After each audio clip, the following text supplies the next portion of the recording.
Boy, the Wandering Dog by Marshall Saunders. Book 1. My Life in the City. Chapter 1. I Seek and Find a Friend. A few months ago I came in the course of my wanderings to the city of New York. My, how the big city has grown since I was here a few years ago. I entered it by way of a ferry boat from Jersey City. Then I scampered up past City Hall, the Hotel de Gink, and the Tombs to the Bowery. Of course, the first thing was to make a friend. I chose a solemn-looking bulldog, sitting round the corner from a saloon whose huge, bulging window looked like a big eye staring down the street. The dog, who was brindle in colour and had a tremendous head, sat tight up against the wall, and was keeping a wary eye out for something, I know not what. "Good afternoon," I said politely, and not going too close to him. "How d'ye do?" he said morosely. Then he looked up at the elevated. That's the worst of a big city. No dog that's worth knowing cares a rap about you unless you force yourself on his attention. "Oh, come off the L," I said brusquely. You see, I recognized at once that he was a bluff, matter-of-fact dog who would not appreciate frills. He did come off, and gave me a glance. "You're no fairy," he said hoarsely. "No, and I'm no crazy cur either," I replied. "And if I were, you New York dogs would fall all over each other to entertain me. You've got to be either a beauty, a crank, or a millionaire to get on in this city." "How did you like Virginia?" he asked, with a twist of his under jaw. I'm a pretty self-possessed dog, but I could not help starting a bit. "How did you know I have been in Virginia?" I asked sharply. He gave a snicker. "I know you're from the South, for you're shivering on this mild day, and Virginia is the nearest state south that has the exact shade of that lovely red mud sticking to your hind leg." "I'm not a Southern dog," I said hastily. "You needn't go out of your way to get hot telling me that," he retorted. "You haven't the slick repose of manner of the Southern dog." "Well, I'm glad I've struck a four-legged Sherlock Holmes," I remarked good-naturedly. "You're just the fellow to tell me where to go to get a square meal." "Why don't you trot up town for your first feed?" he asked, with a relaxing of his sour expression, for he liked being compared to the famous detective. I smiled. There was no need to say anything, yet I said it. "Uptown's fine after you have an introduction. Downtown doesn't ask so many questions." "Ha, ha!" he laughed gruffly. "I like you. Come right in. I'll share bones and tit-bits with you for a night. Follow me." And he shuffled round the corner toward the family entrance of the saloon. There he pushed his flat skull against a door in the wall, and entered a yard about as big as a pocket-handkerchief. "Not many yards in the Bowery now," he said hoarsely. "Happened to be a fire next door that burnt a building to the ground, and fencing in the vacant lot gives us a place to stretch our legs." "Good gracious," I said. "The city is getting darker and darker." "Yes," he replied gloomily. "What with burrowing for the subways, and sky-rocketing for the elevateds, and tunnelling for the tubes, the city is getting as black as—" Yes," I said hastily. "I know. It's a habitation not mentioned in polite dog circles." "What's the matter with you?"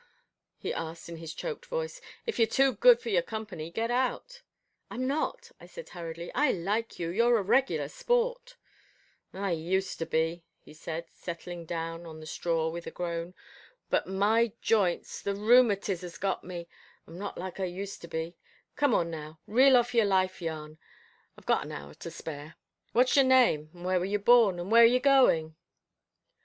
"With your powers of observation you ought to be able to answer all those questions for yourself," I said demurely.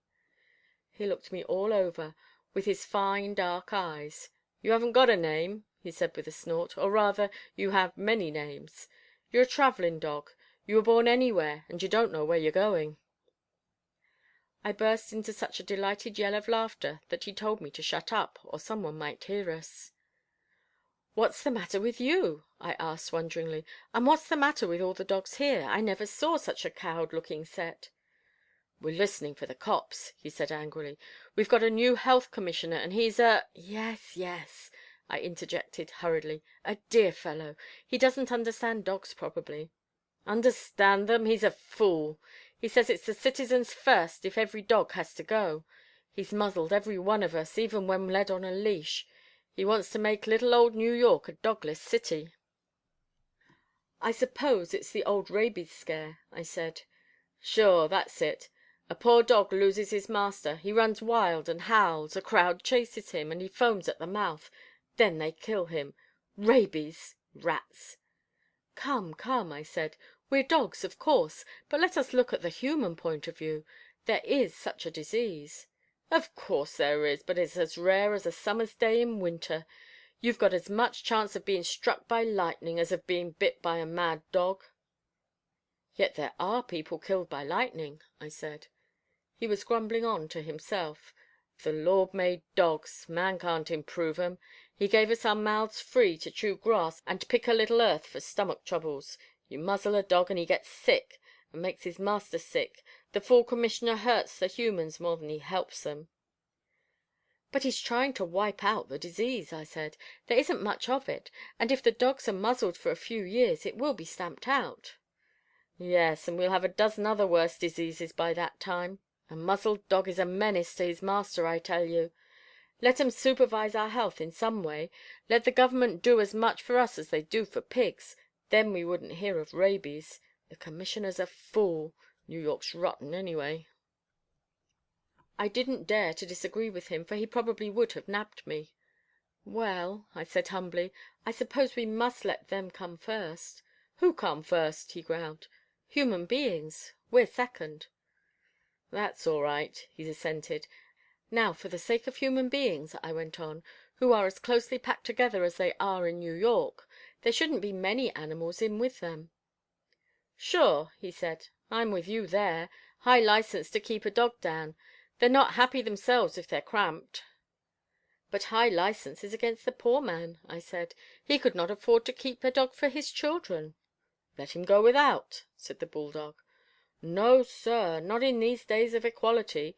How about having public playgrounds in crowded districts, with bird and animal pets, and a house with a caretaker to supervise the play of the children?" "They have such playgrounds now," he said, "but they haven't any dogs and cats and birds." "All right," he said. "Let 'em have 'em if you can get the dough." "And, furthermore," I continued, "let the city give the superintendence of animals and birds to a person who understands them." The old dog was pleased now. "That's right," he said. "I'm with you there. Don't boss a job you don't understand." "From what you say," I went on, "it sounds as if your commissioner was very hygienic, but he has got the bull by the tail instead of by the horns." The old dog roared with delight. This was something along his own line, and seeing him so good natured, I was emboldened to say, "You spoke in quite a religious way just now, yet you keep a saloon." He turned on me quite fiercely. "Do you suppose there's no religion in a saloon? I tell you there's more good nature and help your neighborliness down here in the Bowery than there is up on Fifth Avenue. What told you to come down here for a free feed, eh? You, a classy dog." "But is that religion?" I asked hesitatingly, for I didn't want to ruffle the old fellow and lose my dinner. "It's the new theology," he said more agreeably. "We don't go to church and sing hymns and make roly-poly eyes, but we buck each other up. Why, my minister sells the best of the little Hell Gate distillery stuff, yet if a fellow has too many drinks in him, he doesn't get another one from us." "Well," I said easily, "I try to be an up-to-date dog, and the latest theory is that drink takes strength away. First thing I noticed arriving here was the procession of saloons. First thing I noticed in the South was their absence. It had a kind of too good to be true look." "I see Russia gets on better without the sale of vodka," said my new friend agreeably. "I guess we'd do just as well on the water wagon. But you don't want to be too quick in hopping on it. I often think that some of these fellows who come in here so dry and grabbing for their drinks would be just as well off if they had a lot of good old hot coffee, the kind mother used to make. but you'd have to go slow with them about putting the coffee pot in the place of the bottle." "I never can understand," I said, "why men don't like grape juice and ginger ale and beer and all kinds of nice, cool, sloppy drinks better than the fiery stuff. But that's been tried and they hate it." A cunning gleam came in the old dog's eyes. "Temperance folk don't understand. They make their health places too clean and shiny, and a man in overalls don't want to get in the eye of the public to take his drink and swap yarns with another pair of overalls. I'll tell you what my mister's doing, if you won't let on to the dogs round here. They're a tonguey bunch." "Certainly not," I replied. The old dog thrust his head out of his kennel to see if anyone was listening, and then he went on: "It's this way. Mister goes up town or down town to some saloon, say Jones's. Says he, 'How much do you clean up per annum, Jones?' Jones says, 1,000. Mister asks, 'How much will you sell for?' Jones tells him. Mister either buys him out or goes in as a partner. Same old business goes on, same old stand, same old boss. Coffee runs in, liquor runs out, and before Jones's pack know where they are, naughty drinks are out and pious ones are in, and mister makes more dough." "Good thought," I exclaimed. "I suppose if he'd shut up the old place and put up a temperance sign at first, the men would have rung like deer." "Sure," said the old dog. "Drive folks and they run from you, coax them and they feed out of your hand." "Is your master going to make this saloon into a good one?" I asked curiously. "Mebbe, in time. This gives him his title as saloon keeper." "Your master must be a queer man," I said. "I'd like to see him." "You never saw his match," chuckled the old dog. "He could make money out of the cobblestones." "Is he rich?" I inquired. "I should smile." "Well," I said, "I'm glad to hear he's a semi-philanthropist." "Say, just spell that word, will you?" said my friend with mock politeness. I spelt it for him. Then he said, "Were you ever a preacher's dog?" "Yes," I said, "and he was a fine fellow." "Were you ever a saloon keeper's dog?" he went on with a twinkle in his eyes. "Yes," I said with a laugh, for I rejoiced to see how keen he was. Before I left the South I had to associate with colored dogs for a time, and while they were kindness itself, they were not quick-witted like the white dogs. "I guess you were an actor's dog too, weren't you?" continued old Gringo, for I had seen his name over his kennel. "Yes, sir, I was." "And a grocer's dog, and a milkman's dog, and a doctor's dog, and a postman's dog, and 1,000 ladies' dogs. And in short you're a very—" "Yes, yes," I said hastily. "I've boxed the compass as far as owners go." He burst into a hoarse laugh. "I guess the human race ain't got any string on you." "Well," I said modestly, "I know considerable about men and women." "And children?" he said. "No," I returned, "it isn't so easy to follow them. They're so clever, so very much more unexpectedly clever than the grown-ups." "It's a dull fashion now to kowtow to young ones," he said crossly. "I don't like 'em myself, except a few." I suppressed a yawn. I was powerfully hungry, and so far not a word had been said about dinner. Suddenly my new friend trembled. "Down on your knees," he whispered. "Waller in the straw. Keep cool." Then he filled up the kennel door with the stout, muscular breadth of his body. End of chapter 1.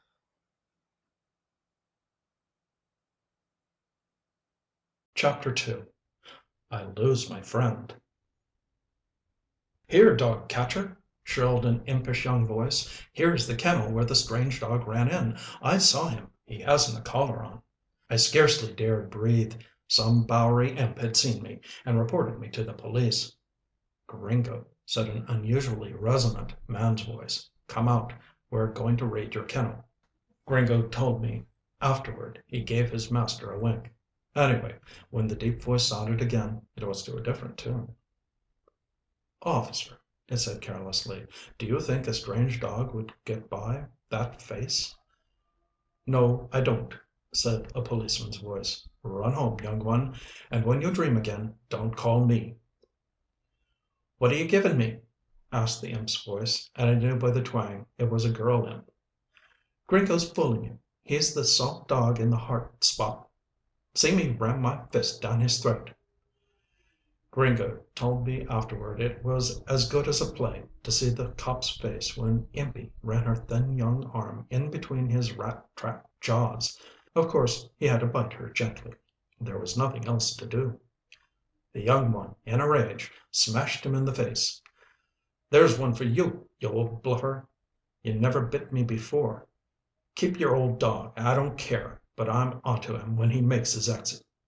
Gringo was shaking with laughter when they all went away. "There's a long feather in your cap," he said. "A feather I could have done without," I replied ruefully. "It means I must skedaddle." "Not without your dinner," he said kindly, and he started to shuffle toward the back door of the red brick house. "Bark twice if the angel reappears," he said over his shoulder. Thank fortune she did not, and soon Gringo returned, carrying his food dish between his huge jaws. He set the dish in front of the kennel. "I often feed here," he said under his breath.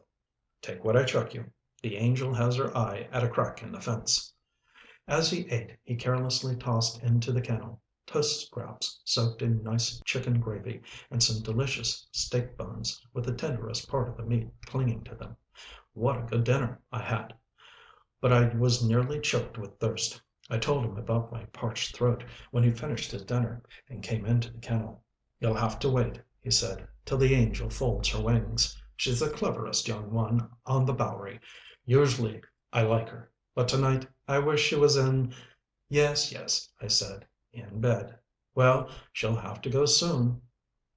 "Poor kid, she has no mother," said the old dog, "and her aunt spoils her." That young one stayed at the fence crack for exactly 1 hour. She was determined to prove she was right. Before she went away, she called viciously, "I've got to beat it, Gringo, so tell your friend to take a Starlight Saunter to some other place in this burg. I'm going to make this place too hot to hold him tomorrow." He said nothing, and observed irritably, "Usually girls like dogs." "She's wild for them," observed Gringo. "Don't you catch on? She's mad because she didn't get her own way, and because I went back on her." "But why did she report me in the first place?" I asked. "Because she was hanging round here, hoping to get a glimpse of you.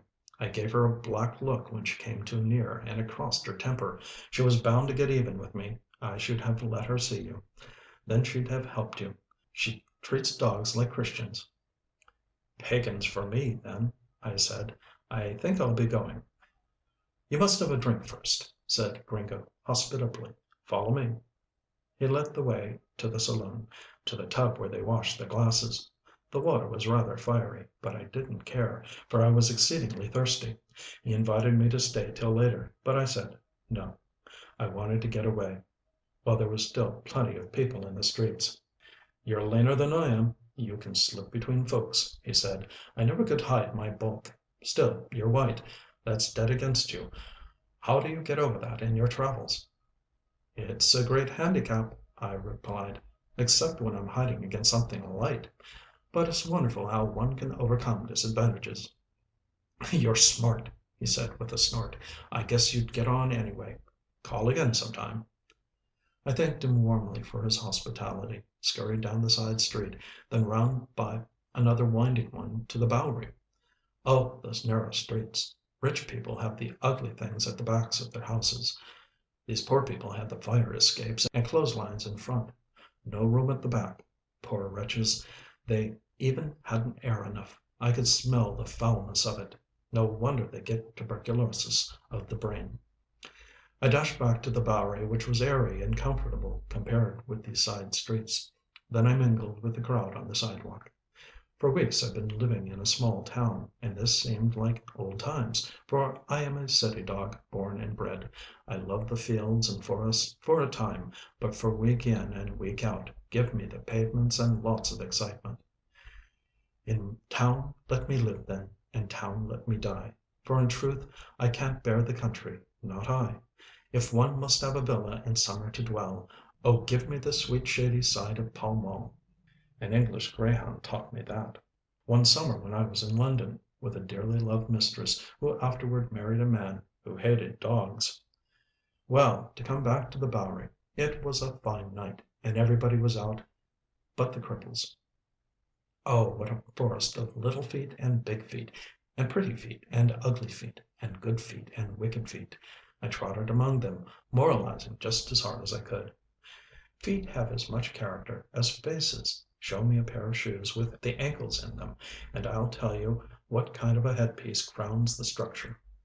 For a while I ran beside a nice little pair of stout black walking shoes. They had been patched, but the blacking on them shone over the patch. There were neat darned stockings in the shoes, above them the trim circle of a serge skirt. Then, on account of the crowd, I could see no more. But I knew a tidy young girl walked in those shoes, and her brother must have approved of her, for if a boy goes walking with his sister at night she must be a pretty nice girl. They were going to a moving picture show, and were debating what they should buy for their sick mother with the 10 cents that would be left. Finally they decided on grapefruit. The boy had stocky feet encased in heavy boots that had not been bought this side of the Atlantic. I listened to the rich brogue of the boots, and found it was Irish. When the great yellow and red mouth of a moving picture palace swallowed up shoes and owners, I sidled up to another pair in the throng. Oh, what a little witch this girl was! Dirty, light topped, French heeled shoes, wiggly, frayed skirt edge, silly walk. She kept lopping over against her partner, a lad who was parading the damp streets in thin-soled, shoddy shoes, about as substantial as paper. I couldn't stand their idiotic talk. I left them, paddled up to 42nd Street, and ran across it to Broadway. I noted that many more electric lights have been put up since I was here last. The Great White Way has more than 1,000 eyes now, and the pavements were rather lighter than I liked them. I lifted my paws daintily, feeling as if I were walking on mirrors. However, the mirrors were mostly obscured. What crowds of hurrying, restless human beings, surging to and fro, meeting, clashing, avoiding, closing, opening, just like waves of the sea. I had no need to keep out of sight of the policemen here.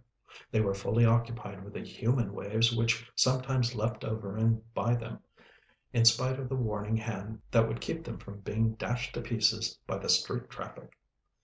I paused to take breath round the corner of a street. "Say, those policemen have a hard time," I remarked to a black cat who had come out to take the air, and was blotted against a dark spot in a wall. She wasn't a bit afraid of me.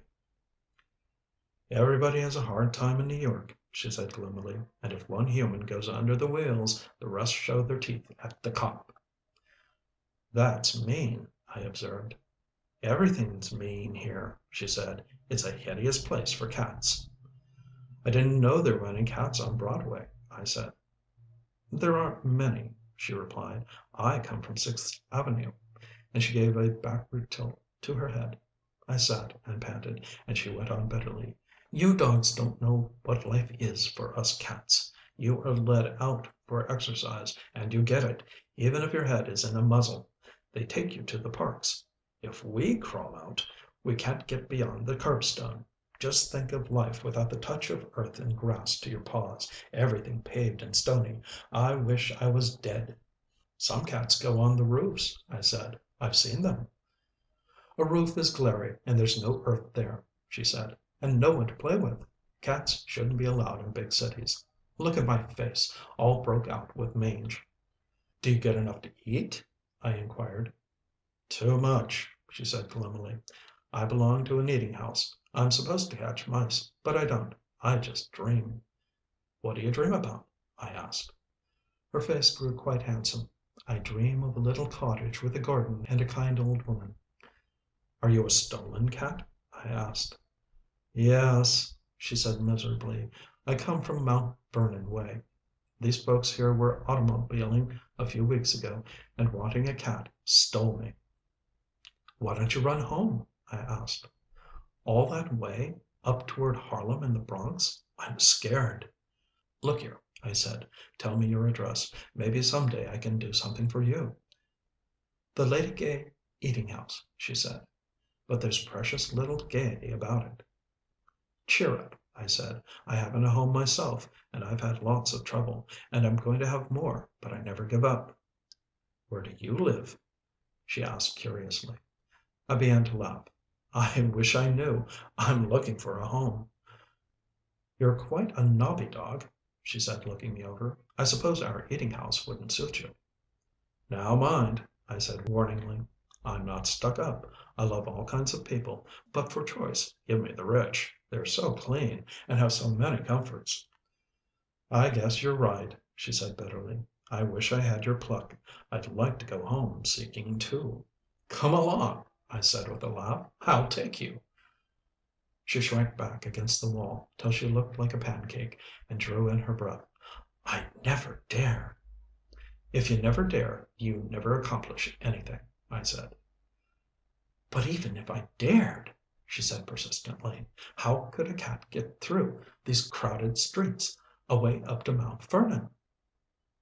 Oh, I don't know, I said, but in your case I'd do something. There's always a way out of trouble. Well now, just suppose you're a cat and in my place, what would you do? Do those people who stole you ever motor back in that same direction? Often. It makes me crazy to hear them talk about the lovely times they have spinning along from village to village and town to town. Why don't you sneak into the automobile some day when they're going out, and hide till they get somewhere near your old home? They'd be sure to go in somewhere for a drink. Then you could steal out and make a bolt for your old woman and the cottage. There's no place to hide in the car, she said. They'd discover me. Well then, start out some night and take the journey in relays. A strong young cat could run miles in a night. By morning you'd be away from the crowded district. But where would I get my breakfast? She asked. Oh, fudge, I replied. I see you're one of those cautious cats that want every step of the way checked out. You've got to rely a little on your own initiative to get on in this world. She showed some temper at this, and said snappishly, I can't change myself. I'm made timid. Then you've got to trust to luck or to a friend. Will you help me? She said pitifully. She was a perfect goose of a cat. Still, I couldn't help feeling sorry for her. I'll give you some advice, I said. Stop eating meat and take more exercise. You're too young a cat to have mange. I do take exercise, she said. I come here every night and watch the folks. Do you call that exercise? I said disdainfully. Why, that's nothing. You should run back and forth for hours. Come in here through this door into the courtyard. I'll show you how. My paws were beginning to get pretty sore by this time, for I had run far that day. However, I notice I always have bad luck if I don't stop to help some lame dog or cat over a stile. So I leapt and gambolled round that dark courtyard, and made her do likewise, till her lugubriousness had all faded away. I declare I feel like 10 cats all rolled in one, she said, holding her head up and mewing gratefully. Now, you just come here every night and do this, I said, and cut the meat out of your bill of fare. Hope on, and if you can't do anything for yourself, and if I get a good billet, I'll do something for you. Oh, what will you do? She mewed anxiously as she followed me back to Broadway. My friend, I replied, I'm a dog that acts on impulse. Good-bye, and good luck to you. So long, she said sweetly. You've brought me hope and cheer. Oh, do come soon again. I laughed and tossed my head as I left her. Who could tell when we should meet again?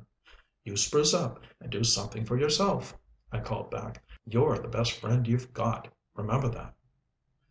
I traveled up Broadway for a while in a brown study. What a pity that so many of us like the city. The country is certainly better for us. Why didn't I stay in lovely old Virginia? Ah, why didn't I?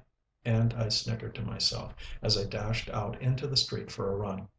We like crowds and music and excitement. We like to be pushed and hurried and worried, and have funny things and adventurous things and dreadful things happen.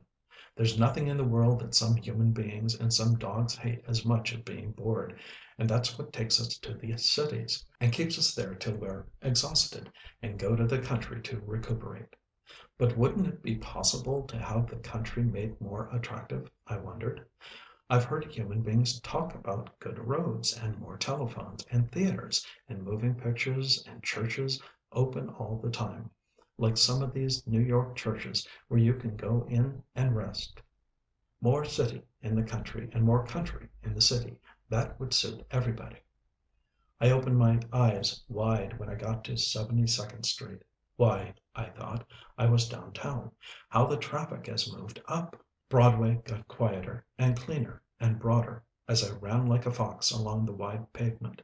Here was more danger of being seen by a policeman. Two did see me, and one gave chase and threw his club, but I laughed between my paws and ran on. Let him catch me if he could. Old Broadway looked fine. There are huge apartment houses where there used to be nothing at all, or else contingents of fair-sized houses squatting along the way, waiting for something to turn up. Now these skyscraping apartment houses have come in battalions, rearing their lofty heads with their rob-my-neighbor air. There's something powerfully mean about them, in spite of their good looks. The health commissioner had better get after them, for they steal air and light from all the little houses, and do more harm than we dogs do. At last I turned toward Riverside Drive. Ah, here was something I liked best of all: plenty of air and light, and the grand old Hudson as sparkling and handsome as ever. I had to jump up on one of the iron seats to look at it, on account of the stone wall.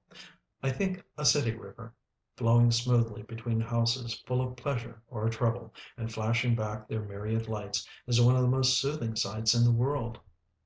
I love the Hudson and the Thames and the Seine and many other rivers, and next to them I love the bays, but they are mostly too big to love.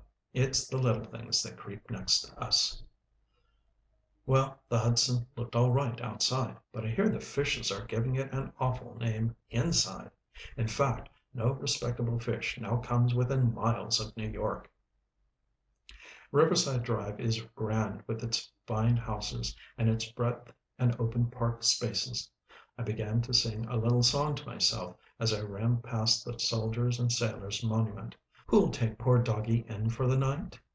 I had struck the regular dog and baby district by this time. Both kinds of pets flourish on Riverside Drive.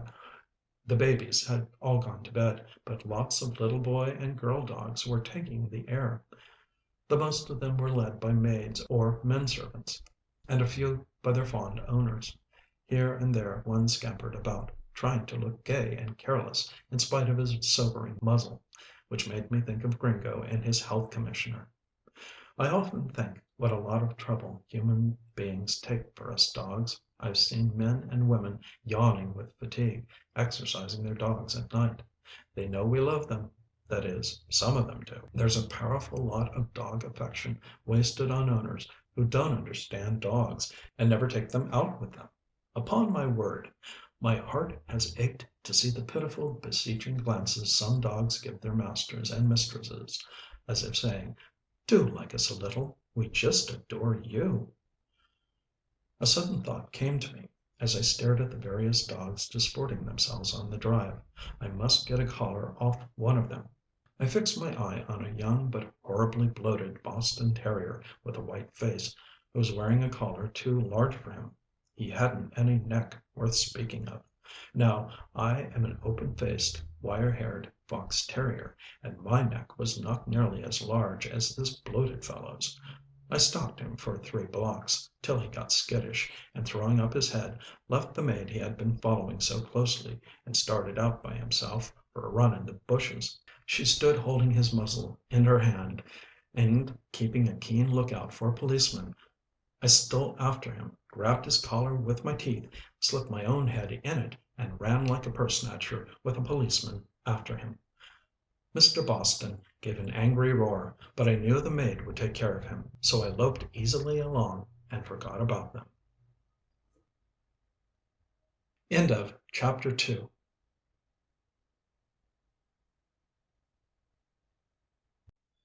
Chapter 3. I Find a Second Friend.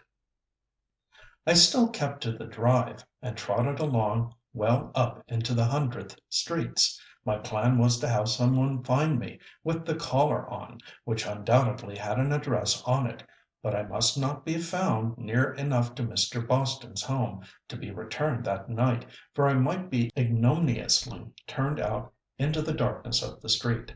Now for another poor person. If a rich one found me, Into an automobile or a taxi would I go, and presto, the house of the indignant dog I had robbed. I am not defending my action. I was a naughty, mischievous dog to steal another dog's collar. I might even be called a thief, but for the fact that I intended to return the collar with me inside it, when I trusted to my native wit to do the rest. I had better leave the West Side and turn toward the East. I dashed up the hill past the Home for Incurables, made for the big college of New York that I remembered from my former visit, slipped down the slope behind it, and found myself in the kind of district I wanted. Here was a nice unfashionable avenue. New York certainly has a great number of wide streets, plenty of noise, and many people walking about, lots of well-lighted shops with everything under the sun in them, and a good many persons with kind faces. I avoided the very young, the very old. There weren't many of these, anybody that was too gay or too dull, or too dirty and poor looking.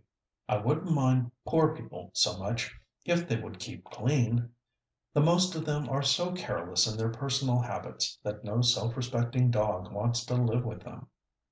I chose a respectable looking colored woman who was coming out of a nice looking meat shop. Her shoes were bright and neat, and by the look of her hands I judged she was a washerwoman.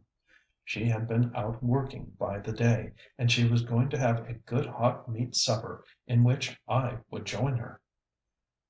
Sidling close up to her, I whined gently and held up a beseeching paw. She gazed down at me with a lovely, benevolent expression. "Why, doggie," she said, "what's the matter?" I squeezed a little closer and licked her clean cotton dress. I am not considered really beautiful, but I am a very well bred dog, and most women say I have a nice way with me when I choose.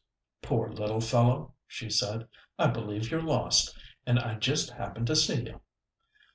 I didn't say anything to this, though I might have told her that most things are arranged. They don't happen. "But perhaps you knew me," she went on. "Maybe I've worked for the lady that owns you." Maybe she had. I didn't know. "And you smelt my tracks and followed me," she continued. "I've heard that some dogs are mighty clever. Bless your little heart, you want me to take you to your home. Come right along with Ellen, and we'll telephone to the address I see on your collar. I've just got a nickel left." I felt badly to have her spend money on me. Still, it does us all good to be benevolent, dogs and human beings too, so I said nothing, and followed her to the telephone booth in a drugstore. I thought I would die laughing to hear her telephoning. "Is this Riverside 2020?" she asked. Yes, it was. "Oh, ma'am, I've found your dog." Of course I couldn't hear the other side of the conversation, but I guessed what it was. When she said, "But your name is on the collar," I listened anxiously for the next. "But," said my nice colored woman, "doesn't the collar go with a dog?" Something else followed. Then my Ellen said, "I did notice it was too big for him. It's way down over his shoulders. What do you say?" A long silence came after this. Ellen was listening intently. Finally she hung up the receiver and looked down at me with a mystified air. "Poor lady, she seems all upset. She said something about a dog, thief's dog, and a collar being stolen.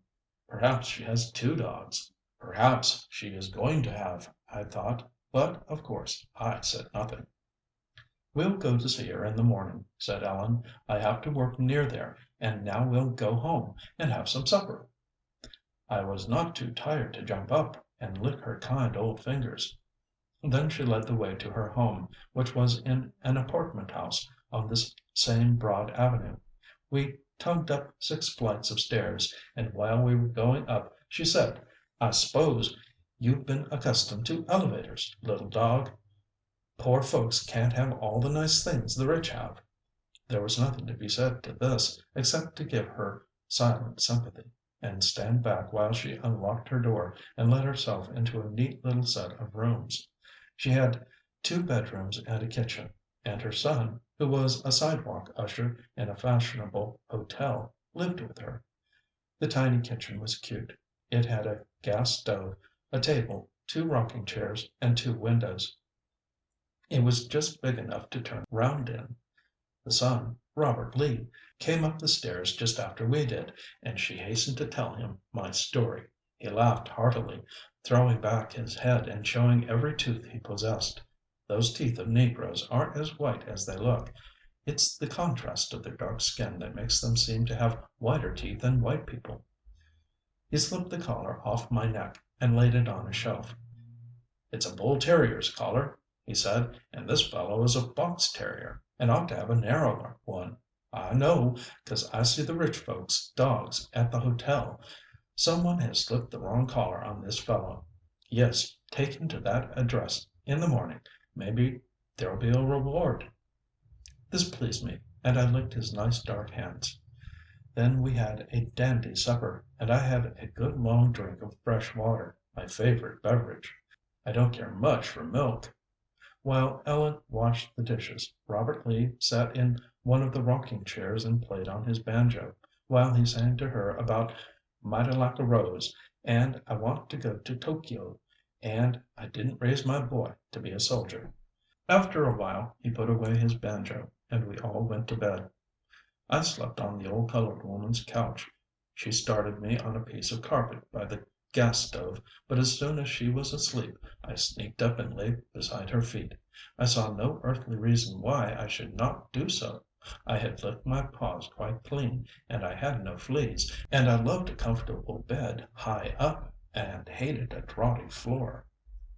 In the morning, very early, for charwomen must work while ladies sleep, my nice Ellen got up, roused her son who was sleeping the pig sleep of all healthy young males, and prepared a nice smelly breakfast, bacon and warmed over sausage, and two fried eggs, and hot rolls and perfectly scrumptious coffee with real cream from a bottle outside the window. Rich people say that working people don't live well. Poor people that have brains enough to work can live well if they choose, and they mostly do choose. I think they have lots more fun than rich people. They don't whine and snarl so much, and they laugh harder and oftener, and cry louder and longer. Ellen would have been frightfully bored on Riverside Drive or Fifth or Park Avenues. She was one of the happiest women I ever saw, and Robert Lee, her son, whistled all the time. He had a good mother, and a nice molasses shade of girl whose picture he carried in his heart pocket. And he had good wages, and plenty to eat, and no enemies, and he didn't drink, and he had no heavy social duties. Well, Ellen had her 3 cups of coffee, and I had a perfectly stunning feed. Then Robert Lee went to do his sidewalk posing in front of his hotel, and finally, about 8 o'clock, we took a crosstown street and walked toward Riverside Drive. I love interesting situations, and it nearly tickled me to death to imagine what was going to happen. Poor old Ellen was so pleased in what she called my pleasure in going home. Some dogs would have run away before they would have faced the lady who thought me the dog of a thief. But I trusted to luck and pressed on. Ellen had too much sense to put a string on me. I jumped and frisked about her, and that young Boston bull's collar swung and twisted about my neck. By the way, it was a very valuable collar, with fine imitation turquoises in it. Finally we emerged upon the drive. The Hudson was more glorious in the morning sunlight than it had been in the starlight of the night before. Poor Ellen, I thought to myself, here is a chance to whine.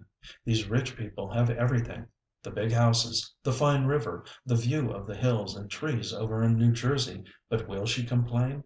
Not a bit of it. Ellen doesn't care for scenery, and she finds the drive windy. She likes her snug, warm rooms, and the neighbors of her own position in life. We entered a specially grand apartment house with a marble entrance and plenty of mirrors and palms, and we went up in the elevator to the 7th story. Ellen pressed a bell, and a maid with her cap over one ear opened the door. She stared at us, and said no one was up. Ellen wasn't surprised. She knew the ways of well-to-do white folks. "I'll wait," she said patiently. We sat down and waited and waited. The first to appear was the Boston bull. He came yawning out of a bedroom, turned stiff-legged when he smelt me, hipped 4 times round the swell reception room where we were, then, emboldened by my detached air, came up, smelt his collar on my neck, bristled, and closed with me. As he had too much fat and too little wind, I easily floored him, and such a gurgling! I thought he'd choke to death with rage and fright. A lovely stout lady in a pretty dressing gown came flying from one room, and a lean, hard-looking athlete of a man from another. "Oh, my precious Beanie!" wailed the lady. Really, the New York women do give their dogs sickening names. This fellow, I learned, was Baked Beans, and he had just about as much waist as a bean. "Oh, you idiot!" growled the man. Baked Beans was pretending I had nearly killed him. I sized up my audience, then I walked up to the man, crouched humbly before him, and put a protesting paw on one of his bedroom slippers. He must have stood 6 feet 4 in his pajamas. I threw him one upward glance. He understood. We dogs divide man and womankind into 2 classes, those who understand us and those who don't. He bent over me, slipped the silly collar from my neck, and twisted it thoughtfully round and round in his fingers. Then he began to laugh, and I thought he would never stop. "Rudolph," said the lady who was hugging the bull, "Rudolph, do stop!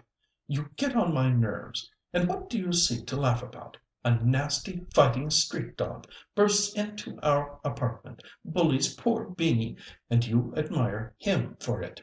I call it brute force. Now, woman, tell me your business." Ellen was smiling indulgently. She was a Southern negress, and had infinite indulgence for the whims of fine ladies. She told her story in an honest, straightforward manner, and the man believed her, but the woman didn't. "How much do you want?" she asked coldly, when Ellen had finished. "You needn't give me anything, ma'am," said Ellen sweetly. "It's a nice morning, and I've had a walk before I goes to my work." "My dear," said the gentleman, turning to his wife, "you will get cold. Go back to bed, and I will arrange this affair." "Come, Beanie, darling," said the lady, and she tugged Beanie off in her arms, he looking over her shoulder as if anxious to be in at the death.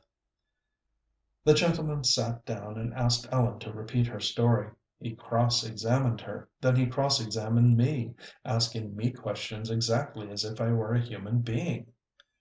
"This is the crux of the whole matter," he remarked. "How did that collar get off our dog's neck to the neck of this strange dog?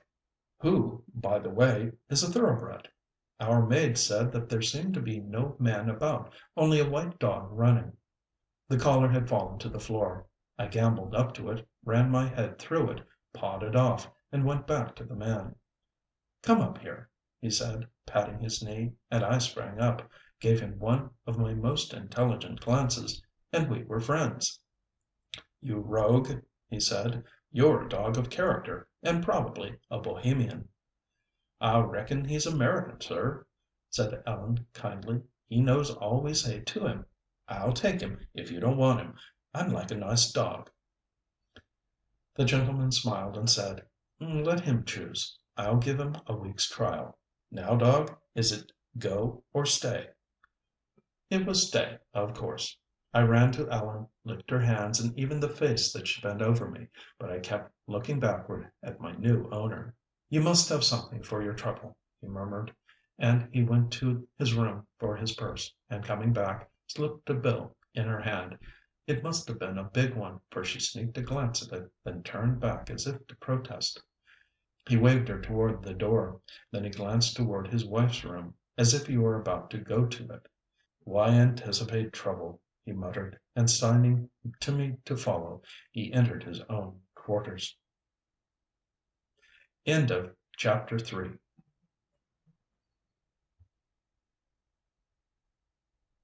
Boy the Wandering Dog by Marshall Saunders. Chapter 4. My New Master. I jumped up on the window seat and looked about me. Some men have comforts, some don't. This man had a beautiful room overlooking the river, with a nice white bathroom off it.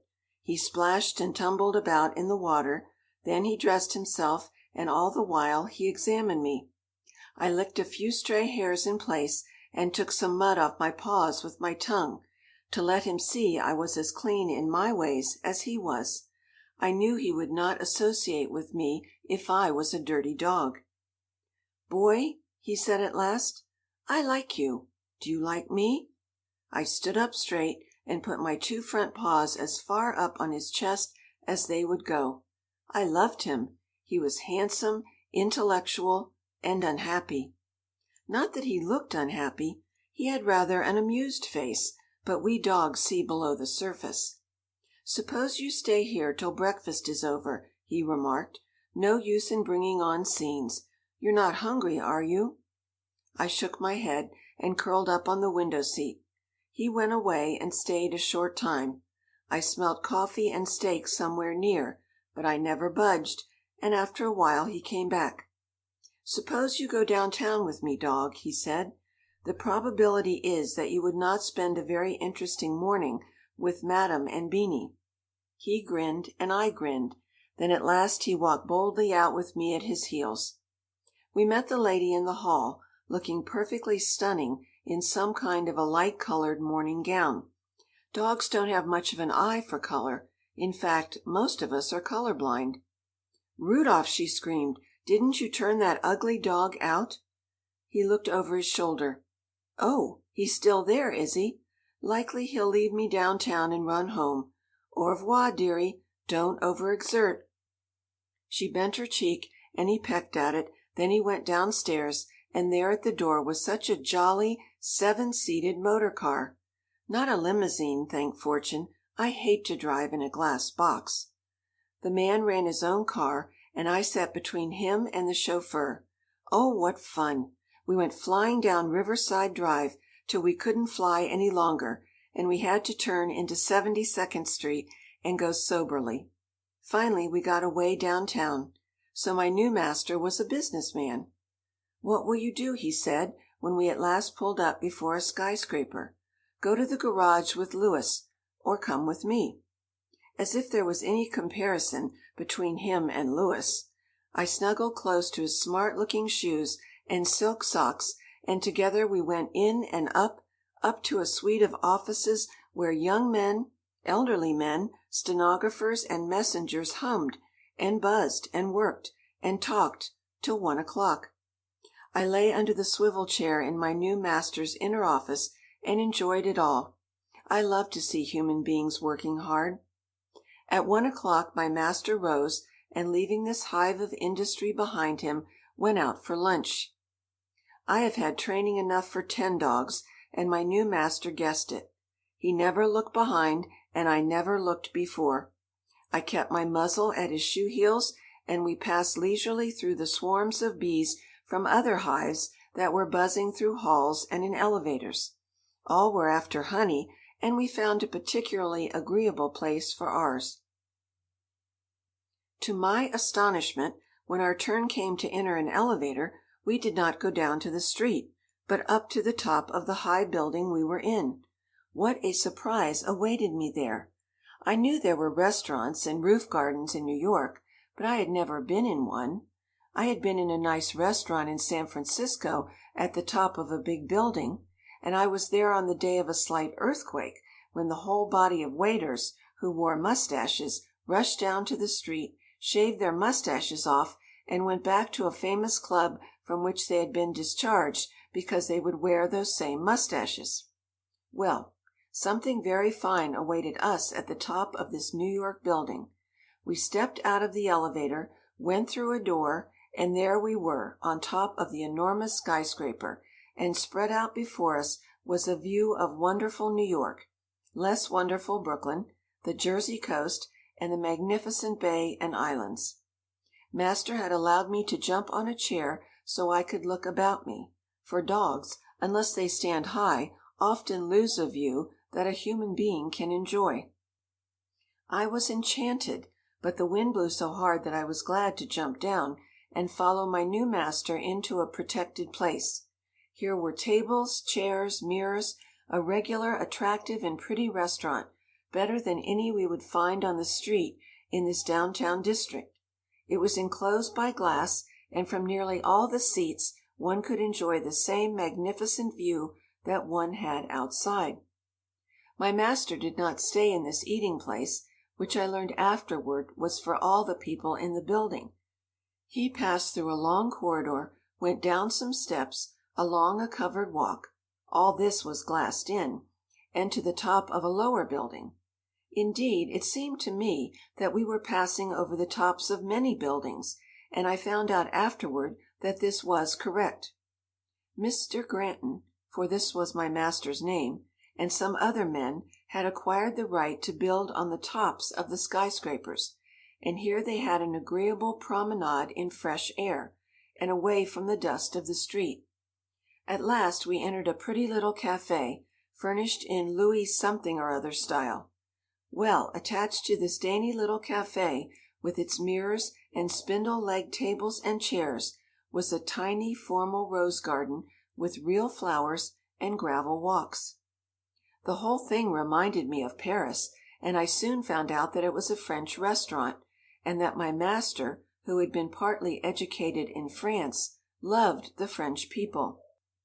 He had his lunch at a small table by himself, drawn up close to the entrance of the garden, and I sat under his chair and inhaled the perfume of the roses and gazed at the pretty thing with ecstasy. It was enclosed by lattice work entwined with green leaves, and all round the lattice work ran a deep bed of flowering roses.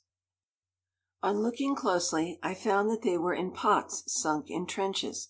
However, the effect was of a regular out-of-door flowering garden. In the middle was a round bed with a pink rambler climbing round a sundial. In one corner was a baby pergola with another climber embracing it, and at the top of the pergola a tiny little bird box, out of which frequently stepped a wee yellow canary. He had a box of seeds fastened to the pergola, and when he wanted a drink he went to a tiny fountain in one corner of the garden. While my master was eating, this little bird sang to him, but did not offer to come near him. It was not afraid of him, for Mr. Canary regarded the garden as his home. Neither was he afraid of me, knowing he had wings, and then, though he was only a mite of a creature, he knew my attitude was not threatening. He had a little mate among the roses, but she did not come out, merely peeped at us. Master had rather a dainty lunch for such a big man. Mine was dainty too, a little too dainty for a medium-sized dog, for Monsieur Canovel, who ran the café, had a Frenchman's frugal ways. However, the garçon sneaked me a few extras. These foreigners that come round, smirking and bowing and hoping that everything is to Monsieur's liking, are really not as satisfactory as Americans, who apparently scarcely glance at their patrons, yet if a prominent one brings in a dog, say, "Waiter, give him a plateful." I love to run over the names of things to eat.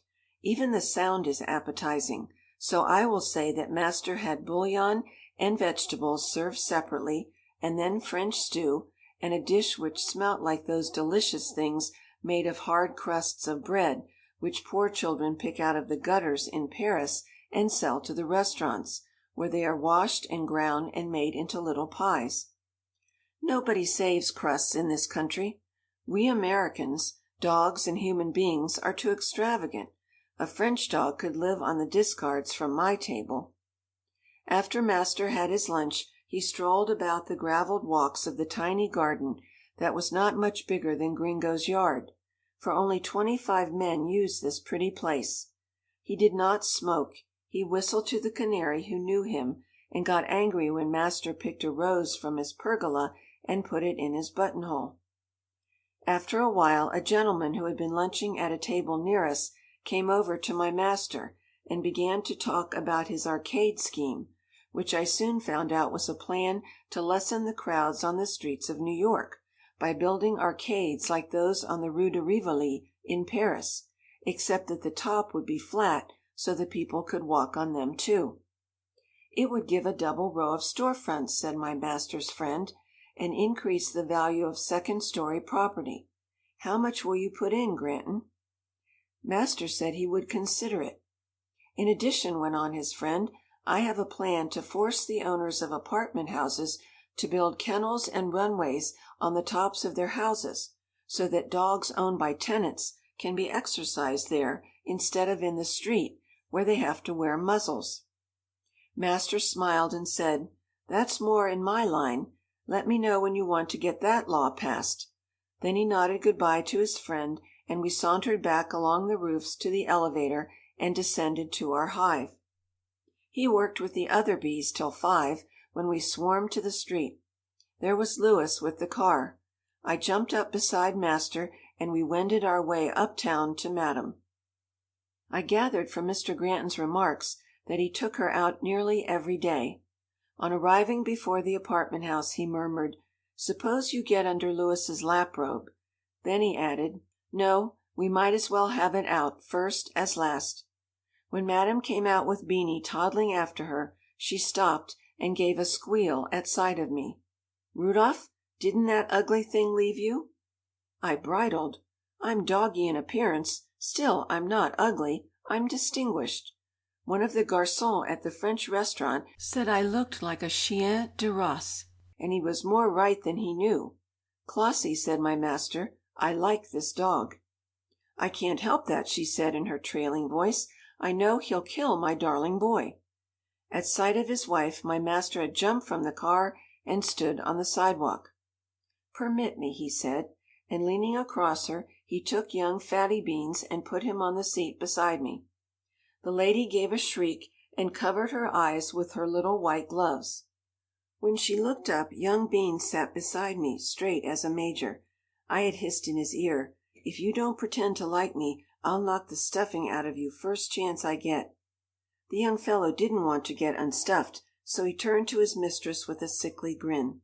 "Why, darling," she said slowly, "I believe you like him. Was he lonely doggy by his own Cephis?" He hadn't been a lonely doggy by his own Cephis, but he was too frightened to tell her so, and if he had, she didn't possess enough knowledge of dogs to understand him. With a wondering face, Madame stepped in beside her husband, who had taken his old place. "Now what about the dog?" she asked. "I was planning to take Beanie in here with me as usual, but perhaps he'd rather sit with his new friend." "By all means," said her husband hastily. "Let them both go with Louis." Louis was a splendidly trained servant. When Madame talked dog talk, he was convulsed with inward laughter, but he showed no outward trace, except by a tremor of the eyelid. But when he got with other chauffeurs, ma foi! You'd die laughing to hear him imitate her. But he liked Mrs. Granton all the time. I found out that later. After a time we set out, Madame and Monsieur in front, Louis and dogs behind. Louis liked me, but he used to pinch Beans slyly. Poor Beanie, he didn't enjoy that first drive. I was dying to know some friends of my new family. Fortunately, we met one who was walking down the drive with a collie dog at her heels. Oh, what a keen, intelligent Scottish face he had! And hers was just as keen and intelligent an American face. My master stopped the car, and his wife called out, "Why, how do you do, Stanna? Want to have a spin with us?" Miss Stanna, all laughing and rosy in her black furs, pointed to her dog. "Sir Walter Scott wouldn't like that. He's out for his constitutional." "See our new dog?" continued Madame. "He's absolutely forced himself on us." Miss Stanna gave me a sharp glance. I gave her one. She understood dogs, too. I got up and stretched my neck toward her. "Later on, dog," she said, and she waved her hand toward me. "I'll be charmed to have a talk with you." Then she called out, "Good bye, Clossie and Rudolph. Good bye, dogs," and she strolled on. We went on our way, twisting and turning, but always gliding so smoothly about this wonderful city. Is it because it is so big that one doesn't get tired of New York? We had gone away out to Van Cortlandt Park, and were thumping along a bit of bad road between the sad trees with their scant covering of dry leaves, when, to my dismay, we came suddenly abreast of another car in which sat one of my former owners, whom I had not treated very well. End of chapter 4.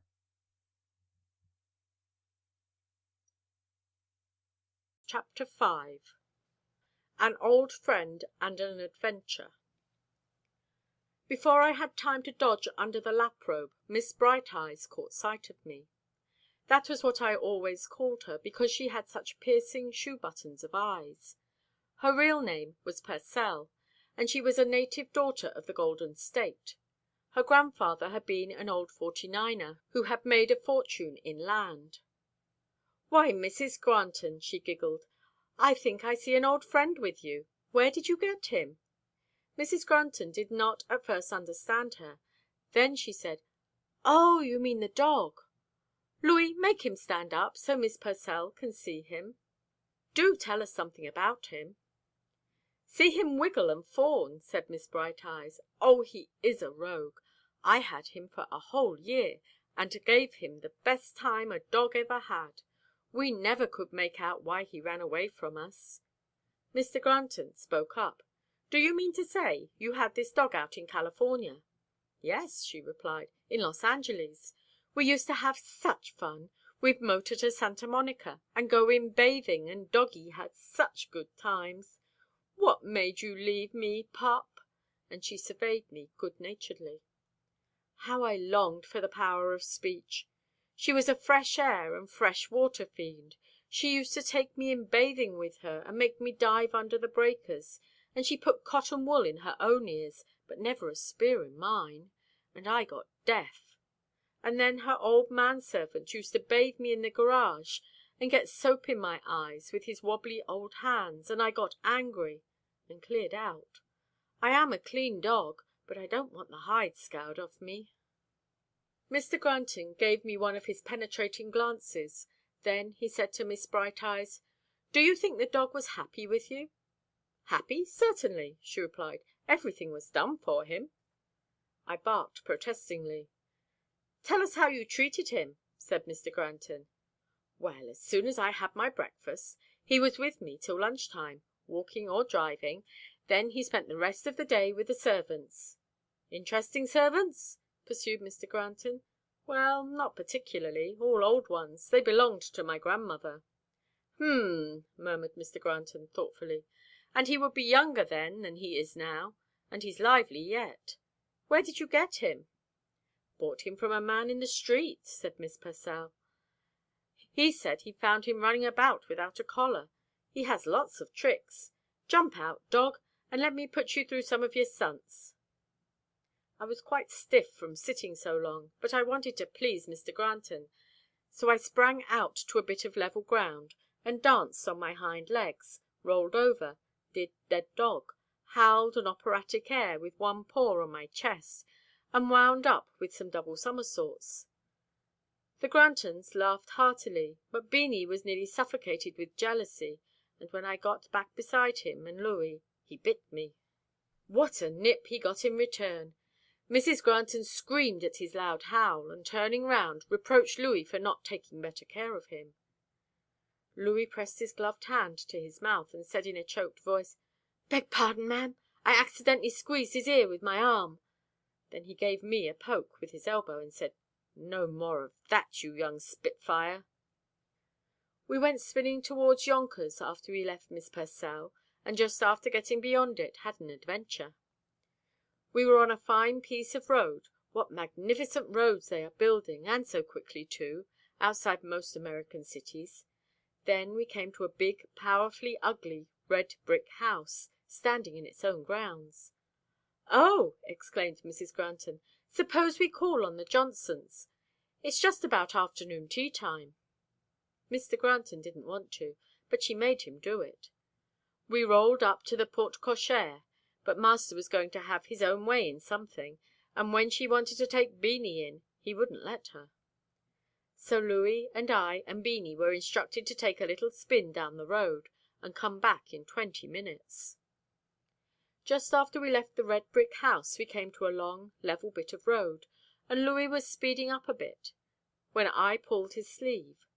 Off on our right was a sheet of water, with a man in it, yelling his head off for help. Louis was out of the machine like a shot, and I after him. Beanie sat blinking. I can see him now, the silly ass." The little French chauffeur danced about at the edge of the water, like a monkey on hot bricks. Before I came to New York there had been quite a time of sharp weather, and ice had formed. This foolish fellow in the water had taken his skates and gone off to have a little fun by himself.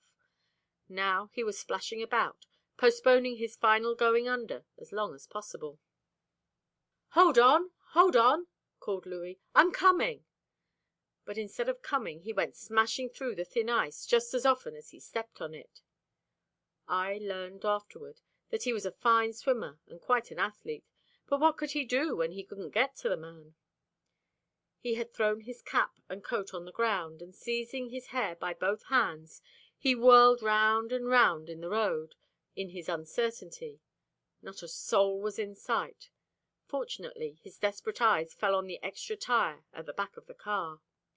In a twinkling he had it off, and lashed to it a rope that Mr. Granton always has him carry in the car. The marvellous thing was that he hadn't thought of the rope first. Master would have if he'd been there.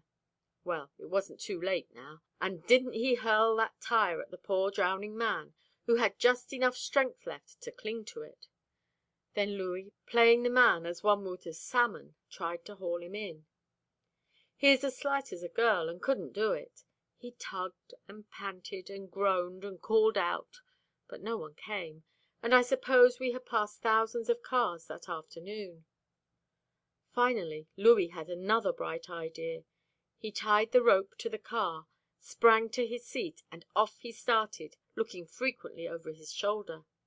He easily motored the man to land, then springing from the car, took hold of him to support his half-fainting body to the car.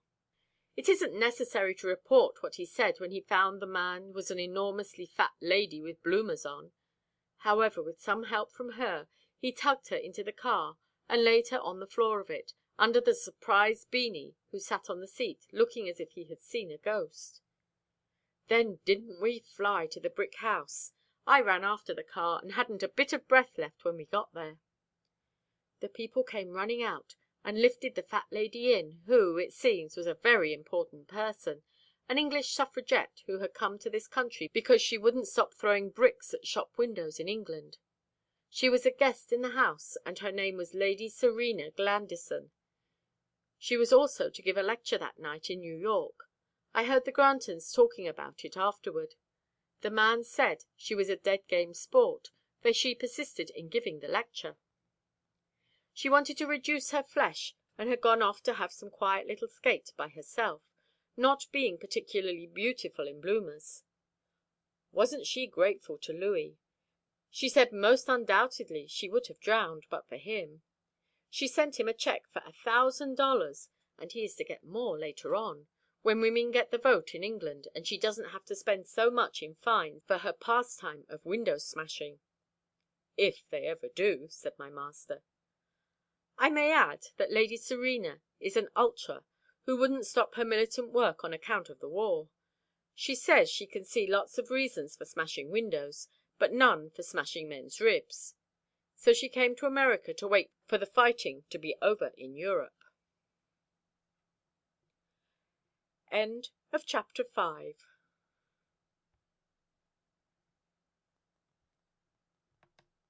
Chapter 6. Beanie loses his home. A week or two went by, and I was as happy as a king. Maybe I'd better say a president, as kings don't seem to be getting much fun out of life at present. I had had many homes, many masters and mistresses, but never a master like this one. He just suited me. I often used to wonder what it was about him that made me like him so much. I had seen men just as handsome, just as amiable, just as lovable. There was something I could not explain about it. When he looked at me with his deep-set grey eyes, I felt that I could die for him. He was my man affinity. He understood me, and he never believed anything against me unless it was very fully proved, and then he always forgave me. His confidence in me made me want to be a better dog, and I stopped nipping Beanie on the sly, and gave up stealing Mrs. Granton's gloves and chewing them up. I didn't like her, and she didn't like me. What could you make of a woman who insisted upon being called Clossie instead of Claudia, which was her real name?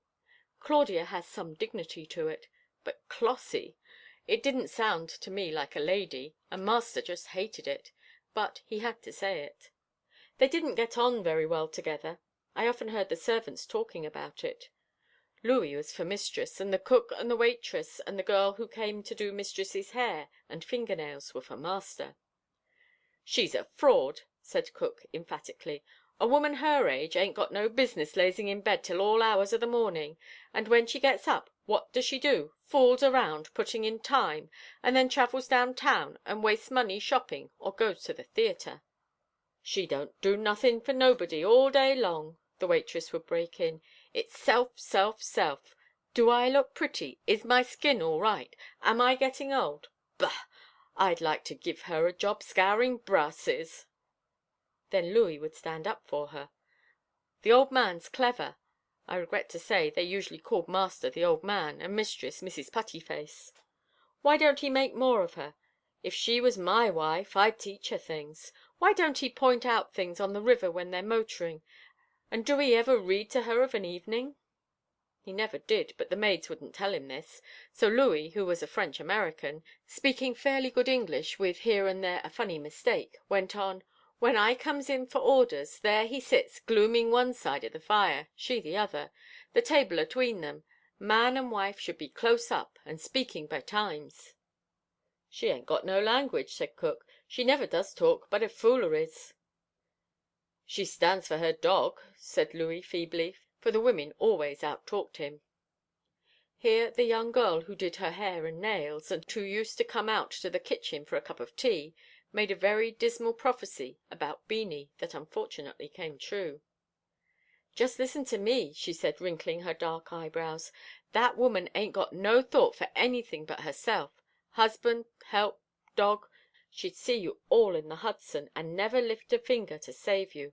Why, that fat dog comes between her and a table or a chair in the bedroom that she's making for, he gets a push that lands him most into the next room. If she took it into her head to get rid of him, out he'd go." Louis was sweet on this girl, and he smiled at her. "I never saw no kicking from her," he remarked amiably. "Mrs. Puttyface has been kind along to me. I often gets a tip. Maybe she'll make good yet. She's young, ain't she?" This brought on a long, tiresome argument. When the maids got on mistress's clothes or her age, I always left the kitchen. Why don't they talk about the war or politics, instead of that eternal drivel about master and mistress? The two people at the head of the establishment never mentioned them, nor looked at them, except to ask for something. I wonder whether that was not one reason why there was not more sympathy between the working end and the commanding end of the house. I had been in several homes before this, where there was criticism between employer and employed, but a criticism softened by sympathy and mutual interest. I blamed mistress. Down at the café the servants were never familiar with the gentlemen patrons, but there was a good spirit prevailing, and I heard no hateful remarks there. The gentlemen were kind to the garçons in a quiet way, and the garçons were respectful to the gentlemen, and they got their reward. For once, when one of them fell ill, the gentlemen clubbed together and sent him to a beautiful place in the country. To come back to Beanie, I had noticed for several days that mistress hadn't been talking silly talk to him, and usually left him home, when she went out in the car. He wasn't apprehensive about it. His too solid flesh made him a stupid dog. He was simply annoyed to miss his outing. However, to give him credit, he never said a word against his mistress. He just plodded round the apartment after her, never doubting that she adored him as much as she said she did. One evening, when she was sitting with her two pretty light slippers stretched out toward the wood fire in the fireplace, she said suddenly: "Rudolph, I'm going to change Beanie and get a toy Pomeranian." Mr. Granton turned round and said, "What?" He was sitting, as he usually did, beside a little table which had a shaded electric light on it. He was reading a book about the war, and sometimes stopped to gaze thoughtfully in the fire. Mrs. Granton wouldn't talk about it to him, All she knew about the fighting in Europe was that it would stop for a time her yearly visits to Paris to buy gowns. He was staring at her. Finally he said, "I thought you were fond of Beanie." "I thought I was," she said carelessly. "But Poms are more fashionable and smaller. Beanie's too fat to carry, and I think a small dog under the arm looks smart." "What will you do with Beanie?" asked Mr. Granton. "Sell him, of course. I'll get a good price. I gave $200 for him. I'll send him to a vet to be starved for a while. He's too fat now." Upon my word, I was sorry for Beanie. He sat listening to her as if he could scarcely believe his ears. The poor simpleton had so presumed on the fact of her loving him. I could have told him long ago he was in a dog-fool paradise. Mr. Granton opened his mouth, as if to say something. Then he shut it again. He took up his book and went on reading about the war, till Mrs. Granton's smacking of her lips over her chocolates and novel got on his nerves. It usually did about 11 o'clock. He got up, looked out of the window, and said, "I think I'll take a walk."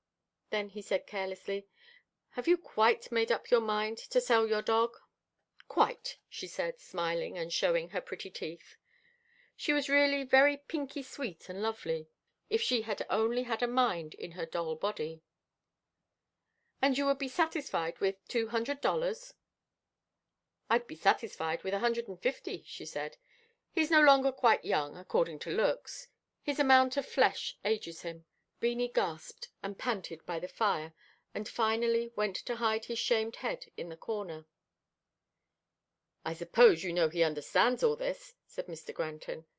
"I don't believe it," she said. "He's only a dog." This roused poor young Beans. He waddled up to her, rose on his hind legs, and laid his 2 forepaws on her lap. His mouth was wide open, and he was panting heavily, trying to look engaging and fascinating, and succeeding only in looking silly. "Go away, you little fool," she said, pushing him aside. "I've taken a dislike to you." Beanie went to hide his diminished head under the sofa. Mr. Granton was drawing a fountain pen from his pocket and a little book. He wrote out a cheque for $150 and gave it to her. "You might have made it 200," she said peevishly. He smiled. He was too good a man of business to pay more for a thing than he had to, even to his own wife. "Your dog is mine now," he said. "Very well," she replied carelessly. "And mind, I don't want that fat awkward thing round this apartment. We've too many dogs now," and she glared at me. She had never forgiven me for staying with her husband, and I knew, and he knew, that she was jealous of me. "I'll find him a home," said Mr. Granton. "Come on, Beans, since you're my dog now, come out and take a walk with Boy and me." He always called me Boy or Boy Dog. He said I was too clever to be just plain Dog. I hate sorrow and suffering and ugly things. With my tail between my legs, I slunk after my master. I didn't like to look at Beanie. He was behind me, poor, poor young dog, prematurely aged on account of the overfeeding, over-petting, and over-everything of a foolish mistress, and now shaken out of his paradise. He looked frightfully, but he made an effort to hold himself up, and waddled toward the elevator with us. When we got in the street, Mr. Granton said kindly, "I'll carry you a while, old man. You're rather knocked in a heap," and he actually took that fat young dog under his arm and walked block after block with him, till Beanie got back some of his usual complacent self-possession.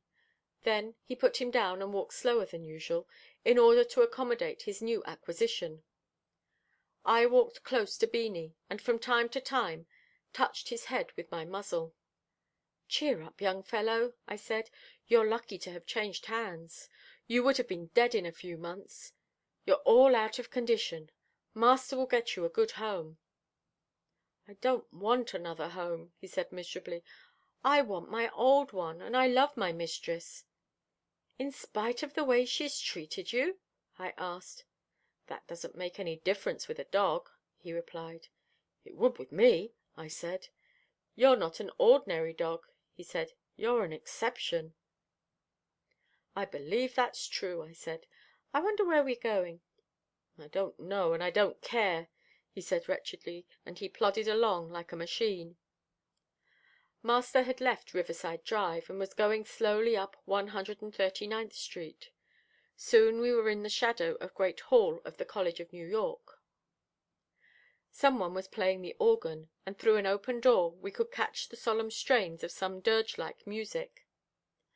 Master stood still for a while, either to listen or to breathe the panting Beanie, whose eyes were dim with tears, as he looked not at the white-picked stone mass of the building, but down at the cold stone pavement. Presently we went on with our faces to the east.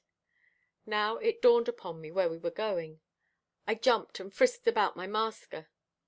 How clever he was! He had remembered old Ellen's address. She was just the one to soothe and comfort poor Beanie. "See what a nice wide avenue you're going to live on," I said to Beanie. "There's no view of the river," he muttered. I sighed. There's no comforting a dog with a broken heart. He did cheer up a bit when we got into Ellen's flat. How glad she was to see my master! Not cringingly glad, but glad in a nice, affectionate way colored people have towards those they like. She was sitting in one of those big rocking chairs in her tiny kitchen, and had evidently been looking out the window at the crowds of people sauntering to and fro on the brightly lighted avenue. This was a great place for the colored persons employed among whites to come to see their friends and families, and on a fine evening they did a good deal of their talking in the street. Master motioned her back to her chair, and he took Robert Lee's rocker at the other little window. "I have brought you a present," he said, and he glanced at Beanie and me as we lay at his feet. Old Ellen's face glowed. "A present? For me, sir? May the Lord bless you!" "It's alive," said my master, and he pointed to Beanie. Ellen almost screamed. "Sir! Not that lovely fat dog?" Master nodded, and she swooped down on Beanie and took him, troubles and all, right up in her ample lap. It reminded me of the song she sang me when I was here before. "Take up de young lambs, tote 'em in your bosom, and let de old sheep go." Beanie's whole soul was shrinking from her, but he put a steady face on his troubles, and even curled his short lip gratefully at her. She began to sway to and fro, rubbing her bleached old hand over his tired head. "Don't let him out alone," said my master. "He might run home." Ellen's face was almost silly with happiness. "There ain't no little pickaninny in New York that'll have the 'tention this little master dog will have," she said earnestly. She always began to talk in a Southern way when she saw master. I think he recalled her old employers down South. "How will you feed him?" asked my master. "He has quite a good appetite." Ellen looked master all over with the good-natured cunning of her race. "Sir," she said, "you looks like the gentleman down South. You wouldn't let your little dog suffer nohow, even if it was Ellen's." Master laughed heartily. He loved frankness and hated deceit. "Ellen," he said, "that dog will have a limited income as long as he lives. It will be paid weekly, and you will have to go to an address I will give you to get it. As he enjoys driving, I will have a carriage call for you once a week, and you can take Beans with you to report for himself." Old Ellen didn't know what to say. She looked everywhere, all round the room, out the window, down at the dog in her lap, and hard at me, as I sat staring at her. Finally she got up, put Beanie down, and said quietly, "Sir, would you like a cup of coffee?" "Very much," he replied. Ellen lighted her gas stove, got out the big pot, made the coffee, and handed him a cup and saucer that she took from a cupboard in the wall. Master handled it in surprise. "This is Sèvres," he said, "and costly." "Sir," she said solemnly, "that was a present from my old mistress, whose heart was broke by de war." Master held the cup out from him, as if he dreaded to touch his lips to it. "But," said old Ellen, in the queer, mysterious voice negroes can assume, "happiness come afore she died. Sir, is you happy?" The big old negress suddenly towered over my master, and laid a hand on his head. "No, Ellen," he said quite simply. "God knows I'm not happy." The old woman stared up at the ceiling, and her eyes became quite glassy. "Oh, Lord," she said with a frightful fervour, Drive away de clouds from poor master's heart. Bring him light. It's coming. Oh, Lord, I see it coming like de wings of an eagle. I see it a–swooping right down on master, dear good man." And suddenly turning her back on him, she began to clap her hands. Master drank his coffee and never said a word. I had been with him long enough to know that he was a very unemotional man, and yet he was all alive with tenderness inside. He had a little superstition too, for he was watching Ellen from the corner of his eye, and was pleased by her interest in him. Finally he got up and went over to poor young Beans, who lay in the chair, taking no stock in all this sentiment. "Good–bye, my dog," he said. "You're young. You'll get over this." Beans, of course, tried to follow us from the room.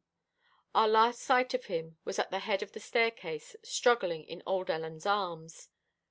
"Dog, dog," she said rebukingly, "old Ellen knows. There's a cloud going to burst over you all, mister and dog, and it's full o' blessings." My master smiled at intervals all the way home. He always made for Riverside Drive, and never stayed any longer than he could help in the blocks and blocks of streets between it and East River. This night there were heavy masses of clouds over the river, but just before we got home the moon broke through and showed a superb, smiling face. My master paused, and leaning both elbows on the stone parapet, stared at the moon. "Suppose it should come," he murmured. "Perfect happiness, in the right way. The only way it could come now is a wrong way." His voice was frightfully sad and perplexed. How I longed to comfort him! But I was only a dog, and moreover I didn't know all his troubles. I was pretty sure they weren't money troubles. I did all I could. I jumped up and licked his hand. "Boy," he said, withdrawing his gaze from the moon to look at me, "you're the greatest comfort I have." Wasn't I proud and happy? I almost wriggled myself out of my body. With a beautiful smile, but a heavy sigh, he turned, and we started toward home, which we did not reach without a further adventure. End of chapter 6.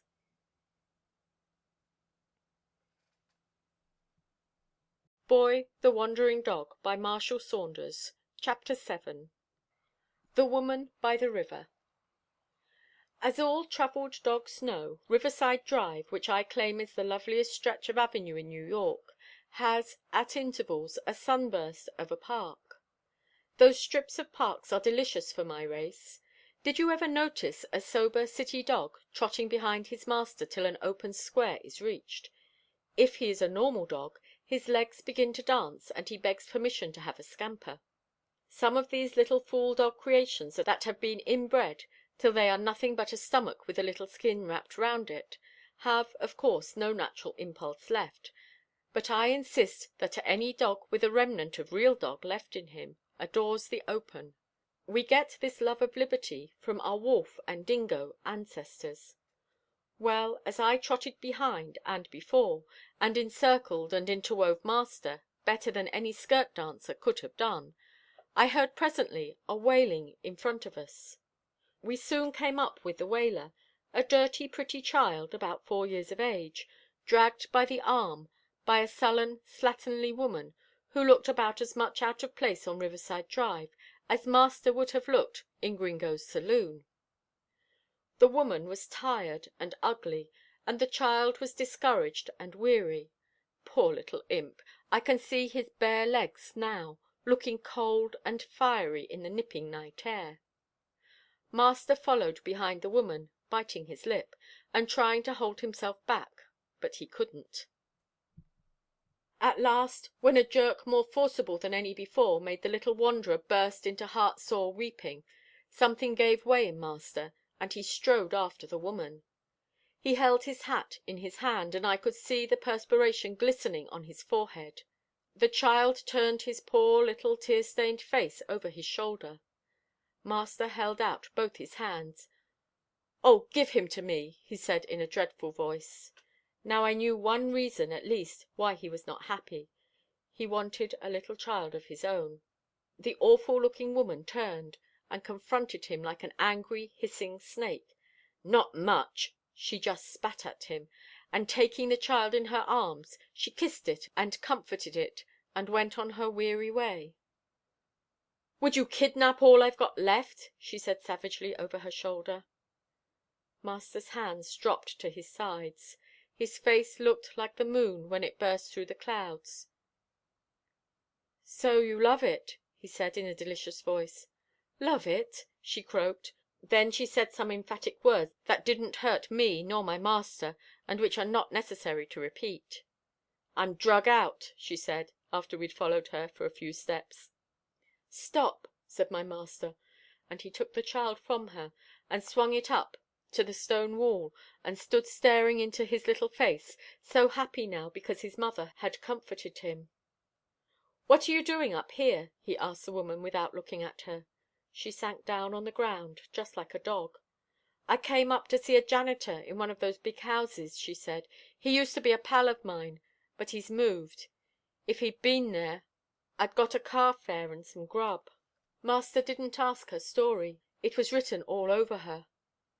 "Would you work in a laundry?" he asked presently. "Who'd take me?" she said sneeringly. "Look at that for dirt," and she held up a bit of her horrible dress. "My laundry would," he said dryly. "You ain't got a laundry," she said quickly, and she shot a glance up at him from her bleared eyes. "Yes, I have. Here's the address," and he thrust a card in her hand. "Read it," she said drearily. "I ain't got my specs." "Good heaven!" muttered my master, casting her a reluctant glance. "Not much over 20 and senile decay." As if understanding him, she murmured, "You had good feed when you was a kid. I was stuffed from swill cans and treated to tasty bits from the dumps." A shudder ran over my master. "Don't you write no country name," she said with feeble wrath. "I'll not leave this little old New York agin." "It's way downtown," he said shortly, as he handed her the card. "And here's car fare. Mind, no drink on the way." "I'm too beat out," she said, struggling to her feet. "I've heard of you. You're the odd fellow that runs that place for the likes of us, and ain't too particular about rules. I'll go in, for I've wanted to get in, but didn't know how, and I'll stay till I die, and go to nobody knows where. That'll be soon, and you can have him," and she nodded toward the child. Master turned to leave her. "Stop," she said in her husky voice. "I'm going to wish something on you." Then she looked up at the moon. "He ain't got a kid of his own," she said softly. "I know by the look in his eyes. Send him one, Mrs. Moon. You're the only mother I know." As if afraid he would thank her, she held her child tight to her and shuffled off toward Broadway. Master stared after her for a long time. Then he muttered, "That's the second time I've been blessed to-night. Queer, isn't it, dog? Now, as that child must have a warm welcome at the laundry, let's go telephone before we get home. We don't want our right hand to know too much about the left hand." End of chapter 7.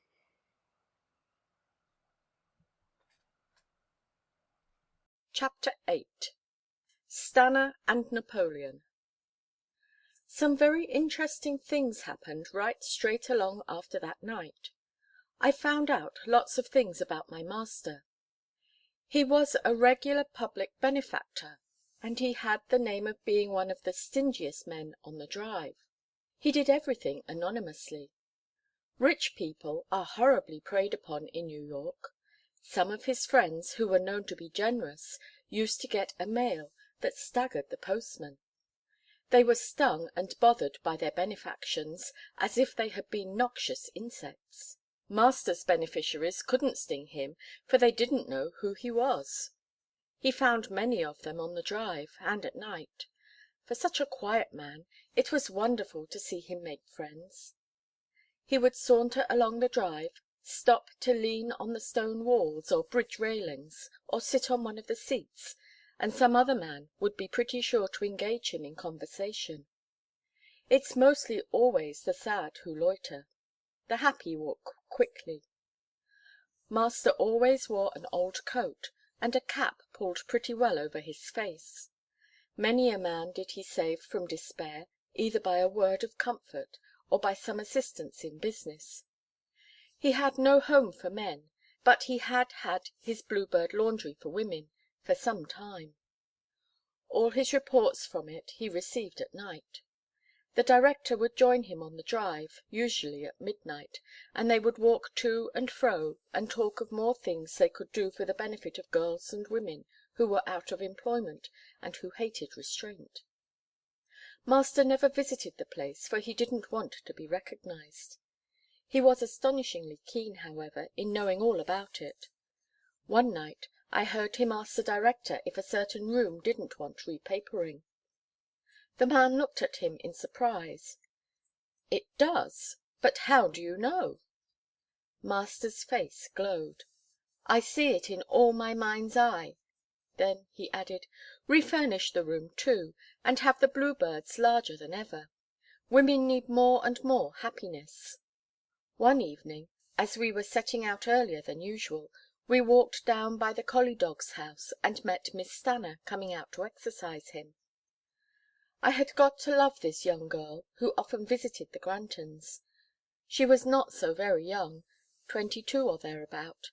She had a brave, fine face, and it never grew weary, no matter how worried she was inside. By the things the servants said, I knew that Stanna and her brother lived with a grandmother, that they had been very rich, but the war had made them poor, and the grandmother was trying to find a rich husband for Stanna, and the girl wouldn't help her. "Hello, Wasp," said my master, quite like a jolly young boy. His face always lighted up when he saw this pretty girl, and in common with all the persons in her set, he called her by her nickname. I asked Walter Scott one day why his young mistress was called the Wasp, and he said it was on account of a costume she wore at a fancy ball a short time ago. The dress was black and gold and had gauzy wings, and ever since that time her intimate friends had called her Wasp or Waspy. Miss Stanna had very pretty manners, for much pains had been taken with her education. Naturally she was very frank and mischievous, but she was always covering up this native gush and frolicsomeness by an assumed conventionality. To-night she looked merry, and full of fun. She bowed very prettily, and gave a little skip as she held out her hand to my master. "Grandmother is terribly shocked," she said, laughing all over her face, "but Walter Scott was pining for a run, and the maids are out, and Brother Carty too. I promised to stay 15 minutes only, and to walk up and down in sight of the house. I'm so glad you've come. Scamper now, Sir Walter and boy dog." I didn't want to scamper. I wanted to hear her talk, for I was very much interested in her. So I kept close to my master, and Sir Walter, after finding out that I did not care to accompany him, ran off alone. That dog always had such perfect manners, acquired abroad, for he had been born in a castle in Scotland, and rather looked down on everybody on the drive, human beings and dogs too, because so few of us were perfectly aristocratic. He claimed that it was impossible to acquire finish of manner and conventional elegance in a country as new as America. We used to have heated arguments about it, and his known opinions on the subject kept him from becoming a favorite among the dogs in our set. He said I was an aristocro-democrat dog, while he was pure aristocrat. I said I was a good American dog, and believed in our own institutions, George Washington, and all that sort of thing, and I claimed that if one worked hard enough at it, one could obtain ease of manner and polish in this country as well as in any other. Walter was never convinced. I used to say to him, "Don't you call your own owner a perfect lady?" "Yes," he would say uneasily, "yet her manners in repose haven't the perfect repose that characterizes the pose of women abroad." By abroad he meant Europe, which he never would say. Europe was "the continent" to him. England, Scotland, and Ireland were home. "But you never were in Ireland," I used to say to him. "How can you call it home?"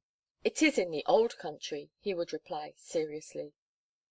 To come back to the ladies. Walter, or Sir Walter as he preferred being called, liked a dull, dead stillness of manner, a kind of "I've just been to a funeral," or "I'm just going to one" air. Now I like liveliness in women.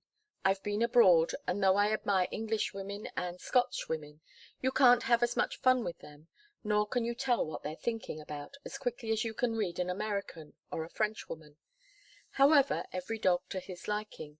Give me gaiety and fun. Sir Walter can keep his goddesses and statues. Miss Stanna just suited me to night. Her eyes were dancing, and her little black pumps could scarcely keep on the sidewalk. "What is the matter with you?" asked my master uneasily. He was one of the executors of her father's estate, and took a business, as well as a friendly, interest in the family. She didn't say nothing, as most girls would have. She said everything. Master gave her a queer, sidelong look, and said, "I heard my wife remark to–day that it is a long time since you have been to see her." "I've been busy," said Stanna, with a ripple of a laugh. She had stopped, and was staring hard at a big old–fashioned mansion standing on one corner of the street we were passing. It was gloomier than ever to–night in the electric lights. Even by daylight it looked forbidding, except in front where it faced the drive, for it was surrounded by a semicircle of huge apartment–houses. "Who has bought that old Sweeney house?" asked my master, as he followed her glance. "I see workmen there every day." "A queer man," she said, with an odd little smile. "A saloon–keeper from the Bowery." Didn't I prick up my ears? Something told me that was Gringo's master. You know dogs are very quick at understanding. I can't explain why it is, but something inside me tells me when to jump to a conclusion, and I jump, and nearly always land on my feet. "The Bowery," said my master, wonderingly. "You never saw such an odd man," she went on in a musing way, and with her eyes fixed on the dark house standing so solemnly among its lighted neighbours. "He's not like any one I ever saw." "He isn't that fellow who is being lionized because he made the fortune out of the soft–drink places, is he?" asked my master.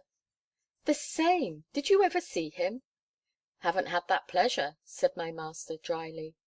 "Mrs. Van der Spyten took him up, and grandmother followed suit. He's handsome in a cold, quiet way, and, wonderful to relate, the dead image of Napoleon." "Napoleon and the Bowery," said my master, disdainfully. "Grandmother can make him talk more than any one," continued Miss Stanna. "She's unearthed the fact that his father belonged to a good old English family, that he married a barmaid and ran away to America, that he lived in Chicago and had this son, who seems to have lived everywhere from Chicago to Rio Janeiro." "Is he a gentleman?" asked my master. The girl turned on him quickly. "Now what do you mean by a gentleman?" "You know," he said, doggedly. "Well, he isn't, then. He knows how to read and write, and make money, but a drawing–room throws him into a bored agony, and a dinner–table is an extended nightmare to his unaccustomed spirit." Master shook his head, and frowned terribly. "But fancy the sensation, Rudolph," continued Miss Stanna, "of meeting some one to whom our tiresome conventionalities are blank and unwished–for novelties. I sat beside him the other night at dinner. Something told me he didn't know what to do with his forks and spoons." "I dare you to eat with your knife," I whispered. "And did he?" asked my master, breathlessly. "Every morsel. Oh, the sensation! How was grandmother to cover that up? She had excuses for everything. 'Ah, the poor fellow,' she said, 'deprived of his father at an early age, cast on the cold world, obliged to eat when and where he could, then his noble qualities asserting themselves, and bringing him back to the sphere in which he was born, where he's amply prepared to shine as one of the leading philanthropists of the day.'" "So that's his pose, is it?" asked my master. "His pose!" said the girl, bursting into a laugh. "His pose, my dear Rudolph, he affirms over and over again. 'I didn't sell temperance drinks to reform men. I did it to make money,' and no one believes him. He's a hero despite himself." "I believe you're going to marry him," said my master, irritably. "That's what grandmother said," remarked Miss Stanna, with an angelic smile. "I shall look into this," said my master, firmly. We are your oldest friends.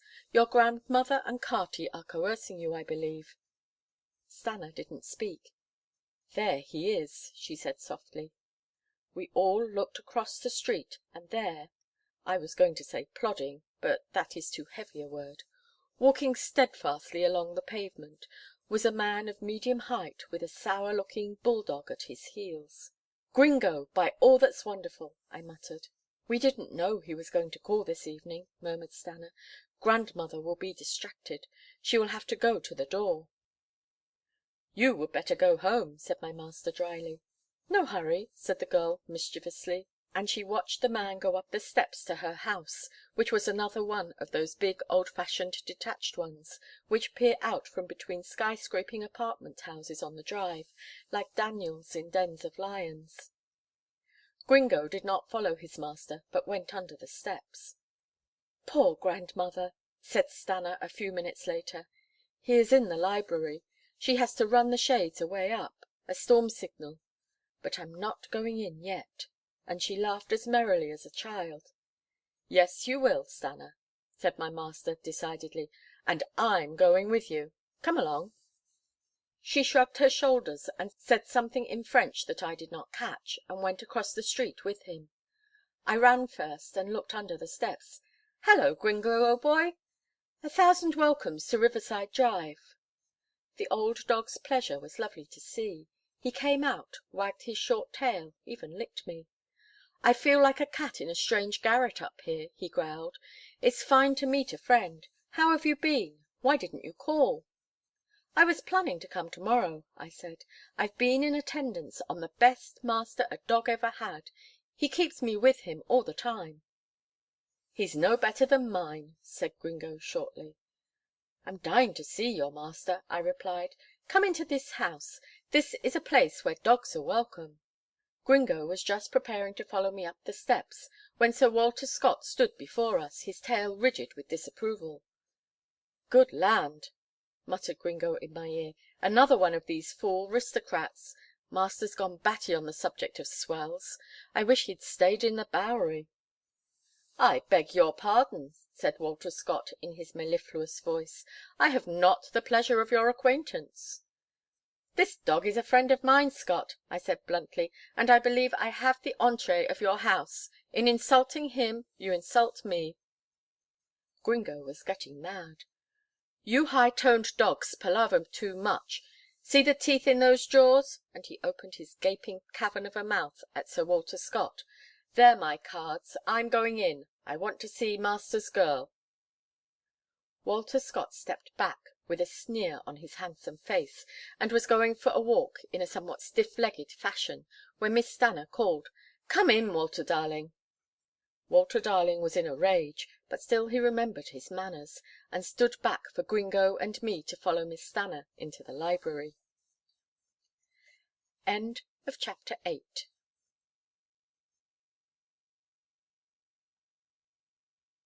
Chapter 9. It was a very pleasant room. Old Mrs. Resterton hadn't expected callers, so the fire was very low in order to save the coal. However, she was poking it, and it soon would be cheerful. There were plenty of books in long, low cases, and a nice old rose carpet on the floor, and big easy–chairs. And standing before one of those chairs was a very remarkable–looking man. He did look like Napoleon. He was proud, and quiet, and determined–looking, and his hair lay in a little wave on his forehead, just the way Napoleon's does in his pictures. When he spoke, his voice was beautiful, low and resonant like a bell. My, what a look he had! Like a man that had seen everything. I saw that no matter what his position in life had been, he was enormously clever. Miss Stanna was very cool and yet gracious with him, but her grandmother, worldly old stager as she was, could not conceal her satisfaction at his unexpected visit. She gushed when she saw my master. "Oh, Rudolph, how opportune! I have been hoping you would drop in. How are you, and how is dear Clossie? He assured her that Clossie was well, and then she said, "Mr. Bonstone, this is our friend of whom I was speaking the other day, Mr. Granton." The two men shook hands and looked at each other with sizing-up glances, like two dogs that may fight and may not, just as the fancy strikes them. Gringo went under the sofa with me, and Walter Scott lay by the fire. My, what a gossip we had! "Ain't the master the curly-headed boy?" said Gringo admiringly. "Just up and leaves the Bowery, and comes in among the swells, as cool as a cucumber. Picks the downiest peach of the lot." "But, Gringo," I said uneasily, "you'll not be at home in these higher circles. You don't understand." "Don't understand," he growled. "Don't I understand? Can you spring at a bull's head, hold him, and pin him down without sweating? That's what my ancestors used to do. I'm thoroughbred, I am, but what they went through is nothing to what I've gone through with these upper-crust dogs. It's enough to break your heart. At first I took their nonsense. Then I got my ginger up and just squared up to them. I don't see any use in their darned old politeness, forever scraping and bowing and doing the pretty. Yah! It makes me sick." "How does your master get on?" I asked curiously. "Never turns a hair outside, but he's hot under the collar. Wears 4 a day. This indoor life wilts him and makes him sweat like a butcher." "But, Gringo, I thought your master was a saloon keeper." "So he is, or was. He's given up all his saloons and gone into real estate. He never stood behind a bar himself. He hired other men for it. He was always running the streets, making or dropping money." "He looks interesting," I said, poking my nose further out from under the sofa to look at him. "Interesting," said Gringo scornfully. "He's a whole bag full of men in one. Watch that eyelid of his." Mr. Bonstone had very fine eyes. They seemed to talk without the aid of his lips. I noticed that though he appeared to be taking his part in the conversation, he scarcely opened his mouth. "He's a most intelligent listener," I said, "but why doesn't he talk himself? Can't he?" "He's afraid of making a break," said Gringo with a sigh. "Used to gabbing with men. If he kept his mouth open, something might slip out that would frighten those 2 fashion plates." "Does he really like Miss Stanna, or is he marrying for social position?" "He wants her," said Gringo emphatically, "and he wishes she was a barmaid." "Oh, I see. He's a man that doesn't want to shine in society." "If society had one head, and master had a gun, I wouldn't leave him alone in the room with it," remarked Gringo shortly. "Don't say society, Gringo," I corrected. "Say society." He growled it over in his throat several times, and at last got it right. I was immensely interested in this affair, so I pushed my inquiries further. "Does Miss Stanna know that your master likes her for herself alone, and not because she belongs to a good old New York family?" "Can you fool a woman?" said Gringo scornfully. "She knows all about it, and more too. But poor mister, he's in the dark. He thinks she's marrying him for his money, and he's wondering whether she'll ever be willing to leave her gang for him." "Why doesn't she tell him?" "He wouldn't believe her now. You just hold on. She'll work that out for herself. I wish they'd get married. I'm having the dickens of a time in an uptown hotel. The dogs are enough to make you sick." "Are you coming to live in the Sweeney house after the wedding?"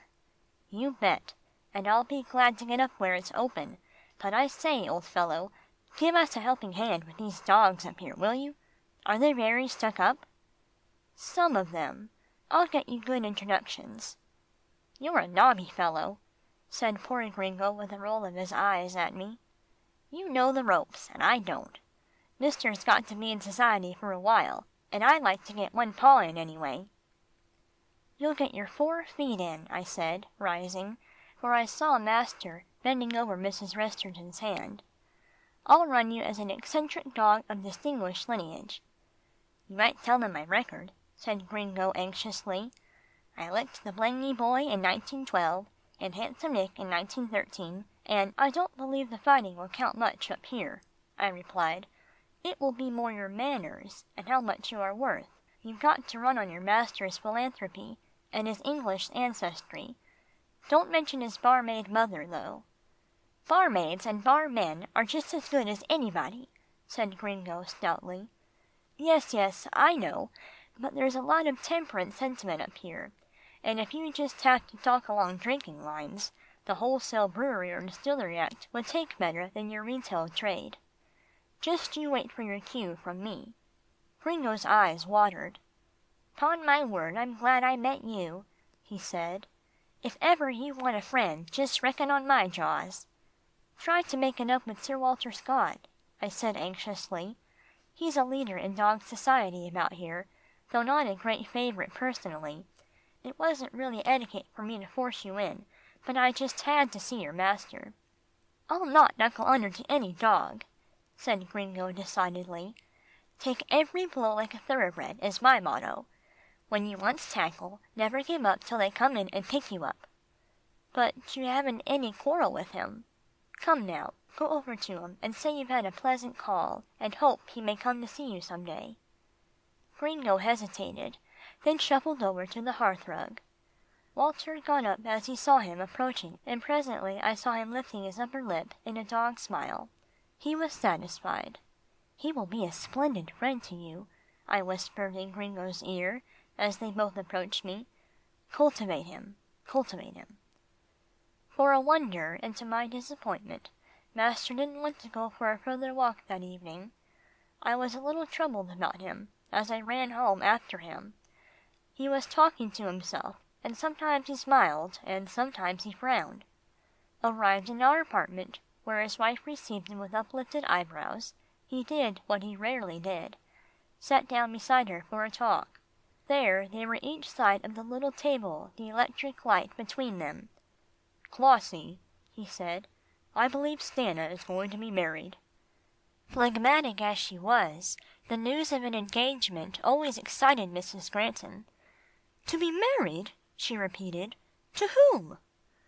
"To a fellow called Penny Nap. He used to keep a saloon." "Penny Nap? Is that all the name he has?" "That is his nickname. His whole name is Norman Bonstone." "Stanna! Penny Nap!" echoed Mrs. Granton in a bewildered way. "I don't like it," said my master crossly. "I believe the girl is being coerced. I can't make her out. Perhaps you could. Clossie, will you go to see her?" Mrs. Clossie's eyelids narrowed as she stared at her husband. "Oh, certainly. You think I could find out whether she is happy about it? It's a great thing to have Stanna happy." Master didn't say anything. He was dreaming and gazing into the fire. The matter must have made an impression on Mrs. Granton, for the next afternoon she announced her intention of going to see the Restertons. Master telephoned, found that they would be at home, then set out with his wife to walk the short distance to their house. Something was the matter with the car, and it had been sent to the repair shop, unfortunately, oh, most unfortunately. End of chapter 9.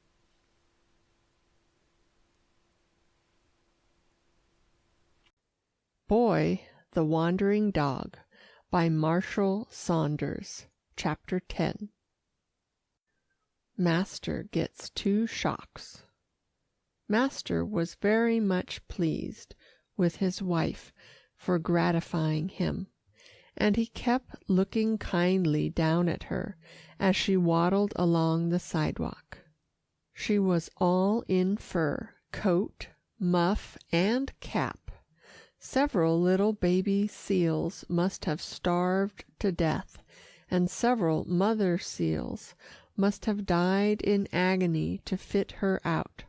She didn't care, for one day I saw her read a story about the cruel seal traffic and throw it in the fire. I knew what it was, for master told her about it, and then handed it to her. Well, just as we got opposite Stanna's house, she started to jaywalk across the street, as Gringo says, that is, to cross it in the middle of a block. Master caught her arm and said, "Wait a minute, there are too many cars passing." "They'll stop when they see us," she said impatiently, and she pulled her arm away from him. He tried to catch her again, but she was slippery in her furs. Then he got behind her and literally tried to run her across the street. If she had only done as he wished her to do, but she stopped short as she saw a car bearing swiftly down upon her, and screamed.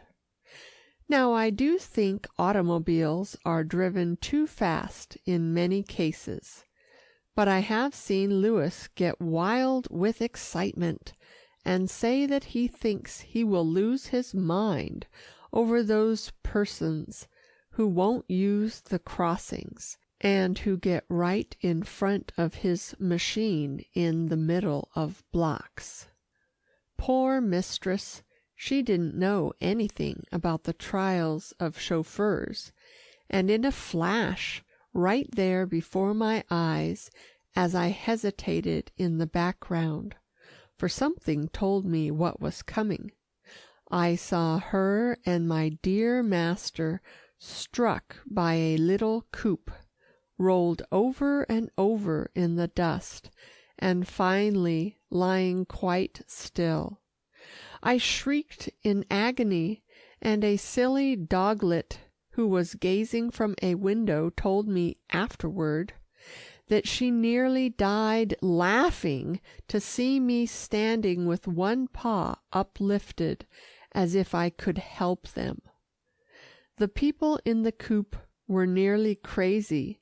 They jumped out, lifted my master, who was merely dazed, then took up my poor mistress, who was bleeding from wounds on her pretty face, hurried her into a powerful limousine that had stopped at sight of the accident, and rushed her to a hospital. I dashed after it and kept it in sight till we got near the hospital, where I sank on the ground more dead than alive. After a long, long time, my master came out. A doctor took him in his car. I got in beside them, and we drove sadly home. That was the beginning of a terribly unhappy time for my master, and a mildly unhappy one for me. The apartment was lonely without its mistress. She had been selfish and disagreeable the most of the time when she was there, but we missed her. My master would sit and look at her empty chair, his books and papers unheeded. Then he would go to the telephone. She got over her wounds and bruises, but she didn't want to see my master. The doctors said her mind seemed slightly affected. She had better go away off in the country for treatment. When this happened, there was a long silence from her, broken only occasionally by a report from a physician. Weeks and weeks went by. Miss Stanna got married and went to live in the big stone house, but master never went near her, and his only recreation was his long walks at night. We got very near to each other in those days, and Miss Stanna, or rather Mrs. Bonstone, meeting me in the street one morning, stooped down and patted me, saying, "You are a dear boy dog. I don't know how poor Rudolph would do without you." This pleased me immensely, and I stuck to my dear master closer than ever. Some of his friends were losing money by the war, but his business had improved, and the more money he made, the more he gave away. Many a poor man blessed him for the help he rendered. The unemployment was dreadful, and the ones Master helped were just the ones that the agencies for poor men did not touch. One night he kept a poor fellow from drowning himself in the Hudson.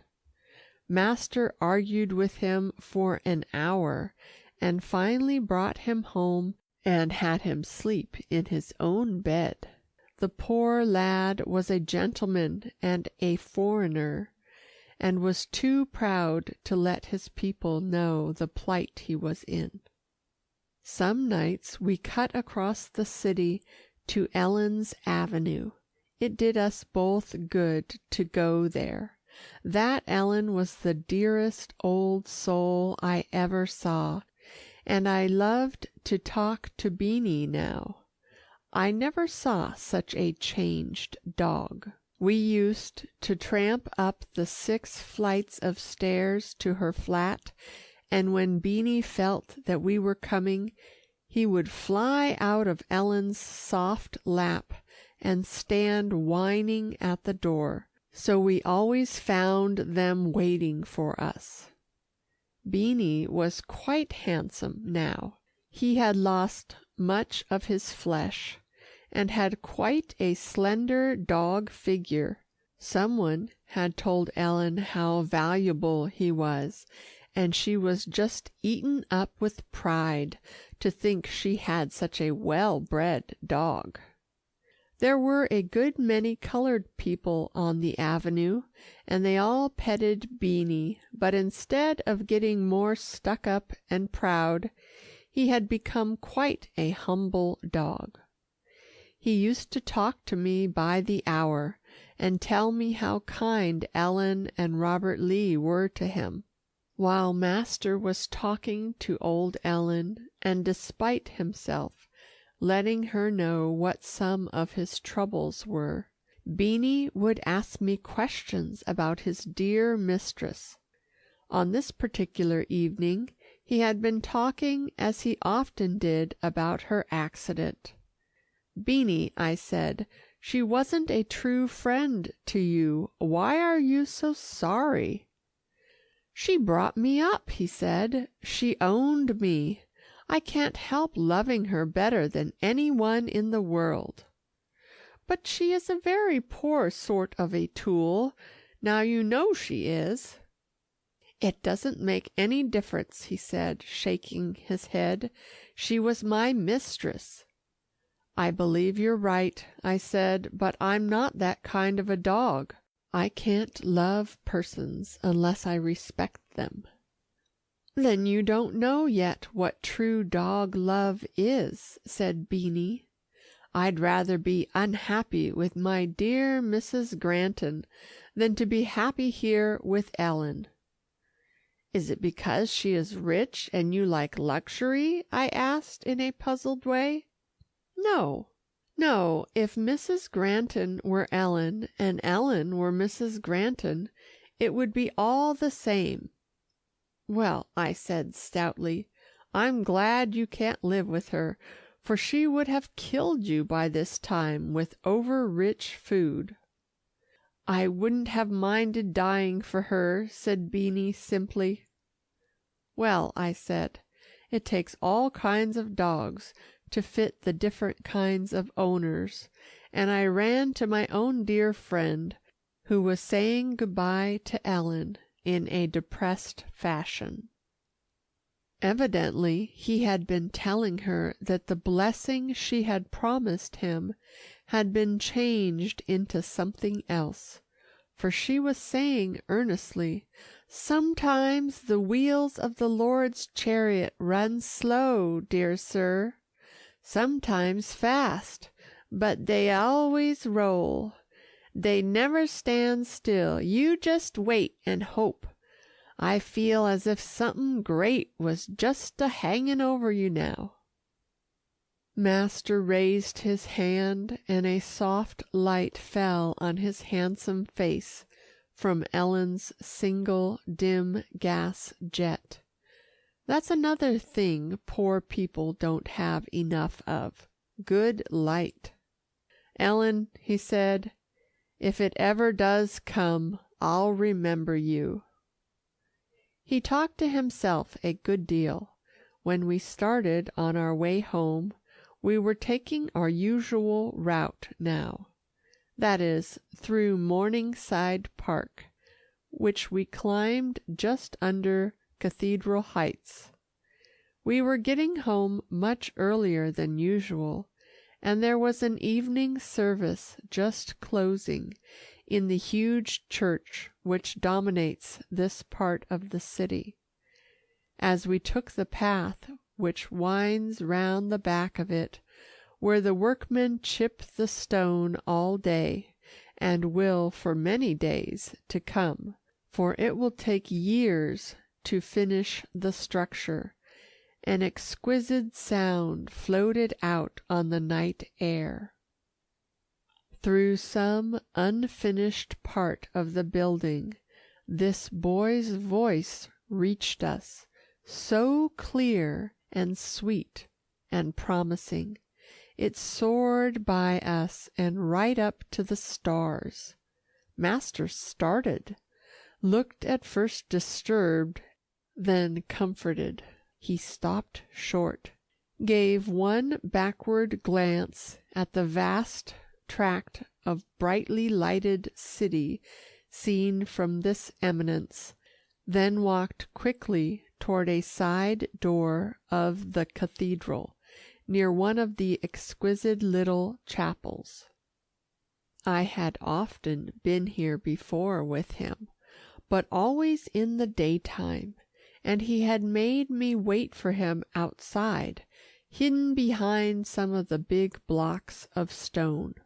However, tonight I pressed in after him, and he did not rebuke me. I knew a church was no place for dogs, but I was uneasy about my dear master, and did not want to leave him alone. As he pushed open the swing door, such a blast of music met us. The whole thing was going now, organ and men's voices, and it was magnificent. Dogs like music as well as human beings do.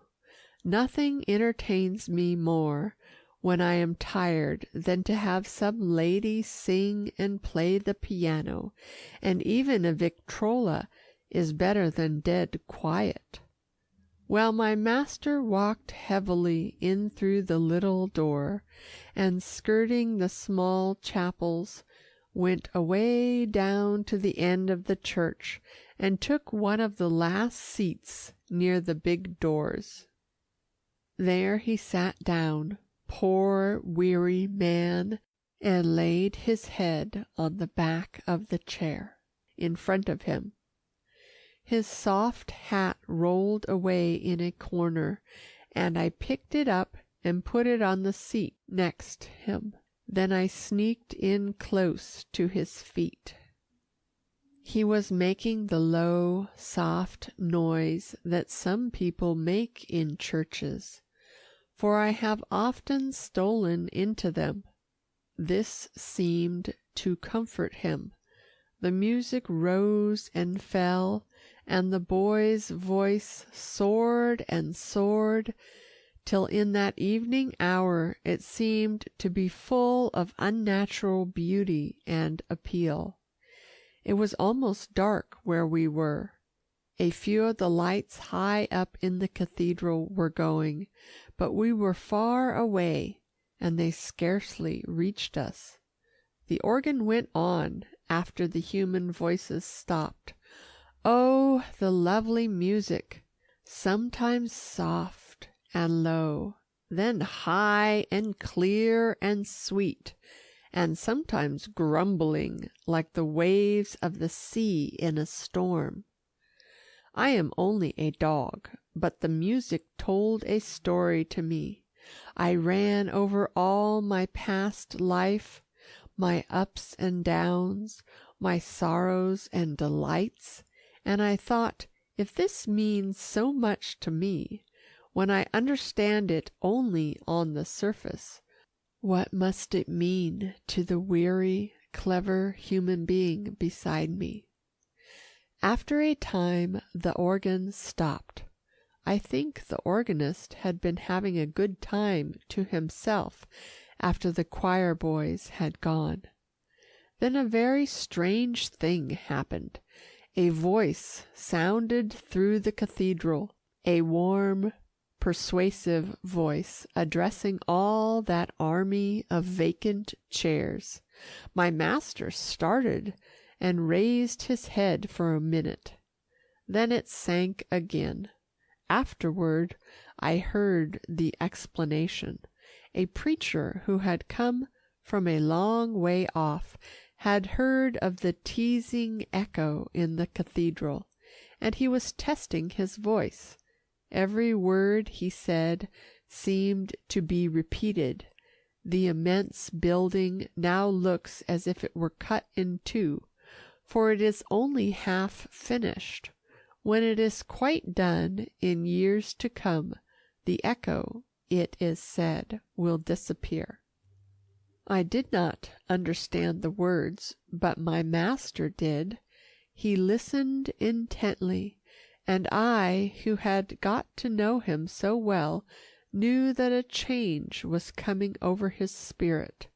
He was being comforted. After a while, the preacher followed the organist and left the cathedral, but still my master did not go home. I might have pulled his coat and reminded him of the passage of time, but I judged that this was not a case for my interference. I kept curled up on his feet, so they would not get chilled from the stone pavement, and there we sat, hour after hour, till I fell asleep. After a time I felt his feet stirring. Then he got up, found his hat, and groping his way to the big doors, began to walk up and down, very slowly and thoughtfully. I went to a corner and lay down, and it did not seem very long before the doors were opened for an early service. We were free. I gave him a long, searching glance as we emerged from the cathedral grounds to broad Amsterdam Avenue. He was a different man. Something had happened in the church. With a firm, free stride, he struck across the avenue, past Columbia University and Broadway, to the Drive. He was in a terrible hurry to get home. "Boy," he said, looking down at me with a light on his face I had not seen there since the accident to my mistress, "it's all right now. Happiness or sorrow, I shall not repine, but I feel as if we were going to receive good news." I was so glad he said we and not I. It made me feel a part of his family. I had to run to keep up with him at last. It seemed as if he could not go fast enough. When we got to the apartment house, and he entered the elevator, which was always too speedy a one for my comfort, he acted as if he thought it was going slowly.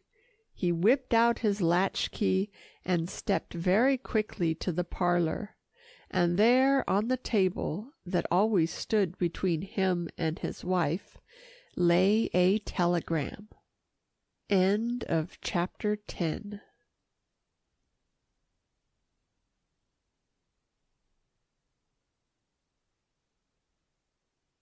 Chapter 11. Napoleon and the Wasp.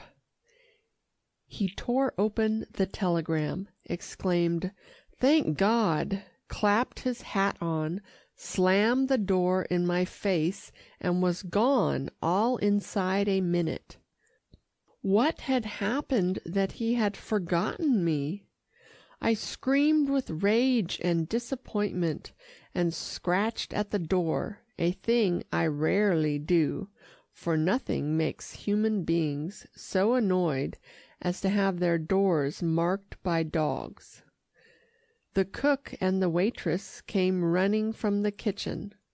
They were very good friends of mine, for I took care to treat them with the respect and consideration that every well-bred dog should show to servants.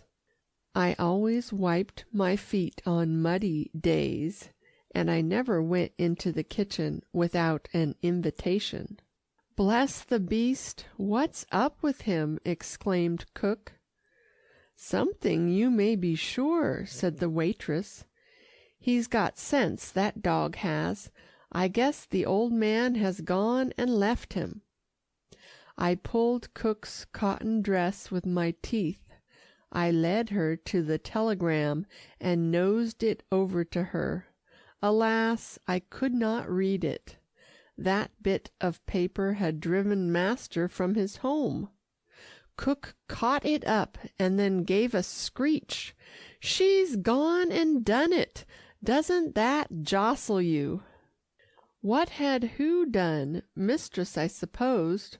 Why didn't she tell me? I whined and howled, but they paid no attention to me till Louis came in for his orders, as he usually did at this time in the morning, not sauntering, but hurrying and breathing heavily as if he, too, were excited. There was a queer smirk on his face, and he opened his mouth to speak, but he had no chance to say anything, for the two women just yelled at him. "We've got a baby! We're just like other folks. Read that. Ain't it the superfine?" Now, I thought I would go crazy. I barked and jumped and screamed, and no one rebuked me. Cook sat down in mistress's chair and fanned herself with her apron.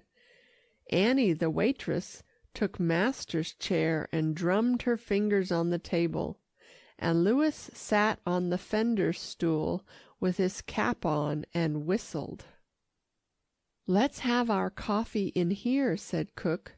So they had a lovely time by the fire, and talked about the coming of the baby, and how it would turn the family topsy-turvy. "The old man wasn't in last night, was he?" remarked Louis. "No," said cook, "he wasn't. Something new for him." "That kid elevator boy gave me some mouth about it," said Louis, sheepishly. "What did he say?" asked Annie. "Grinned like a fool, and asked me where my old man got that dust on his coat and hat." I whined eagerly. Oh, if I could only speak and tell them it was cathedral dust. Rich people don't know what sharp-eyed critics they have in their dogs and cats and servants. "I hope you gave him a smack," said Annie. "Bet your life, didn't I?" said Louis. "Says I, young fella, if my old man was out all night, he in no mischief were. He ain't that color, see?" And I digged him under the ribs. Cook and Annie shrieked with laughter, and said they'd have their dig at the elevator boy, too. Then finally they all went to their work. Cook invited me politely to sit in the kitchen, but after my breakfast I ran to master's room and sat on the window seat looking up and down the drive. I waited for him till late in the afternoon. Then I knew he would be better pleased to have me taking the air, so I ran to the hall door and barked till Annie opened it. The elevator boy took me down below, and the doorman let me out on the sidewalk. It was a pleasant day, with a brisk wind sweeping in off the Hudson. Many nurses and children were out, and many dogs. I knew all the canines in this neighborhood by sight now, and had a speaking acquaintance with all those worth knowing. I ran into one of the little parks, and there saw a group of dogs without leashes who were standing talking together, and gazing at a dachshund who was conceitedly staring in what he thought was the direction of Germany, but what was really Hoboken. "Good afternoon, boys," I said. "What's the news?" "We're just deciding which of us shall have the pleasure of licking that hyphenated American dog," said a handsome black French bulldog. "For days he's been pushing that griffon, Bruxelles, about, and some of us think it's time for us to stand up for the Belgian dog. Today the news of the war has been very good for the Germans, and the dachshund has been positively unbearable." "I'd like to have the honor of settling him," said an Irish wolfhound, "but the odds wouldn't be even." A Scottish terrier bristled up.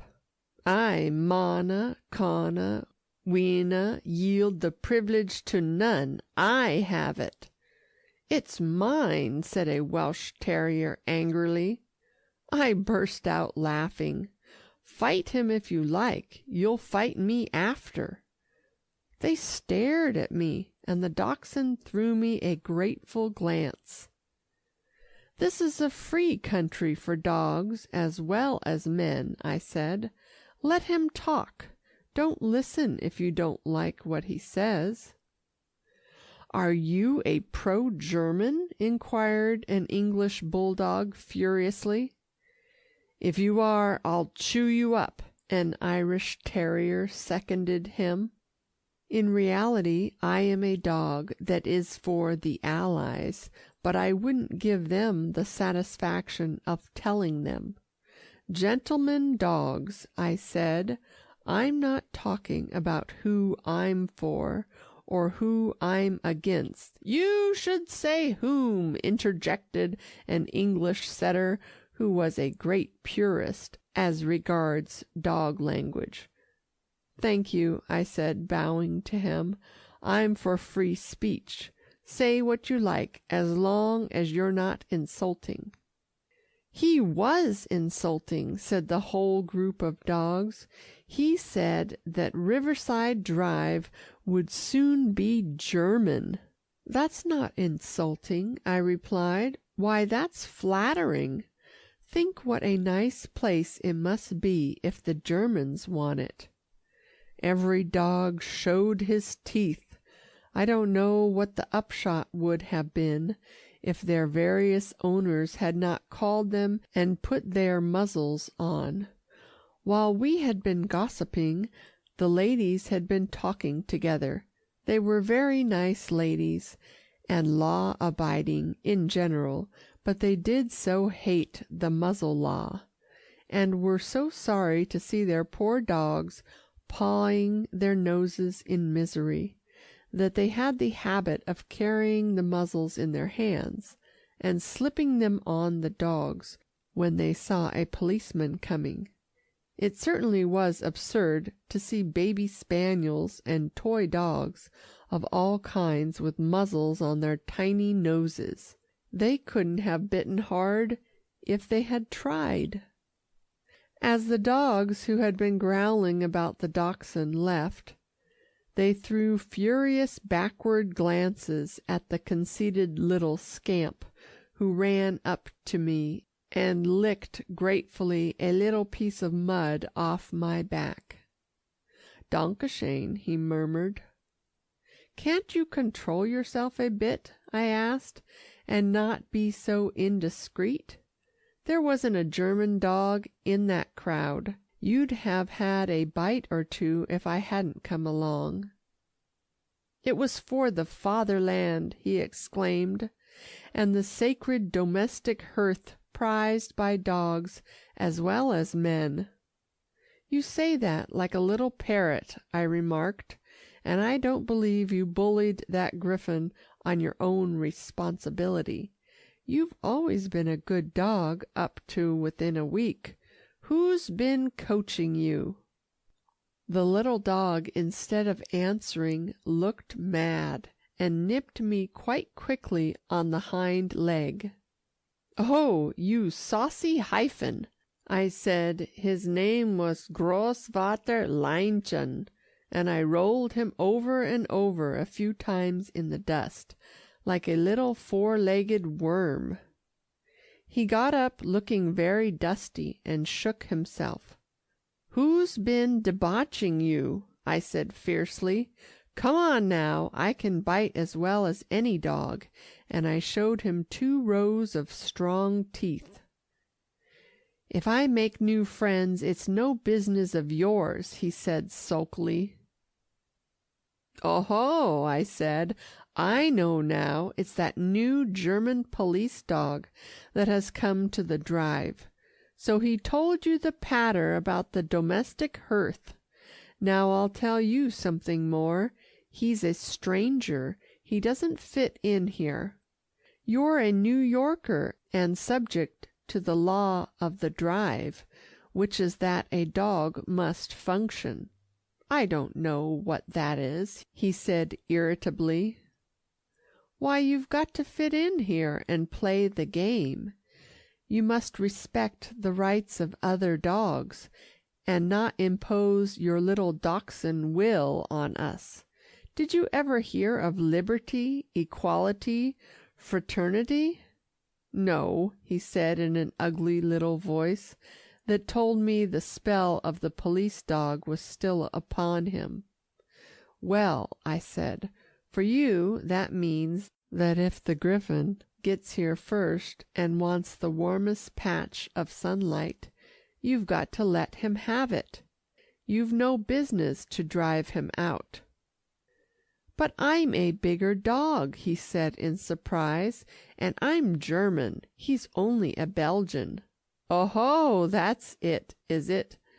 I replied. "You think German dogs lead the universe?" "Of course they do." "Well then, if they do, they ought to be perfect." "They are perfect," he said in astonishment. "Didn't you know that?" "No," I said, "I didn't. I believed American dogs, and English dogs, and even colored dogs are just as good as German dogs, if they behave themselves." "You're a socialist," he said, "a dangerous dog." I stared at his ridiculous little short-legged swagger as he swung up and down before me. "Now I'm going to tell you something," I said. "As force alone appeals to you, that little griffin belongs, as you probably know, to Mrs. Warrington, whose sister married an Englishman, Lord Alstone. Now I happen to know that Lady Alstone is to arrive here to-morrow on a visit to her sister, and with her ladyship comes her English mastiff. You're probably going to get the greatest licking a dog ever got, for the griffin and the mastiff are always very chummy, and he will be sure to tell of the treatment he has been receiving from you. A family dog will fight you far harder than outsiders like the drive dogs." The dachshund looked alarmed. "I'm sorry for you," I said. "Auf Wiedersehen." "I say," he exclaimed, hopping after me, "I don't want to be torn to pieces." "How can you be?" I retorted. "You're perfect. Being a super dog, you'll find a way out."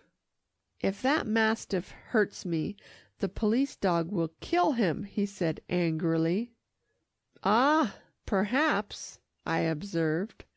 "Of course, the police dog is a good size, but an English mastiff—" The dachshund looked still more thoughtful.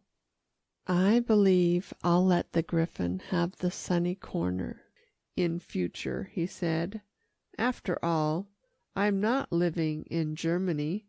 I'll tell the police dog I've got to be American, as long as I'm here. If I go back to Germany, I can be German." "All right," I said heartily. "That's a wise dog. Now why don't you run right on to the Griffin's house and tell him that? Get your story in before the mastiff arrives." Off hopped Mr. Dachshund across the drive, keeping a bright lookout for policemen, and I felt that in future he would be friendly with the Griffin. I chuckled to myself as I ran on to the Bonstones, for that was my objective point. Evil communications corrupt good manners even in dogs. The air was delicious. I had no muzzle on, so I went slowly, and with a wary eye for those nice men, the police, who would be our best friends if it weren't for the health commissioner. It is a great fashion with some persons to run down policemen. I always like them, and firemen, and have no admiration whatever for soldiers. I hate to see things torn and mangled. Policemen and firemen try to keep things together, and I believe if every policeman in every big city had a good police dog, there would be less killing and wounding of human beings. The New York policemen are sharp, so I had to do a good deal of dodging behind pillars and in shrubbery, and twice I had to run away down to the river bank to elude them. It was close on dinner time when I reached the Bonstone mansion. I ran round to the back to get in. Fortunately, the chauffeur, who was a friend of Louis, knew me, and when I whined, he left the car he was cleaning in the garage, and opening a side door of the house, said, "Run in, Perp. I'll bet you've come to call on the bride." I had, and I ran through back halls and passages right up to her bedroom. She was dressing, not for her own dinner only, but for a fancy dress ball to be held in the house of a friend afterward. She looked like the most beautiful picture I ever saw. Most women don't look like pictures, but she nearly always does. She was putting on the costume Sir Walter had told me about, the wasp creation, with the gauzy wings and fluffy flounces. The skirt was rather short, and showed pretty striped stockings, yellow and black. Sir Walter said they were. Then there were tiny little satin shoes.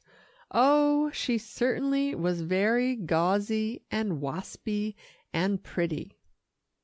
Miss Stanna, or perhaps I should now say Mrs. Bonstone, had a French maid dressing her, a well-trained one, for her mistress had scarcely to open her lips to give directions. Once she murmured "trop serré," and another time she said "les gants jaunes." Her flowers were lovely, orchids that nodded like big insects, and looked the shade of her gown. When she glided from the room, the maid, who was a merry-looking creature herself, stared after her, and said with quite an English accent, "She knows how to get herself up, the monkey." Her voice was kind when she said it. We dogs don't take much stock in words. It's the tone that counts with us. I don't believe Mrs. Bonstone would ever be unkind to anyone, unless they deserved a good scolding, in which case I think she could give it. Well, I travelled on behind the wasp gown down to the drawing-room. Mrs. Bonstone had greeted me politely when I went in, but very dreamily. Her alert mind was not at present on dogs. Sir Walter stood under the statue of a Grecian boy in the lower hall, and as usual was the essence of courtesy. He came forward to greet me, bowing his noble head politely, and never saying a word about my not having called sooner, escorted me into the fine big room, which had been done over with furnishings in which a lot of gold glittered. "Must have cost thousands and thousands," I observed. Sir Walter, who did not think it good manners to mention prices of things, and yet who felt it incumbent on him to say something, murmured merely, "The new man is princely in his generosity." "Where's Gringo?" I inquired anxiously. "Never leaves his master. Look behind Mr. Bonstone's patent leather shoes." Sure enough, there was old Gringo, resplendent in a new collar which seemed to worry his neck, and panting happily beside a big fire. He looked like a big, ugly, brindled splotch on the white velvet hearth rug, but attractive, so very attractive, and just brimful of originality. He wasn't going to turn into a conventional dog just because he had come to live on Riverside Drive. He pricked his rose ears when he saw me, and scuffed over to nose, or rather to lip me a welcome. For his old nose had such a layback that it wasn't the use to him that mine was, for example. Mr. Bonstone and his wife didn't pay any attention to us. They were staring at each other, as if they were at some kind of new and agreeable entertainment. However, the man's keen glance soon fell on us. "Dog show?" he asked agreeably. "I heard there was one going on." Mrs. Bonstone laughed in a healthy, happy way, as if she hadn't a care in the world. Something about us, we 3 dogs, standing in the middle of the room, politely greeting each other, seemed to excite her risibles, till she almost lost control of herself. Or was there something back of us in her mind? I guessed the latter by the way she looked at her husband when she caught his arm and said, "Norman, let's go in to dinner." The butler who stood in the doorway was just announcing this, the most agreeable time of the day. He was a new man and gave me a frightful stare. I placed him as a dog-hater. Mr. Bonstone and his wife took their dinner in almost profound silence.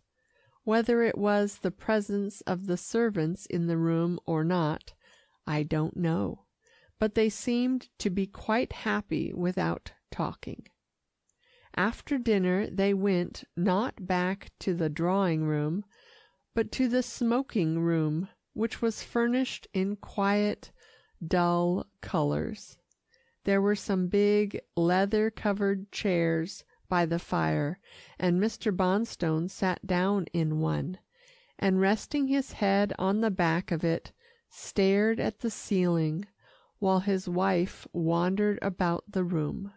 Neither Mr. Bonstone nor my master smoked, and for that I was very thankful, For though I can stand the smell of tobacco, I, like most normal dogs, do not care for the smell of anything burning. I love strong odors, but not when they are on fire.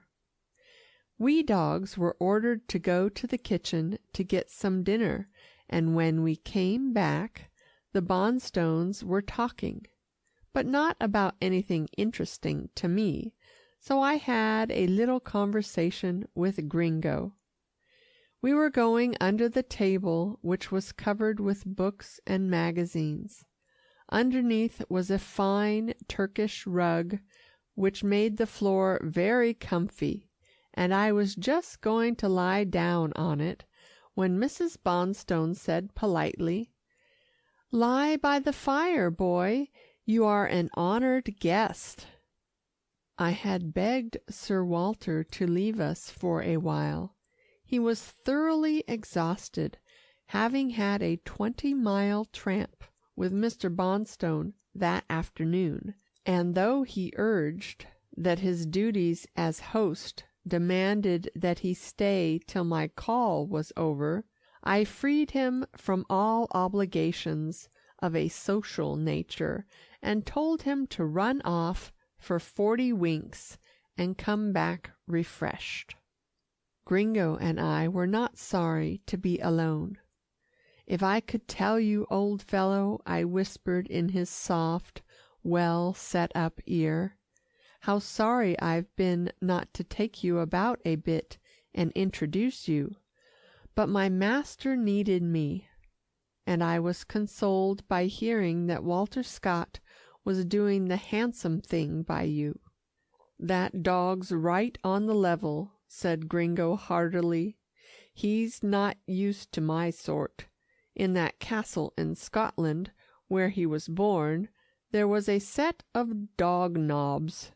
He never ran with common dogs till I came, but as he said himself, 'My dear mistress sets the pace in this house.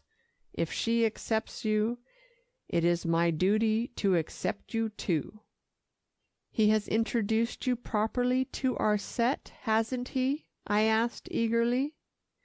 "He has done it fine. I know the whole bunch, from those babies in arms, the toy spaniels, up to the biggest mastiff that stalks the drive." "And what do you think of them?" "I hate most of them," said Gringo stoutly. "Can't make 'em out. On the Bowery we're honest. If a dog likes you, you're made aware of it. If he hates you, he lies low for you." "Then you think we're deceitful up here?" I said with a troubled air. "Deceitful ain't the name for it. They smile and scrape and give a polite look in the eye, but I'm dead sure they're grinning behind my back. I'll never like these uptown dogs. Me for the simple life and honesty." I said nothing. What he affirmed was partly true, but he was over suspicious. The trouble was, his manners weren't right, and his subconscious self told him he was not in his proper milieu. "By the way," he said, "I note you're as well known as the cops. How did you fix that with so many dogs about? You've not been here long." "I don't know," I said with a smile. "It's easy for me to make friends.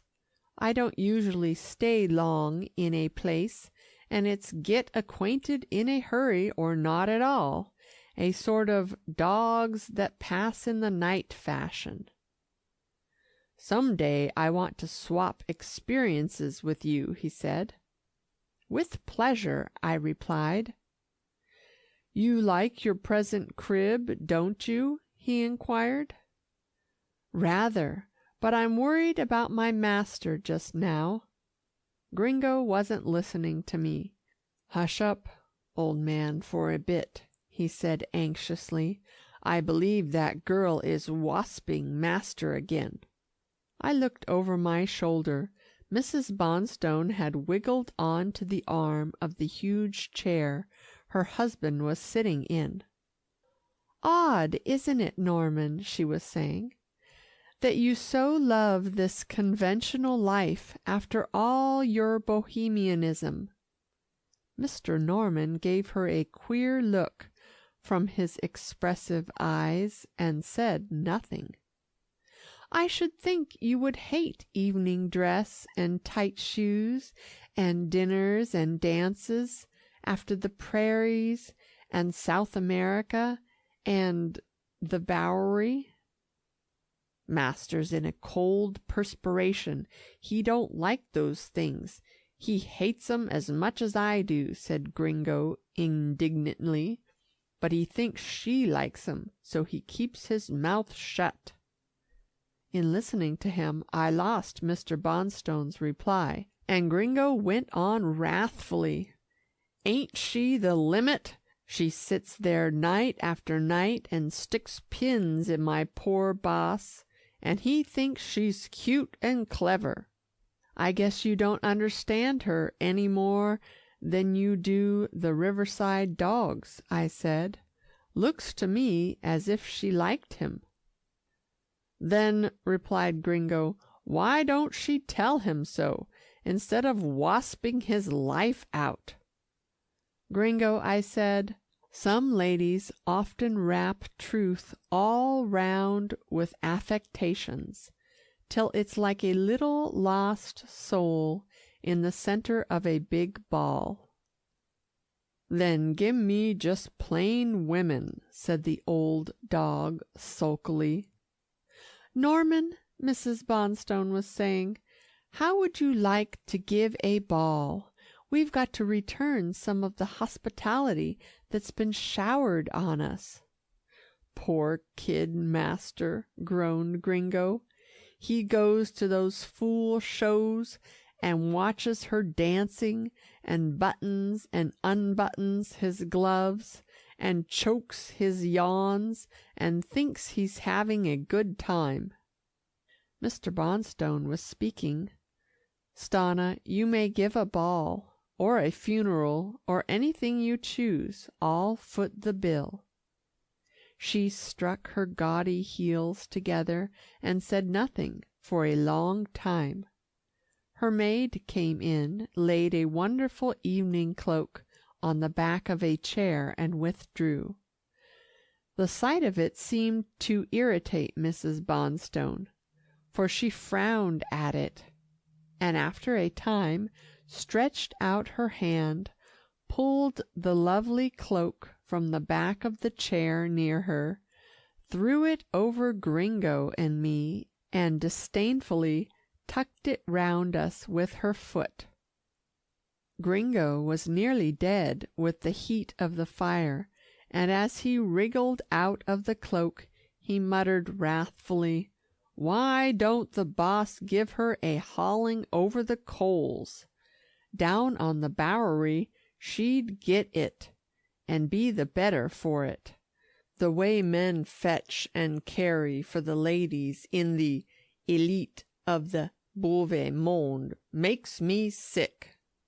I snickered at his French, then turned my attention to Mr. Bonstone, who was saying quietly, "You've changed your mind about going to that fancy dress affair tonight, haven't you?"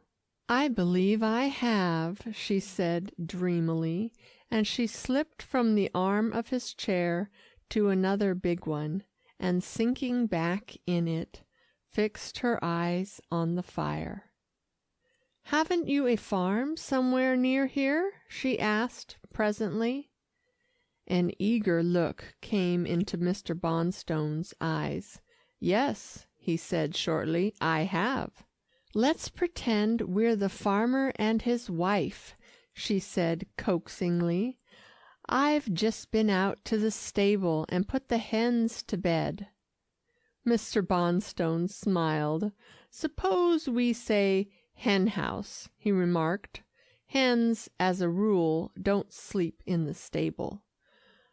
"Well, the hen house," she said. "You've just been milking the cows." "I can milk," said Mr. Bonstone, "but I don't count on ever doing it myself." "Why not?" asked Mrs. Bonstone. "Wouldn't pay. I'd better do the head work and have a man attend to the cows." Mrs. Bonstone pressed her pretty lips together and went on. "The horses, the cows, and the hens are all asleep. What would the farmer and his wife do to amuse themselves for the evening?" "I know what the farmer would do," said Mr. Bonstone. "He'd tot up his accounts, read the paper, and go to bed. He'd be dead tired." "And what would I do?" she'd asked. "You'd do likewise, if you were a real farmer's wife," said Mr. Bonstone. "Your feet would be so sore you couldn't stand on them." "How lovely!" she exclaimed, "to be really tired." "What set you out to talk about this?" he inquired curiously. "You'd never live on a farm." "Yes, I would," she replied earnestly. "I'm tired of balls. I'm tired of the opera. I'm tired of dances. I'm tired of dinners. I'm tired of fine dresses. I'm tired of everything I've had. I want something new." "If you want novelty," he said breathlessly, "I've got that farm. I never thought you'd go on it." "I want to go there," she said. "I want to leave here. I want chickens and cows and more dogs." "You'd miss this life," he said curtly. "No, no, I would not. I long for the country, the real country. Let grandmother have this house."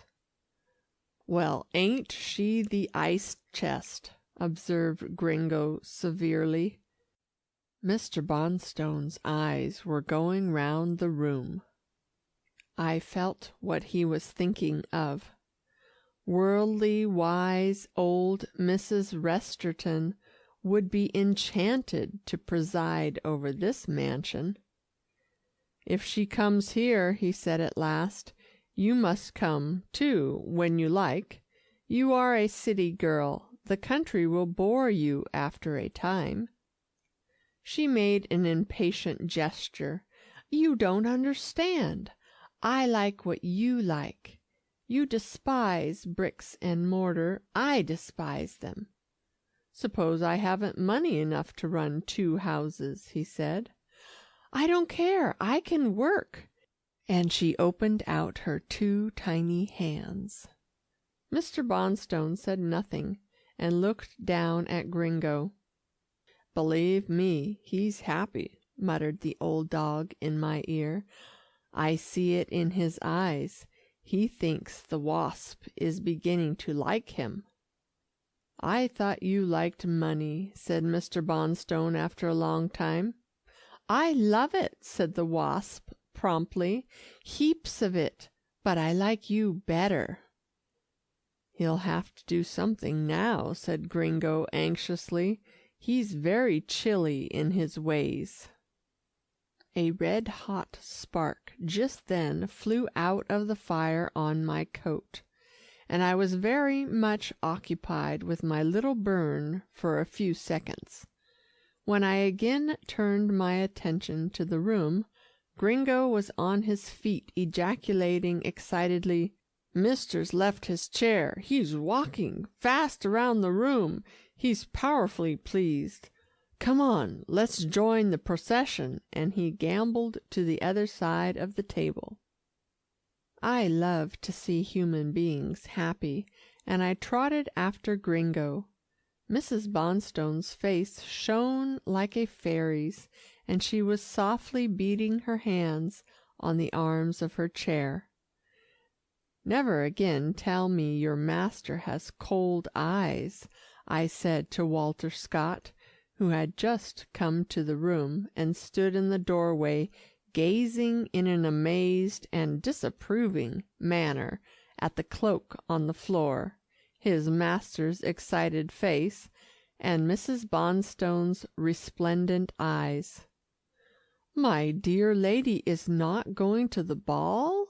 faltered Sir Walter. "She's lost her repose of manner, and she's singing tum tum and beating her hands on the chair. What would grandmother say if she were here?" "Fortunately, grandmother is in Palm Beach," I muttered.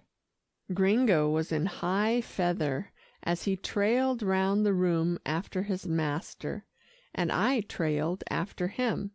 He said gleefully, "Thank goodness young Missy has quit her fooling. She's let Mister know she wants to do whatever he wants to do. Now he won't be so bothered. He can get to work to carry out his schemes for improving country life without having to gloom round after her all the time." A thought came flashing into my mind. Oh, if my poor master only had his sick wife home again, I believe he would look just as blissful as Mr. Bonstone does. End of chapter 11.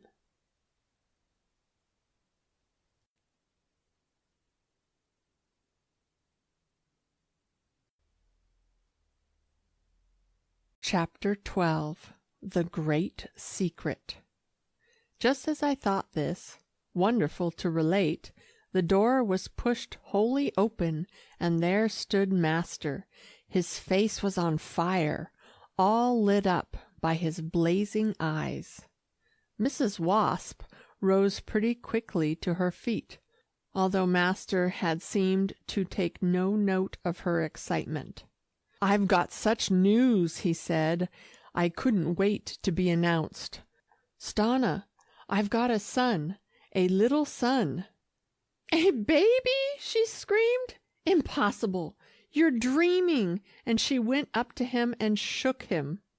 "It's true, true," he said, and he stared at Mr. Bonstone, who had grasped his hand and was shaking it heartily. "Take your hat off! Take your hat off!" ejaculated Mrs. Bonstone, and her husband helping her, they pushed my dear master into the middle chair by the fire, and sat down each side of him. Here he was at home in the heart of his friends, and one of them he had seen only once before, but that made no difference. If Mr. Bonstone had had a brother, he could not have surveyed him more affectionately than he was surveying my dear master. I was licking his shoes, his hands. I was nearly crazy with delight, and even Gringo and Walter Scott were grinning. "Now tell us all about it," said Mrs. Wasp, clapping her hands. "But first, are you hungry?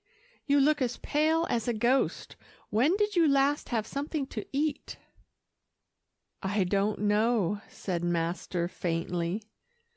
"The bell, Norman," she said. "Quick now, Jeanie," she said to the maid, who appeared almost instantaneously. "A tray right here, soup, tea, and toast for the present. In 2 hours we will have supper in the dining room. Chicken salad, cold meats, hot rolls, anything else nice that cook can get us." Master, who was listening, murmured, "How very kind you are, Stanna." "No, Rudolph, not kind," she said sweetly. "Just returning some of your many attentions to a tiresome girl. Now tell us about it. Tell us. You're quite sure about the baby? You're not deluded. That would be too cruel." "I've seen it, handled it," said master, starting up in his chair and pushing his hair back from his forehead with both hands, a trick he had when he was greatly excited. "It's a beauty." "Boy or girl?" cried Stanna. "Boy." "And Clossie, tell us about her. I thought she was so very ill." "She has been. She is worn to a shadow. Her flesh is gone." "Clossie thin?" ejaculated Mrs. Bonstone. "As a wraith, I scarcely knew her. She hid her face from me. The poor child, she cried. She thinks she is disfigured for life. She, the mother of my child, I tell you, she's glorious, absolutely glorious. I never saw a more beautiful woman." Mrs. Bonstone exchanged a glance with her husband. Master was frightfully excited. Then she passed a hand over her forehead. That was a hint to her husband not to excite their friend, and the poor man had never opened his lips. Ladies are queer, even the best of them. To cap the climax, she said, "Norman, you mustn't stimulate Rudolph. You two are to be good friends, and we'll have plenty of time to talk by and by." Mr. Bonstone gave her one of his speaking glances.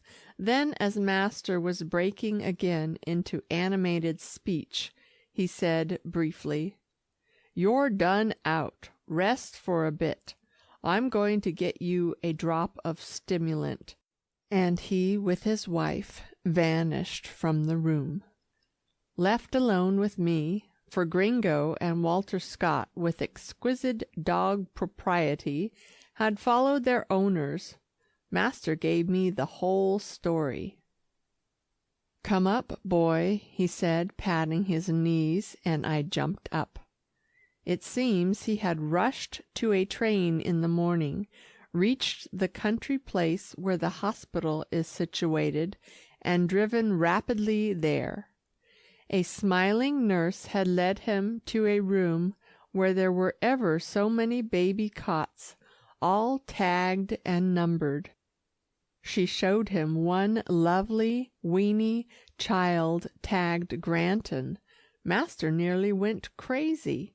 He couldn't and wouldn't believe at first that it was his, and the head physician explained that after consultation with Master's own physician in New York, they had decided to gratify Mrs. Granton, who had wished to surprise her husband and not let him know that a baby was coming to her. It was unusual, the doctor said, but it had to be done as they feared for her reason if they deceived her.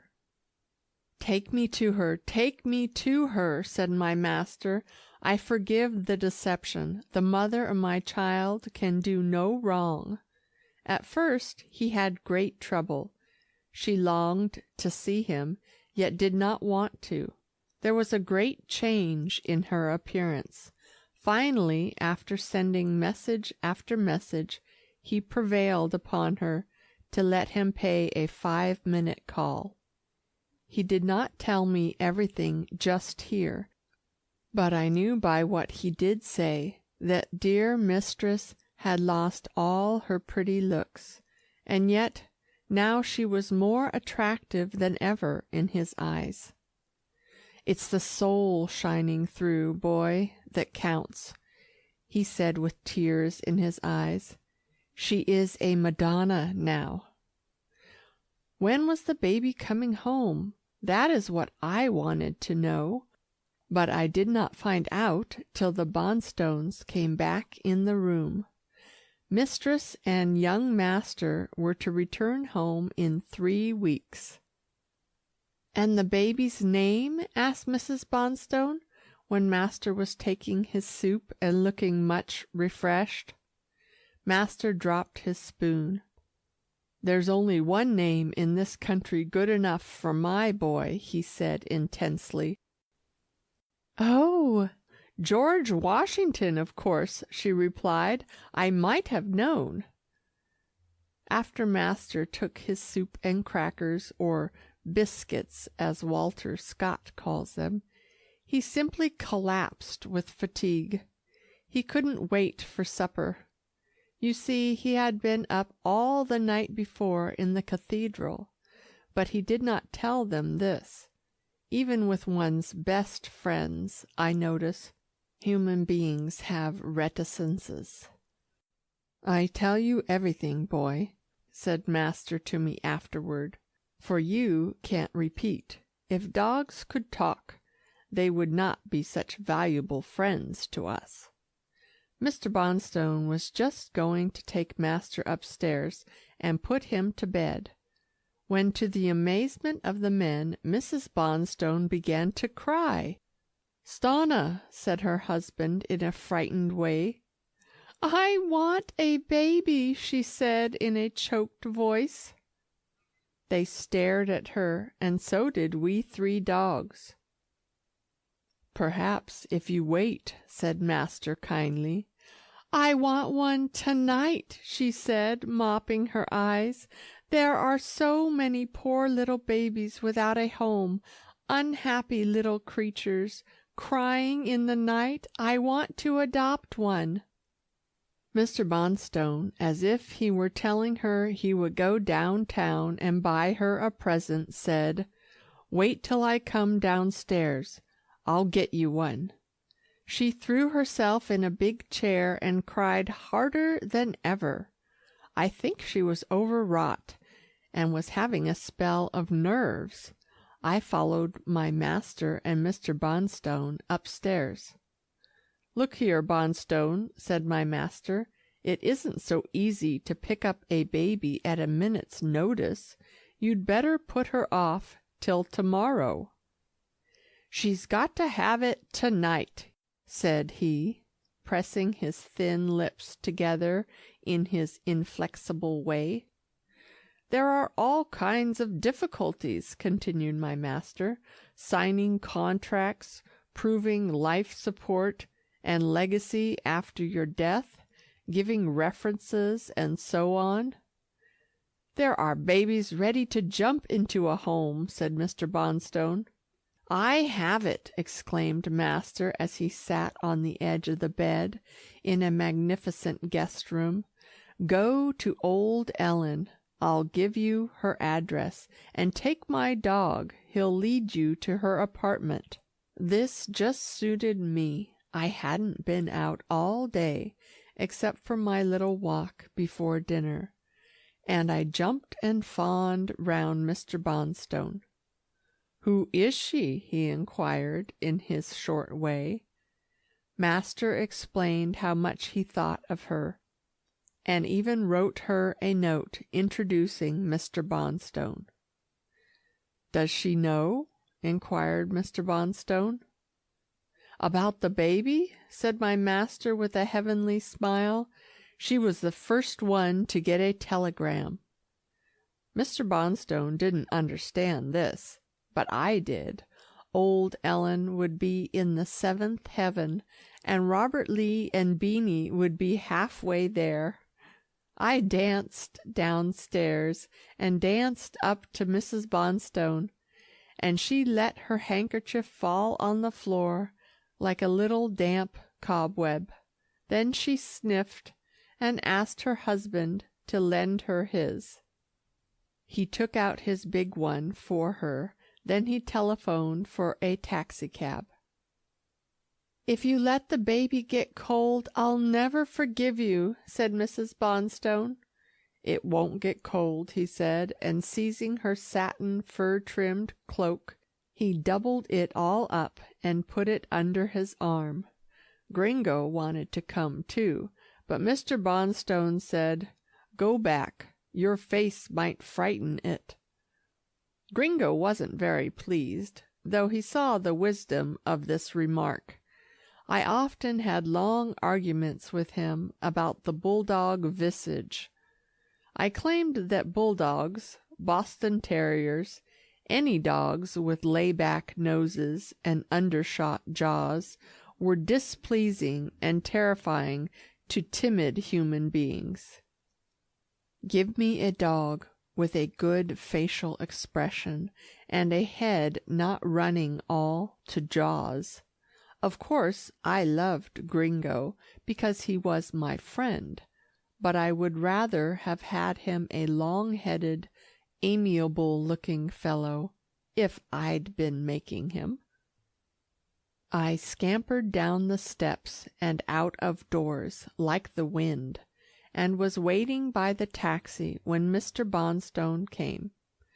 One would have thought that his wife would have accompanied him on so important a quest, but strange to say, she did not seem to want to come, and Gringo, who heard her talking to herself after we left, said that her staying behind was a bit of feminine mother wit. She wanted a little poor child to make it happy. There was no doubt of her loving it, but she wasn't so sure of her husband.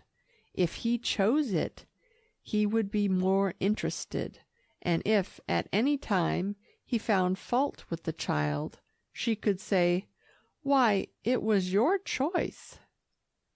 It didn't take us very long to get to old Ellen's avenue, which was quite bright and lively, but her flat was dark and quiet when we mounted the long stairs. She had evidently gone to bed. Mr. Bonstone had a hard time to find the bell, for, as he was not a smoker, he did not carry matches. After a long time of ringing, Robert Lee appeared and asked drowsily what was wanted. As Mr. Bonstone spoke to him, he flashed me a glance of recognition, then went to his mother's bedroom, where Beanie was barking lustily. Mr. Bonstone and I entered, and he sat in Ellen's rocker while I ran to greet Beanie and talk over the joyful news with him. The dog was, as I thought he would be, wild with delight. "I want to see it! I want to see it!" he said over and over, and I promised that by hook or by crook I would manage so that he might see this little baby of his dearly loved mistress. "I should think you'd be jealous," I said. "Mistress will never want you home again if she has a baby to play with." He looked thoughtful, but he said bravely, "I can't help that. The main thing is to have her happy." "Beanie," I said, "you are a much better dog than I thought you were when I first knew you." "I guess troubles improve one," he said, "and I feel better since I lost my flesh." "Too much fat is bad for dog or man," I said. Then I ran to old Ellen, who was coming in dressed in her neat cotton wrapper, and looking as calm as if she was used to being routed out of her bed every night of her life. Mr. Bonstone explained his errand, and her face lighted up. "If you's a friend of my dear Mr. Granton," she said, "old Ellen will do anything she can for you." Then she wrinkled her brow. She was doing some thinking. "Would your lady take a little dark child?" she asked. "Do you mean a colored child?" he said. "Oh, no, sir," and she smiled. No, I mean dark like Sicilian or Syrian. I know a Syrian baby." "Good, healthy child?" asked Mr. Bonstone. "Yes, sir, a monstrous fine child, and not so very dark complected, but considerably darker than you." "I'll go telephone," said Mr. Bonstone, with what for him was quite an amount of eagerness. He got out of the room so quickly that I could not follow him. In a few minutes he came back smiling. "My wife says she doesn't care what the shade is, to bring it quickly." "I'll go first, sir," said Ellen. "It's close by," and she stepped out into the hall, and crossing to a nearby flat, knocked on a door and went in. After some time she came back, and asked Mr. Bonstone to follow her. I pushed after him, for this was wildly interesting to me. I took good care, though, to keep in the background, lest I should be driven out.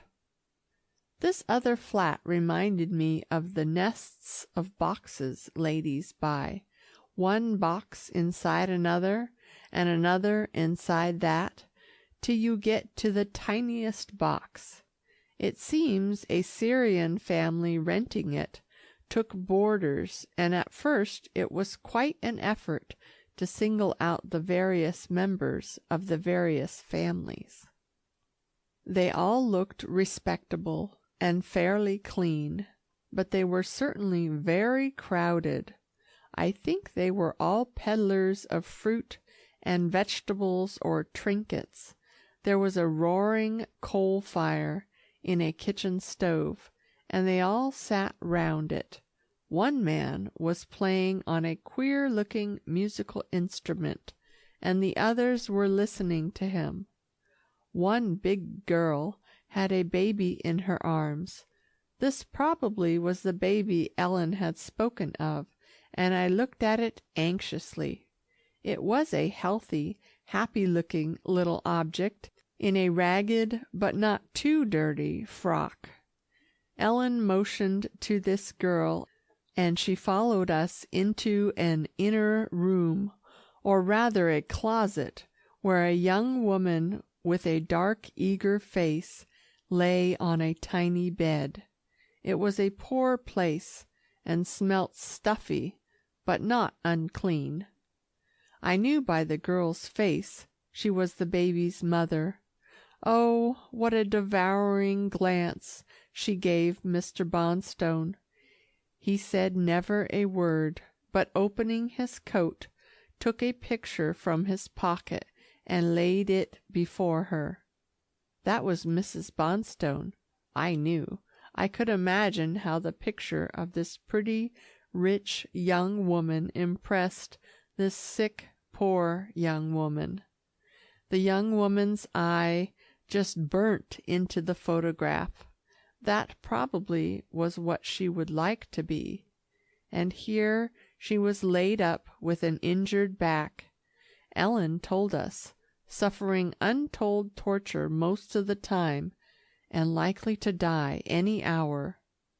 She was not related to the other persons in the house. She was merely boarding with them.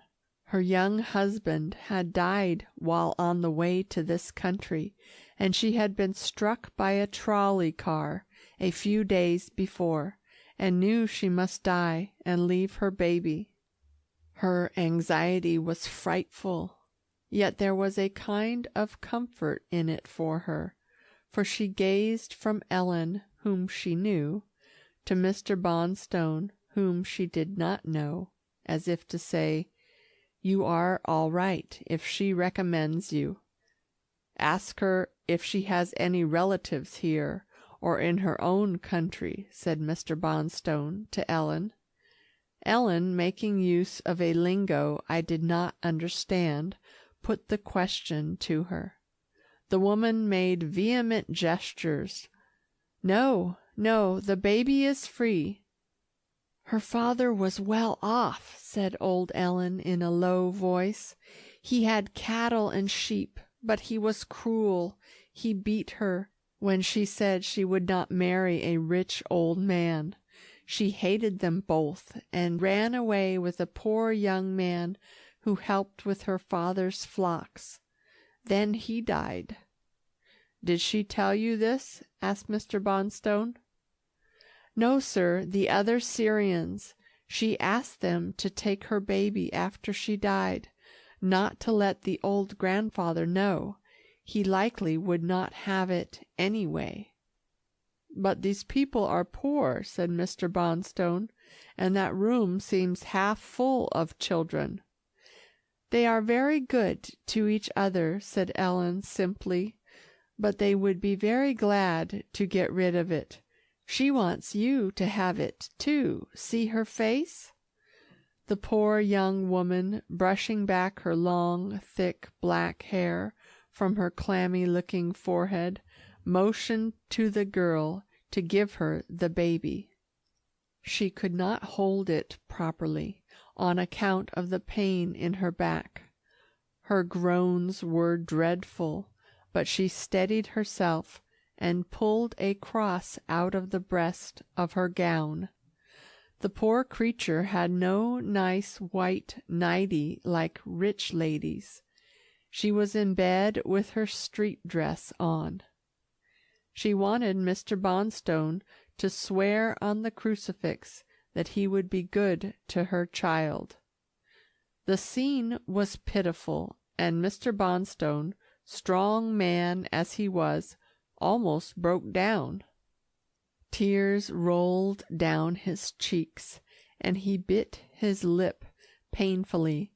He took the cross in his hands. He promised solemnly to provide for the child, and if he could not keep it himself, to find a good home for it. The poor creature could not understand a word he said, but she knew just as well what he was saying, as if she had been born in America. Her child was safe, and something told me that her mother's soul was deeply gratified that a person evidently rich and of good position would stand between the cold world and her little helpless brown baby. She took the baby on one arm and began to kiss and caress it for the last time, for Ellen had told her that the gentleman wished to take it away. Her moans of pain and her broken exclamations of mother love were too heartrending. I could not stand it, and ran out into the hall. Mr. Bonstone came out presently with the baby in his arms. "This is awful," he said to Ellen. "Why did they not send her to the hospital?" "You don't understand these people, sir. They don't know what hospitals are. If they do, they are frightened of them. She begged to stay with her child. She has had good attention, sir. You see, she wasn't brought up like you." Mr. Bonstone's lip drooped. Ellen didn't know what an adventurous, strange career he had had.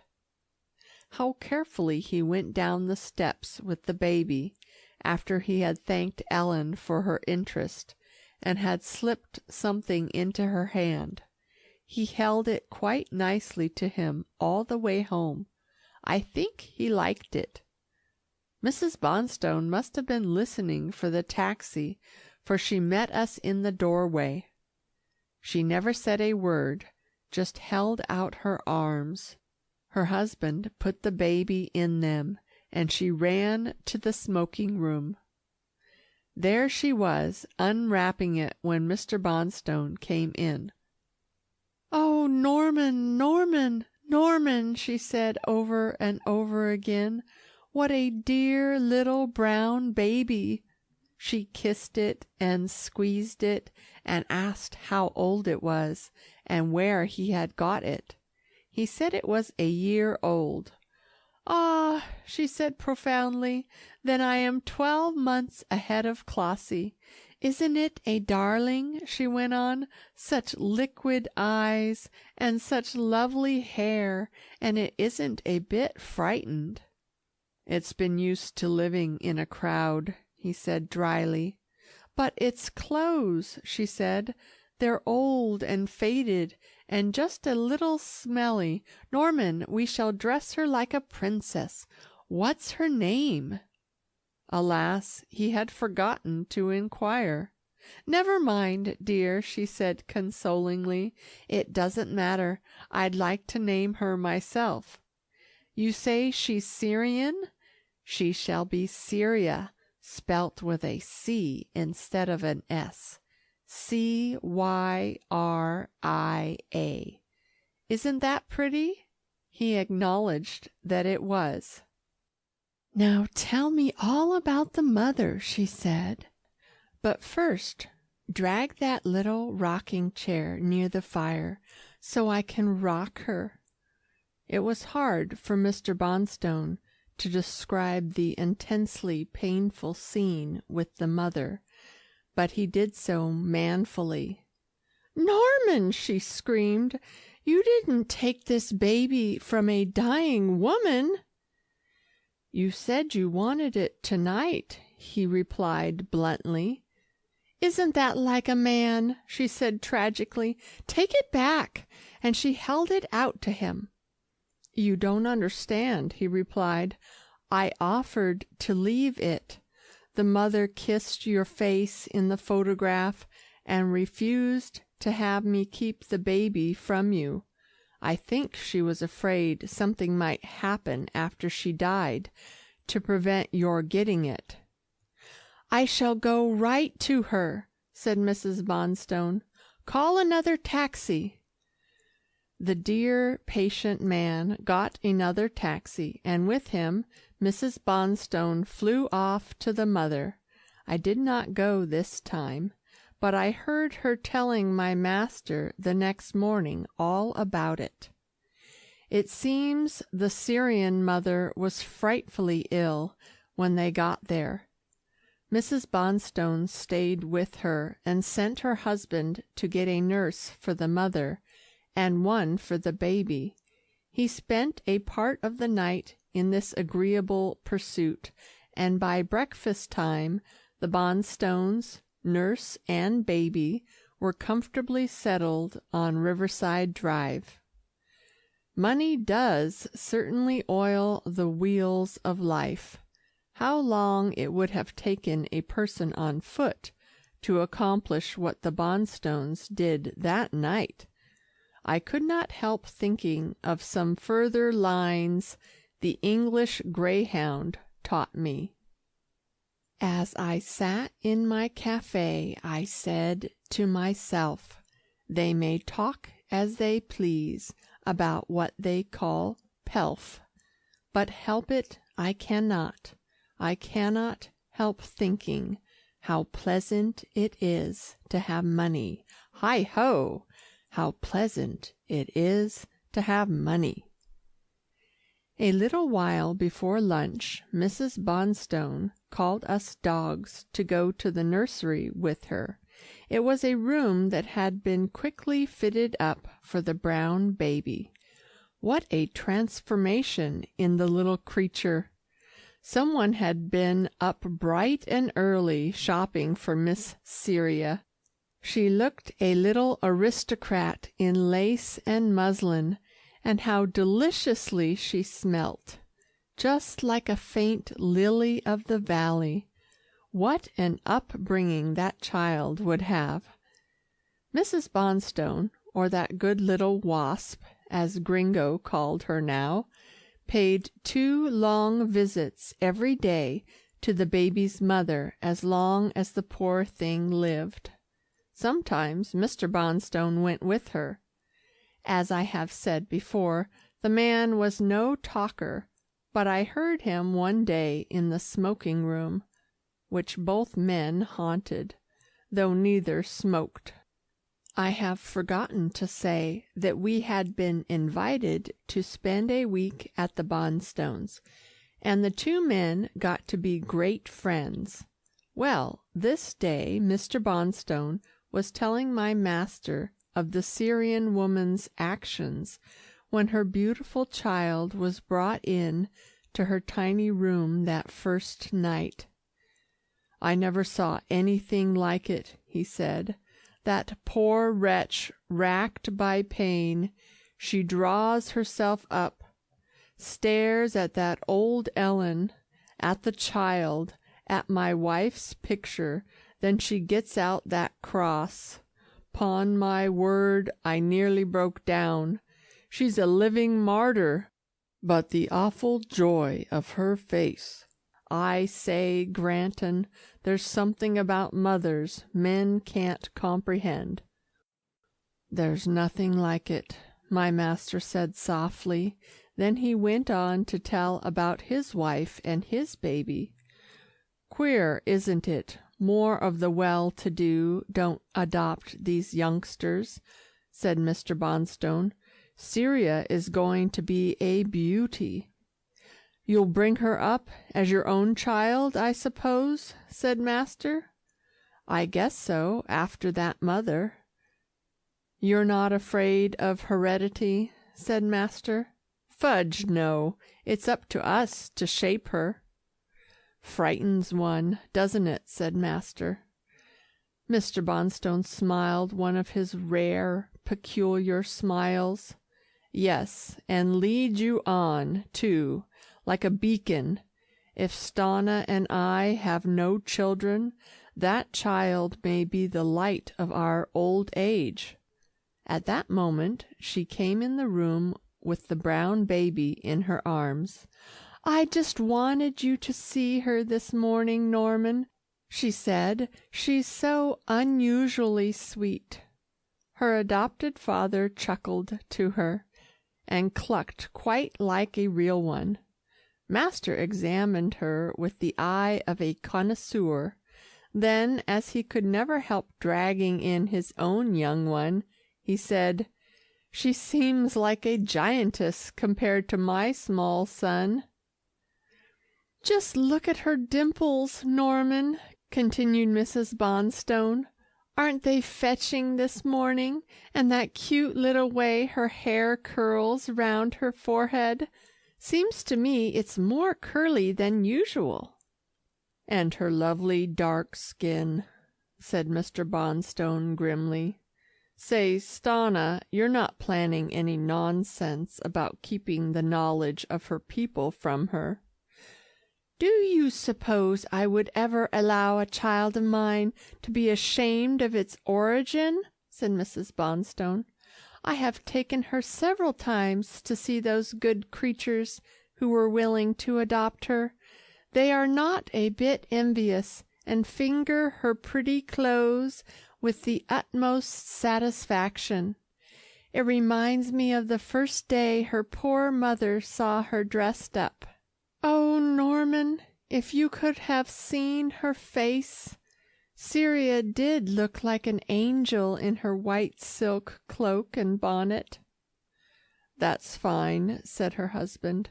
Then he nudged Master to listen to the song his wife had begun to sing. She had dropped into her little rocker that she kept in the smoking room among the men's big chairs, and she was going over something of her own composition in a low voice, holding the baby's face against her own as she sang.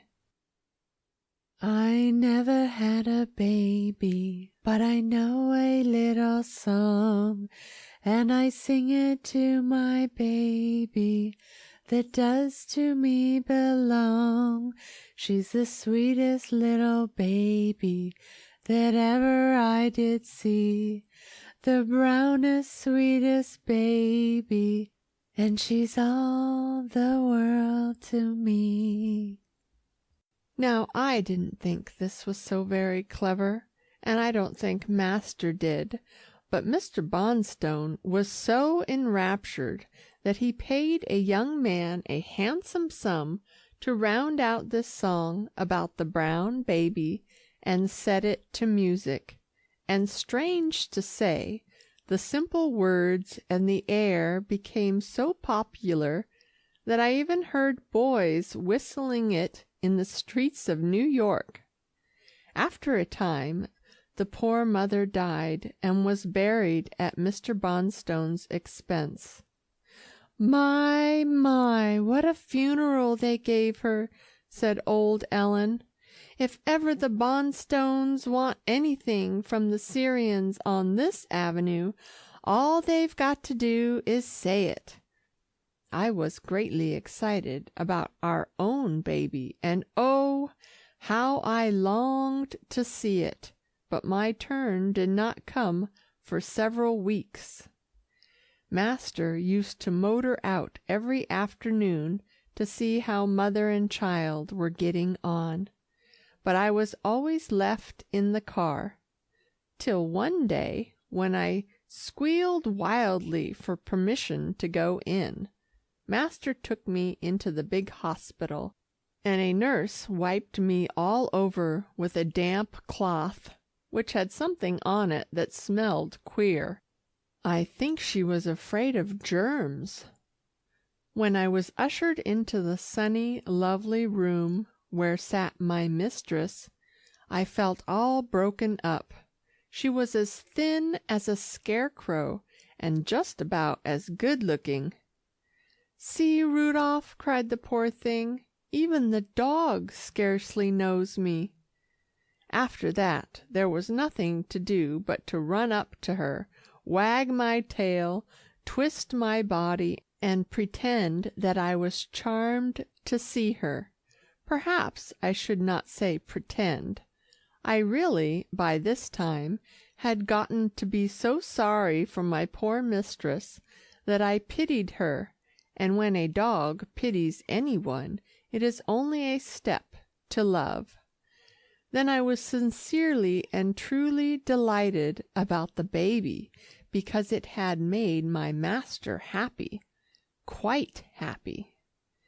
Of course, I should be jealous of it, but truly, when master held it down for me to look at, and I saw how gentle and harmless and helpless it was, with nothing but those two balled-up fists to defend itself against the big, powerful world, something swelled up inside me, and I vowed a good dog vow that if any other dog started to molest that little lump of flesh, I'd tear him limb from limb. I licked its little dress, and the nurse ran to get a dish with some solution in it to wash the place I'd touched. Really, these nurses and doctors carry things too far with their germ theories. Why, wasn't master just as likely to have germs as I? We had both come through the same parts of the city. Besides, I'm as clean as a whistle. Every day Louis brushes me and cleans my ears, and occasionally I have a bath. Not too often, for it is not natural for dogs to be kept in soak. Well, to come back to the day of my first visit to the baby, master was so pleased to think I liked the baby that I got an extra share of petting on the way home. We were alone in the car, and I was sitting close up beside him. As we were passing through Mount Vernon, I began to think of the Lady Gay cat. That cat had been on my mind for a long time, and one evening I had scampered down to her eating house on 6th Avenue to see how she was getting along. She was not there. She had left some time ago, another cat told me, after I had persuaded him to stand long enough for me to question him. I wondered what had become of her. Had she found her way back to this pretty place, to her own good mistress, or was she dead, or perhaps stolen again? End of chapter 12.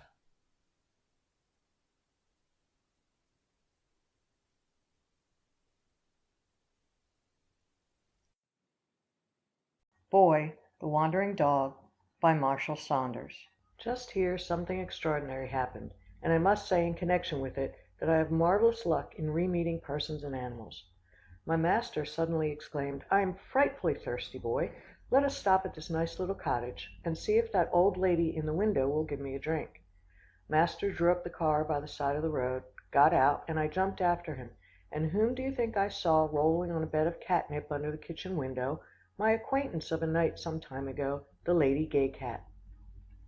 She knew me at once, and with a surprised purr sprang toward me. "How do you do, dog? I'm glad to see you. I believe you saved my life by getting me to stop stuffing myself. It was my only pleasure in that dreadful place, and it cost some effort to give it up." "Do tell about yourself," I begged her, "and hurry up. My master won't wait long, I'm sure." She smiled the smile of superior knowledge. "Yes, he will, when Granny gets talking to him. She's the most crackajack old woman you ever saw." "Her face looked fine," I said, "as I saw it through the window." "Ah, she's the woman for me," the cat said fervently. "But you want to know how I got back to her. Just after that evening I saw you, things began to go badly at the eating place. The help broke the dishes and got saucy, the people off the street didn't patronize us, the man broke his leg, and the woman got melancholy. One day, when she sat staring at the floor, I happened to pass in front of her. "I believe it's that black cat," she said, springing up and running to the room where her husband lay in bed. "We've had bad luck ever since we picked her up." "Don't be a fool," he said roughly. But he couldn't stop her. "It's true," she said. "I've heard bad luck always follows stolen animals, and your luck don't change till you take 'em back." The man was quite angry, but he couldn't change her. Didn't she, the next Sunday, in spite of their lack of money, take the train and bring me out here? She brought the basket in which she had confined me right in here to Granny. "Look here," she said. She is a great fat woman and very outspoken. "I did an awful thing a few weeks ago. I stole the cat I saw sitting near this house. I don't know whether it's yours or not, but I want you to help me get it back to its rightful owner. I believe it brought a kind of spell on me." Granny opened the basket, and oh, how gently she took me out and stroked my fur. "It's my cat," she said, "and I thank you for bringing her back. Sit down, and I'll make you a cup of tea." The woman was very glad to sit down and have some tea and talk, after her ride in the train, and while I licked my fur into shape, I listened to what my dear old Granny said to her. Now I want to tell you this, just to convince you what a good mistress I had, for you seem to think I was a little soft to mourn so much. Said Granny, "Why did you steal my cat?" "To hunt mice," said the woman. "An eating house always draws them." "But you could have got one in the city. Why take my little friend who loves the country?" "City cats ain't no good," said the woman. "They're all sick except the rich cats that have a nice place to play." "Stealing is always wrong," said Granny. "You bet it is," said the woman. "I ain't going to steal nothing again. I was brought up right. I had a good mother." "How is your business getting on?" then asked Granny, for she likes to know all about anyone she sees. "Rank," said the woman. "The place needs a new fit out, and the landlord won't do it." "By fit out, what do you mean?" asked Granny. "I mean new paper, new linoleum, some mirrors folks love to stare at themselves and I want a little closet fitted up with a looking glass and a wash basin, so the shop girls can fix their hair and powder their faces when they comes in to eat." "How much would it cost?" asked Granny. $200 at the least," said the woman in a dreary way. "It's a big place." Granny went to her grandmother's soup tureen in the closet, and took out her stocking. She has a stocking, you know, but you must not tell anyone. She doesn't believe much in banks. "She wasn't going to give the woman money, was she?" I inquired. "Wait and see," said the cat, who spoke quite slowly and mouthed her words, as if she did not often have a listener. I find that longing to talk with cats and dogs and human beings too. So many are ready to talk, so few want to listen.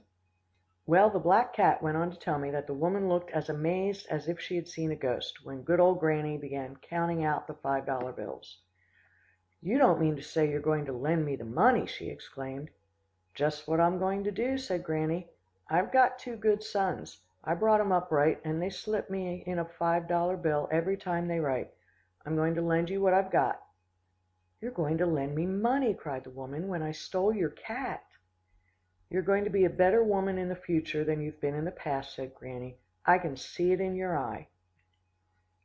Then the woman broke down and cried, but recovered herself when Granny began to count the money. They went over it together, and made out $195. "Take it," said Granny, holding out the stocking, "and bring it back when you get good and ready. There's no hurry." The woman held tight on the stocking, but she said quite anxiously, "How much interest will you charge?" "No interest," said Granny. This broke the fat woman all up. She cried and sobbed, and when she found in addition that Granny didn't want even an IOU, she hugged and kissed her as if she had been her daughter. She told Granny all that had ever happened to her, and they became great friends on the spot. "Hurry up," I said to the cat. "I see master drawing on his gloves." We had moved into the cute little hallway of the cottage, and I could look in through the kitchen door and see master talking to the old lady who had made him a cup of tea just as she had done for the fat woman. I think he was telling her about the baby, for she had a photograph album on the table between them, and had been pointing out pictures of little children to him. "That's a fine story," I said. "What's the end?" "There isn't any end," said the cat triumphantly. "It's still going on. The woman comes out here every Sunday evening when trade is low, and she brings goodies to Granny, and Granny goes in to see her once a week, and goes to a show with her, and tells me all about it when she comes home. And the restaurant, did they make it over? Granny says it's a dream now, with bright yellow and red and purple flowers on the wall, and a fine mirror, and lots of water and towels, and there's a big crowd all the time. And the money? I went on. Granny's getting it all back, $10 a week, and the woman loves her like a daughter. Granny never had a girl, just boys. I pushed my inquiries a little further. And how does the woman treat you? Like a Christian. She says no one need ever say nothing agin black cats to me. There's more in animals than most folks reckon.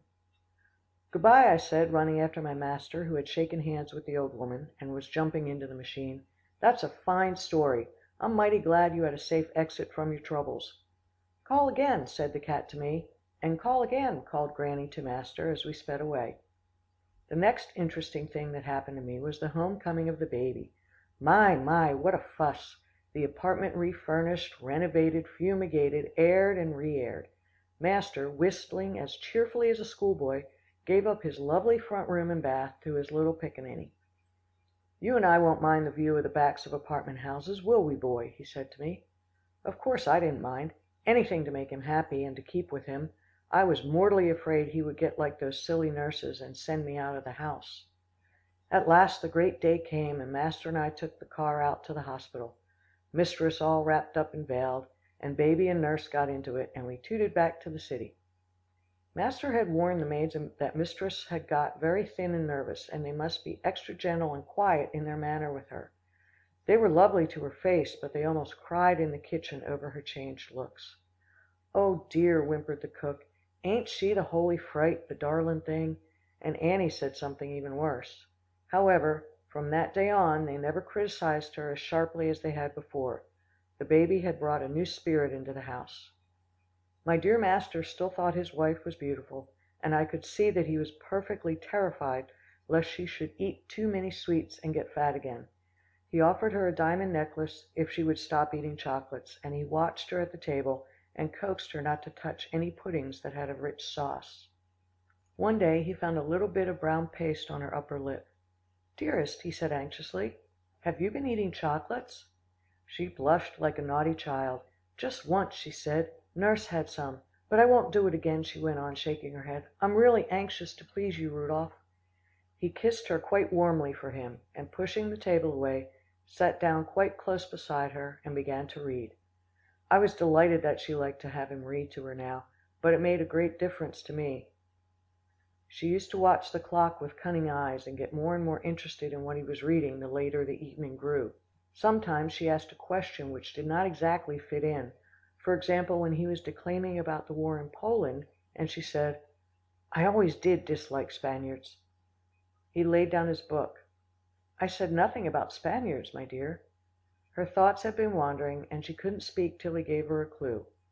I was reading of the woes of the Poles. That is what I meant, she said. Poles, of course. I never did care for them. I didn't know you had ever met any, he said dreamily, and then he plunged back into his book. She was nearly dead with sleep that night, and soon she said, Rudolph, would you just read me something about children before I go to bed?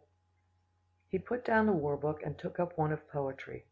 I was sleepy too, but I caught a phrase, the cry of the children, and later in the night this phrase came back to me. We had no walk. It was too late to go when mistress went to the baby, and master said to me, let us turn in too, boy dog. It was good we got a little sleep early in the night, for we had rather a disturbed time later. While master was undressing, he talked to me about children. Poor little wretches, he said, how much they have to cry about. So many troubles that they outgrow with age. I listened to him with interest. I used not to know much about children, for I had never been thrown much with them, my owners being mostly childless or unmarried persons. However, as I told Gringo when I first met him, I had a great respect for the very young of the humankind, and I thought them remarkably clever. Since the baby came, I had been observing him closely. His little face looked to me very wise, and sometimes his expression was almost painful, as if he were trying to tell us something of a wonderful place he had come from. But the poor little soul had no words to express his thoughts. He just waved his little fists and rolled his head in despair. Master had gone quite daffy on the subject of babies. Dating from the day that he had heard of the arrival of the baby, he stared at every child he met in the street. He gave pennies to poor children and watched them with delight when they ran to a candy shop. He stopped the perambulators of rich babies, and begged permission of the nurses to look at them. All babies were dear to him, because he had one of his own. To come back to this night, I slept for a while. Then I woke up with a feeling of great distress. Someone was in trouble near me. I could hear nothing, smell nothing, but I knew it was so, and I sprang uneasily from the big chair where I slept, and went to my master's bed. End of chapter 13.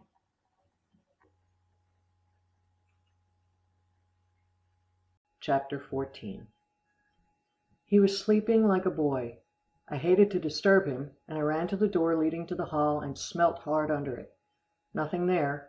I went back to bed, but my uneasiness increased so terribly that, at last, if I had not aroused my master, I should have burst into terrible howling which would have disturbed the household and waked the baby. I pulled hard at the sleeve of his pajamas. "Master, master, wake up!" He turned on me eyes unseeing at first, then intelligent. "What's the matter, boy dog? Burglars?" I didn't know what was the matter, so I pulled hard to show he was to come and investigate. He rolled quickly out of bed, snatched his bathrobe, and followed me. He knew that I would not rouse him for a trifle. We stole out into the hall like two cats. There I was, puzzled. Which way did the uneasiness lead me? Master, of course, went right toward the door of the precious baby's room, but I turned my back on it, and led him to the door leading out of the apartment into the general hall. Master, with a greatly relieved face, softly unlocked it, and we stood together outside. There were several other apartments on this floor. The trouble was in one of them. Ah! At last I caught it, the faint sound of sobbing. I rushed to the door of a pretty delicate little Englishwoman, whose husband had gone to the war. I laid my ear to the crack underneath. Yes, it was there, the sound of a child crying in the night. I scratched and whined and looked up at master.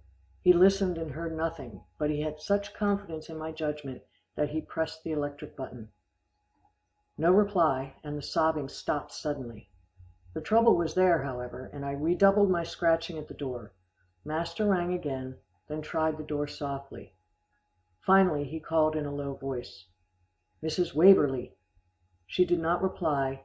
Then he said, "Egbert, Egbert, are you awake? It is Mr. Granton."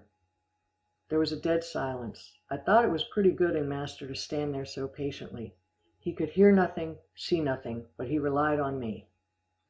Suddenly there was a noise inside, like a chair falling over. A little voice cried, "Oh!"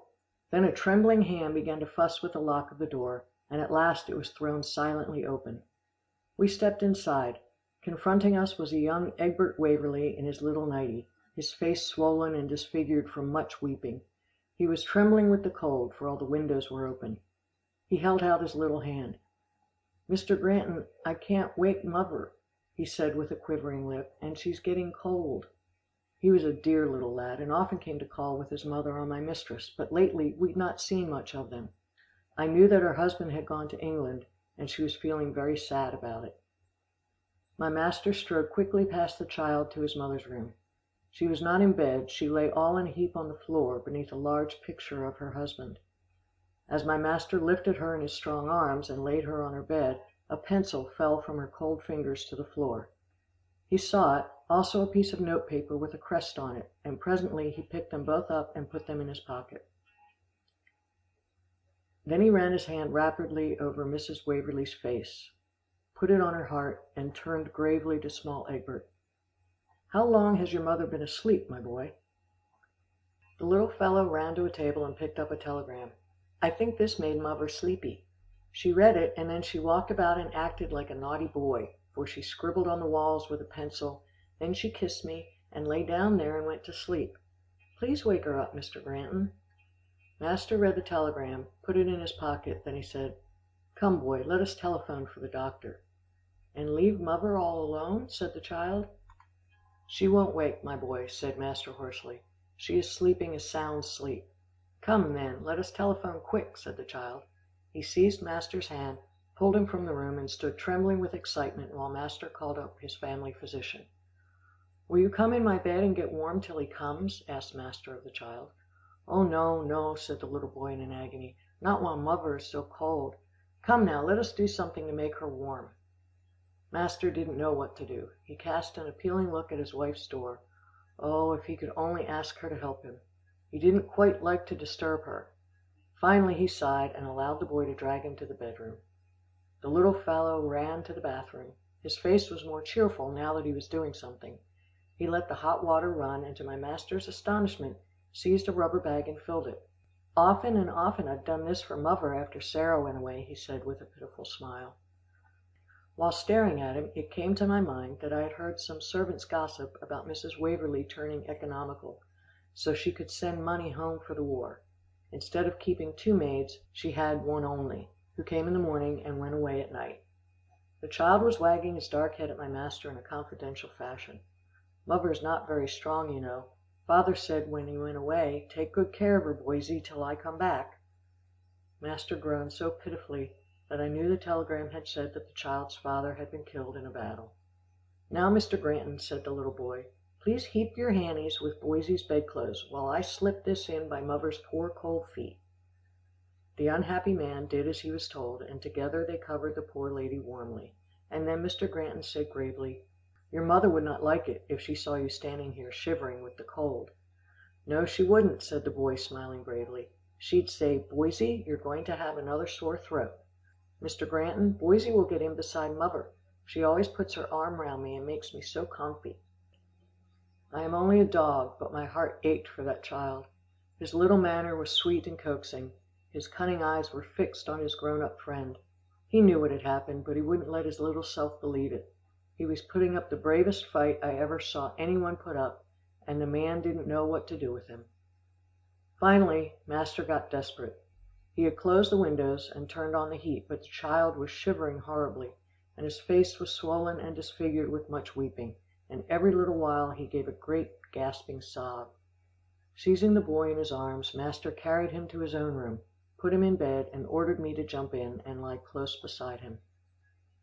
Egbert did not dare disobey him. He cast one frightened look after him, then threw his little arms so tight round my neck that he almost strangled me. "Muvver, muvver," he muttered over and over. "Oh, muvver, muvver." He was a nervous, high-strung child, and I knew my master was terrified lest he should go the way of his parents. I heard him telephone to Mrs. Bonstone to come quickly. He knew the child ought to have a woman to take care of him. It was the middle of the night, but Mrs. Stanna got there almost as quickly as the doctor did. From the time she entered the apartment till 5 hours later, I knew only the boy's side of the story. Master disappeared, for he had many things to do. Stanna was lovely with the little orphan. She put her arms round him, hugged and kissed him, and told him a beautiful story about Walter Scott. Just as she got to the most thrilling part of her tale, Egbert said gravely, "What was on that piece of paper that upsetted muvver?" Mrs. Bonstone grew pale. The child was not blinded by her attentions. "Egbert," she said, trying to smile, and not succeeding very well, "you know your dear father went to the war." "Yes," he said shortly, "to fight the Germans, the devils." "Egbert," she said sharply. "That's what Louis calls them," he said in a matter-of-fact voice. "Of course, Louis is half French," said Mrs. Bonstone in a slow voice, and trying to gain time. "Louis said he'd like to unjoint the Kaiser," pursued Egbert, and he cracked his little finger joints as though he would separate them. "All over," he went on, "limb by limb. Louis would enjoy doing it." Mrs. Bonstone gave a nervous laugh, then tears came in her eyes. "Darling," she said coaxingly, "your father was a splendid man. He would never hate anyone. All nations have good and bad people in them." "Did the Germans kill him?" asked Egbert quietly. "Well, suppose they had," asked Mrs. Bonstone. "Wouldn't he be in that lovely place called heaven, with the angels and the beautiful meadows and water courses, and all the happy people who are through with this wicked world?" "And happy birds that fly above the altar," added Egbert, his little face lighting up. "Father would love that, but he'd rather be with me and muvver." This was a poser for Mrs. Bonstone. However, she caught her breath, and was launching forth on a brave description of the glories of heaven when the door opened softly, and Mrs. Granton came in. Naturally, She didn't like to see another woman in her house in the middle of the night, but the terrible circumstances blotted that occurrence almost out of her mind. She narrowed her eyelids and visualized her boy in the place of Egbert.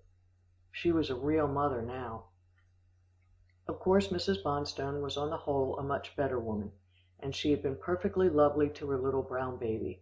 I don't suppose, indeed, that one could find a better counterfeit mother than she was, but Mistress was the real thing. Something told her what the child was going through. Something told her what to do. She didn't try to tell him stories. She didn't try to appeal to his intelligence. She just smiled a triumphant mother smile, held out her arms to the stricken child, and he went into them. She sat down on the bed, rocking herself to and fro and saying, "There, there," and patting him gently on the back while listening to his wild weeping. His mother and father were dead, and his heart was broken. That was the whole thing. All the clever men and women in the world could not blind his eyes to his own intuition. He didn't reason, he knew. Presently she turned to Mrs. Bonstone. The child had whispered something in her ear. "Stanna," she said gently, "he wants to know if you will please go to his play corner and bring all his toys here." With a somewhat mystified face, Mrs. Bonstone hurried away and presently returned with the skirt of her dress held up. As she unloaded animals, toy guns, whistles, Noah's Arks, and every sort of game on the floor, I caught a glimpse of her face. Of course, at Mistress's advent I had jumped off the bed. Mrs. Bonstone now looked strangely, almost frightened, as if she had seen something that startled her. With all my intuition I was far from guessing the truth, but I ran to the door and heard footsteps in the hall, and smelt mystery. Well, it would wait. I was more interested in the child than anything else. Has she got them all?" he gulped in Mistress's ear. "Yes, yes, my boy." "Then let me go," and he clambered off the bed, and dashing away the tears from his poor red eyes, he went over all his heap of toys, selecting about 2/3 of them, and putting them in a heap, while he threw the others under the bed. The two women sat looking at each other, and at him, with mystified glances. Finally, the child had the toys all assorted, and his little face disturbed with rage, he jumped up and down on the heap, smashing and demolishing animals, birds, and games, and toy carts and engines.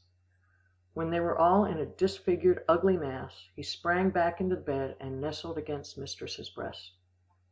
Mrs. Bonstone wonderingly picked up a section of a box.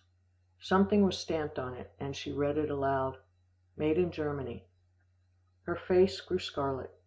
"The whole war isn't worth the flame of rage in this one childish breast," she said furiously. Then almost in the same breath she calmed down. "But oh, my child, forgive, forgive. They are your enemies, but only more war can come from vengeful feelings.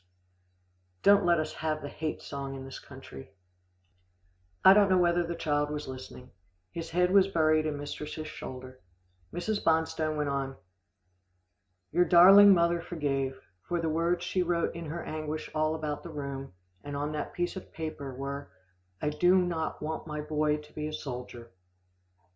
Egbert still made no reply, and Mrs. Bonstone, getting up, went to the hearth rug, rolled it back, and busied herself in making a fire.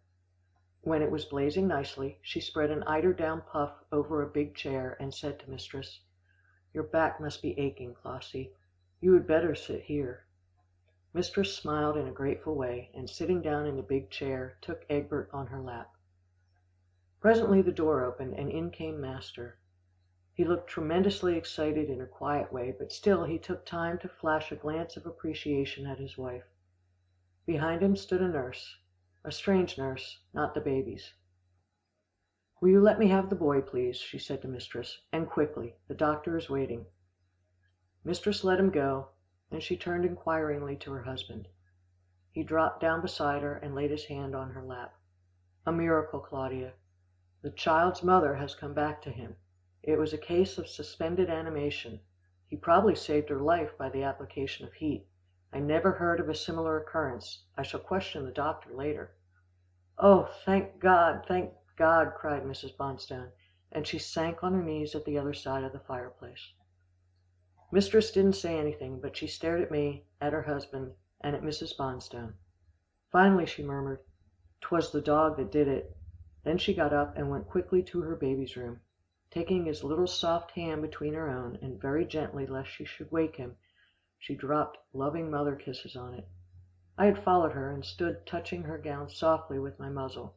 She stooped down and patted me, and from that day too this mistress and I have been good friends.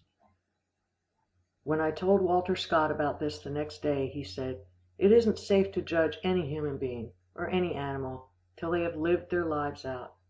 You used to be too hard on your mistress." End of chapter 14. Chapter 15. Mrs. Waverlee had no relapse, and she went to recuperate in the lovely hospital where my mistress had been. Master was questioned very much about her case by his men friends, who said it was one of the most extraordinary they had ever heard of. Oh, the petting I got! I had really done nothing but follow out my dog instinct, but these human beings seemed to think that there never had been, and never would be, such another dog. Mrs. Waverlee was a rich woman, and many persons said, "She will be sure to give the dog a jewelled collar when she gets well."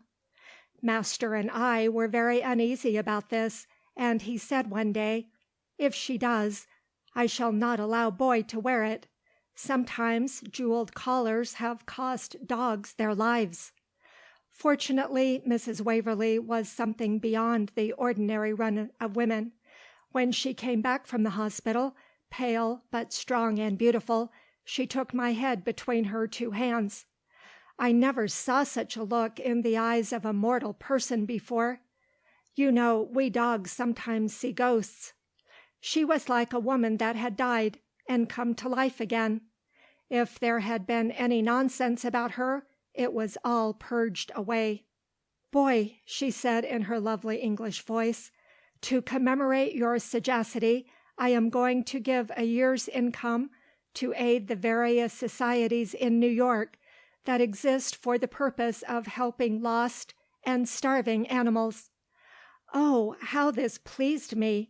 The sufferings of animals affect me so strongly that merely to think of them makes me miserable. I try in vain sometimes to forget the horrible sights I have seen, the dreadful sounds I have heard. I wagged my tail, I licked her hands, I prostrated myself before this beautiful Englishwoman with the other world look in her eyes. She could do nothing for me but make other dogs happy, whose sufferings made me so unhappy. I adored her, I worshipped her. There was something in her spirit that understood my dog spirit better, far better, than any other person in the world could comprehend me. What was it? I do not know. I merely understood that I reverenced her more than I reverenced my dear master, though of course I loved him more. The Bonstones and my master and mistress were intensely interested in this lovely woman, for she affected them somewhat as she affected me. For a long time after she came from the hospital, she and Egbert visited the Bonstones, and Gringo told me that every one in the household looked upon her with a kind of awe. "She don't care for things other women do," said old Gringo with a mystified air. "And I hear her whispering to herself, 'What shall I do with my life?'" "Then she isn't going back to England?" I said. "No," replied Gringo. "She grows quite cold and white when anyone asks her that. I think it's because they're still fighting over there, and she hates war." One day he came over to our house on his most excited double shuffle. "My boss has fixed the English lily," he said. "Out near his farm in the country is a village where the brown baby will have to go to school by and by. He's offered to build a schoolhouse if Mrs. Waverlee will teach in it." "And will she?" I asked eagerly. "She's tickled to death. Says to train children will be just the ticket for her." Soon after this Mrs. Waverlee came back to her apartment in our house. I heard a very indiscreet lady one day ask her if she didn't dread going back to the rooms where she had heard the news of her husband's death. Mrs. Waverlee gave the lady a strange smile and said, "He isn't dead to me. I feel him near me all the time. Both Egbert and his mother visited us quite frequently. They both loved the baby, and sometimes the Bonstones came over with little Cyria, and we had quite a party. Little Cyria was a darling, and she was not at all afraid of dogs. Every fine day her nurse took her out on the drive, and she stretched out her little hand to every dog she met. On windy days and rainy days the nurses all took their perambulators up to Broadway, where it was more sheltered. If you notice the New York babies in the vicinity of the drive, you will find that they all look very prosperous, for they are kept out of doors so much. Mrs. Bonstone fussed over Cyria, and Mistress fussed over George Washington, and the baby interest, drawing the two ladies together so much, threw the two men together. Both Mr. Bonstone and my dear master were quiet men, disliking society, loving business, and enjoying nothing as much as a long walk together after their day's work was over. Mrs. Granton was not strong enough now to go into society, but Mrs. Bonstone was, and one day I heard her husband talking to her very seriously, and telling her that as long as she lived in the city she ought to keep up a certain amount of social life. She adored him still, and never hesitated to tell him so, and in the long run she usually did as he requested. "But I won't go out in the evening," she said, wagging her saucy head at him.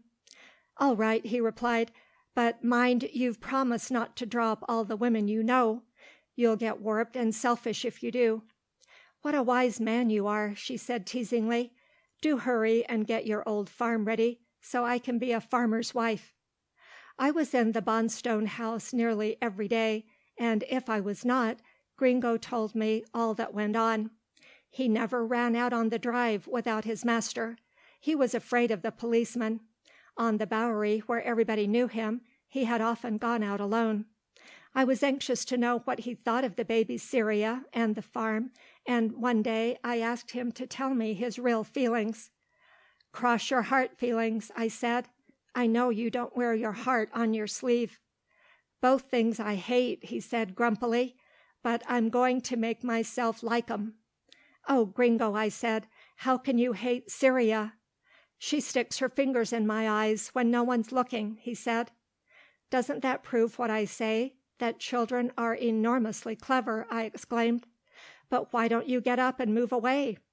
"She's master's baby. She's got to be amused." "But your master wouldn't like her to do that." "She'll get over it when she's older," he said patiently. "A dog has got to have some worries, or life would be too sweet." "And you don't like the idea of the farm?" "A Bowery dog on a farm?" said Gringo. "Me for the pavements." "Were you ever on a farm?" I asked. "No, and never want to be. I've heard tell what they're like. Nothing doing from morning till night." "Well, I don't like the country half as well as the city," I said, "but I don't believe I've ever been in a really interesting country place. I'll tell you a great bit of news." "You don't mean to say you're going too?" interrupted Gringo. "Yes, I do," I said. "Master is going to move to the country." "Well, I vow," said the old dog. Then he added, "I thought I smelt that rat one day when your boss was talking to mine." "Yes," I went on, "your master is looking for a place for mine." "I'm mighty glad about having you near by," said Gringo. But he added shrewdly, "What does your missus say?" "She started it," I exclaimed. "It began this way. The other night she and master were talking before they went to bed. Said she, 'Rudolph, there is much sickness in New York among children.'" "Yes," said he anxiously. "Yes, I notice in the papers." "I'm worried about baby," said she. "So am I," said he. "Country life is better for babies," said she, "but I suppose you wouldn't like to go so far from your business." Said he quietly, "I've always loved the country better than the city, but I thought you couldn't abide it." "I used to dislike it," she said, hanging her head, "but we had no baby then, Rudolph." "And what did he say to that?" asked Gringo. "He didn't say anything. He got up and kissed her. They understand each other pretty well, now, and the next day, which was yesterday, He spoke to your master, and asked him to look for a place near yours. So you'll probably have us for neighbors, old boy. Isn't that great?" And I gave him a playful nip in his big shoulder. Gringo was deeply pleased, but he's like his master, he doesn't say much. "We're both no longer quite young," I went on, "and we've just got to make up our minds to like what our owners do. I prophesy that two clever men like your master and mine can make even country life interesting." "Wait till they deliver the goods," said the old dog. Then he added, "They'll be missed in this little old city." "But they won't leave it finally," I said. "They're planning to come in and out." I knew what he referred to. Mr. Bonstone and my master had been placing more and more of their business in the hands of their employees, and together they went about the city doing good. They had found out that a lot of harm results in many cases from rich people putting all of their charitable work in the care of hirelings. "Man to man," master used to say, "I want to know those I'm privileged to help." So often he left his office early, and he visited such poor places that usually I was not allowed to go with him. I heard him telling his wife about the terrible suffering he found. "We'll have a war," he used to say often, "unless there's more contact between class and class." "Don't despoil yourself of all you have, Rudolph," mistress would say anxiously. "There's baby to be provided for." "I don't want to leave him a fortune, Clossie," he said one day. "A good education is all I wish to do for him." "Just a little something to start on," she said, with mother anxiety. Then she went on, "I wish you wouldn't call me Clossie any more. Say Claudia." Master was so pleased that he went out and bought her a beautiful ring to commemorate the occasion of dropping her doll name. While master was doing a little missionary work among human beings, I did a little among dogs, and had an adventure in the bargain. Of all the animals in the world, I pity most the performing animals. It is unspeakably pathetic to me to see those poor four-legged creatures on a stage, trying to do things they were never meant to do. Why should a monkey ride a bicycle, or pretend he's a fireman, when he just hates it? I've seen human beings in a theater shrieking with laughter at the antics of poor animals on the stage, whose eyes were eloquent with fright. Once I had as owner a lady who used to take me to the theater. She always had a box, and concealed by the flowing laces of her gown, I would watch everything that took place on the stage. Some things I liked. I think men and women enjoy strutting around, pretending they're someone else. But the dogs who appear in vaudeville, it nearly used to break my heart to see them. Once I saw roosters, poor, thin, half-starved looking creatures, who flapped their wings, and crowed, and stretched themselves when they came on the stage, showing that they had been confined in little cages, instead of leading a free, open-air life, as roosters should. Well, on the day, or rather the evening, when I played missionary, I had tried in vain to get Gringo to take a stroll with me. No, he would not, and lay down on a seat arranged for him in a window, so he could watch the passers-by in the drive. Summer was coming, and it was too late for fires, so he could not lie on the hearthrug. Master had gone off with Mr. Bonstone somewhere on the east side. By the way, I must not forget to say that Mr. Bonstone had given up his last naughty saloon. They were all good ones now. He had a great scene with his wife one evening when I was present. He still clung to the Bowery drinking place, and she had found out about it. She drew the most dreadful picture of Cyria growing up and becoming a drunkard. Mr. Bonstone didn't know whether to laugh or get cross with her, for, as Gringo says, my boss's heart isn't on the water wagon. He believes in drink in moderation. Well, Mrs. Bonstone cried, and at last her husband comforted her, and said he would never sell another drop of liquor as long as he lived. "Nor drink it," she sobbed. "Well," he said, "I never have touched it. Don't think it wrong, but hated the taste." He had to promise, of course.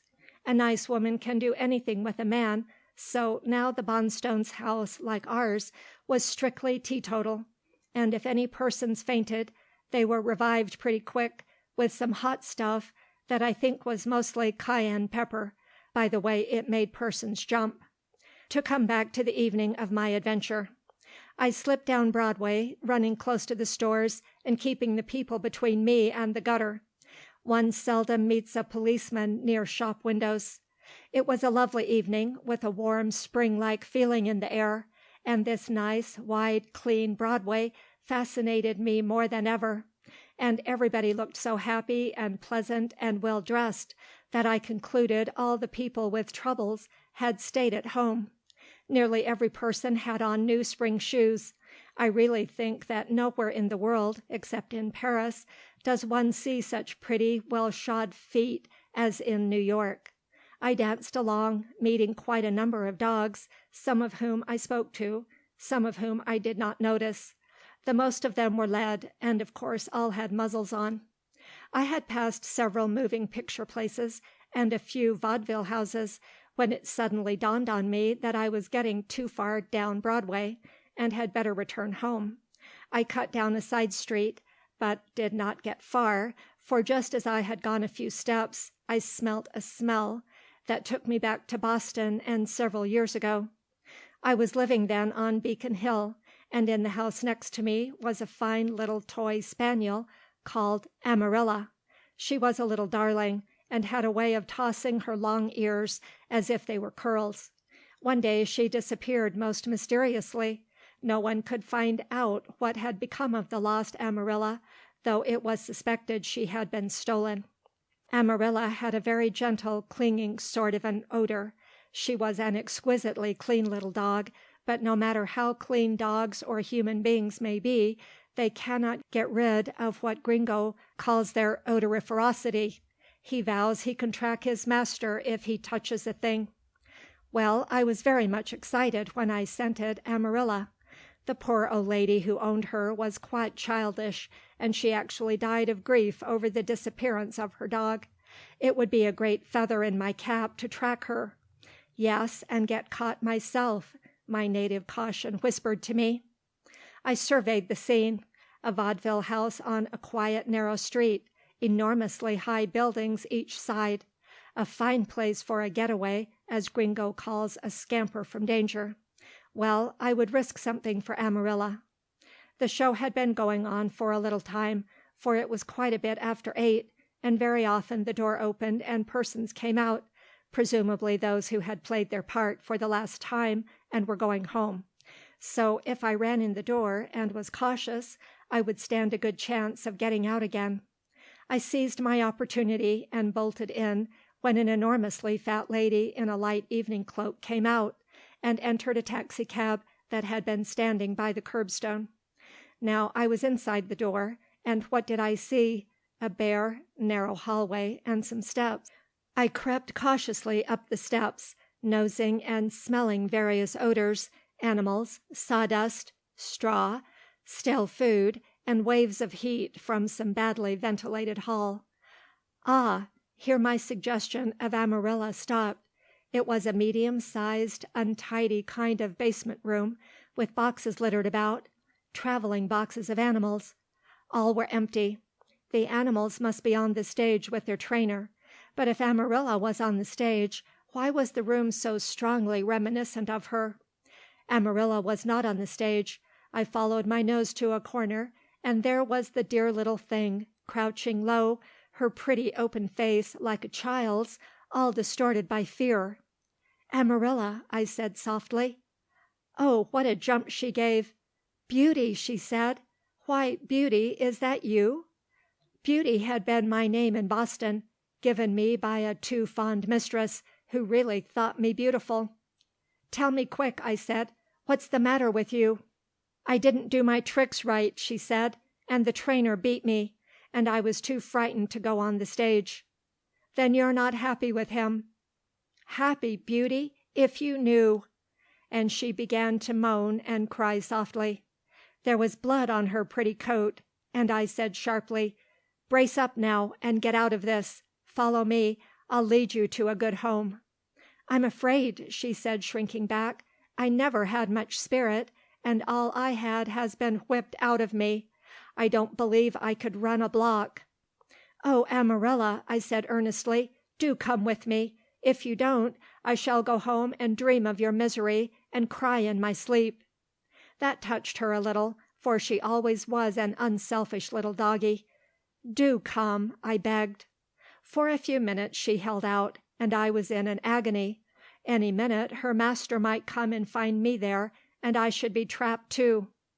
"Oh, Beauty," she said despairingly, "I'd love to go, but he would run after me, and then he would nearly kill me." "Well, I'll lie down and let him catch me too." "No, no," she said wildly, "you wouldn't last any time, a dog of your spirit." My threat decided her, and she consented to follow me to the door. Waiting there in wild anxiety, I thought it would never open. We had to hide in a corner, and the trainer was actually marshalling the other dogs down from the stage to their traveling boxes before a stage hand came along and, opening the door, stepped out in the street to get a breath of air. I thought he would never move away from the open door. Finally a German band struck up on Broadway, and he moved a few steps toward the corner. I gave Amarilla a push, and didn't we fly out! Most unfortunately, as we scuttled along toward Riverside Drive, he turned and saw us. He stepped back quickly into the doorway, and I knew he had gone to give the alarm. "Run, Amarilla, run!" I whispered. "They're after us, and if they catch us, your trainer will tear me limb from limb." Poor little soul! She was too wise to use her breath for speaking. She just tore on behind me, and nearly panted her little life out. I knew by her breathing that she hadn't been used to having much exercise. I had told her to run behind me, and not to think of automobiles or anything, but just to keep close to my hind paws. Of course, I led her right back to Broadway. It would have been foolish to keep on toward the drive, when the man had seen us going in that direction, and would likely get a taxi and follow us. I chose the front of another moving picture place, and made her creep in behind the billboards. "This is horrible," she gasped, "right in the jaws of danger." "Yes," I said, "just where they'll never think of looking for you." And didn't we, later on, have the satisfaction of hearing one man say to another, "Hear about Fifeson's dogs down at the other house? They've lost one. Saw her running off with another dog, a white fox terrier, and can't find her." "How much was she worth to Fifeson?" asked the man addressed. "He reckons her at $500, but I guess he's romancing." Amarilla trembled frightfully, but I reassured her by licking her wounded head, and after a long time, when the crowd was coming out of the theater, I guided her among ladies' dresses, and creeping out, we rushed down to the drive again. Taking advantage of every bit of shadow we could find, we made short runs for home. It was about 11 when we arrived in front of our apartment house, and Amarilla was nearly dead. "Bear up a little longer," I said to her. "Imagine you're one of your big ancestors taught to keep within a short distance of a gun. And listen to a word of advice. The lady of the house is your friend. Pay no attention to the man." "I'm glad," she said faintly. "I'm terrified of all men, since that one has beaten me so much with his cruel whip." Oh, how angry I felt! That terrible whip is in evidence even on the stage, for did any one ever see a show of trained animals without the presence of the scourge in the hands of the master?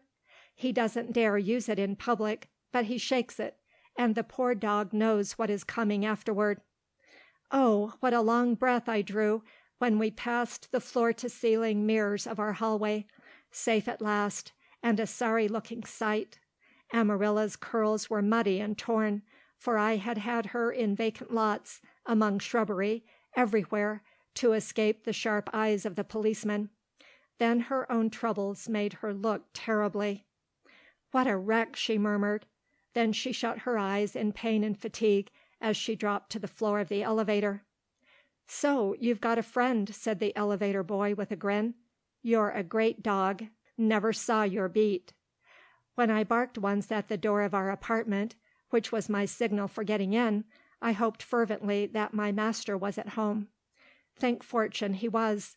I ran up to him, threw myself across his feet, and panted, for even I, strong as I was, felt rather worn out, but not so much with exertion as with the excitement of rescuing my former little friend. Amarilla, according to instructions, crept timidly to Mrs. Granton's feet. I never saw anything look more humble than that little dog. She doubled up her little legs so that she seemed to be crawling on her stomach. Her air was humility, sad appeal, and restrained suffering. It was inimitable. End of chapter 15.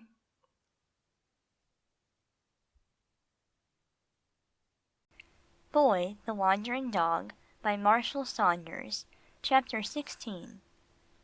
Mistress laid down her work. She was always making things for the baby now, and gave a little shriek. "Rudolph, look here, what is this?"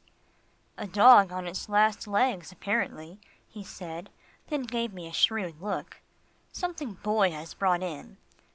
"There's blood on it, and mud," cried poor mistress, shrinking away.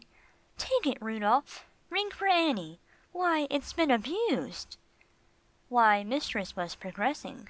She actually could make out something from a dog's appearance.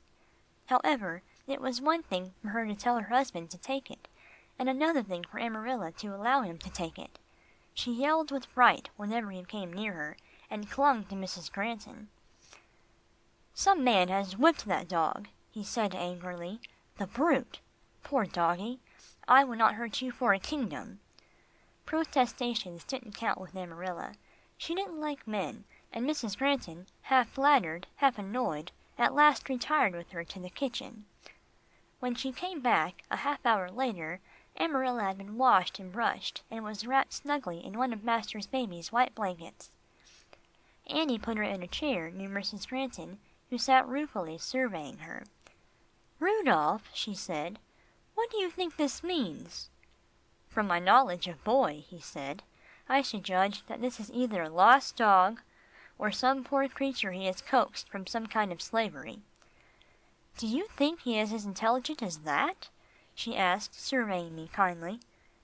"As that, and much more so," said my master. "I think there is a whole world of dog psychology open to those who will run and read." "I used to think dogs were stupid," she said. "In that you are not different from many persons," said my master. "Cultivate an animal, and you find out how clever he is."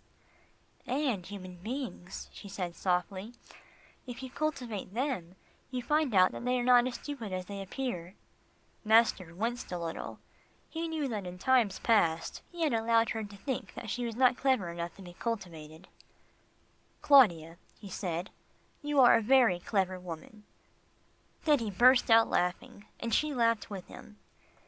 "Poor little frightened thing," she said at last, stroking Amarilla as she lay beside her.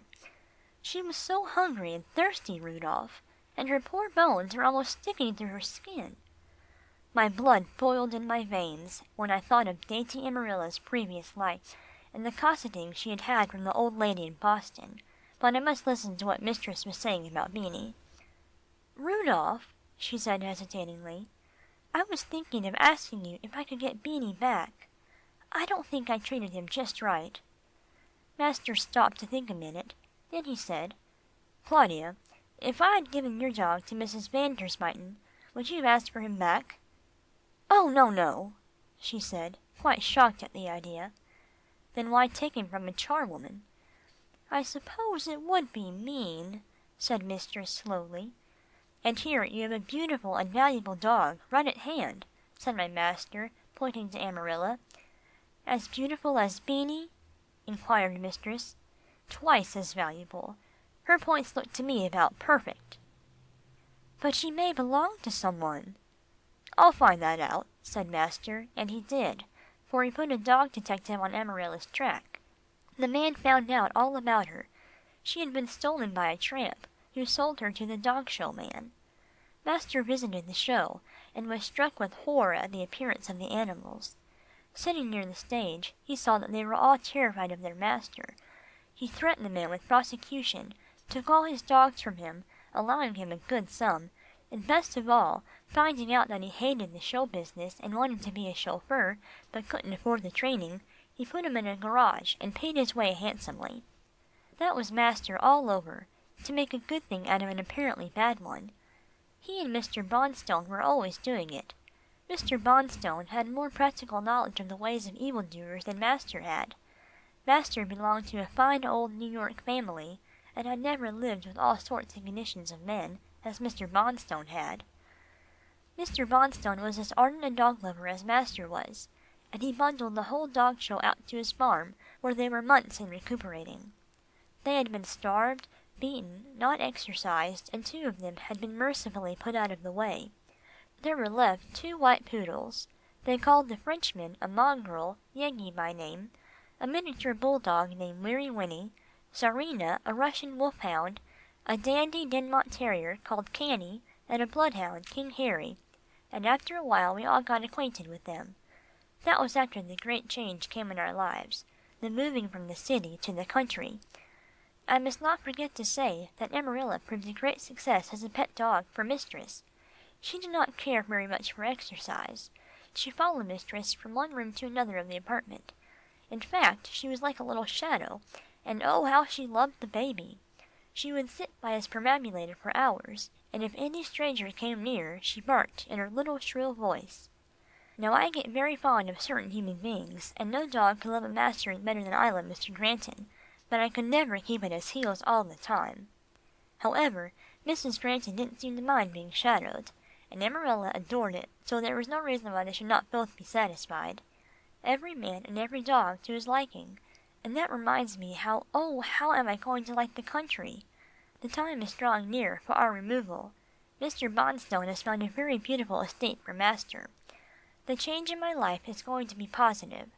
I don't want to run away again. I want to stay with this nice man, but can I if he leaves my beloved New York? End of chapter 16.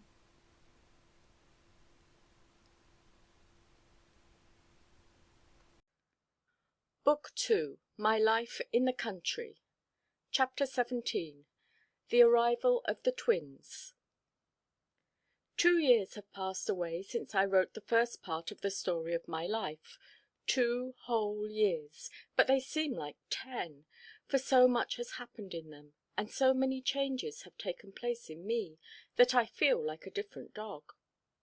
I have changed, human beings have changed, the whole world has changed, for that terrible blasting war in Europe is over. I thought when it was done that Master would stop looking grave when he read the papers, and Mistress would stop crying over the woes of the suffering babies and children. But they look and act worse than ever. It's the readjustment, Master often says, the horrible setting in order of countries disordered by crimes of the worst species. Sometimes he takes his little boy in his arms and says, "George Washington, I had rather have you die now than see you live to grow up and shed the blood of a fellow man."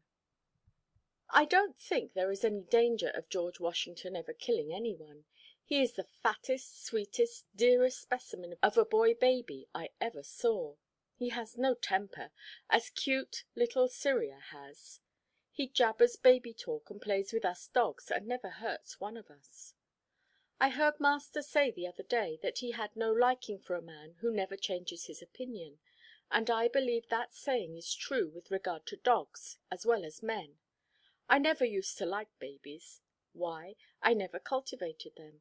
I love them now, because I study them, and it is one of the pleasures of my life to note the astonishing developments and differences between the rapidly growing and changing Cyria and little George. Sometimes they bother me. But who has not trouble? A dog that dreams through life, lives in a backyard away out of sight, nobody notices or cares for. You're bound to have a scrap occasionally, if you come out to the light. I never liked living in a backyard, but I used to run like a greyhound from disagreeable things, and seek pleasant ones, and it kept me always on the jump. Now I have made up my mind to stay by this family, no matter what happens to them. There is great happiness in an accepted family. I notice some human beings are always trying to get away from their home environment, And many times it is with them as it is with me. It keeps them on the trot all the time. I don't want anyone to think that I imagine I have become a perfect dog. Good gracious, no. I am just a good, plain, American, everyday sort of a dog. I have no illusions about myself or my owners. I want to do my duty in the dog walk of life to which I am called. I'll go round a block to attend to my business and avoid a fight, but if trouble meets me the other side of the block, I'll not dodge it, but I'll grip it by the throat and try to down it. If it downs me, I'll get up and shake myself, and hope for better luck next time. To keep myself humble, I often say, "Great Cerberus, what a fool I am!" but still not half so much of a fool as I used to be. Another most important opinion I've changed is that the city is a better place to live in than the country. How could I ever have made such a mistake? I'm a country dog, now and forevermore, and all my dog set has gone over with me. The country to live in, the city to visit. You ought to hear old Gringo on the subject. "'Pon my word, boy," he often says, when we gossip together, "I never dreamed that an old Bowery dog would get so stuck on green grass and blue sky." The Bonstones live right under a long and beautiful eminence called Green Hill. Their big, bare house spreads out like a barn under the hill slope. They haven't one thing in that house they could do without. They have no carpets nor stuffed furniture, no draperies at windows, just plain shades, and their floors are of some smooth, shiny tiles that can be flooded with a hose, and the water runs down and waters the window boxes on the floor below. They haven't a tablecloth in the house, but they have lovely things to eat on tables of finely polished wood, and they have plenty of big soft cushions and comfortable wicker chairs, and many floor rugs that can be lifted easily and taken out of doors. It's the most sanitary house I ever saw, and Mrs. Bonstone says it reminds her of a hospital. However, she does not complain. She says that a little while after she was married, when she found her husband wanted to come to the country, she said, "It's the man's right to choose the place of domicile, and here's one woman that will let her man go further than that, for he may build the house and furnish it too." Everybody says it is an ugly house, and yet I notice everybody likes to visit it, and sit by the big jolly fires in winter, or loll on the spacious verandahs in summer, and partake of the fine meals that are served in the dining–room. All the jewellery and silver were banished from the house long ago. They were sold for the benefit of the unemployed, and Mr. and Mrs. Bonstone wear a sporting sort of clothes, and a handsome couple they are. He has got quite brown, and she has a magnificent colour from being so much in the open air. She hasn't any bric–à–brac to look after, nor fol–de–rols such as most women have, and even the servants are out a great deal, for the Bonstones install in their house every labour–saving device that is put on the market. Cyria is a little beauty, and browner than ever, but not foreign–looking. Strangers always think she is the Bonstones' only child. 6 months ago every one said her nose would be put out of joint, but it wasn't. It was straighter than ever. I shall never forget that wonderful event. Good old Gringo, who has matured wonderfully since coming here, and who has also seemed to grow younger, for he has lost his rheumatism because he takes more exercise, came over to our house one drowsy summer day, just gasping and panting with excitement. He is always going about here with his double shuffle gait. He has no health commissioner, and no policeman nor muzzle to worry him. "What's up?" I asked, blinking at him sleepily.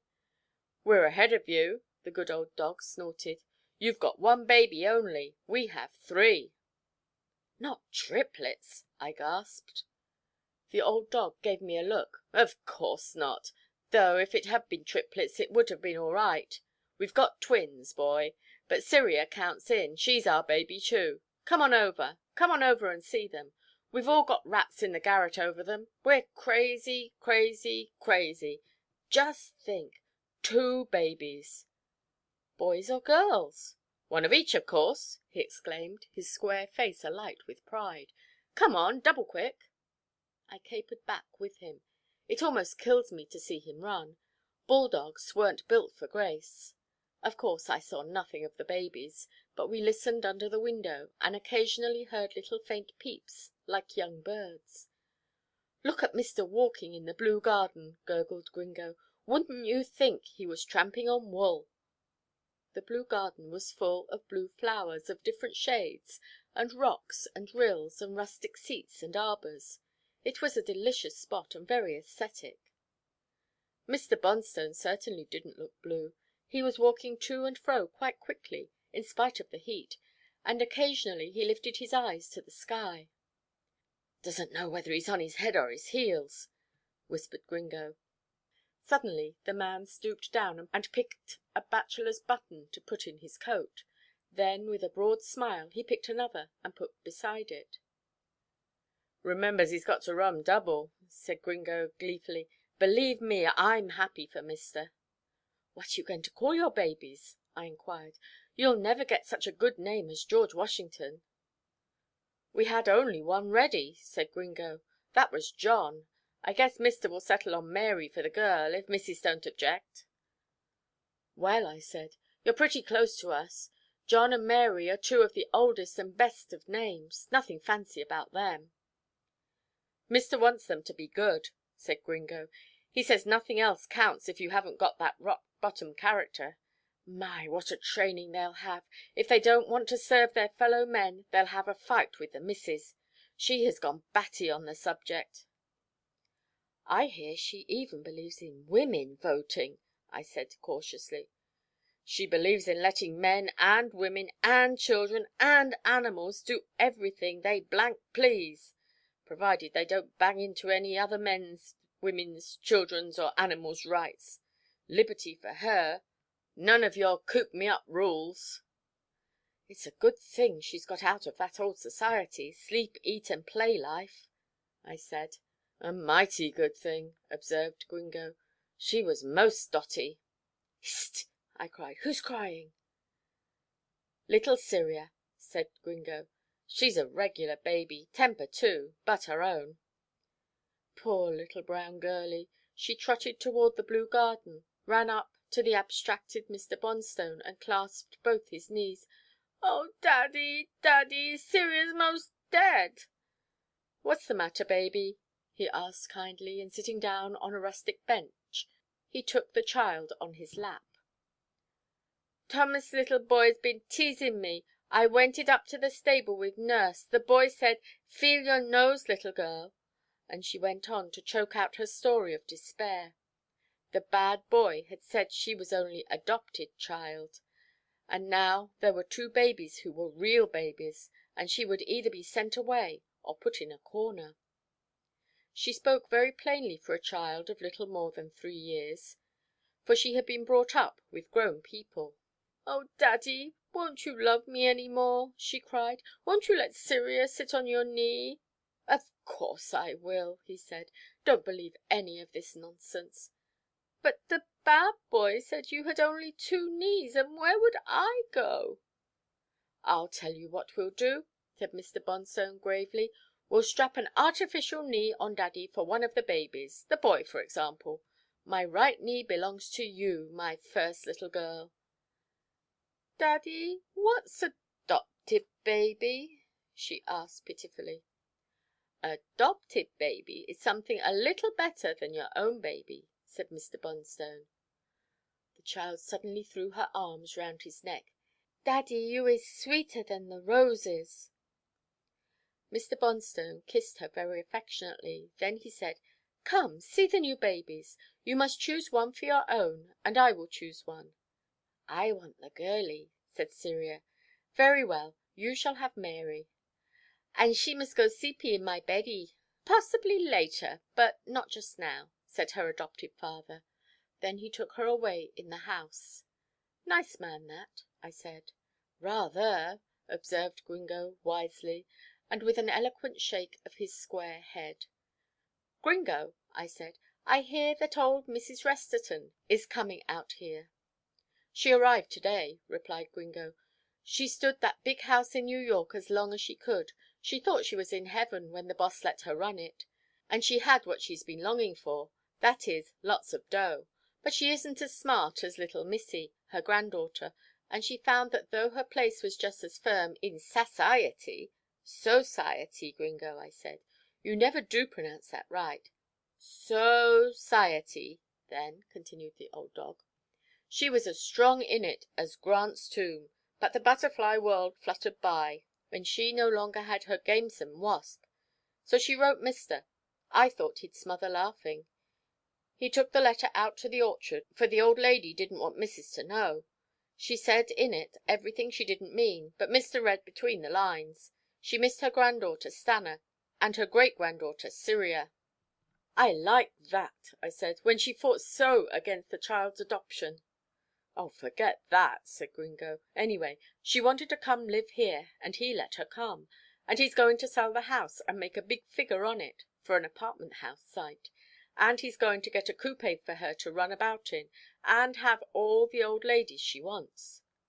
"She'll be agreeable, won't she?" I asked anxiously, for I hated to hear of anything clouding the Bonstones' lovely home life. "Agreeable, yes. She's a comely old dear. Everybody likes her. She minces round in her black silk, poking her aristocratic old nose into everything. But who cares? The servants favour her, and the missus pets her like a baby." "But Master Carty," I said, "I do hope he isn't coming." "He's got to," said Gringo uneasily, "as his home with his grandmother is broken up." "There's your snag," I said. Gringo looked gloomy. "You bet. The young rap tipples all the time. The women can't stop him." "Maybe country life will." "Maybe," said the good old dog, "but I've seen many lads going Carty's way. I'll tell you what Mister will do. He'll give him a good fair showing, then if he doesn't make good, he'll kick him out." "But what about the women?" I said. "The women!" exclaimed Gringo with suppressed rage. "I'm tired of this drink martyr's business. The men have all the fun, the women all the pain. Every time that young rapscallion comes out here, Missis sneaks up to his room to feel his coat pockets, and search his suit case, to find out if he's brought any of the powerful, and if she finds it, she cries and pours out half and puts water in, and if a caller comes, down she goes, smiling as if she hadn't a trouble in the world. I'd like to chuck all the drunkards in New York Bay with a rock on their necks." "Come, come, Gringo," I said, "that doesn't sound like you. Can't you think of a way to reform the poor wretches?" "Nothing but shut off the liquor," said Gringo. I burst out laughing. "How you have changed, old fellow. You used to be for high license, drink in moderation, self–restraint, etc." "It doesn't work with sapheads," said Gringo. "I'm for drowning now. Do you know what Missis did? Had that fellow put over her head." "You mean his bedroom, when he comes to visit?" "Yes, so she could listen for his step. When it's steady she is gay. When he stumbles and pushes the furniture round, she is sad." "I shouldn't think your master would have allowed that," I said angrily. "It's a shame for Mrs. Bonstone to be so bothered." "Mister!" exclaimed Gringo, "do you suppose he knows? Not a word of it. Women keep little tricks like that to themselves." "Well, I hope he won't kill her," I said. "I wish we could do something to help her."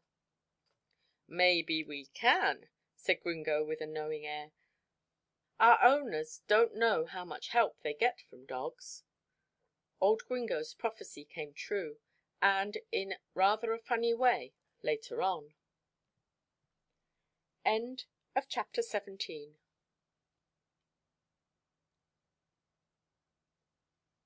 Chapter 18.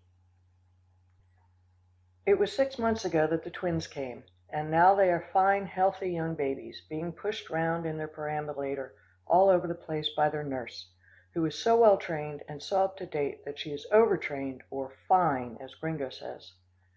Gringo and I were watching them one day a few weeks ago, as we sat side by side up in the orchard at the Bonstones. This orchard is a little one containing very old trees, and it is never ploughed. It is a lovely shady place to rest, for the grass is kept short and is soft as a carpet. It has become quite a social meeting place for the dogs of the neighbourhood, and we often discuss things there. "Fine babies, those," I remarked. "Yes," assented Gringo. "I suppose you wouldn't find a finer pair in the whole state of New York." Do you like them better than the little girl, Syria? I asked. Old Gringo wrinkled his forehead. I never think about that, he said. They're all ours, and I guess the Mr. and Mrs. don't think of it either. That's good, I replied. I'd hate to see the little brown baby made uncomfortable. Gringo chuckled. Those were great times back in New York, but I'm glad I'm in this army. There's no doubt about it, you are firmly wedded to the country life now, I said. Wedded? I guess so, and I often snicker to think how I'd have fought to a finish any dog in the Bowery that told me I'd get to praise the country and run down the city. And you thought you'd get bored here, I said with a sly laugh. Bored, and he grunted happily. What chance have I? It's up at daylight with Mister and out to the stables and barn, laying out the day's work for the men, examining the stock to see they're all first class. By the way, Mister's going to make a fortune raising colts, 'cause the war cleaned out all the horses. Then in the house for breakfast. I say, boy, things do taste good out here in this clear air. Then in town in the car, out again, and pottering around after Mrs. and little Syria, out in the gardens and after the hens till lunchtime, then a drive in for Mister and a stop in the village with him. I say, Gringo, I interrupted, I believe of all the things your master and mine have done out here, that automobile school is the best. Right you are, said the old dog. These lads that my boss picks up out of prisons and in the streets won't settle down to anything that isn't pretty lively. They'll break colts or hustle round a machine shop, but they'll not stick to indoor work. That breaking colts is new business to me, I said. How can you take a pale, weak city lad and make him successful? I thought you had to have strong men. Oh, that's the old brute way, said Gringo. You begin now when Colty is young and tender. Hitch him up with a little bit of something dangling after him. Break him in gradually to something bigger. Lots of these city yaps haven't ever had anything to like, anything decent, you know. I understand, I replied. They've had nothing to love. There's one rogue, said Gringo, who sleeps in the box stall with his pet colt, and 'pon my word I've seen him with his arm round its neck. He's a gutter snipe, and my boss will soon rout him out and make him sleep in a bed, but he ain't too hasty with these low-life chaps. What's this new talk about jitney cars? I asked. Our bosses have got a lot of second-hand cars and are doctoring them for some of our lads who can run them about New York like a taxi man does. But a jitney is a 5-cent fare thing, isn't it? Yes, but it pays. Catch my boss in anything that doesn't speak up when it's spoken to. That will be fine, I said, for then the boys will be self-supporting. I didn't finish my day, boy, said the old dog. After we tot up things down at the village, we have our supper, and don't the food taste first class. Then a short evening on the veranda, and then bed. I tell you it's a full day, as full as a Bowery day. I laughed, and he laughed too. Then I said, I'm mighty glad, old man, that the intimacy between our two families has kept up. So am I, he said. But do you know what I overheard when we first came out? Says my missy to your missy, Claudia, we are only a mile apart. If we see too much of each other, we shall fight. We most did the other day, and our husbands shouldn't be too much together. They'll fall out sure as rats. Did she say rats? I asked. Oh, that or something like it, said the old dog so impatiently that I resolved not to interrupt him again. Well, he went on, says my missy to yours, I'd hate to have a break, and your missy said so would she. Then they said they wouldn't call for a week, and next morning your missy was over to borrow a pattern for a pair of knitted reins for Georgie to play horsey, and my missy was back in the afternoon to take her some sweet pickles she'd been making. So there you are, and I must not forget to say that the two families were all over on your veranda in the evening. Good joke, I said, laughing heartily, and we dogs are just as friendly as the human beings. Thick as thieves, said Gringo, and I must say we're a pretty good gang. As Gringo was speaking, two of the dogs in the performing troupe that Amarilla belonged to came round the corner of the house. They are two beautiful snow-white French poodles, and have exquisite manners. When they first came out, they were thin and frightened. That was before we arrived. By the time we came, they were fat and prosperous and happy-looking dogs. On the stage, they had worn their hair clipped in the approved fashion for poodles, and their forelocks were tied up with ribbon. Mrs. Bonstone took the ribbons off, for she wanted them to be real dogs, she said, and they are only clipped now when warm weather comes, and then all over. It does Gringo and me all the good in the world to see the quiet delight these two handsome dogs take in their well-ordered life here. They are full of interest in American life. They were born in Paris, and at first they thought the whole world was bounded by the Seine where they used to be taken to be washed. Then they were sold to this dreadful man, Fifeson, who beat them sometimes, but not nearly as often as he beat Amarilla, for poodles are naturally splendid trick dogs, and learn things easily. Gringo, I said, do you think these dogs are any different from other dogs who have never been treated cruelly? Course I do, he growled. Don't you see they ain't like you and me? Yes, I see it, I replied, but I wanted to know whether you did. Their spirit's broken, he said. The Frenchmen are happy, but there's a look in their eye, as if they wouldn't be surprised any minute if someone up and struck them. Weary Winnie doesn't show it as much as they do, I said. Gringo grinned. Weary Winnie was his pet among the showman's dogs. She was a fat, lazy young miniature bulldog with a wrinkled muzzle that looked as if she were always smelling something disagreeable, and one white tooth that stuck out beyond the others. She came of grand stock, but was rather stupid, and had played an old woman on the stage, being dressed up in a shawl and bonnet. Amarilla says her beatings were awful, for she couldn't seem to learn the simplest thing. The showman made her hold things in her mouth, and at last he had to give up the pipe, for she always let it fall out. Finally, he tied a basket to her lips, and the string hurt her. When we came out here, she was taken over to our house to be a playmate for me, but she used to run away and howl about this place till at last master asked Mr. Bonstone to keep her. When she isn't sleeping, she's paddling about after Gringo and looking just about as graceful as he does. She sleeps in a box stall in one of the stables with the Frenchman. Mr. Bonstone likes to have plenty of dogs about his horses, for they are such good guardians. No stranger can get near the horses when the dogs are at their post, and some of them are always in or near the stables. Gringo, of course, always sleeps in his master's dressing room. He saved Mr. Bonstone's life once, out west, when a bad man who was his enemy crawled in a window at night, and was just about to shoot at that head on the pillow so dear to Gringo. How did you stop him? I often ask Gringo, for he loves to tell the story. Just took a playful leap at his throat, the old dog always says. And what did your master do? Heard the rumpus, got up, and took the man's gun away. And what did the man do? Broke down and wanted to shake hands with the boss. And what did your master do? Shook and told him to go home and get another gun. Gringo, of course, can leap like a cat, that being one of the characteristics of a thoroughbred bulldog. He, however, can jump higher than most bulldogs, for the man from whom Mr. Bonstone bought him had given him special training. He was a famous boxer, and Gringo says he used to put on gloves and have many a go with him. Gringo would spring at the boxer's chest, he was a 6-footer, and try to bite a button from his vest. The boxer would give him good blows with his gloves and drive him away, but Gringo always came back. It was rough training, but it made the young dog hardy. Besides the Frenchman and Weary Winnie, the Bonstones have Yeggie, a mongrel, another one of the showman's lot. Oh, what an elegant-looking little fellow he is. His eyes seem to be pleading with you to make up some message that he is unable to deliver. Amarilla says he is another one that got plenty of whacks from the showman. She says that look of tears in his eyes means that he's trying to tell you of his troubles so that you will sympathize with him. All these show dogs have nightmare most horribly. That is one reason why Gringo won't allow Weary Winnie to sleep in the house with him. He had her in one night, and he said that though he was fond of the creature, he couldn't have her yelling blue murder every hour in his ear. Yeggie is young and dashing, and hasn't very good manners. He was a tramp dog when the showman got him, and sometimes he annoys me by saying that I, too, led a tramp's life. I explained to him over and over again that a wandering dog isn't necessarily a tramp dog, but he can't make the distinction.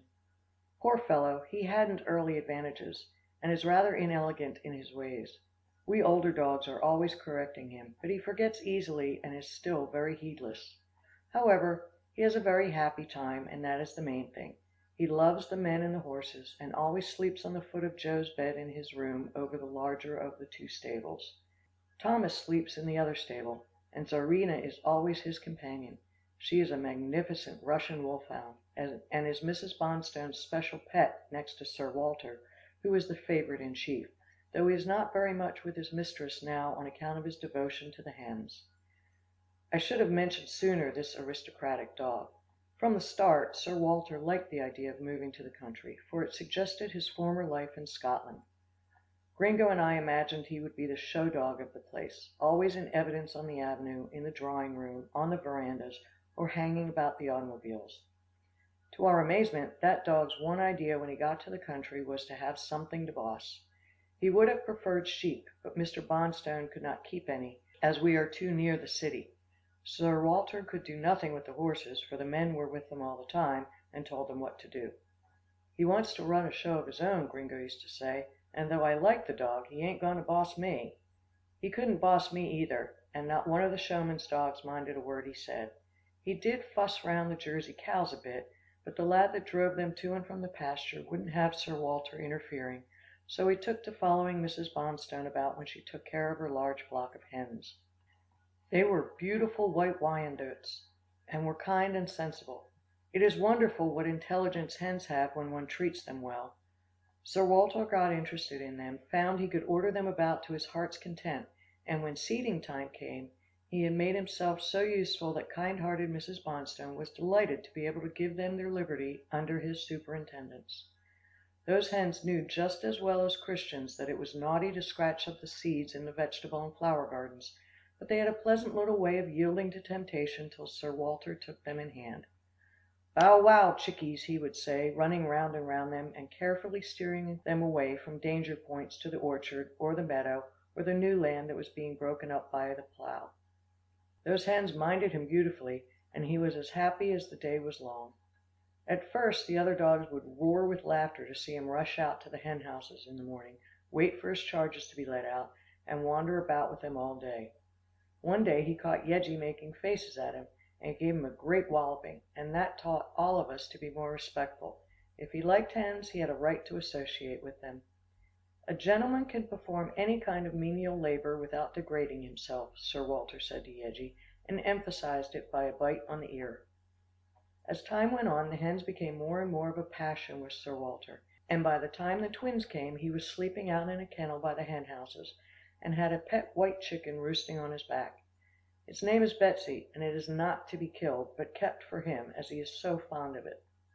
Many of the Bonstones' neighbors have hens stolen, but no one now ever braves the army of dogs at Green Hill. One man tried it, a stranger who did not know about the dogs. He had tramped out from New York, and seeing a flock of Wyandottes on the farm as he passed by on the road, he decided it would be a good place to steal a few chickens. He lay hidden in some bushes till night, then he crept cautiously to the barn. Sir Walter met him, and growlingly escorted him to his kennel. The other dogs scented a stranger, and the unhappy tramp found himself confronted by Weary Winnie, Yeggie, the Frenchman, and Czarina. They did not bite him. Mr. Bonstone's dogs, and ours too, are trained never to put their teeth in a man unless he is trying to kill them or some human being. We can nose and push and knock over and grip if necessary, but not bite. The poor tramp was in a dilemma, and finally he crawled into Sir Walter's kennel and covered himself with straw. Cook was the first one up at the hen houses in the morning. She wanted fresh eggs for breakfast. Seeing Sir Walter watching the kennel door with a peculiar air, she went up and looked in, and screamed when she saw a man's head in the straw. Thomas and Joe came running from the barn, and ordered the man to come out. "Sure and I can't," he said. "Those gentlemanly dogs have peeled every stitch of clothing off me." Sir Walter says his clothes were thin and old, and they literally dropped off him when the dogs pushed him about. Thomas howled with delight, and telling the man to shake off the straw in which he was buried, sent Joe up to the house for a suit of old clothes of Mr. Bonstone's. That tramp had the greatest admiration for the dogs, and sat about the place for days smoking and staring at them. Mr. Bonstone at last ordered him to get out. He absolutely wouldn't work, and busy Mr. Bonstone was not the kind of man to have an idle person about. End of chapter 18.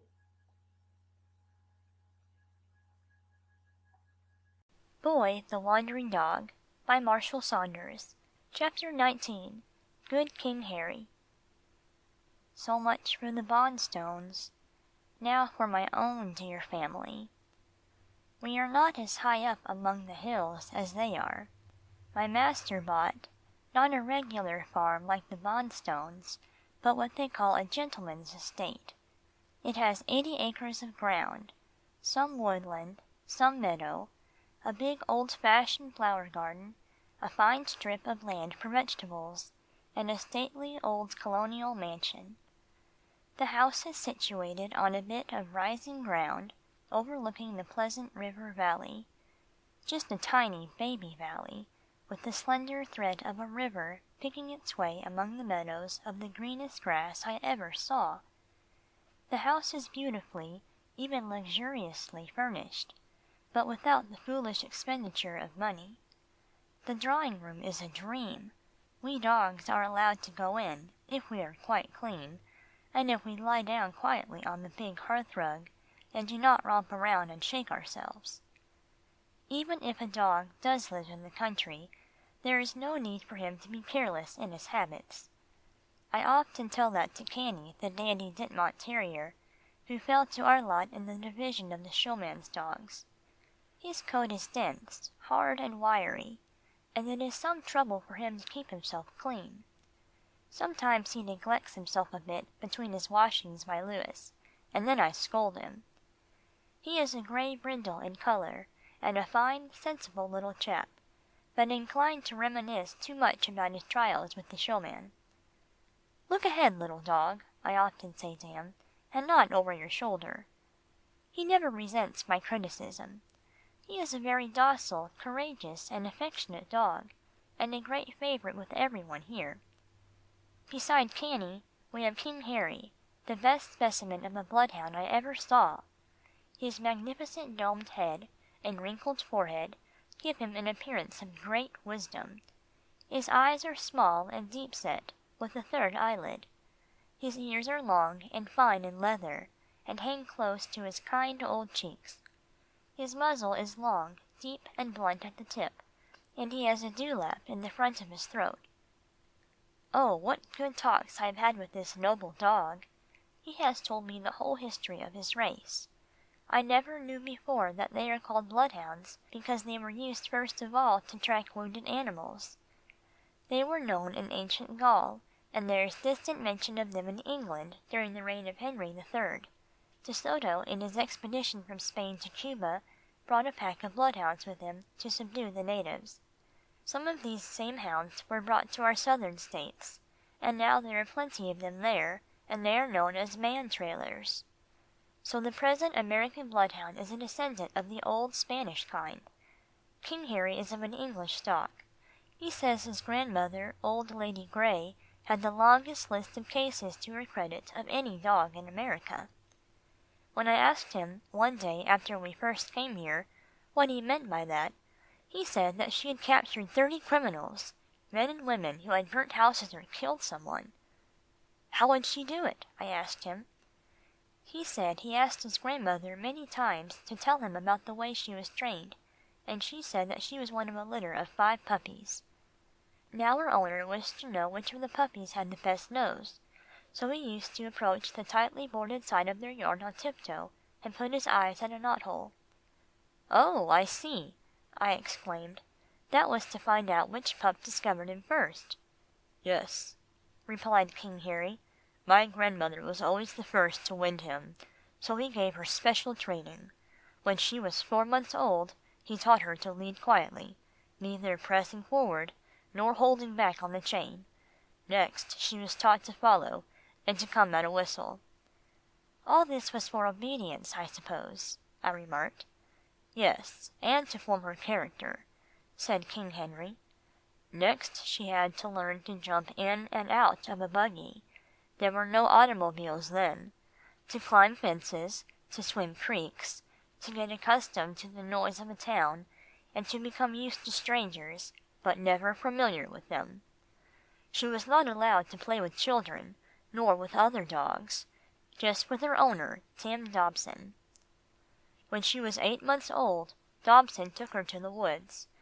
A stranger held her by the collar, and Dobson started off with an old towel in his hand. He kept shaking it at my grandmother, who strained at her collar, and was finally released by this assistant. "Why the towel?" I asked. "To make her anxious to play with it, and to reach her master." This was the overtaking lesson, and it was repeated several times. Then came the lesson in trailing. Dobson hid behind a tree, and when he was out of sight, the assistant released grandmother. As soon as she reached the place where she last saw Dobson, she dropped her nose to the ground. She never had much trouble in owning a trail. "What's that?" I asked, recognizing the scent of the person she was following.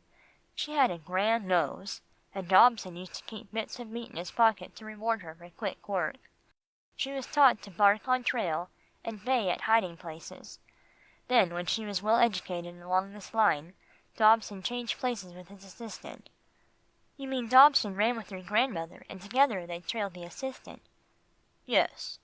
Dobson kept changing his assistant so she wouldn't get familiar with him. She would make him strip off his coat and run. Then grandmother would smell his coat. The older the coat, the higher the smell, and Dobson would run with her and encourage her to trail him. The assistant used to have other men cross his trail. He would wade in creeks and walk along fences, but grandmother nearly always got him, even when she had to work out a cold scent." "I would like to have seen that fine Lady Grey," I said enthusiastically. "I am said to look exactly like her," said King Harry with a melancholy smile. "But alas, I was stolen when a puppy, and I can only do amateur work at trailing. However, if you just want to see my grandmother, look at me." I smiled, and he went on. Next thing came the taking up of a trail with which grandmother was unacquainted. Dobson had the man who was to be trailed go along an old stable with an earth floor. He would walk about a few minutes, throw down his hat, and leave the place. In 10 minutes Dobson would take grandmother there. Keeping everyone else out, let her smell the hat, then hunt up the owner. "How interesting all this is!" I exclaimed. "I had no idea such pains were taken with the training of bloodhound puppies. I thought the trailing gift came by instinct." "Everything that's worth anything costs trouble," said King Harry. "Grandmother said as soon as she learned how to take a trail freely and eagerly, she was entered to horse and man trailing." "How did they do that?" I inquired. "The assistant led the horse 30 yards, being right out in front of him, so the horse would be on his trail. Then he mounted, rode 30 feet, dismounted, led the horse 50 feet, mounted, rode 100 feet, dismounted, and led." "Well," I said, "no wonder your grandmother became so clever." "Clever," repeated King Harry. "She was a marvel. She once followed a trail that was 30 hours cold." "Whose trail was that?" "A poor, crazy colored woman. She had set fire to her house, tried to kill her husband, and then ran like a fox to a swamp. Grandmother followed her from 7 o'clock one evening till 2 in the morning, and the poor creature was found more dead than alive, and put in a hospital, where she subsequently recovered." "I have heard that bloodhounds are very fierce in disposition, but I don't find you so," I said. "Some of them used to be made so," said King Harry, "but they are really just like other dogs. Treat them kindly, and they will treat you kindly, and a bloodhound can be trained not to lay hold of a fugitive." "I say, King Harry," I remarked, "dogs are wonderful creatures. It's a pity men don't understand better how to utilize them." "What gets me most of all," said the dog in his melancholy voice, "is the unappreciated devotion of dogs. I heard your master telling the other day of a friend of his who was in Belgium during the late war. He said that no human beings were more faithful than dogs, that the Red Cross animals were simply magnificent, and even the poor house dogs who were left in the Belgian villages when their owners fled for their lives were so devoted that they sat by their kennels till they dropped dead. Even when food was offered them, they turned their heads away. The poor starving brutes thought it was right for them to stay by their ruined homes, and not to take food from strangers." "Don't talk about that war," I cried. "Don't talk about that awful war. I'm trying to forget it. Come on down to the village. There is to be a feast in Neighbourhood Hall." Good King Harry pricked his drooping ears and ran along with me. This Neighbourhood Hall was one of the grandest institutions I ever heard of, but I will tell of it later on, for I want to give an account now of something King Harry did to help along the work Master and Mr. Bonstone were engaged in. End of chapter 19.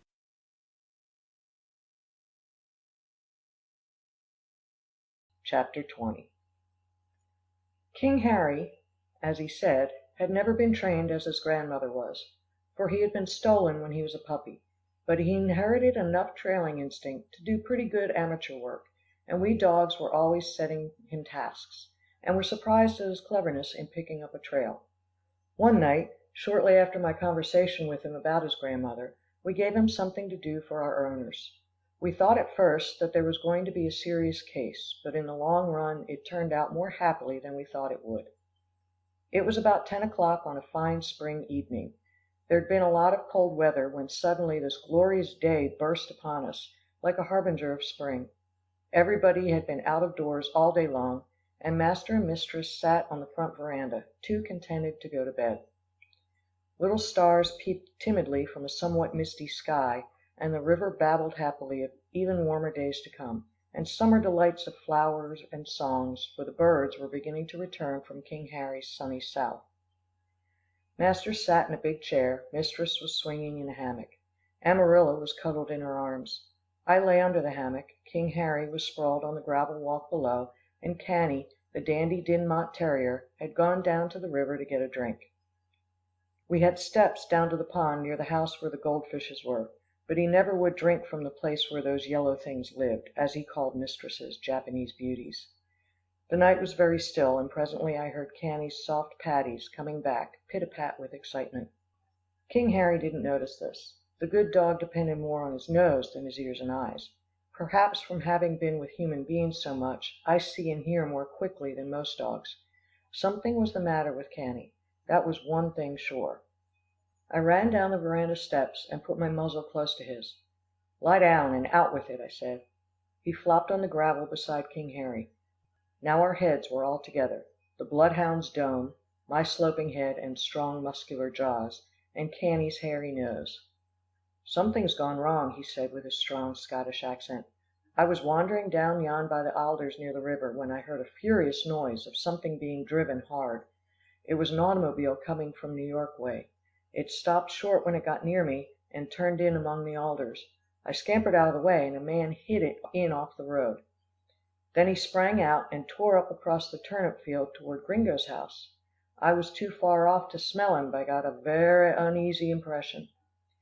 He stopped, and both dogs looked at me. I had been with the Grantons longer than they had, and they were waiting for my advice. I was puzzled.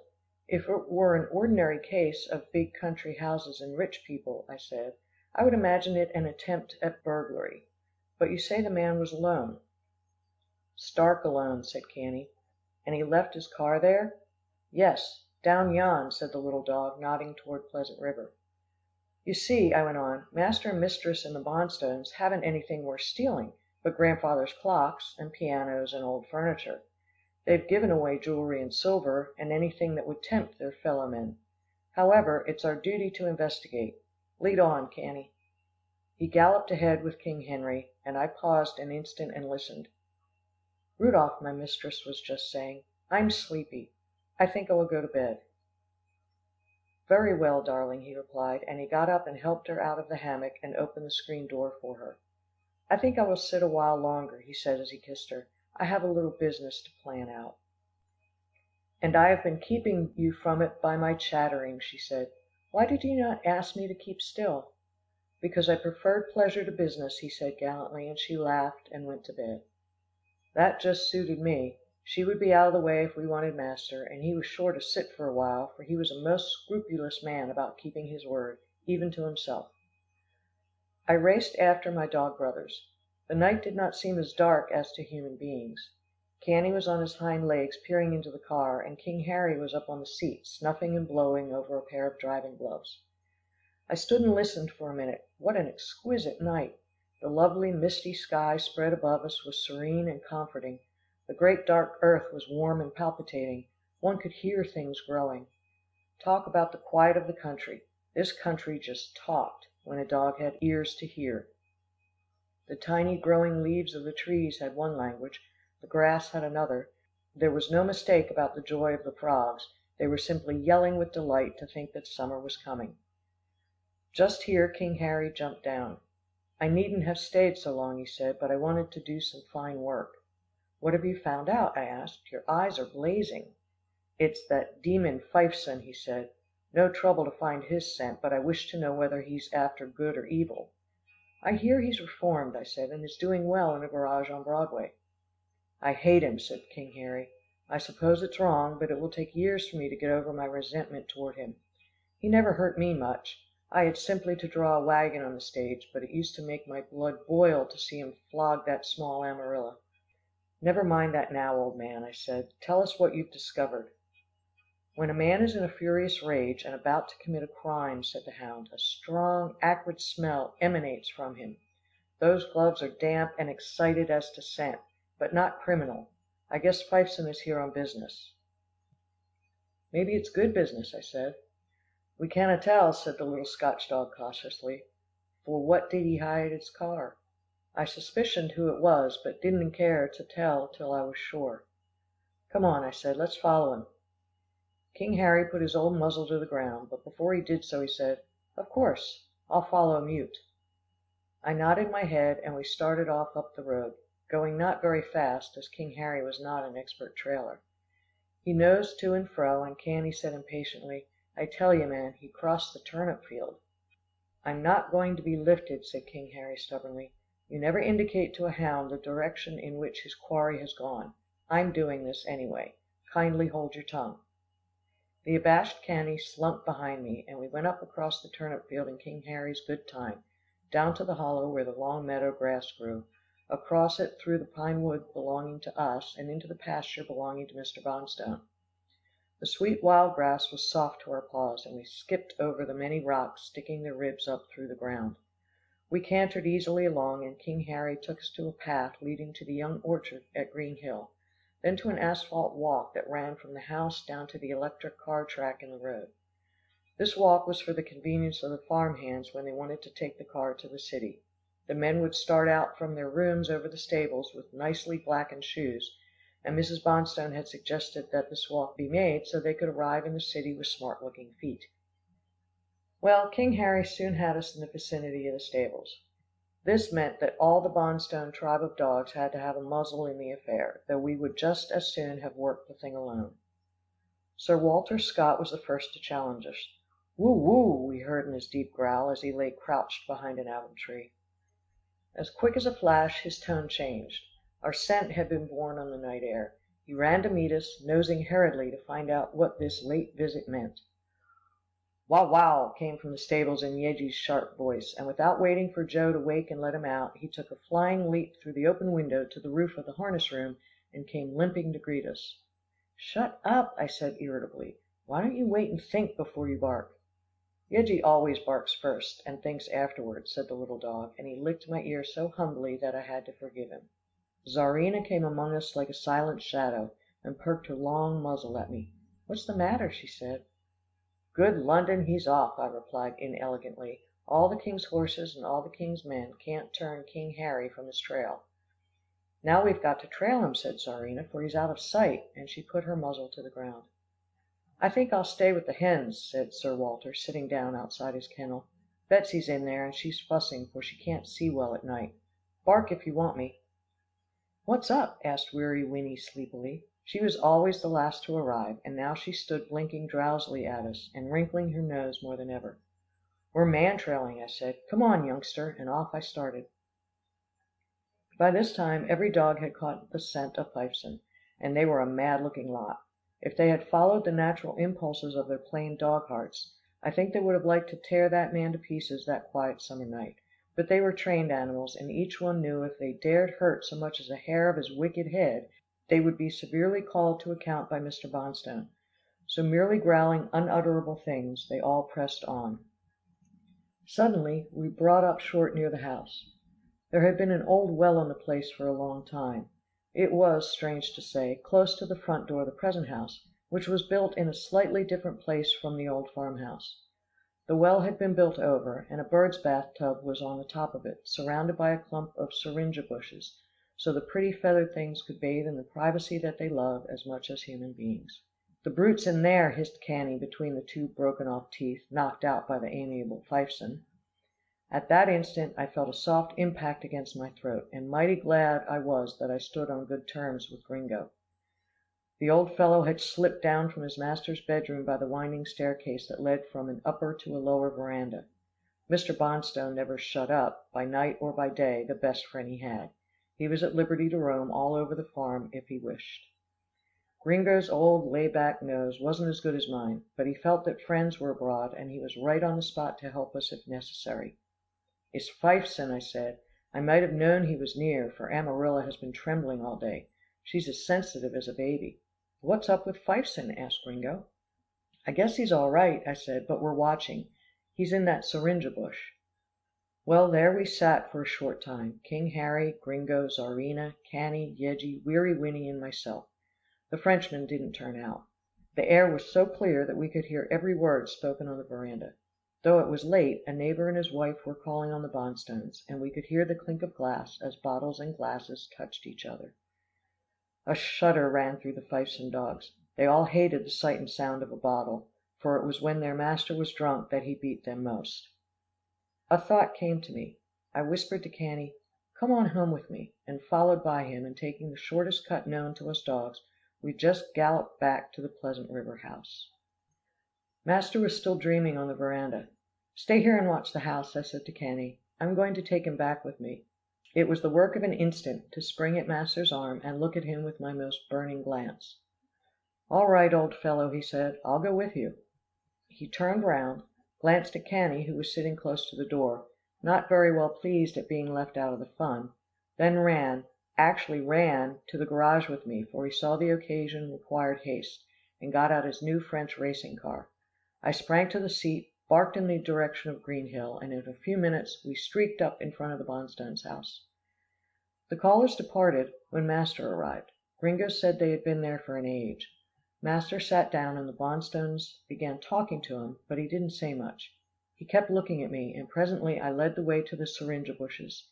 He saw the dogs sitting around, and said in a low voice, "Hello. Hello there. Come out, whoever you are." I thought to myself, master is a clever man. The Bonstones are clever people, but not one of them knows what we dogs have sensed, namely that there is a man in the bushes, and we know all about him except his business here, which, however, we are sure is of a pacific nature and not criminal, and some people say dogs are not clever. The bushes parted and Fifeson came out, looking very hot and sticky. He is a weasel-faced little man.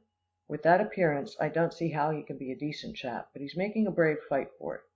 I hated him almost as much as the other dogs, and with a growl I stepped aside for him to pass me.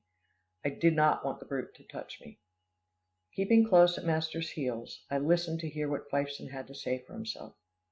"I say, sir," he said in a low, almost agonized voice, "for heaven's sake send Mr. Bonstone down here, and don't tell his wife who it is. It might cost me my life, sir, it might." "All right," said my master, "don't be scared. Only the dogs know, and they won't peach." Fifeson had seen us. He knew that though the dogs hated him, they would not hurt him. He had been their master. Even in the midst of his perturbations, he clicked his dry tongue and snapped his fingers at his old victims. Not one of them would go near him. Weary Winnie made a kind of shuffle toward him, but Gringo growled at her and kept her from carrying out her impulse. The dogs wouldn't hurt him, but they wouldn't forgive him. I ran after master to the veranda. "Norman," he said carelessly to his friend, "a man has come from New York to see you on special business. He doesn't want his presence known. Just step down to the syringas and speak to him." Mrs. Bonstone is a very clever woman. She gave master a quick look, and catching up her little silk wrap, said, "Good night, I'm going to bed." As soon as she was gone, Mr. Bonstone brought Fifeson up on the veranda, and gave him something to drink. He gulped down his ginger ale in a flash, and said a few hasty words. His breath was nearly all gone, for the night was warm, and he had rushed uphill part of the way. However, he had had time to recover himself in the bushes. I think perhaps it was fear that made him hot. "You know Jones's big jewelry store downtown?" he said to Mr. Bonstone in a low voice. Mr. Bonstone nodded. Fifeson pulled his chair further in the shadow of the wall. "I say, turn out some of the lights, won't you?" Master jumped up and turned out every one, while the man went on whispering to Mr. Bonstone. "It's going to be broken into at 2 o'clock tonight. I believe you set Jones up after he failed." Mr. Bonstone nodded again. "I knew you had big money in it," Fifeson gasped. "Get to town quick. Get a friend to make the police wise. Don't go to headquarters yourself. You did me a good turn. I thought I'd stand by you." "Thanks," said Mr. Bonstone briefly. "Shall I go back in your car?" "Oh, Lord, no," said the poor wretch in an agony. "I may get shot for this anyway." He was breaking away when Mr. Bonstone caught him. "How did you find out?" "Was in the garage under a car. Two gangsters came in to hire an auto. I caught a clue and followed it up." He paused in some embarrassment, and Mr. Bonstone said, "All right, go. I'm obliged."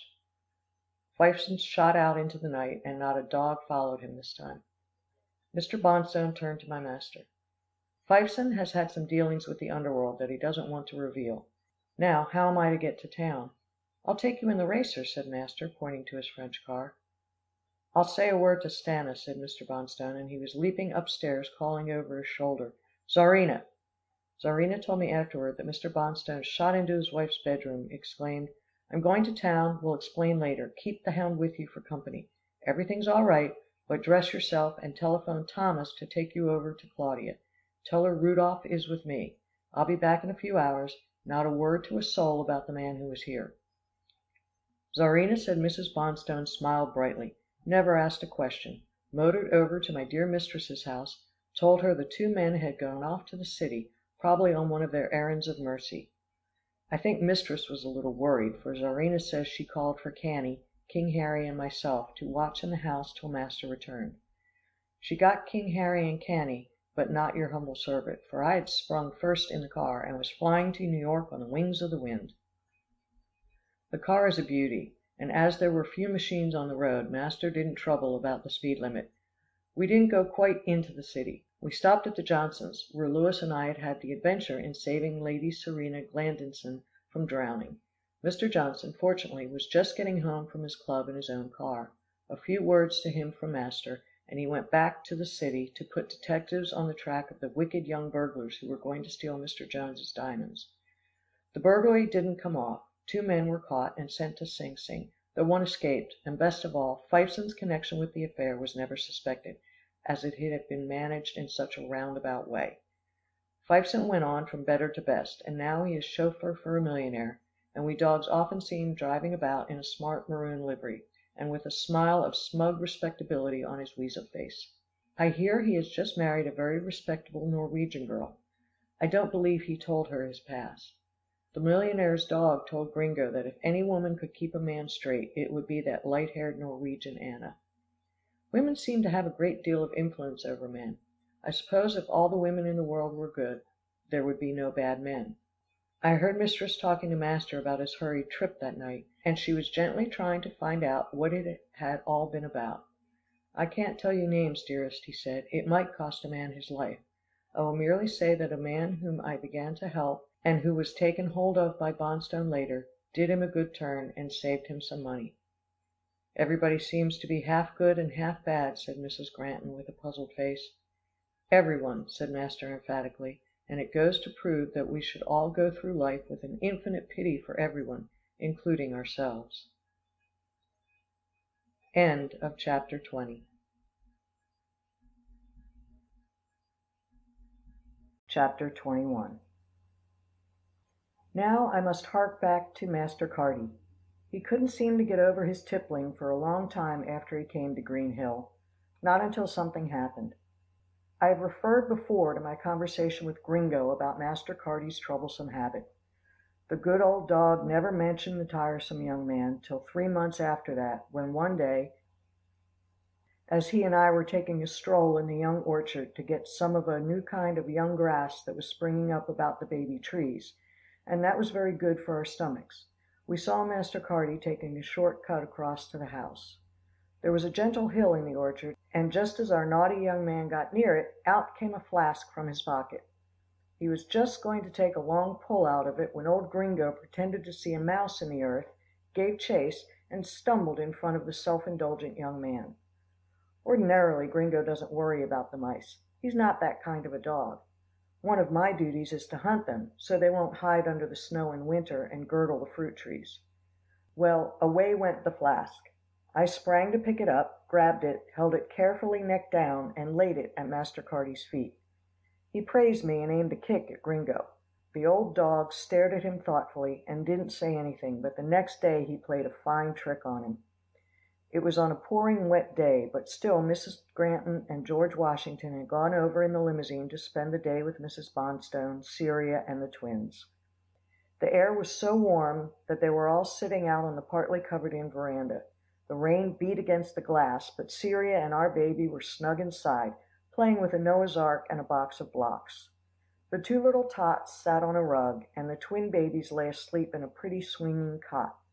Mrs. Bonstone lounged in a reclining chair beside them, and my mistress rocked and talked and knitted a sock for George Washington. I was in a corner, having an after-lunch nap.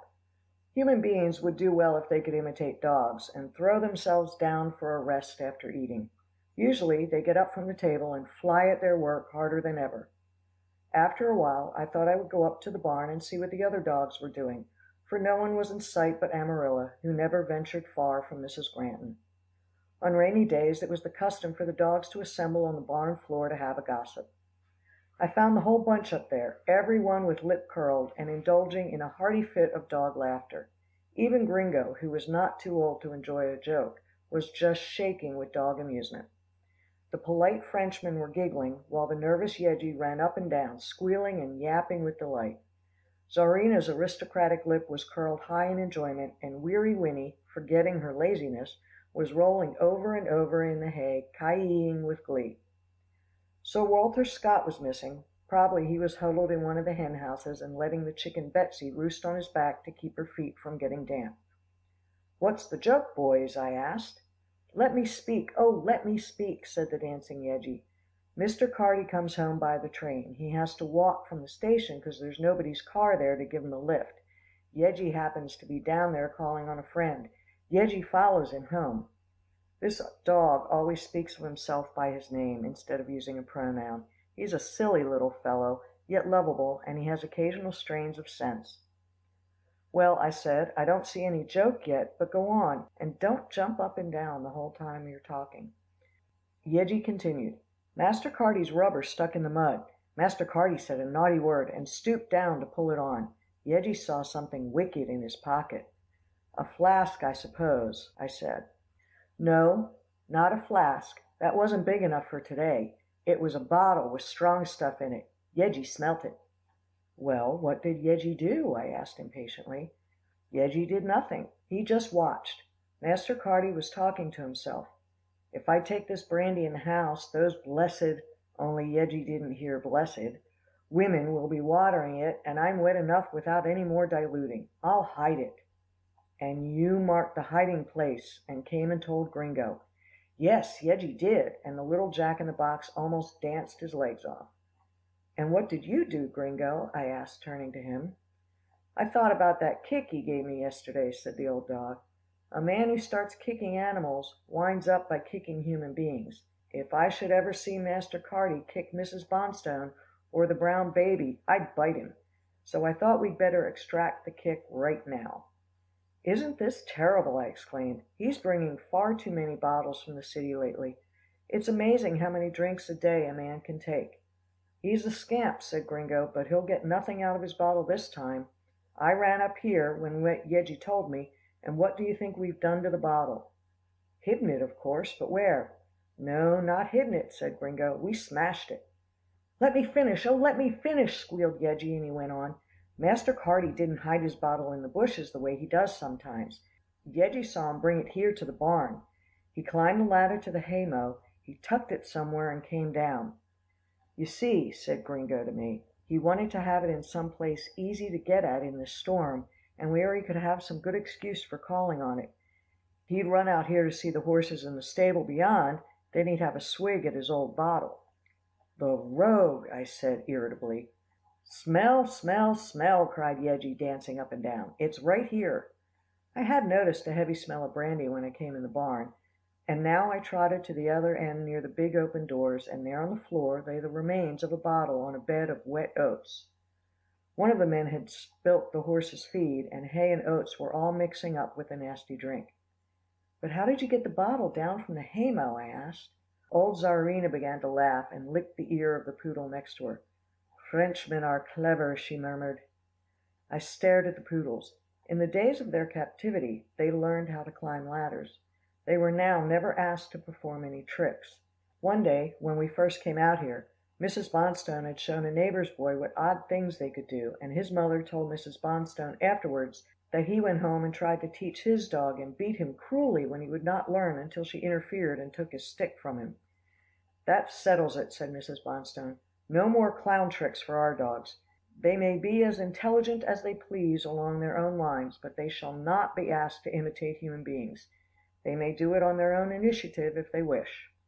The Frenchmen, however, really liked to climb, and Mrs. Bonstone smiled when she saw those two white dogs going paw over paw up the ladders that led to the haymows. The barn loft was a great place for them to retire when they wanted a nap. The stableman, however, did not smile. One day I heard Thomas talking severely to the two Frenchmen who stood before him like two culprits. "If I ever catch you two young limbs messing up the hay for my horses again, I'll lather you," he said, and he shook a strap at them. "Horses hate to have dogs, and cats, and any critters lying on their feed. How would you like a horse to lie on your breakfast, huh?" And he hung the strap up where they could see it.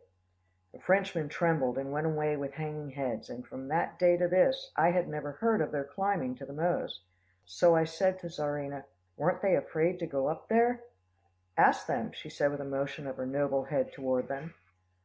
The Frenchmen bowed politely. They always did everything together, and each one lifting a forepaw, curled it slightly to signify that they had mounted to the mow and found the bottle. "And pushed it down?" I asked. "Yes, yes," said all the dogs. "My, what a smash it made!" cried Yeggie. Yeggie jumped, and then the smell! Wow! And he twisted his muzzle all up in a knot. "Brave dogs!" I exclaimed, "especially brave since you so hate a bottle, but weren't you afraid Thomas would catch you?" "Yeggie watched," cried the little dog. "If Yeggie barked once, it meant someone was coming, and the Frenchmen must drop on the hay and be dead dogs. Two barks from Yeggie meant that they had time to skip down the ladder, but no one came." I congratulated the two poodles on their cleverness, and asked whether the men had found the bottle. "No, we found out after we'd had the trouble of watching for them, that they'd fed the stock for the night and had gone to the city on a half holiday.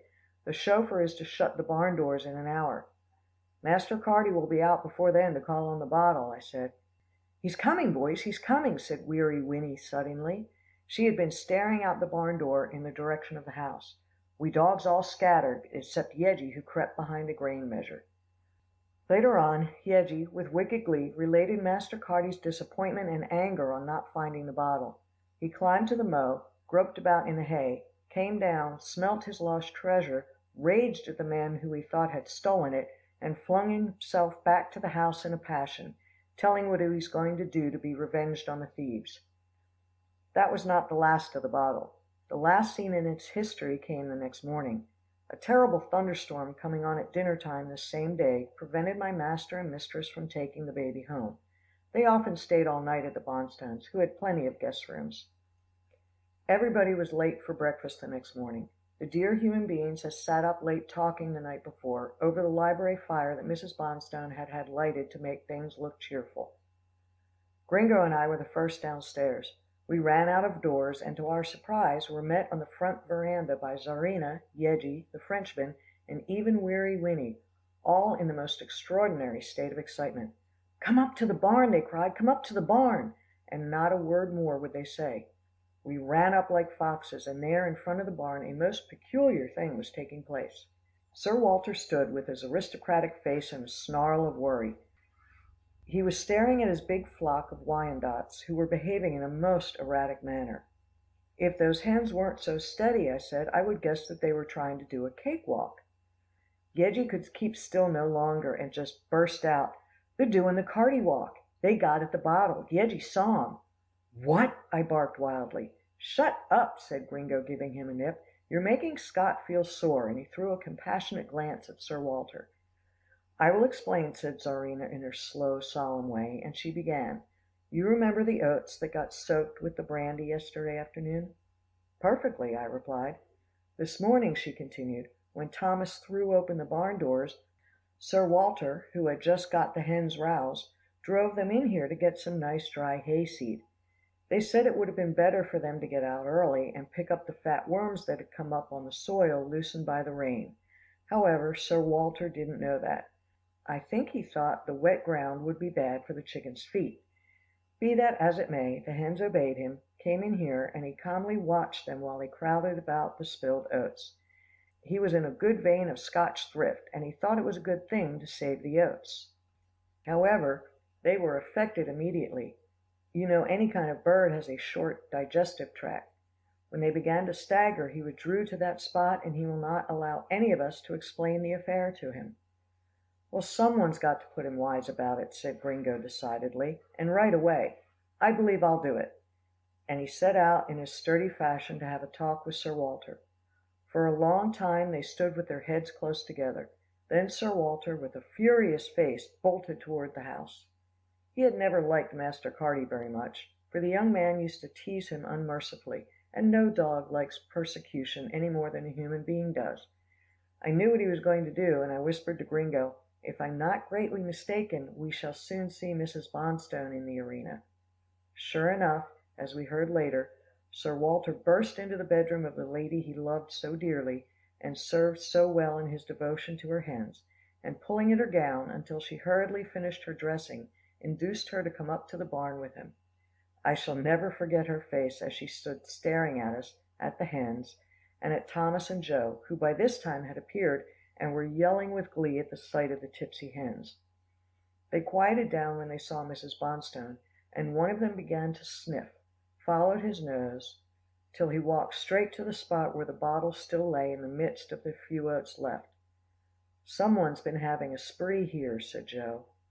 Mrs. Bonstone swooped down, caught up the broken neck of the bottle, and despite herself could not help flashing him a suspicious glance. "I'm a teetotaler, ma'am," he said shortly. "Joe and me never brings nothing from the city." She winced as if he had struck her. She knew she had done wrong to suspect him, but I have noticed that wherever drink goes, it breeds suspicion and mistrust, even in the good. "Forgive me, Thomas," she said softly, and there were tears in her eyes. "I know it wasn't you, nor Joe." Then the tears began to roll down her cheeks, and she went stiffly back to the house. She did not like to see her pretty hens staggering against each other and leaning up against the trees in the orchard, and she knew very well who was responsible for their condition. She sent her husband and Mr. Granton out, and I thought they would kill themselves laughing at the plight of her hens. They were powerfully ridiculous, and to see Sir Walter trying to bunch them and get them into their hen houses to hide their shame was as good as a play. He ran round and round them with his tongue out, and panted for all he was worth. The poor creatures tried to obey him, but they had little use of their legs, and finally he flopped down on the grass, and made up his mind just to wait till they got over it. Only Betsy was sober, and she walked curiously all around her companions, lifting one claw high in the air, then the other, and saying softly, "Ka! Ka!" She was too dainty to eat oats, and had been holding herself in, to share in Sir Walter's nice breakfast down at the house, as she usually did. "That's right, Walter," said Mr. Bonstone, mopping his eyes. "Let them sleep it off. Good dog," and he patted him. I ran behind the two men as they went to the house. I wanted to hear what they said.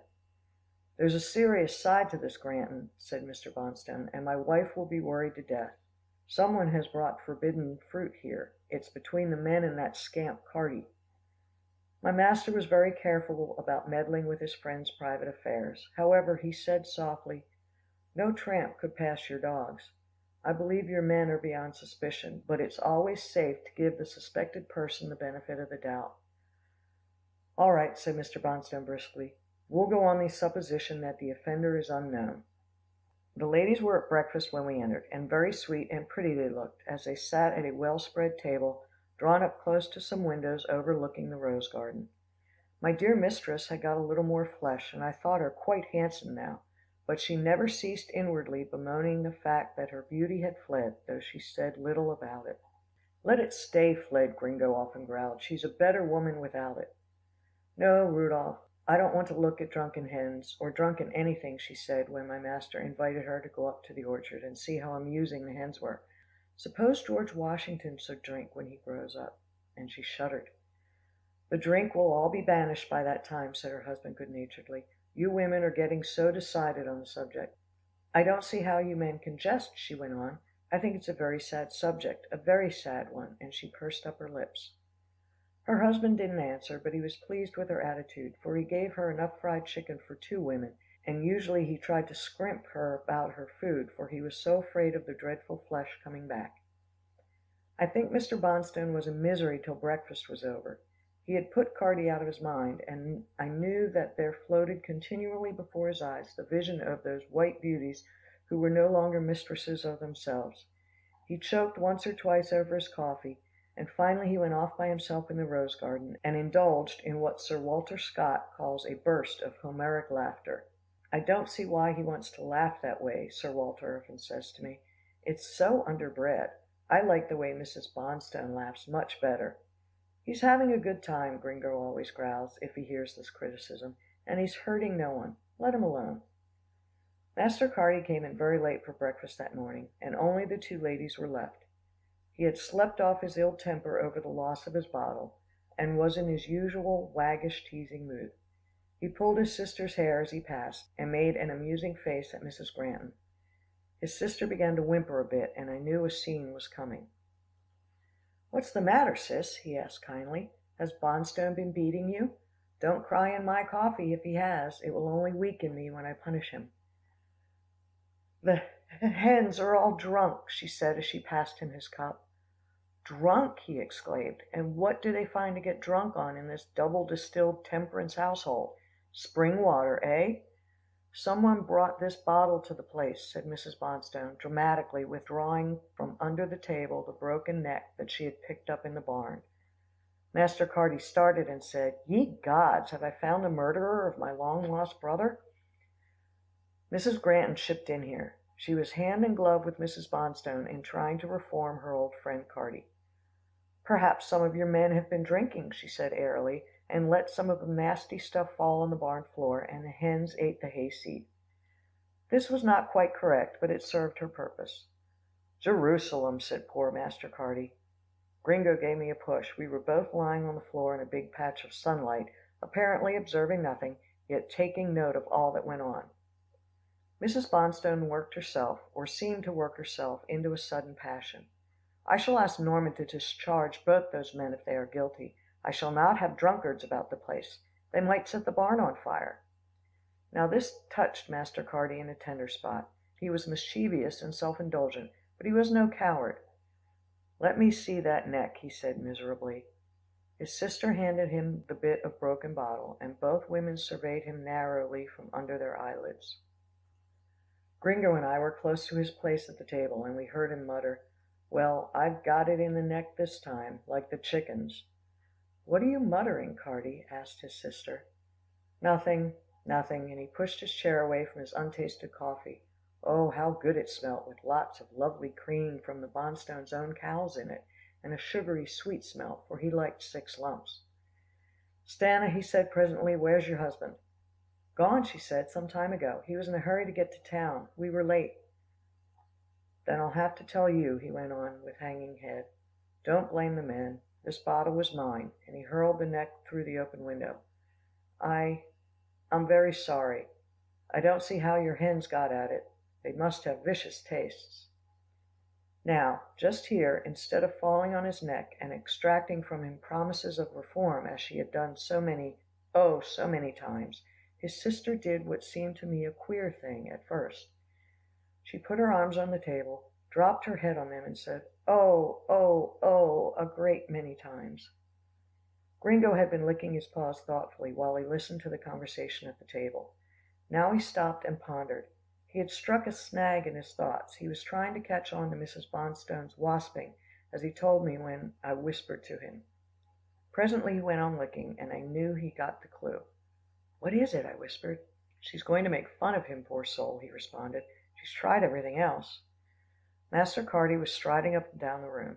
"Stanna," he said, stopping short, "what's the matter with you? One would think you'd never seen a bottle before."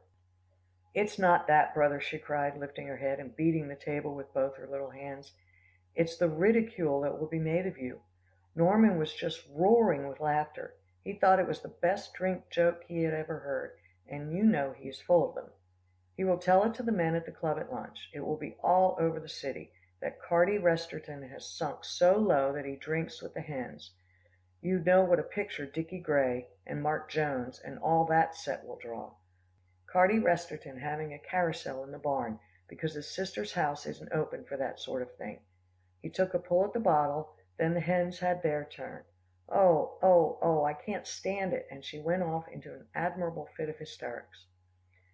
Mrs. Granton threw water on her face and rang for Annie, and they slapped and pinched her and put her on the sofa, and Master Carty started and glowered till she recovered enough for him to ask her a furious question. Do you mean to say that Bonstone is deliberately going to make fun of me? Mrs. Granton flashed out at him. Carty Resterton, what do you mean? Your brother-in-law is the soul of honour, and he has had infinite patience with your weakness. Do you suppose that anyone told him it was your bottle? Master Carty rammed his hands down deep in his pockets. Annie came in the room with a glass of something for Mrs. Bonstone, and he had to wait till the door closed behind her. Then he shouted, I wish to heaven I knew what you two women mean. Hush, hush, said Mrs. Granton, patting Mrs. Bonstone as if she were a child. I will speak for you. And speak she did, and with an eloquence that astonished Gringo and me too, though I understand how much she had developed since the baby came. She hits out from the shoulder, muttered Gringo admirably. Mistress gave Master Carty about the plainest talk he'd ever had. She told him how he was killing his poor grandmother and sister, and if she'd been in their places, she would have turned him out to die in the gutter. She wouldn't, you know, I said anxiously to Gringo. I track her, said the good old dog. She's fighting for a friend. It'll do him good. And your brother-in-law, said Mistress furiously. How many men would put up with your actions? It's common talk that you come here staggering night after night. The discomfited Carty at last got a word in. But what has all this got to do with Bonstone's going to town and making game of me? He hasn't gone to make fun of you, cried Mistress. He'll tell the story, and your boon companions will put their own interpretations on it. They'll know it was you that debauched the hens. They know you bring bottles home. Debauched the hens, cried Master Carty, putting both hands to his head and acting as if he were trying to lift himself up by his hair. Good London, have I sunk as low as that? Mrs. Granton's voice suddenly became compassionate. Run to the telephone, dear Carty, she said. We can't help loving you in spite of your faults. Telephone Norman, telephone my husband, beg them to say nothing of the occurrence. Beg them to keep quiet. Tell them it was your bottle, that your friends will put their own construction on the story no matter how innocently it's told. Fly to the telephone like a good boy. Mistress glanced at the sofa. Her friend was with her. She was doing right. She urged Master Carty to the hall. She put the receiver in his hands. He called up Mr. Bonstone and my dear master. He faltered and stammered, and she supplied words. Finally the campaign was over, and he came back to the table where Mrs. Bonstone, having revived by this time, was sitting ringing for fresh coffee. Then didn't the two women pet him? He was their own dear boy. No one should make fun of him while they could protect him. No one must tell grandmother. She would be so shocked, and Master Carty alternately beamed and glowered, and cast puzzled glances at us, as if he didn't quite know whether to be flattered or disgruntled. They begged him not to go in town that morning, to take them for a drive, and presently the two women with the children, Gringo and myself, were spinning over the beautiful country in our big touring car, with Louis grinning happily as he conducted us. The roads were grand after the rain, and the country was a dream, everything being washed and clean from the heavy rain. Mistress took Carty to our house to lunch, and Gringo says when he went home late that afternoon, he walked up to the hen house and stared at the Wyandottes for a long time, with the most curious expression on his face. Then, Gringo says, he muttered, a companion to hens. By Jove, I must look higher. He sauntered back to the house, mounted the staircase to his lovely room overlooking the beautiful blue garden with its rocks and rills, and after enjoying the view from the window for a while, got out a little book from the locked drawer, and wrote something that Gringo heard him read aloud. Sworn off again, and by the hens I mean to keep my vow this time. He has kept it so far, though Gringo says Mrs. Bonstone often looks at him very anxiously. That's the worst of tipplers. You never know when they're going to break out again. End of chapter 21.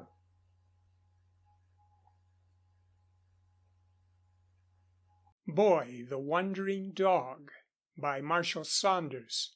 Chapter 22 Mrs. Waverlee's School. Old Czarina, who came from Russia, says the most wonderful thing to her in this Green Hill district is the school for children in Neighborhood Hall. This is the building that Master and Mr. Bonstone put up on the village square.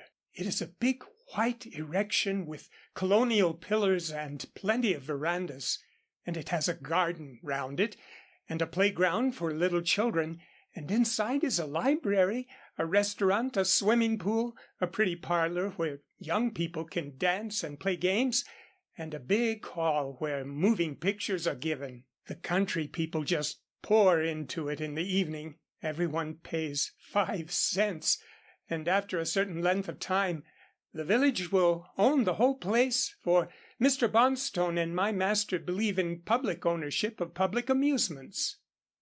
One rule of the moving picture hall delights us dogs greatly. No trainer of animals can ever exhibit his creatures there.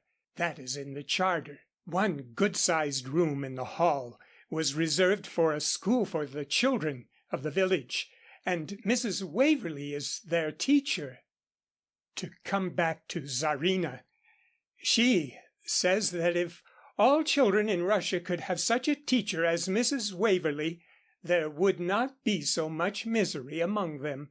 She says that in her country great pains are taken with the education of the children of the rich. They are made to speak French, and if a child forgets and addresses the mother in Russian, he or she is made to say the sentence over again in French and sometimes in English, for they have governesses and nurses of different nationalities. In this wonderful country of America, says Czarina, you educate everybody. I was amazed to see a little Russian Jewess with her arms around Mrs. Waverlee's neck the other day. In her own country the child would be kept down, and if she had a teacher, would not dare to embrace her. Imagine the delight of her parents at having a rich, cultured woman like Mrs. Waverlee devoting herself to the education of their child.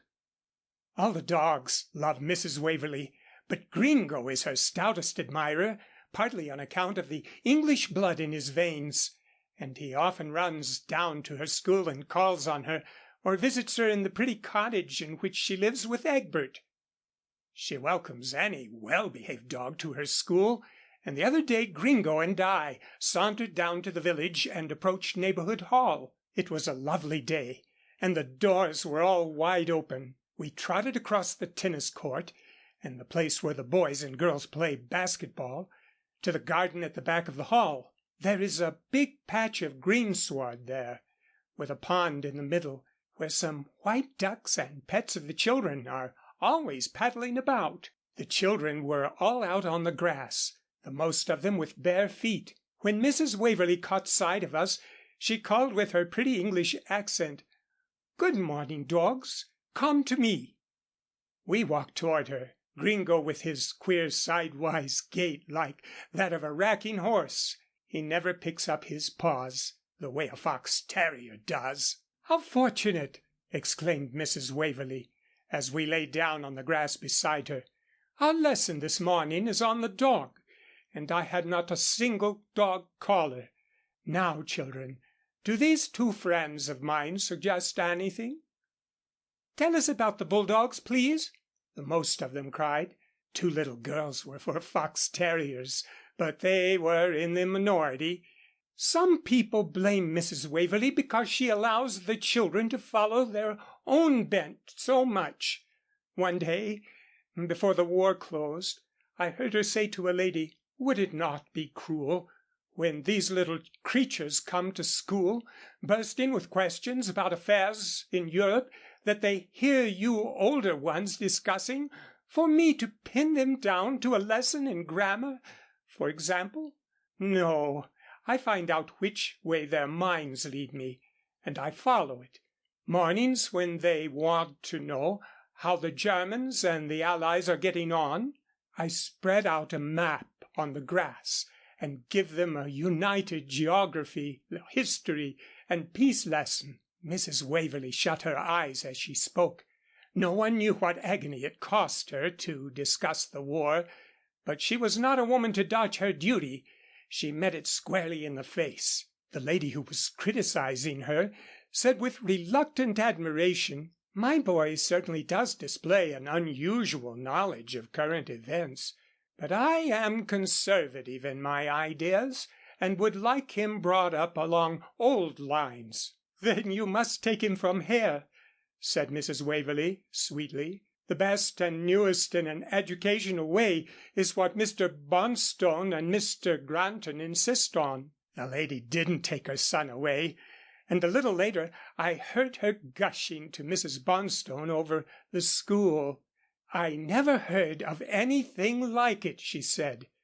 "The other day my husband brought home to dinner a distinguished Swiss scholar. When my Frankie heard our guest was from Switzerland, he ran up to him, climbed on his knee, and asked him the most intelligent questions about his own country. He knew about the different cantons, the fine system of military service, the high mountains, the villages in the cup-like valleys, the big hotels, the peasants, the German Swiss and the French Swiss, and the coolness between them that the war has brought to a close. And he even yodeled for Monsieur de la Bontaine, who is French Swiss. The man was in an ecstasy. He pressed my child to his heart. He exclaimed, 'Madame, I have not heard any grown man or woman talk in so picturesque a way about my country since I came to America. It is a marvel. When did you have him in Switzerland?' 'I never had him there,' I told him, and at first he could scarcely believe me. Frankie came to my assistance. 'Mrs. Waverlee makes a country out in the garden,' he said. 'We have sand and toy trees and houses and men and women and stones, and we build mountains and make villages and forests, and then we go in the big hall and see the moving pictures of it. Oh, it is great fun.' Monsieur de la Bontaine asked permission to visit the school, and he fell in love with Mrs. Waverlee. No, I shall not take Frankie away. I am going to give Mrs. Waverlee $500 to spend on further equipment for the school." Mrs. Bonstone was enchanted, and told her husband and my master how well their scheme was working out. Master sighed. He was never satisfied with what he had done. He was always looking ahead. "Oh, for such a school for every young child in New York," he said. Now, to stop wondering and go back to the day of our call. Gringo often says, "Boy, you are an A1 dog, but you reminisce too much." Mrs. Waverlee put him up on the top of a box. Then didn't she exhaust the bulldog subject?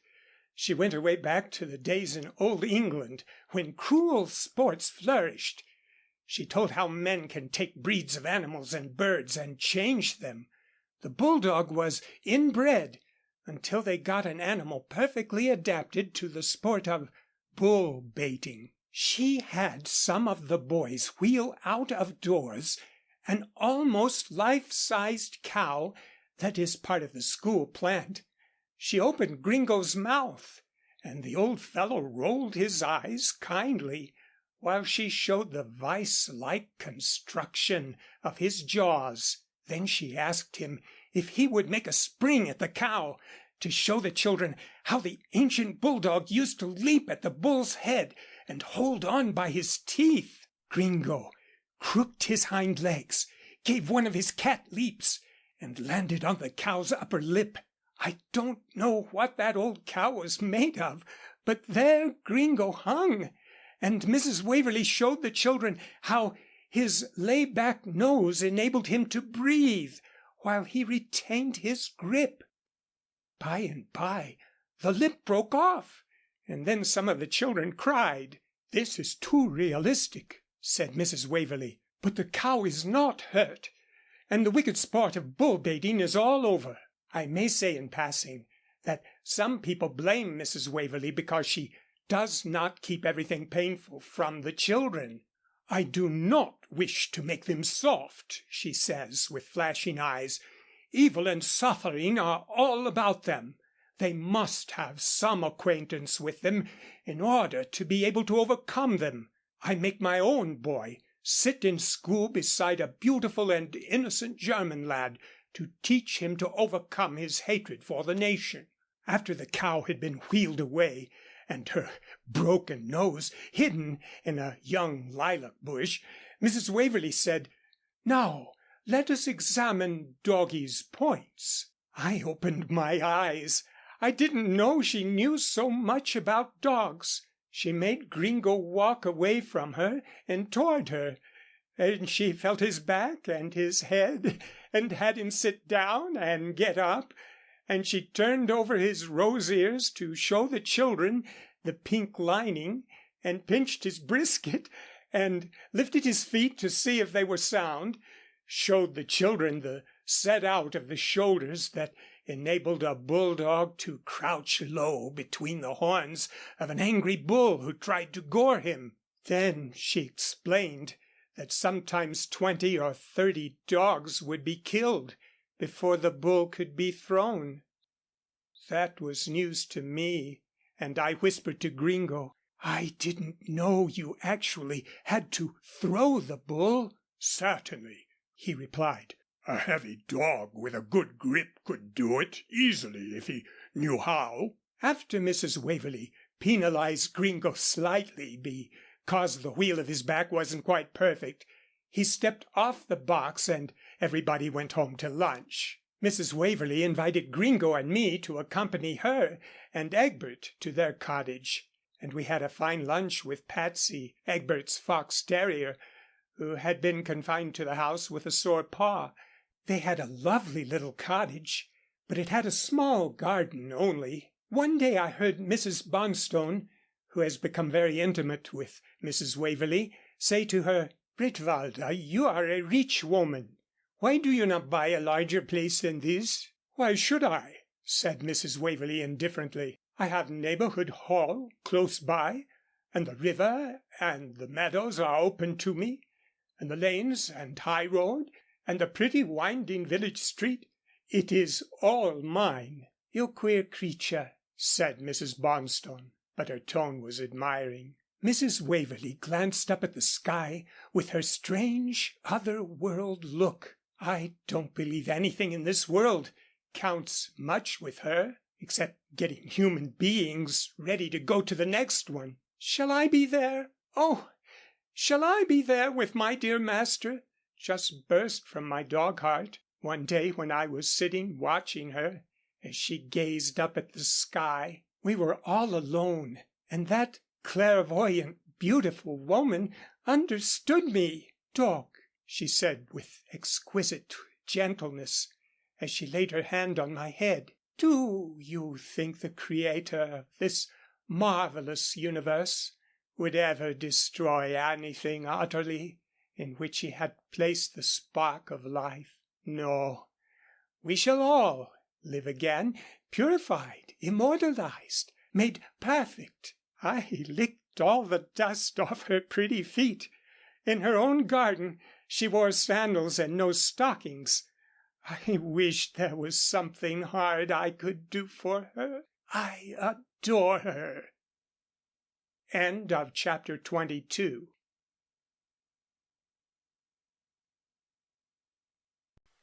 Chapter 23.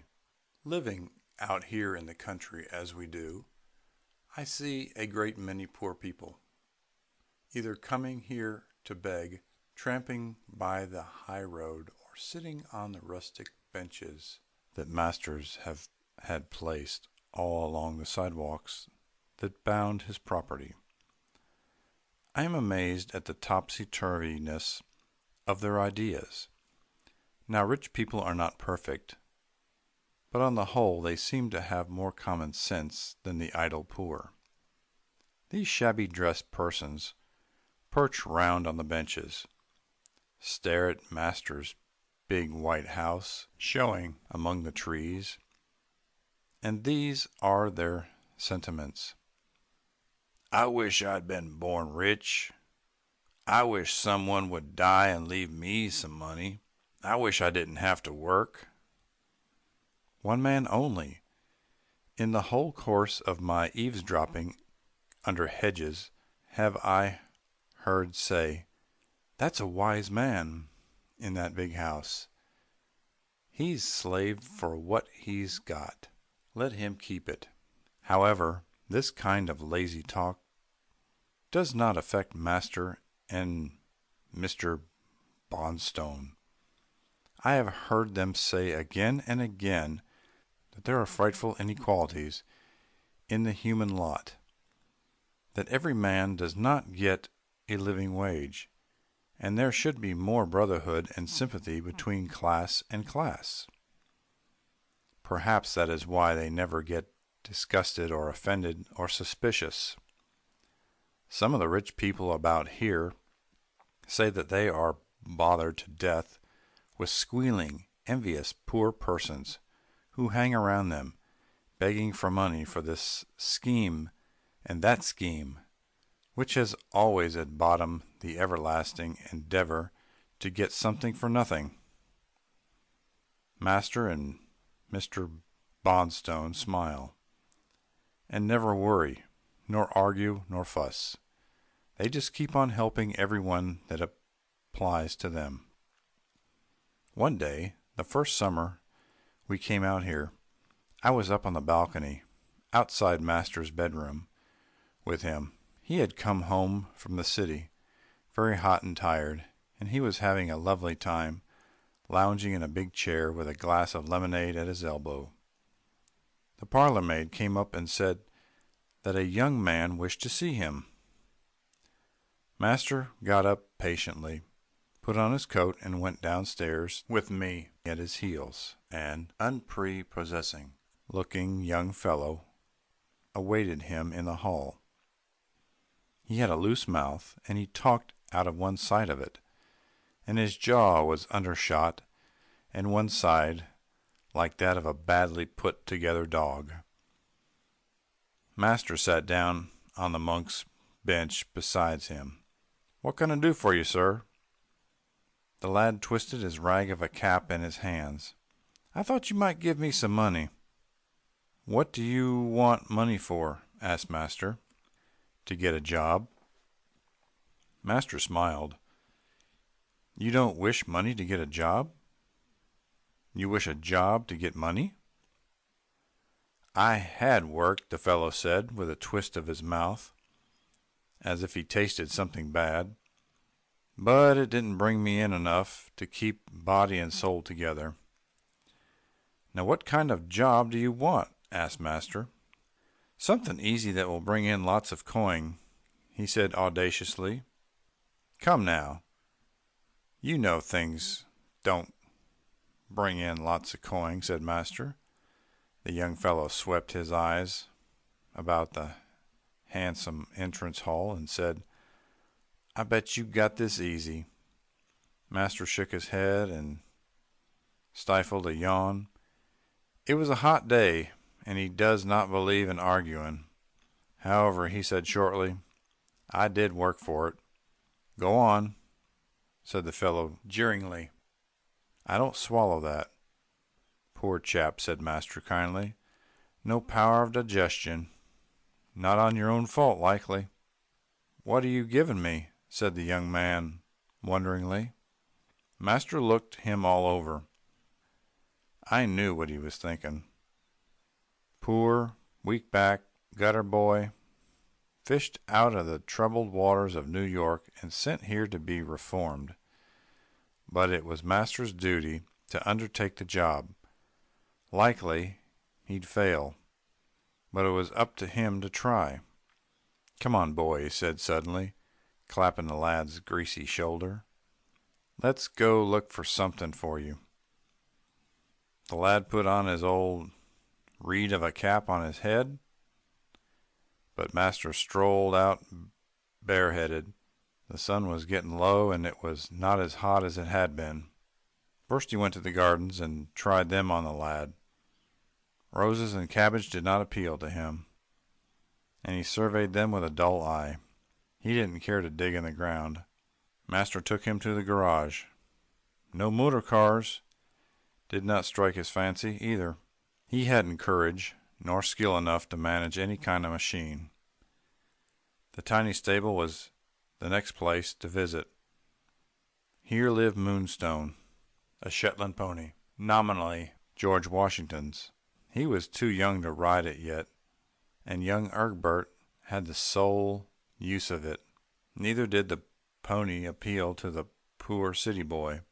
I could have told Master he didn't care for animals, for he had successfully passed by me, Amadea, King Harry, and Canny, without a word for one of us. "Let's stroll down to the village," said Master. "Perhaps we'll find something there." So down we went along the high road, then fragrant with flowering rose bushes. First there was cottages and villas standing back from the road and gardens on lawns. The boy was not interested in them. When we got to the stores, his eye brightened. Master, who was watching him shrewdly, saw his hungry gaze go toward the grocer's. It was a store with a fine display. Behind big windows for the village women had a health association and would allow no food to be displayed on the street, were stacks of fruit and vegetables, and everything a first-class grocer should keep. All the neighborhood patronized the man, and it enabled him to keep an excellent stock. "Would you like to stand behind a counter?" asked Master. "I might," said the lad. "You think it would be an easy job?" said Master slyly, and he smiled. The lad grinned. He had some sense of humor. "Mr. Washburn," explained my master, "may I speak to you?" The grocer came running from his office, where he was making up his accounts. "Will you take a friend of mine for a few days' trial?" asked Master. The grocer was immaculately clean, and his eye ran over the greasy-looking boy. "We'll have to fix him up a bit," said Master. "I'll take him," said Mr. Washburn, "on your recommendation." "Don't work him too hard at first," said Master. "You're a hustler, I know." The lad opened his dull eyes and looked so dismayed that the two men burst out laughing. Finally the young fellow laughed too. He felt that he would not be imposed on. Master then took him to the village shoemaker, whose wife kept a boarding house for young men. Here were a number of city lads who were working in Mr. Bonstone's automobile school. It was now close on 6 o'clock, and they were all sitting on the front veranda, with their feet on the railing. Master introduced the newcomer and asked one of the lads to take him to the dry goods store and buy a ready-made suit, have it charged to him, also to take him to the neighborhood hall and introduce him and give him a good time. The newcomer, whose name was Walt Dixon, took care of everything as a matter of course. He showed neither surprise nor gratitude. Master nodded his head slightly to the lad who was to take him in charge. That meant watch him, find out what his morals are. If there is anything that would endanger village life, let me know and I'll ship him elsewhere.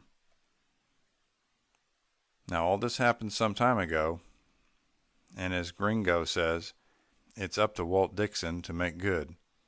But he can't. He's merely a putty sort of lad. He does his work spasmodically. He tries the grocer's patience. He has always to be watched and guarded. Nobody likes him. Nobody dislikes him. He's not immoral. He's not strictly moral. He's a kind of grown-up baby, Master says. But he's supporting himself, and He's out of New York, where he's loafed and lived off the earnings of his mother and sister. The only good thing about him is that he's faintly grateful and slightly attached to my master, and I should not wonder if some day he would be brought to our house to work in some capacity or other. The most of master's brother boys, as he calls them, are bright, smart lads who would have gone wrong, usually through no fault of their own, and when their feet were set on the right track, they run like hounds toward a definite goal. They have brains. Walt Dixon is almost foolish. Master dreads mentally defective lads and degenerate ones, but he never hesitates to tackle them. Nor does Mr. Bonstone. He had what might have been a very serious case of a defective lad in this neighborhood a fortnight ago. Gringo told me about it. He came over one morning in great haste and flopped down beside me as I stood on the kitchen veranda, lapping my milk and bread breakfast. "Well, old boy," I said, "what's up with you?" "Come on out under the grapevine," he said. We walked over a little arbor where cook sits to prepare vegetables for dinner and lay down in the shade. "That's it, McGrailey brat," said Gringo. The McGrailey brat is a half-foolish boy, the only son of a very respectable Scotch-American gardener down in the village. "He tried to burn us up," said Gringo. "Good gracious, tell me about it," I said. The old boy licked his lips and began. "Last night at 12 I got up to lap up a little water from my basin in my boss's bathroom. I was just saying to myself, if I'm dry out here, the Bowery dogs must be on fire, when I heard 6 yelps from that imp Yeggie. 6 yelps, I repeated. That means trouble in the hen house." "Sure," continued Gringo. "They were pretty sharp yelps. So up I goes to master's bed and nips his foot stitching out for coolness.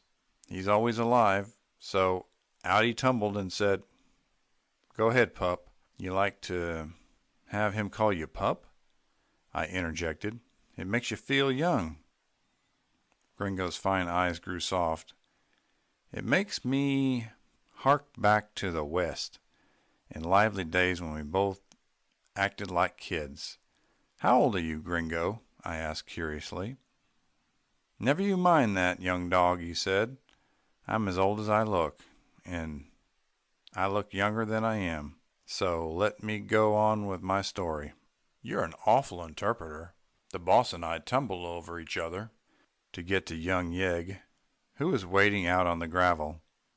He pointed for the hen houses, and there was the grand Sir Walter Sparing, dodging, pushing, and barking at foolish young Willie, who had a box of matches in his hand. The young Rap had set fire to every dry patch of grass in the orchard, and neat little blazes were leaping up to greet us, too friendly by a long shot. "Dear me," I said, "this is thrilling, and everything so dry from the hot weather. What did you do?" I brushed Sir Walter and his etiquette side. "It's etiquette, Gringo," I reminded him. "It wasn't anything when I butted in," said the old dog stubbornly. "Little Willie struck my fancy as a naughty bull, and I pinned him to Mother Earth. Mister put his 2 fingers in my mouth and let a whistle screech that brought the men and other dogs rolling out over and over in 2 minutes. They'd stamper out the blazers." "What about Willie?" I asked. Gringo burst into a hearty dog laugh. "I let him rise to the occasion, and he trotted to master and held out his box of matches and said, 'Little Willie couldn't sleep, so he thought he'd come out and burn the bad weeds out of Mr. Bonstone's orchard, 'cause Mr. Bonstone is a kind man to Willie.' I laughed too. That sounded like Yeggie's talk. The boy had just about as much sense as Yeg, said Gringo. Mister threw a bag over to Sir Walter, who was smoking and smelt to heaven, for he too had been set on fire by the thoughtful Willie. Then he takes Master Willie by his shirt collar. He was in a long-tailed garment that looked as if his mother had bought it from the old country, and down to the village he marches the boy. "Didn't Mr. Bonstone dress?" I inquired. "In what?" I suppose was rather a shocked voice, for Gringo said disdainfully, "What'd he dress for? He had on a pair of decent pajamas, best outfit for a hot night, and no one was abroad but the moon. However, if you must know, Thomas brought him a cloak, and he threw it on when he went out to the village. At first Willie didn't want to go home. You know what a time we have to keep him off our place. Only by telling him that we were going down to the ballroom, which is his name for neighborhood hall, could we get him started. We trundled down to McGrailey's house, and Mister pounded on the door." I made an exclamation of pity, and Gringo said my heart was sore for them too. They've good Scotch heads, and the boy's an awful drag on their peace of mind. They stood in the doorway after my boss and pounded a while, white-faced and with eyebrows up. Mister was cool, but firm as a rock. He's often told them the boy would do some damage. He walked the boy before him into a stuffy parlor and sat down to one side of the big family Bible, and the McGraileys sat on the other. "How soon can you get your lad out of this?" asked Mister by his short way. Mrs. McGrailey began to cry, and old man McGrailey looked black.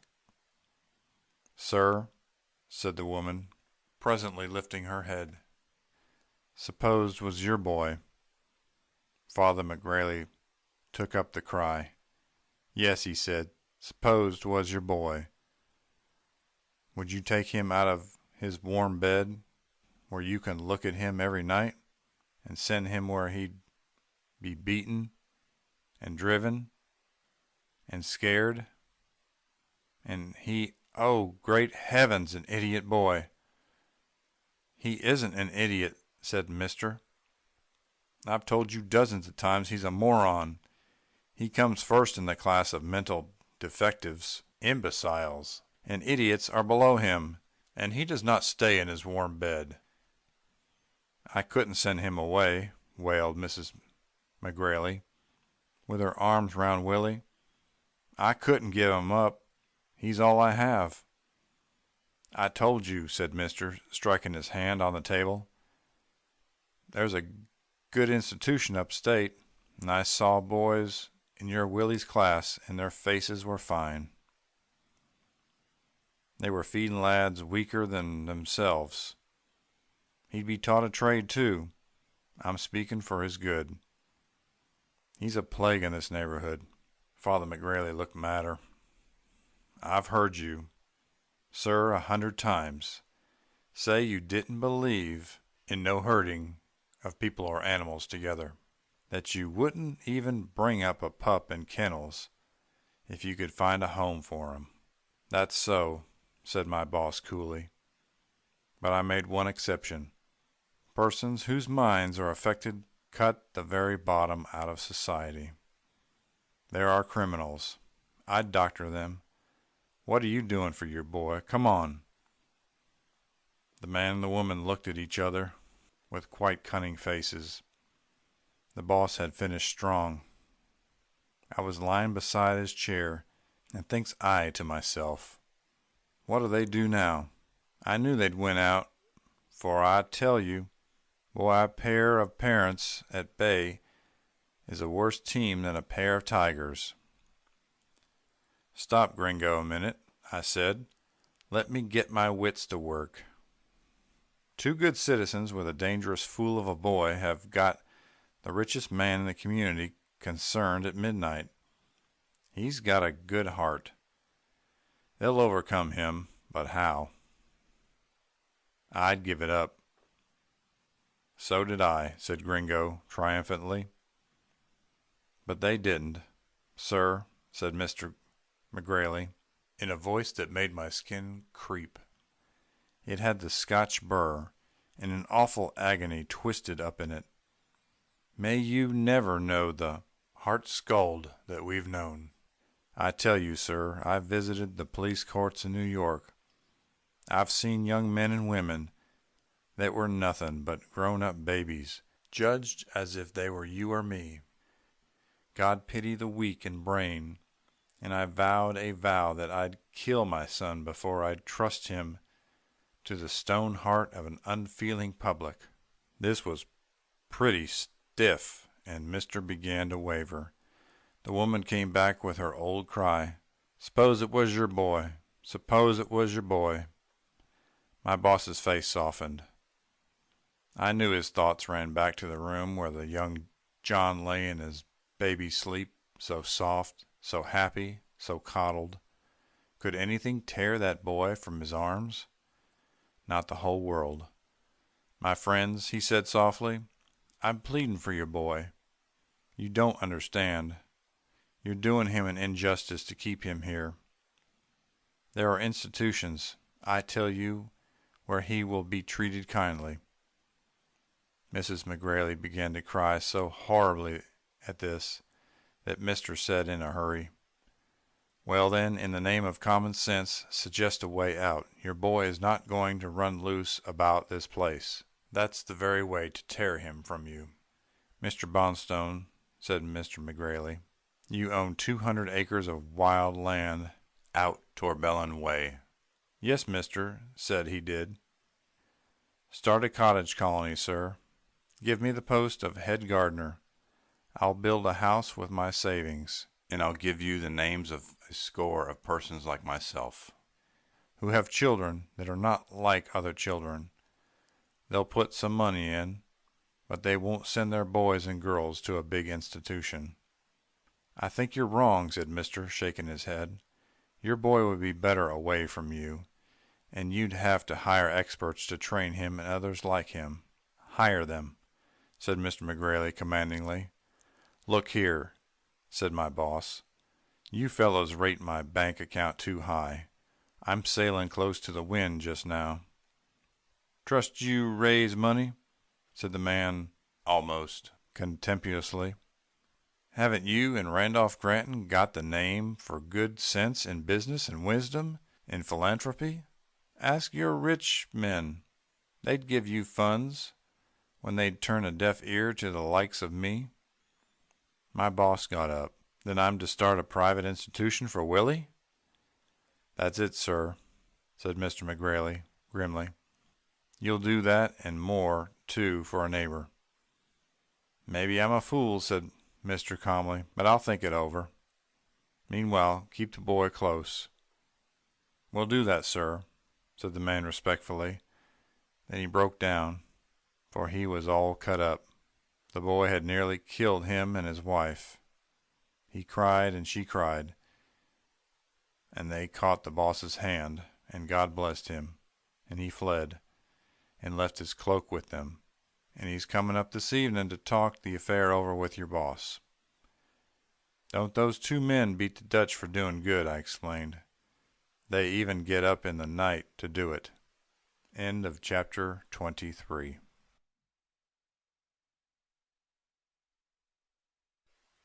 Chapter 24. One cool, sharp afternoon, when the second summer of our stay in the country was drawing to a close, I found myself all alone over at Gringo's house. All the dogs were away somewhere, so finding no one in the orchard to gossip with me, I made up my mind to run down to the village and call on Mrs. Waverlee. It was just about 5 o'clock, and she had a nice English fashion of always having afternoon tea. When the maid brought in the tea things, there was always a blue bowl for Patsy's tea, and a pink one for any caller he might have. There was quite a nipping wind that afternoon, and the thought of that pink bowl nearly full of weak tea with 4 lumps of sugar and plenty of cream in it, just warmed the cockles of my heart, so off I trotted for the village. Mrs. Waverlee was at home sitting by the fire, and looking very sweet and pretty, but rather tired, for she taught away a good deal of strength every morning. Her whole soul was in her work for the children. She patted me very kindly when I ran into her dainty drawing room, and invited me to lie down on the rug before the fire. Then she leaned back, not in her rocking chair, for she hadn't one in her house, but in a big chintz-covered armchair that fairly swallowed up her slender figure. She was gazing intently at a large oil painting that stood in the almost loving embrace of another big chair, placed in a good light from a window. Paper and wrapping stuff lay on the floor, and I guessed that the picture had just arrived. While she sat staring at it, her little maid ushered in another caller. This time it was Mr. Bonstone. He spoke nicely to her in his short manner, said "Hello, boy," to me, then stood leaning against the mantel, watching her pour out a cup of tea for him. As he approached the little table to take it from her, his eye fell on the painting. He didn't say anything, but his look said, "Ah, she has been getting a family picture from England." I have already remarked that Mrs. Waverlee was a bit of a clairvoyant. She saw he was interested, and she said in her distinct, delicate way, "It is my father, taken with my boy when we were last in England." Mr. Bonstone was slowly wiggling his spoon back and forth in his cup to dissolve the sugar. As she spoke, his eye kindled. Something in the portrait aroused his attention. Then his hand stopped moving the spoon. "Your father," he said slowly. "Yes," she repeated simply, "my dear father." Most American women would have vouchsafed some more information, seeing that his curiosity was aroused, but she was a regular Englishwoman, and could talk sweetly for hours, and tell you nothing. At last Mr. Bonstone took the initiative, and said, "May I ask his name?" "Medlington," she said, "Sir Edward Medlington." He said nothing. He was as reticent as she was, but both their eyes spoke. I saw there was something underneath his interest. He drank his tea, ate an English muffin, drew some papers from his pocket, and talked over some business with her about Neighbourhood Hall. Then he took up his hat. Before he said good-bye, he went over and stood silently before the big picture. Mrs. Waverlee began to speak. She had become very friendly with him and his wife, and she did not wish to appear ungracious. I think underneath it all was a feminine desire to know why he was interested in this picture. "My father was in the army," she said, "as a young man. During an Egyptian campaign he lost a leg. A change came over him during hospital life, and he left the army and entered the church." Mr. Bonstone looked spellbound, and murmured something about noticing that the tall man in the painting, holding the little boy by the hand, had on clerical dress. "My mother died when I was a baby," Mrs. Waverlee continued, "and my father brought me up, and has always been very, very dear to me. I expect him here shortly to visit me." "Your father was not an only son, was he?" asked Mr. Bonstone. "No. He had a younger brother who came to America." "He is not living, is he?" asked Mr. Bonstone in an almost inaudible voice. "No," she said with a side glance at him. "He died some years ago. We don't know whether he left any children." "Good-bye," said Mr. Bonstone, and he held out his hand. "Good-bye," she said calmly, but their eyes met, and he grew a furious red. "My love to Stanna," she said, following him as he hurried to the door. "Thank you for all your kindness to me. If you had belonged to my own family you could not have been kinder." He made some sort of inarticulate reply, and she came back to the painting.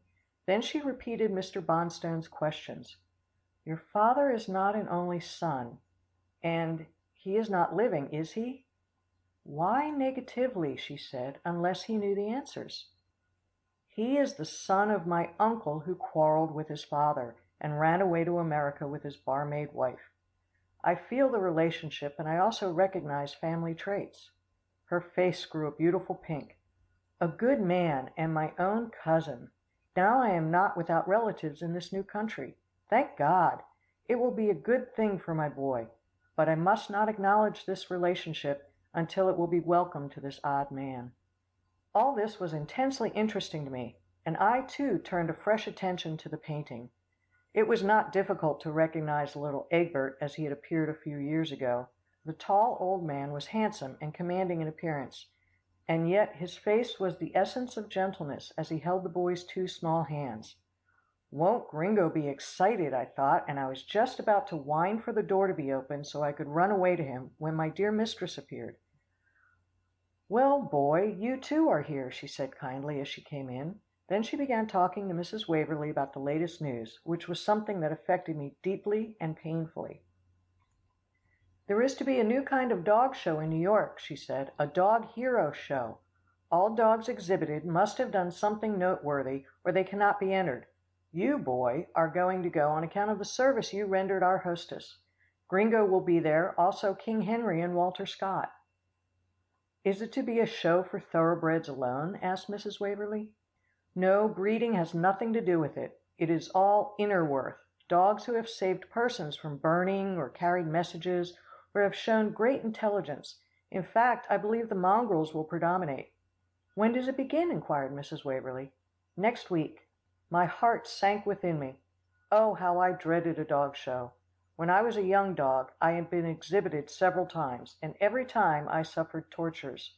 It was not so bad in the daytime when my owners were about and everybody was watching the men who took care of the dogs, but at night it was terrible. All the dog owners went home, and the men who were left in charge invariably drank and either quarreled, played cards, or slept, and dogs would get caught in their chains and nearly strangle. Oh, that wretched drink! How much misery it causes! Then the men would tell lies about watering and feeding us, and many a dog suffered the tortures of hunger and thirst. There were a few conscientious attendants, but very few. I dreaded intensely going through this again. Indeed, my sufferings at a dog show were responsible for my wandering life, for it was after being exhibited 7 times in one spring that I ran away from my first home with a dog fancier. Another thing I dreaded in connection with the forthcoming dog show was that everybody would find out how valuable I was, and attention would be drawn to me as a desirable dog to steal. Mr. Granton knew that my points were good, but he had never chanced to meet anyone who could tell him just how good they were.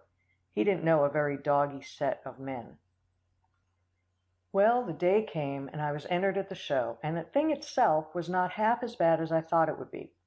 These dogs were all very much beloved by their owners, and were not held on account of their value as dogs, but as heroes and dog friends to mankind. I was uneasy, for I hated being taken from my nice home and being deprived of my liberty, but I underwent no actual suffering. For there was no drink there, and Louis, who was very fond of King Henry, slept both nights the show lasted, curled up in the straw in the big box place our good bloodhound occupied, so we did not suffer. Gringo was furious at having to go. He hated notoriety, and he hated being taken away from Mr. Bonstone, and Mr. Bonstone was just as upset as he was, but there was no help for it. The show was for charity and to acquaint New York with the actual value of the dog heroes of the country, dogs who had risked their lives to save human beings from harm. The dog who took first prize was a little mongrel who had so little thoroughbred in him that nobody could tell in which class of dogs his ancestors had started. He had saved 500 hotel guests from death by fire.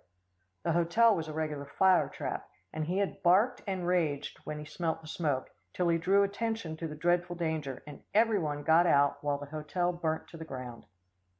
Gringo got third prize. I was surprised to hear how many events the modest old dog had been in. He was chained next to me, and his remarks on the show were killing. He loathed vain dogs. These fellows who adore shows, and when the traveling boxes are brought out, bark with excitement, and on arriving, bask all day long in popular approval. I had honorable mention. Gringo thought I would get a prize, but when I looked round the show, I said, "Some of these fellows here will ride roughshod over me. It's amazing what a sum of fidelity to the human race they represent." The event of the show to me was, as I had anticipated, the finding out of my value. I was adjudged the best dog of all breeds shown, and my value was placed at $7,000. How I regretted this! Coarse, sporty looking men, who bestowed not a glance on the noble animals who had saved precious lives, came and stood before me with their beefy faces alight with interest. Most unfortunately, however, it was not the sporting class that took the keenest interest in me. Those men were rough but honest. Two young men of the white-faced, putty-looking class that Master and Mr. Bonstone dread so much to handle made me tremble. They did not come up and stand before me to admire me and ask questions. They stood a long way off, and they got a boy to go and ask an attendant particularly where I lived. I knew I should have trouble with them some time in the future, and I vowed that they would be pretty clever to catch me napping. Both days I was at the show, they came several times to stare at me surreptitiously, and the second day they brought another fellow of their own class with them. I tried not to worry, and repeated to myself something that Master often murmurs when he is putting on his shoes to go downtown. Where are the worries I had this time last year? Gone with the snows of winter and the roses of summer. Therefore, why worry over the worries of today? The pleasantest thing about the show was, of course, the twice-a-day visits of our owners. The second day, Mr. Bonstone approached our bench, accompanied by Mrs. Waverlee, Egbert, and a tall old gentleman who limped quite a bit. "Wooden leg," muttered Gringo. "It's the boy's grandfather." I had told Gringo of his master's interest in the portrait of the old baronet. He was as keenly interested as I was, and with me concluded that Mrs. Waverlee was correct. Mr. Bonstone was her cousin. "Why don't they out with it?" said the old dog. "I hate secrets." Well, they did out with it this day. A dog show seemed a strange place for a recognition between a noble Englishman and his long-lost nephew, but stranger things than that have happened. Sir Edward had arrived 2 days before, and Mr. Bonstone had not seen him until he met him coming into the show with Mrs. Waverlee and Egbert. Gringo and I stared at them.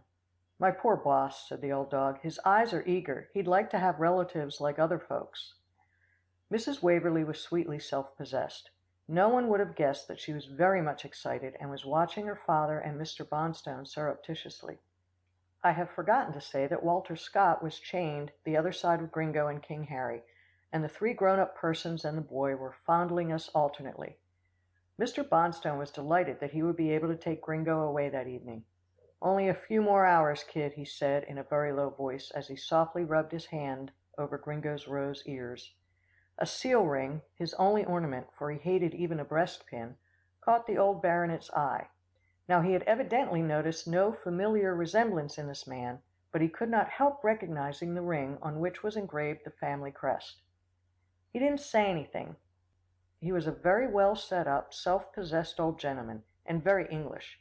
He simply turned a little pale, and said, "May I look at that ring?" Mr. Bonstone nodded, and taking it off, handed it to him. "This old man's father was a Tartar," Gringo whispered to me. "It's rough on him to remember how he and the younger brother who had pluck enough to run away were bully-ragged." Mr. Bonstone stood fondling Gringo's head, and looked calmly at his relative. "Good blood," muttered Gringo. "Do you notice, boy, that the quality don't shriek and tear their hair over great events. They're quiet as the grave."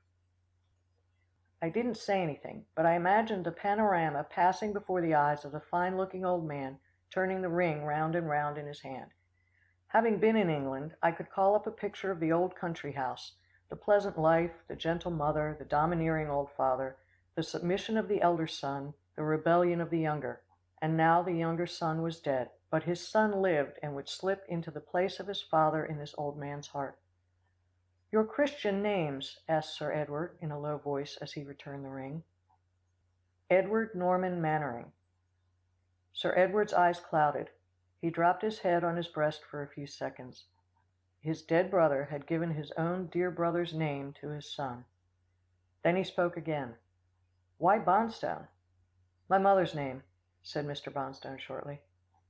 Sir Edward glanced at Mrs. Waverlee, who had moved away a few paces while the 2 men were talking. She smiled brightly. She understood. Then he said in a low but a beautiful affectionate voice, "You have your father's eyes. Give me your arm, my boy." "Gringo," I said, "isn't that a perfectly touching sight, to see that dear old man going about leaning on those 2 young people?" Gringo spoke very gruffly. He pretended he didn't care, but I could see he was deeply moved. "Now my kind master's got some folks," he said. "There's not a line of worry about him. We'll see something very fancy in his life now." And we did, for it appeared that the possession of relatives of his own had been the one thing lacking to round out Mr. Bonstone's beautiful life.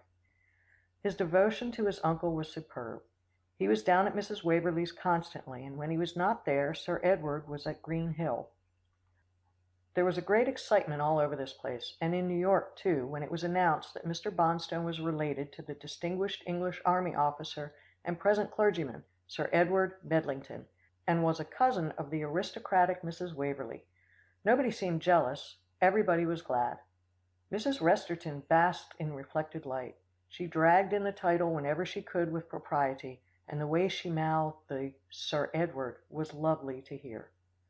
Gringo grinned whenever he heard her. Never before heard 2 words giving a woman such satisfaction, he said. The nice old lady's only regret was that the title passed to Egbert as the son of the eldest son, rather than to Mr. Bonstone as the son of the younger. I heard Mrs. Bonstone one day enlightening her.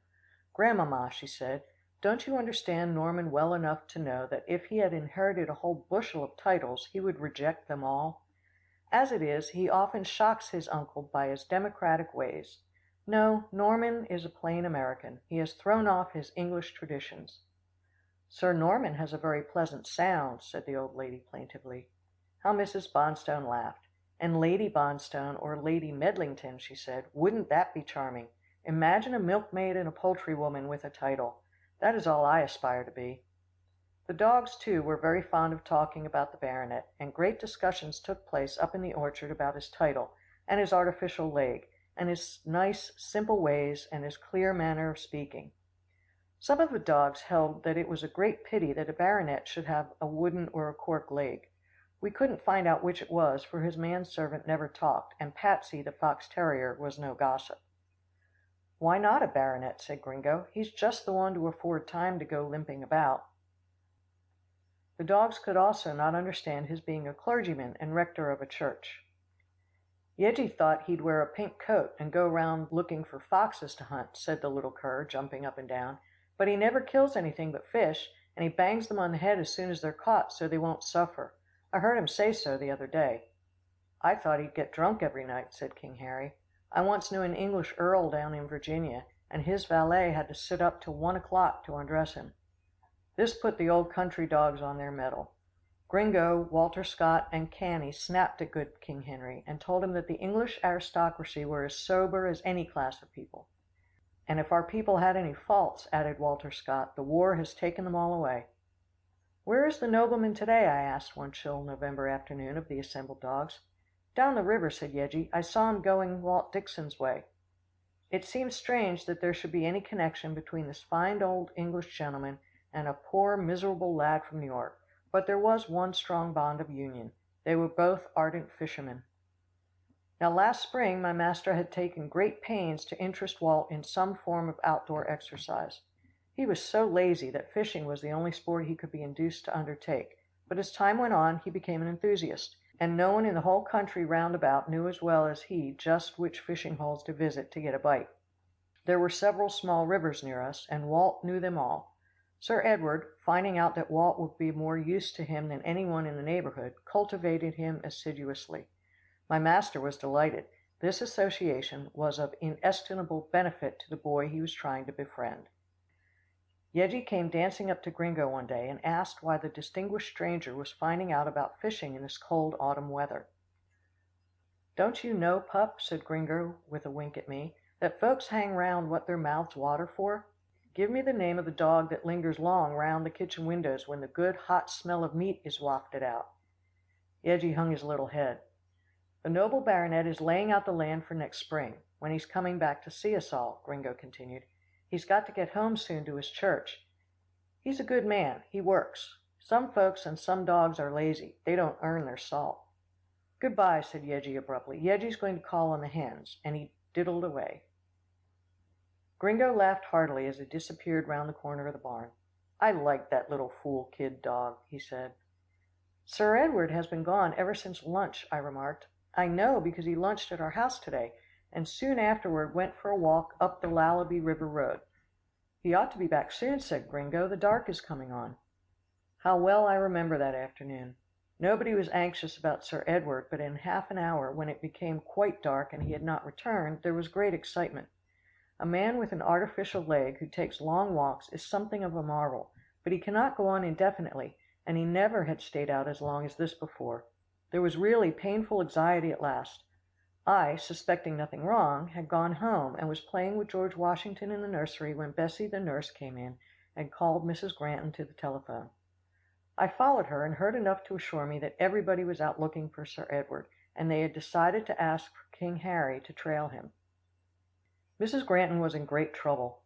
"Oh, Norman," she said to Mr. Bonstone, who was telephoning, "there was a child lost in Tourbalon this morning, and an hour ago some men came in a car and got King Harry to track her. Have you tried Walt Dixon?"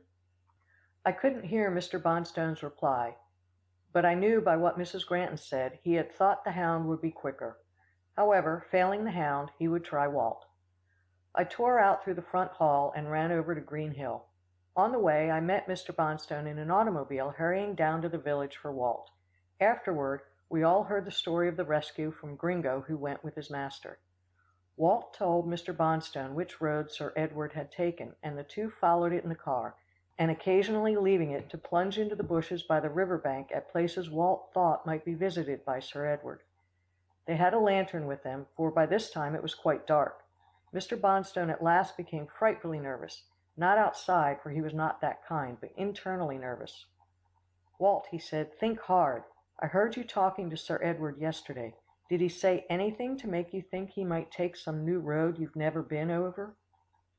Walt thought a moment, then he said, "I did tell him of a new pool high up in the river, that no one but me knows about. I got a dozen trout there one early morning last spring, but he couldn't get there alone, I told him. It's a rough road." "Just the one he'd try," said Mr. Bonstone. "Jump in and lead me to it." This time, when they left the car, they took a rocky path to the little river. "There's a tiny islet in the middle of the river," said Walt, "with stepping stones to it, but I guess he couldn't make it." "I'll wager he's there," Mr. Bonstone muttered. Then he lifted up his voice and yelled, "Hello! Hello!" till Gringo says the woods by the river rang with the sound. Then he listened, and at once came a husky peeping like a bird with a cold in its throat. They were close to the islet, and Mr. Bonstone, swinging the lantern for the boy behind him, skipped over the stepping stones to it. There was a solitary tree rooted among the rocks, and there, hanging to a low growing limb, was the poor baronet. His keen angler's instinct had caused him to mount the limb to see if it would be a good place from which to throw a line. His wooden leg had caught in the crook of the limb, and there he hung, almost head down, until his strength had been exhausted. Mr. Bonstone and Walt soon got him down, carried him to the car, and gave him a drink from a flask that Mrs. Bonstone had provided. Then they rushed him to the Green Hill house, which was nearer than Mrs. Waverlee's, and put him to bed. All the family came to inquire about him. Mrs. Waverlee was very much troubled in her quiet way, and poor Egbert was trying hard not to cry. Master, who was almost as upset as Sir Edward's own family, said to Mrs. Resterton, "Why in the name of common sense did that old man with a wooden leg try to climb a tree on a dark night?" Mrs. Resterton was dreadfully flushed, and was fanning herself violently. "You have just come from town," she said. "You don't know that it was quite light when Sir Edward started, and you don't understand how crazy he is about fishing. He is always studying those books on angling in the library." "I'm not fond of fishing," said master, "so I don't share his enthusiasm, but what I do like about the affair is the part my poor boy Walt has played." "He certainly tracked Sir Edward," said Mrs. Resterton, "but for him, Sir Edward might have died before Norman found him." "She got the baronet's title in twice that time," snickered Gringo, who was lying beside me at Mrs. Resterton's feet. Then he began to pant nervously, for the old dog's sympathies had been aroused, and he had tramped fast all through the woods with his master and Walt. "Well," I said to him, "isn't this a queer world? Seems as if when a dog or a man does a kind deed, he always gets his pay for it." Gringo stopped panting long enough to say, "Sure, and it's my wonder that when folks are so keen for rewards, they don't do more good. There's big interest on being decent." "They'll do something handsome for Walt," I said. "You bet," returned Gringo. "His nest won't want for no feathers from this out." "Any feathers, Gringo," I said gently. "Oh, shut up," he growled. "You know what I mean." "I don't wish other dogs to make game of you," I said firmly. "Bah! What's grammar?" he said contemptuously. "It isn't grammar," I said. "It's good English." "I'm American now," he growled. "I'll talk as I like." "All right," I replied. "I'll never correct you again." "Yes, you will," he said crossly. "You just dare to stop correcting me." "But you resent it," I said. "You make me mad the way you rub it in," he flared up. "Just correct me and don't gab." I couldn't help laughing, and soon the good old fellow joined me. "Gringo," I said, "we're good friends, always and forever." "You bet," he said. I was going to correct him. Then I reflected that "you bet," though slangy, is decidedly English, and I ran away home after my master, who went to take the good news of Sir Edward's return to his wife. End of chapter 24.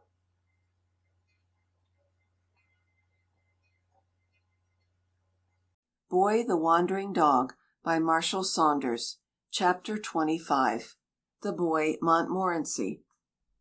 A few days after Sir Edward's adventure, and when he was quite restored to health and ready for more experiences, for he was a most daring, plucky old man, who was a strange arrival in our home, I had been to New York with my dear mistress. She wished to call on some friends on Riverside Drive, and had invited me to go with Amarilla, for she knew I loved motoring.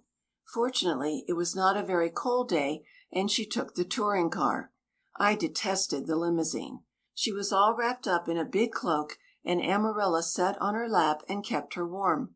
I thought that of all the ladies we passed in handsome automobiles, not one had such a dear face as my own mistress. I sat on the seat beside her, and she tucked the rug all around my neck to keep me comfortable. Well, we had a very pleasant afternoon in the city. Amarilla and I did not go into any of the houses, but one lady sent us out some sweet cakes, which were very acceptable, for the cool air had sharpened our appetites. "Amarilla," I whispered in the little dog's ear, "where's the charm of the Drive, of Fifth Avenue, of Broadway? Gone, gone, except as lovely, lively places to visit. No more New York for me." Amarilla trembled and nestled closer against Mrs. Granton. She had always hated a city. How her little face brightened when we were well on the broad road leading to Pleasant River. How much we both loved that big house and the dear people who lived in it. "Amarilla," I said, "if our family moved back to New York, would you come too?" She gave a pitiful little squeal, but it was a decided "yes." "Suppose they lost their money and had to live downtown, would you stick to them?" At this she struggled to her feet, wagged her bushy little tail, and barked sharply. "Hush, boy," said our mistress, tucking her up again. "You're exciting Amarilla." I persisted and whispered again. "Suppose your Missy," that was what she always called Mrs. Granton, "was poor, and had nothing to eat, would you go on the stage again to earn some money for her?" Amarilla hesitated one instant, then she began to howl very gently, very resignedly, but with great determination. She would be willing to make any sacrifices for the woman who had been so good to her. Mrs. Granton was annoyed with me. She knew that we dogs communicated with each other. "Boy," she said irritably, "if you make Amarilla uncomfortable once more, you shall go with Louis." This quieted me. I cuddled up to her, wiggled my body by way of apology, and did not say another word till we got home. I am a great talker, and often keep on when I know I should stop. When Gringo first knew me he called me the Wandering Dog because I had traveled so much, but after a time he called me the Wandering Dog because I told so many stories that hinged on each other. When the car pulled up in our own porte cochere, I followed Amarilla as she ran after her dear Missy to the library. Such a big fire leaped in the chimney, and before it stood Master with George Washington, all dressed up in his white velvet dinner clothes, for he was allowed to come to the table and sit in a high chair with toys before him. He got nothing to eat, of course. He had had his bread and butter supper at 5. Well, in addition to George Washington, there stood on the rug a boy about a year older than George, and Master's face as he surveyed him was a study. He was a kind of a caricature of a petted darling. I understood at once that he was a poor child masquerading as a rich one. I know the poor smell. Somebody had taken great pains with his toilet. He had on a little plush cap with a gilt tassel. His coat was green with gold buttons. His shoes were a pale blue. His little hands were dirty, but his gloves sticking out from his tiny pocket were quite clean. That was so like poor people, to have clean gloves and dirty hands. He seemed to have no handkerchief, and was sniffing violently at intervals. Master was grinning. "Read this, Claudia," he said, handing a slip of paper to mistress, who had sunk into a chair and was examining the child with wondering eyes. "Mr. Granton and Lady," she read aloud. "Dear friends, raise the boy as your own. He is good blood. His name is Montmorency." Mistress looked amazed. "Where did he come from?" she asked. Master shook his head. "I don't know. Bessie says when she was bringing our boy in a short time ago, this child came strolling up the avenue toward them, clutching this piece of paper in his hand. Bessie read it, then ran down the avenue as fast as she could, but there was no one there." "Little boy," said mistress, "where do you come from?" He turned his small, pale, rather intelligent face toward her, and said something that sounded like "Norrish." Mistress looked despairingly at her husband. "What is your mother's name?" she asked. This time he uttered a single syllable that sounded like "Granch." "Da has come home," interrupted little George gleefully. "Why, he doesn't speak as well as our baby," said mistress. "What shall we do about him?" "He's a present, evidently," said master. "George, come here," said mistress, and she took her own child on her lap. Then she went on, "We don't know what sort of a place he's come from." Master pressed the electric button beside the mantel, said something in French to mistress, and when the parlour maid came, she received instructions to take the little stranger away, have him thoroughly washed, his head included, his clothes folded up and put away, and other ones put on him. "I wonder what the mystery is about him," said master. "Why should any one try to foist a child on us anonymously, when we are so ready to help any one? I can't understand it." "I understand it," said mistress softly, and as she spoke she stroked George's fair head. "It's some poor creature who cannot provide for her child. She looks at our child with envious eyes. She thinks if she gives up her boy, we may do for him what Stanna has done for Syria." "Do you think that is the explanation?" said master. "But in Stanna's case everything was open and above board. I don't like this mystery, and I don't care to be dictated to with regard to the size of my family." "Let's find out the mother," said mistress. "It will probably be an easy matter." It wasn't an easy matter. Master put several detectives on the case, but the affair had been arranged by some unknown person with infinite skill, and they could not find out one thing about it. No one thought of appealing to me, though I had guessed immediately where the boy came from. Master, of course, thought of King Harry, but he was useless, for the child's tracks led right to the station, and the station meant New York City, and the hound would be of no use there. He had found the lost child in the country that he had been searching for when Sir Edward was missing, but a city with its multitude of tracks bewilders any bloodhound. The evening the child arrived, there had been about him a strong smell of a place I did not know, but also a faint suggestion of a place I did know, especially about his face, his hands, and the piece of paper he carried, and that place was the Bluebird Laundry. We dogs have every person, every locality listed in our world of smell. I had been to the laundry several times with my master, and the mingled odor of soapsuds, cooking, and the personal scent of the women there could not be mistaken by me. These detectives that master employed had no highly developed sense of smell. They were following trails suggested by their eyes and ears. Master was a long time figuring out my interest in the child, but finally it dawned upon him. I was always sniffing about the little stranger, for I wanted to help my dear mistress. She was such a good mother, and I hated to see her troubled. Her loving heart, so warm toward all mothers since she had had a child of her own, had prompted her to take young Montmorency right into her own nursery, but she did not enjoy doing so. One day when I was following her about the house, she came suddenly into the nursery and stopped short, gazing at the two children. There stood Montmorency, dressed in a dainty suit of pale blue, uttering a succession of queer, uncouth sounds which all seemed to begin with G, and teaching a vulgar little trick to her beloved George. The trick wasn't very bad, but George was so much cleverer than Montmorency that he added some details of his own that made me grin, but which brought a frown to her face. She caught George to her and sat staring at the little stranger. After a while Master strolled into the nursery. "That child belongs most decidedly to a different stratum in society," she exclaimed, "a much lower one." And she told him about the trick, which was a spitting one. "I believe you're right, Claudia," said Master thoughtfully, and he too stared and stared at young Montmorency, who was polishing off his funny little nose on his clean tunic. I ran toward Master and pushed my paw against his knee, a habit I have when I wish to attract his attention, or have a conversation with him. Of course this is not good manners for a well-trained dog. All dogs should keep their paws on the ground where they belong.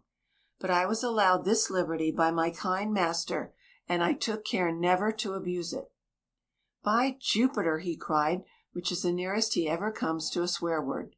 "I believe Boy has nosed out something about that child, Claudia. Please keep George quiet for a few minutes."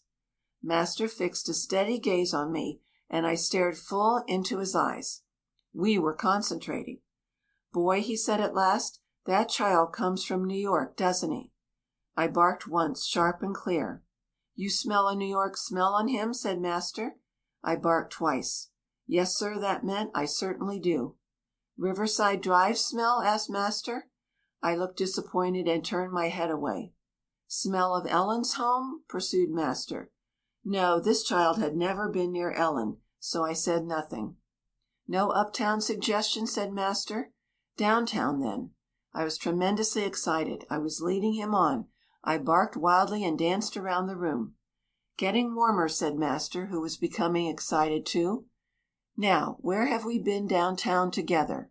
In my office, Boy?" No, no, he was on the wrong track, and my face fell. "No office clue," he went on. "French café, then. Perhaps a waiter's child." "Wrong, wrong," and I said nothing. "The settlement house? Or the day nursery?" No, no, poor Master. Why could he not guess? He mentioned ever so many places downtown that we had visited together, and he was so slow at getting to the right spot that I, in despair, lay down on the floor, put my nose between my paws, and pretended to go to sleep. "He finds you very stupid, my poor Rudolph," said Mistress slyly. She loves to tease him occasionally, and she was following his questions and my answers with intense interest. "Let me make a suggestion," she said at last. "There is one place you never used to visit, but that you go to quite frequently now. Is it the Bluebird Laundry, Boy?" I barked, I screamed with excitement, I ran to her and licked her slippers and her hands. Oh, the clever woman! "By Jupiter!" said Master again. "This looks like magic. Now let us find the woman. Is it Perky Moll, Boy?" The matron in the laundry is a lady who is the widow of a former friend of the Grantons. She is full of fun, and has nicknames for the girls which she uses sometimes with Master, but which the girls themselves never hear. Well, it wasn't Perky Moll, and my excitement passed away, and I looked cast down. "Is it Jumping Jenny? Troublesome Doll? Mrs. Willy-nilly?" And on Master went over a long list. At last he had mentioned every woman in the laundry except the right one. And just here I may wander long enough to say that the dreadful woman with the child that we met one night on Riverside Drive was not there. She had died, and her child was in the country with a farmer's wife. Now at this point, when Master was puzzled, my clever mistress interposed again. She had a scent as keen as old King Harry's about matters where women and children were concerned. "Is it old Jane, the cook, Boy?" she asked softly. Now I was in ecstasy. I couldn't stop to lick anyone. I yelled with glee and tore round and round the nursery. "Upon my word," said Master slowly, when at last I pulled up, "Boy has jumped at the Jane suggestion. But she is too old to have a child. Maybe it's her grandchild."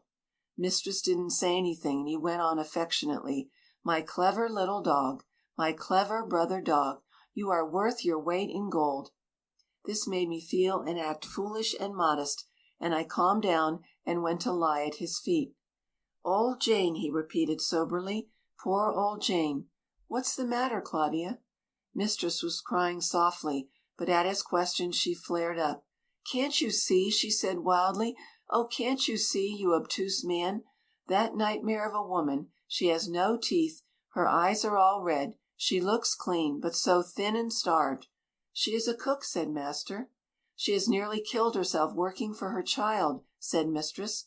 "I remember the dreadful hunger in her eyes one day when you took me to the laundry. She stared at me in the kitchen. She slipped upstairs and watched me from a doorway. She tore the child from her arms to give me to bring up. Oh, poor soul, and cruel, cruel society to so wound a mother heart." "We pay her well," said master. "But the money has gone to her child. She has been boarding it somewhere. Oh, Rudolph, go buy her some teeth." Mistress laughed and cried in the same breath, and finally she had to go and lie down. She kept on chattering hysterically about the woman who went without teeth to buy clothes for her child, until master became quite anxious. "You are making a mountain out of a molehill, Claudia," he said. "I cannot think that your suspicions are correct." "They're not suspicions," she said excitedly. "They're verities. Go to town. You'll see." Master thought he was done with New York for the day, but after dinner he had to post off to the laundry, where he found that everything mistress had said was correct. Poor old Jane was not half as old as she looked. She acknowledged that no one in the laundry knew that she had a child, that she had been boarding him ever since he was a baby, that she wanted him to be brought up a gentleman, that she had sneaked him out to Pleasant River, taking infinite precautions not to be discovered, and that she had actually spent nearly every cent of her wages on this beloved child. I went to town with master, and I shall never forget the sight of that poor thin woman as she sat in the matron's office answering master's questions. Her indifference, almost stupidity about her own welfare, her quick mother wit and shrewdness about her child, excited my most intense admiration. When master finished questioning her, he said, "Jane, I have a plan to propose. I hope you will agree to it. You should have left here long ago, but we kept you because you begged to stay. Now you will remain in New York only long enough to get a set of teeth." Here he stopped and smiled a very pained sort of smile, and looked hastily from the nice plump matron whose big blue eyes were full of tears. "After you get your teeth," he went on, "you will come to Pleasant River. I have a cottage to let there. You shall have it, and Montmorency may live with you.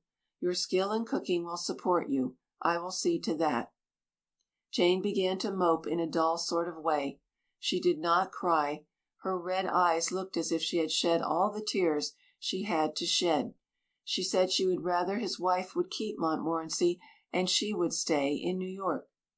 "That I cannot consent to," said master, and he got up to show his decision was final. Jane wasn't a bit grateful. Her mania for her boy's advancement socially made her fight against coming to the country, and kick hard at living in the pretty cottage master fitted up for her. Master and mistress paid no attention to her tempers. They went on and coaxed and petted her, till finally she began to get her health back, and then she became more reasonable. All this happened a few months ago, and now she is the leading caterer of the countryside, and is a comfortable, decent mother, bringing up her idolized boy in a very sensible way. He goes to Mrs. Waverlee's school, and I think will make a very decent man. Jane never gushes to the two persons who have so befriended her, but I heard her one day tell the woman next door to her that she would walk over red-hot kitchen stoves if it would benefit Mr. and Mrs. Granton. I seldom hear any one thank master for anything he does, but it makes no difference to him. He just keeps on doing good, thanks or no thanks. I may say in closing Jane's story that she got the finest set of artificial teeth that New York could afford, and for a while the dentist had her wear things called plumpers, to make her thin cheeks stick out. Now I hear from Montmorency's dog, who was one of Weary Winnie's pups, that Jane threw the plumpers in the trash can, and we can all see that she is visibly better and has some color in her cheeks. The tailor's dog, Beauty Beagle, says that her master is getting sweet on Jane because she is such a good cook. The tailor is a cute little man, about as fat as a lead pencil, and not much to look at, but he has a good heart and would make a fine stepfather for the redoubtable Montmorency, who is learning to talk quite well. Beside that, he has true views of life. One evening when I was passing by Jane's cottage, I heard him say to her, "You ain't on the right track." I stopped to listen, for I am interested in Jane. "Yes, I be," she said. "I want my boy to be a good dresser." "It ain't the outside alone that counts, Jane," said the tailor. "It's the inside, too." "And you a tailor," she said contemptuously. The little tailor was pretty decided, and he went on. "You can make Montmorency a gentleman as well as Mr. Granton can." "Now tell me how," she said anxiously. "Learn him to be meek," said the tailor. "Learn him to act like a man. Learn him to be bossed, so he can boss. To treat very merciful any poor folk and dumb critters that are under him. To be clean inside and out. To get a first-class education, and to wear a tidy suit of clothes." Jane didn't say anything for a long time. Then she remarked, "That's like a picture of Mr. Granton. If my boy could be like him, I'd be suited." End of chapter 25.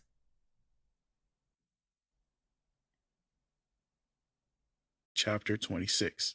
3 weeks ago, I was just about to bring this partial story of my life to a close, when something very tragic, yet not altogether unexpected, happened to me. It began with a lie. I was sitting one sharp, cool afternoon all alone up in the Bonstone orchard, thinking what pleasant homes Gringo and I had, and how few worries we experienced. A dangerous thing for a man or a dog to do, for something is sure to happen, when Reddy O'Mare came trotting round the corner of the barn. Reddy is a bright red, cocky Irish-American terrier who lives on the next place to the Bonstone, a magnificent estate called Greenlands. "Hello, boy," he said gaily. "Hello," I said soberly. "This is the second time you've been here today." "Twice for me means twice for you," he said in his impudent way. "Look here, Reddy," I said. "I'm Gringo's best friend. He doesn't like you, and he's laying for you. He says if you come over here once more and sneak Weary Winnie over to Greenlands, he'll wallop you." Reddy laughed. "Gringo's an old fool," he said gaily. "Sure, Winnie likes a frolic with a dog her own age." "She has dogs of her own age here in her own home," I said. "But all the dog world likes to wander," he said with a wink, for he knew the story of my career. I smiled. I couldn't help it. He is so merry, so full of tricks. However, I thought it my duty to warn him again. "Look out for Gringo," I said. "Gringo is an old soldier dog," he said. "He bosses too much." This was true, but Gringo is my best friend always and forevermore, and I was not going to discuss him with this carefree wag. "Sure, you ought to pity me," he said. "Shut up in that big house with 40,000 servants, but never a dog to play with." "I do pity you, Reddy," I said. "I think it's very hard for your master to go to the city and leave you all alone with the servants who don't pet you.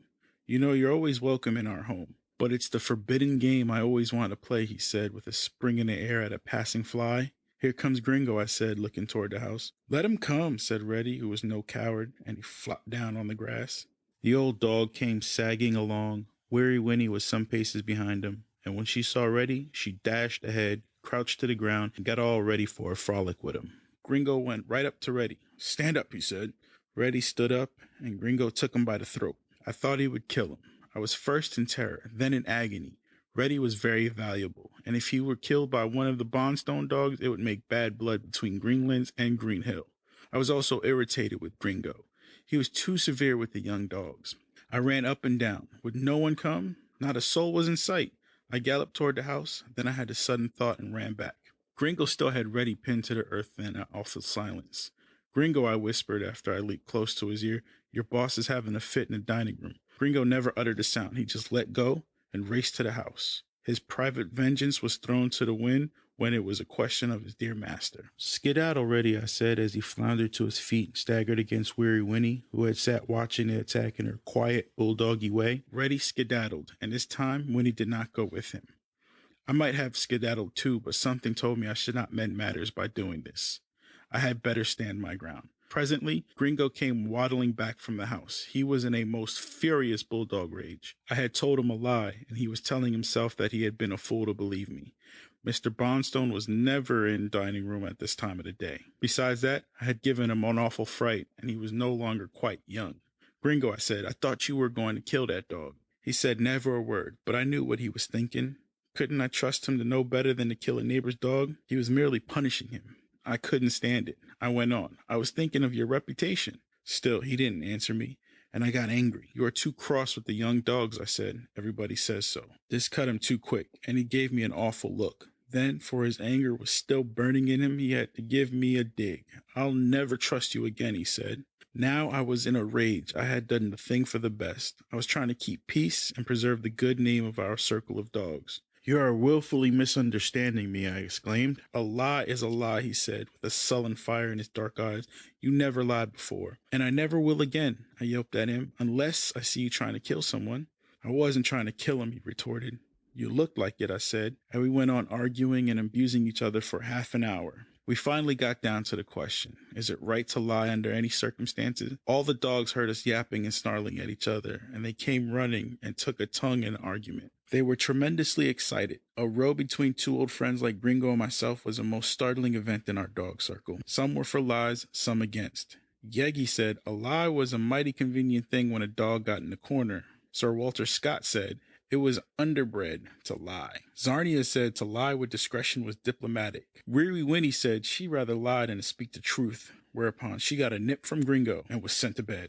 Finally, Gringo turned to me in a passion and said, "Get home with you. You make yourself cheap coming here so much." Imagine my feelings. I'm a dog of spirit, and I raced out of that orchid pretty quick. Gringo and I had never had words before, and I was so brokenhearted that I yelped with pain as I ran home. Now, being taken up with myself and listening to the animated barks behind me, for every dog was remonstrating with Gringo for his severity toward me. I did not notice properly the way I was going. Usually I'm what is called an alert dog. I observe what is before and behind and all around me, and ever since the dog show I had been more than ever on the watch, for I remembered the evil looks on the two youths who stared at me.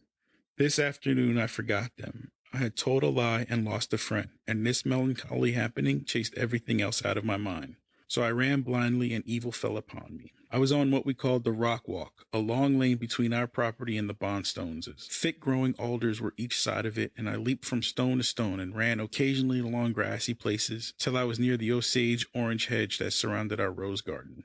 If I had been on my guard, I would have sensed the presence of strangers and would have noticed the rustling in the bushes. As it was, I pulled up too late. Something had just said to me, "Danger ahead. Boy, stop short and go back." I whirled in my tracks, but it was too late. A stranger had stepped out of the bushes. A rope had curled through the air. I was lassoed for the first time in my life. Half choking, I was hurled to the ground. Something gave me a whack on the head, and I was stunned. Only partly, for I have been stolen several times, and I pretended to be more unconscious than I was. I knew better than to cry out. I just saw that the two men bending over me were not the ones who had been at the dog show. They were too clever to come here themselves. These were older men. I knew I was being carried to a motor car, that I was put in a box and run under the seat, and that we sped toward New York. I was terribly unhappy, of course, but not despairing. No one had been able to keep me in a place that I wanted to get out of. I came to myself fully after a bit and lay still and watched events. These fellows were pretending to be electric light or telephone men. Quite often, when other automobiles were passing, they got out and tapped poles in a knowing way. They wore big leather belts and they dragged about ropes and coils of wire. I could look out of a crack in the box and I heard sounds that I pieced together. I did not know by which road we were going toward the city, but something told me after the lapse of an hour or two that we were in the Mount Vernon or Pelham Manor district. I lay low and went on saying nothing. After a time, I felt the car stop, and my box was taken up and carried into some kind of a shed. A door was banged together, the box was opened, and 4 young men's faces confronted me. 2 of them were the ones I had noticed at the dog show. They had paid, or were going to pay, the others for stealing me. I was ordered to get out, and in a way that was not too feeble nor too lively, I crawled out on the earth floor. They had stolen me to sell. I knew that, and I knew also this was not the time to see about escaping. I was really exhausted, for mental worry is as fatiguing to animals as to human beings, and I just dropped down on a heap of straw. "Ain't much to look at," said one of the men who had stolen me. "It's points," said one of the white-faced youths. "I don't understand the gab about it, but he's worth 7,000, all right." Their talk was dreadful, all tarnished with oaths and strange slangs that of course I shall translate, for it's not fit to repeat. Poor fools, poor young fools, I thought as I looked at them. If master could only get at you, but you belong to the class he dreads, that pale-faced, anemic lot without morals and with absolutely nothing to work on. It seems as if ill health and crowding and poverty make a criminal class that is most desperate, for you can't do much with it. These two poor wretches should have been locked up and carefully watched. All the time I was with them, I did not hear one decent word uttered by them. I did not see one decent action performed. They were rotten through and through. I tried not to be revengeful as I listened to them. The two fellows who had stolen me were more decent than the two others. They were clamoring for their money, but they were assured none would be forthcoming till I was sold. They detailed with disgust and glee how they had hung about Pleasant River all day, pretending to be telephone men. He's cute, they said in describing me. He gives strangers a wide berth. We most got him twice, but he veered off and ran down the road, not minding us in particular, but just 'cause he's cute. I groaned inwardly. I remembered these two fellows who had even had the audacity to come up near the house and examine our poles. Finally, they went away, and my two jockeys went to a rough table in the corner of the shed, took up a black bottle, and shook it. I had no fear of their injuring me. I was too valuable for that. In a minute, it flashed upon me what they were going to do. I was to be dyed. I smiled sardonically. My dear master would raise heaven and earth to find me. A little dye would not turn him off the track. I hoped they would be careful about my eyes, and they were, for one man rebuked the other sharply for letting the brush come too near an eyelid. Nothing was to be done to me that would take anything off my market value. I felt like a fool, though, as they set me on a rough table and went all over my hair with the brush. How the other dogs would laugh if they saw me. A white-wired hair fox terrier has some style. An all-black one, none whatever. However, I just made up my mind to submit. There was absolutely no use in worrying, and for tonight, I need not fatigue my brain by thoughts of escape. When I had been stolen before, I had learned to take my capture easily, till my captors were off their guard, which they never were at first. I must wait some days. One thing I had done before when trapped was to pretend to like my captors. That role would not take here. These two fellows had no more comprehension of the dog world than if they had been wooden men. They loved no one, feared no one. They seemed to hate everybody, even each other. It was no use to try to cajole them. So I just pretended to submit without looking too happy or appearing to be ill, for then they would have dosed me. So I let them dye me and tie me, or rather chain me to a stout iron bar run down into the earth. They pried off my collar, made a hole in the ground and buried it, and put a new very strong metal one on me. They acted as if they knew I was a dog with brains, but I fancy their motive was simply one inspired by native cunning and skill in stealing. They must take every precaution to ensure success of their scheme. Well, at last I was free to lay down on my bed of straw. One of them stayed with me while the other went into the shabby house attached to the shed and brought me out a plate of meat. Then they set a pan of water beside me and went into the house, leaving the door open. I could not make a movement without their hearing me.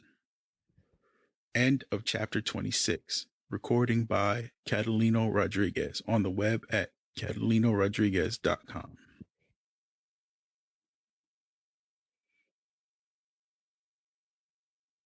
Chapter 27. Weary Days and a Rescue. There is no use in recounting the weary days and nights that passed. I soon figured out the whole story. These two scamps, after finding out my value at the dog show, had set inquiries on foot in the underworld, and had found out that there was a demand for wire-haired fox terriers on the Pacific coast. If they could ship me out there, they would get even a little more than the $7,000. The question was to raise the money for a railway ticket. Someone must accompany me. Day after day I heard them arguing. They brought out men and women, too, from New York. They would say that it was a sure thing. Anyone who went in with them would be well rewarded. But everybody seemed shy of advancing enough money for my ticket and one of theirs to California. All these difficulties pleased me. I, of course, viewed with dismay a trip to California.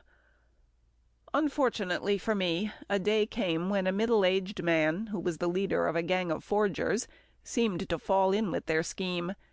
He had succeeded in passing a worthless check on a trust company, and was feeling very rich. He told my young men that he would advance them $150 if they would give him $1,000 when I was sold. They were in a fury with him, and vowed they'd see him elsewhere first. However, I heard them talking the thing over after he left, and I trembled as they seemed to come to a decision in his favour.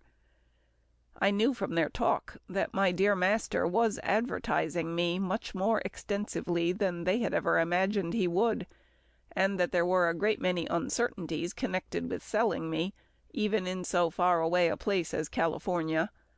It was only by a quick sale that they could hope to get rid of me anywhere. Then they were afraid that some of their gang, in spite of the danger to themselves on account of their criminal record, would notify the police of my whereabouts to claim the reward. They had no confidence in anyone. On their blue days they sometimes went far enough to regret ever having meddled with me, and I was in torture, lest some treachery on the part of their gangster friends would make them kill me and run away to hide themselves. Finally, however, they promised to let the forger have the $1,000 when I was sold, though they assured him that recent developments made it impossible for them to ask the full price for me. They were not sure that the forger would keep his promise about letting them have the $150. Talk about honour among thieves!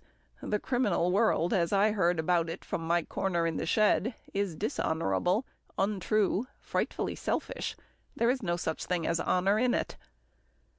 I must confess that I had had an idea that there is something fascinating about crime.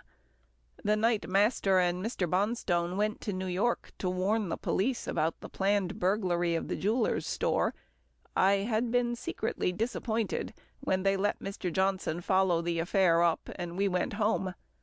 I didn't want a burglary to take place or rogues to be apprehended, but if the thing just had to be done, I wanted to see how burglars and police went about it. But now my dog's soul was filled with the most awful and secret disgust and dread of this criminal life. It was nauseating. I wished to sweep it from the earth. At first I listened to the talk, then I buried my head in the straw. Such things were not fit for even a dog to hear. I concentrated my attention on myself. I must escape. But how? There seemed not one single avenue open to me.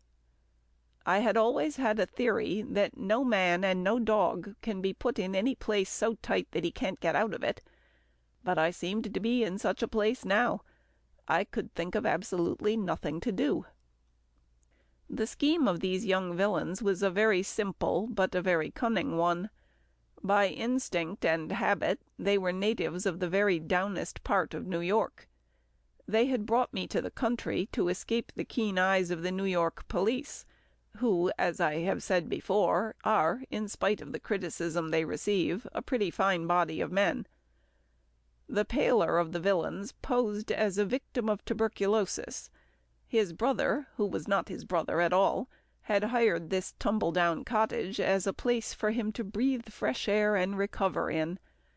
Whenever they heard anyone coming, this Dud, as he was called, would flop down on a rickety old sofa drawn up close to an open window.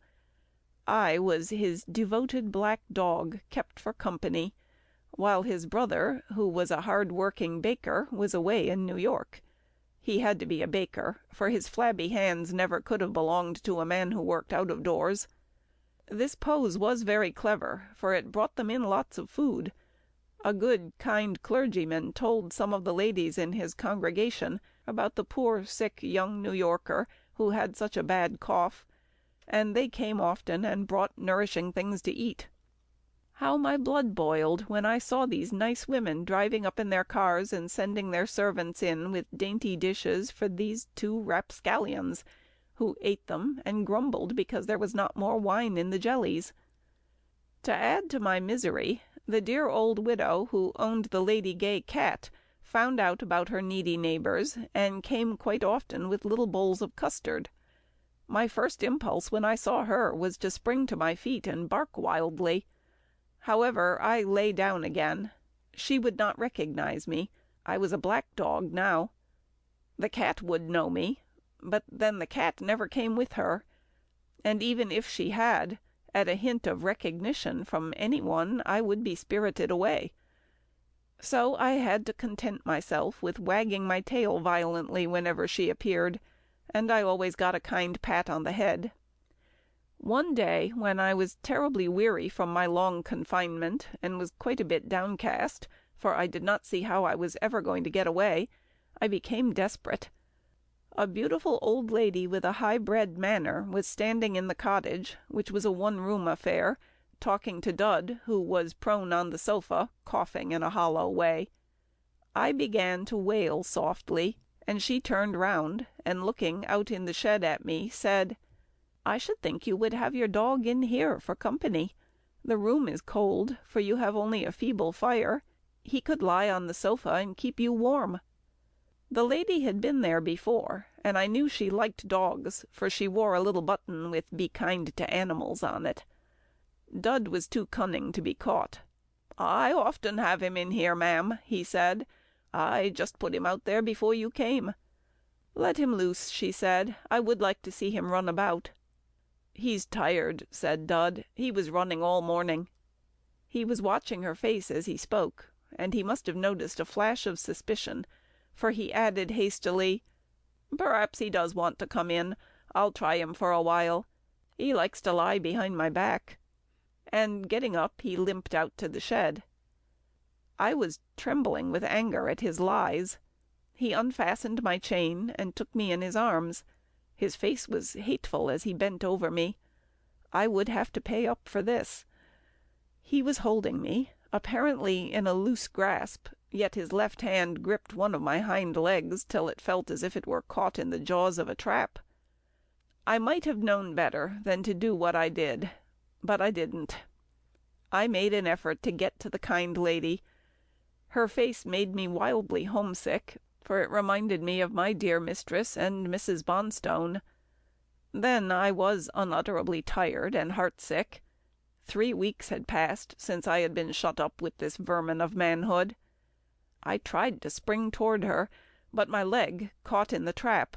I gave a yell of pain. I thought my jailer had broken it. Dud was mighty clever. He let me go at once. He knew I could not run far with that aching leg. "Poor dog," he said, as I limped to a corner and began to lick it. "Did the rheumatiz come back? I'll get you a bone." And he went to a shelf and took down a piece of beef that he had reserved for himself. What a fool I am, I thought, and I lay down by the stove and ripped the meat off the bone, for they kept me pretty hungry. The lady was reassured, for Dud, in a skilful manner that amazed me, petted me as if he worshipped the ground I walked on. I would not wag my tail and pretend I liked him, but I tore at the meat, for I knew I should lose my bone and probably get a beating when the lady was gone. I never looked at her, as her chauffeur, who had been standing outside, opened the door for her. Dud was very careful to keep between me and the door, but he did not need to trouble. I felt that the time to escape had not come. Of course I got my beating. He snatched the bone from me and caught up an old broom. I shall carry the mark of that beating to the end of my life in a most ungraceful limp, for my poor sore leg seemed always to be next to the broom. I tried to keep my head out of the range of the blows. I had a terror of being blind. Fortunately, his companion vermin came in while he was belabouring me, and I, poor dog, was flying from corner to corner, from under the stove to the rickety sofa to the shaky bedstead, to escape from that horrible broom handle. His companion, who was fresh from some nest of evil things in the city, called him a whole trainload of dreadful names. They lost their tempers and they fought. Was I sorry? I crouched under the bed and tried to discipline myself. I murmured, "I am a respectable dog. I should grieve to see 2 young men so depraved. I should be sorry to see them giving each other blows. Now Dud is down. His eye is laid open. I am terribly pained." I turned my head away, and thought I looked intensely sorry. But, alas, an old tin pan that still had some shine on it stood leaning against the baseboard, and I saw reflected in it a distorted doggy grin. Well, Dud yelled so loudly that Tyke, as his chum is called, had to desist. The postman often passed about this time in the afternoon. They sat down and glared at each other like two young tigers. No, not tigers. Tigers are too noble. I can't think of any animal bad enough to compare them with. Hyenas would have looked like gentlemen if set beside them. Anyway, they sat and glowered, while Dud tied a wet towel to his injured eye. Then they got more composed, and Tyke told his good news. I and Dud were to set off for California the following week. He had got the money. Dud wanted to handle it, but Tyke shook his head and exhibited just the corners of some bills sticking out of an inner pocket. From composure they passed to contentment. They were both frightfully tired of their long sojourn in the country. Listening to them, and consulting my own feelings as I looked back on 3 weeks of being chained up, I concluded that the worst torture in the world for man or beast is to be torn away from home and family and a happy, active life, and to have nothing to do but to think about yourself and your misery. Finally Tyke picked me up almost tenderly, and told Dud, for the 50th time, what kind of a fool he was to beat a $7,000 dog, and rechained me to my iron bar. Then they sat down again and confronted each other. They were in high glee. They thought they saw several $1,000s glittering alluringly ahead of them in far-off California. 1,000 they would have to give to their friend. No, not their friend. They hadn't any. To their fellow plotter. They just had to do something to celebrate. In New York, a dozen ways of jollification of their own sort would have been open to them. In this country place there were but 2 things. Tyke went out and got some bottles somewhere. Then they pulled down all the blinds, locked the house door and the outer shed door, lighted an old lamp, and sat down at a table with some cards between them. They hadn't a suspicion that I would try to escape. Apparently I was beaten almost to a jelly, but I am a very strong dog, and I wasn't half as done out as I appeared to be. Tyke cast a glance at me occasionally as I lay on my straw bed, but soon he got interested in the cards and the bottles and forgot all about me. As I lay there I was doing some pretty hard thinking. Never before in my whole life had I felt as I was now feeling. I was on fire with anger, and I felt the strength of 10 dogs in my body. I had had all the worries and trials of an average dog in the course of my life, but this rage of resentment was an absolutely new experience. A most profound sympathy for all tortured things came over me. I pitied all the suffering men and women in the world, the children and the poor dumb animals. Then I arranged my little plan of escape. In the morning I would either be away from this place or so done out that I didn't care what happened to me. First thing, I must get some rest. Nothing could be done until the 2 young brutes inside had been put to sleep by the stuff in the bottles. I am a pretty determined dog, and I made myself drop into a heavy slumber. About 1 o'clock I woke up. The most extraordinary snoring duet I ever heard in my life was going on in the room beyond me, and I could see where the 2 poor wretches had thrown themselves, undressed, across the bed. They were safe for some hours. The lamp was just smoking out. It would soon be dark, but I knew every inch of the ground about me, and the darkness would not interfere with what I had to do. For the 1,000th time since my captivity, I smelt round the iron bar to which I was chained. That bar had to come out of the ground. There was no other way of escape, for it was impossible for me to detach my metal collar from the steel chain that fastened me to the bar. I must dig my way out. Fortunately, my legs are very muscular, for I have been a dog that has taken a great deal of exercise, and in back of me are generations of fox terriers trained to unearth foxes in old England. The hind leg that Dud had pinched was horribly sore and wobbly, and at first seemed almost useless. "None of that nonsense," I said sternly to it. "You've got to be stood on." So I propped myself on it as best I could, and began to clear the earth away from that uncompromising bar. It was a hard task, I cannot deny that. All over the shed the earth had been trodden on until it was apparently as firm as marble. But even marble can be penetrated, and I scratched and clawed till I had dug a small hole. After that it was easier, the earth underneath was softer. But ah me, how my paws began to ache. I found the best way to manage was to dig until I dropped exhausted to the ground. Then I would close my eyes and rest my aching limbs for a few minutes.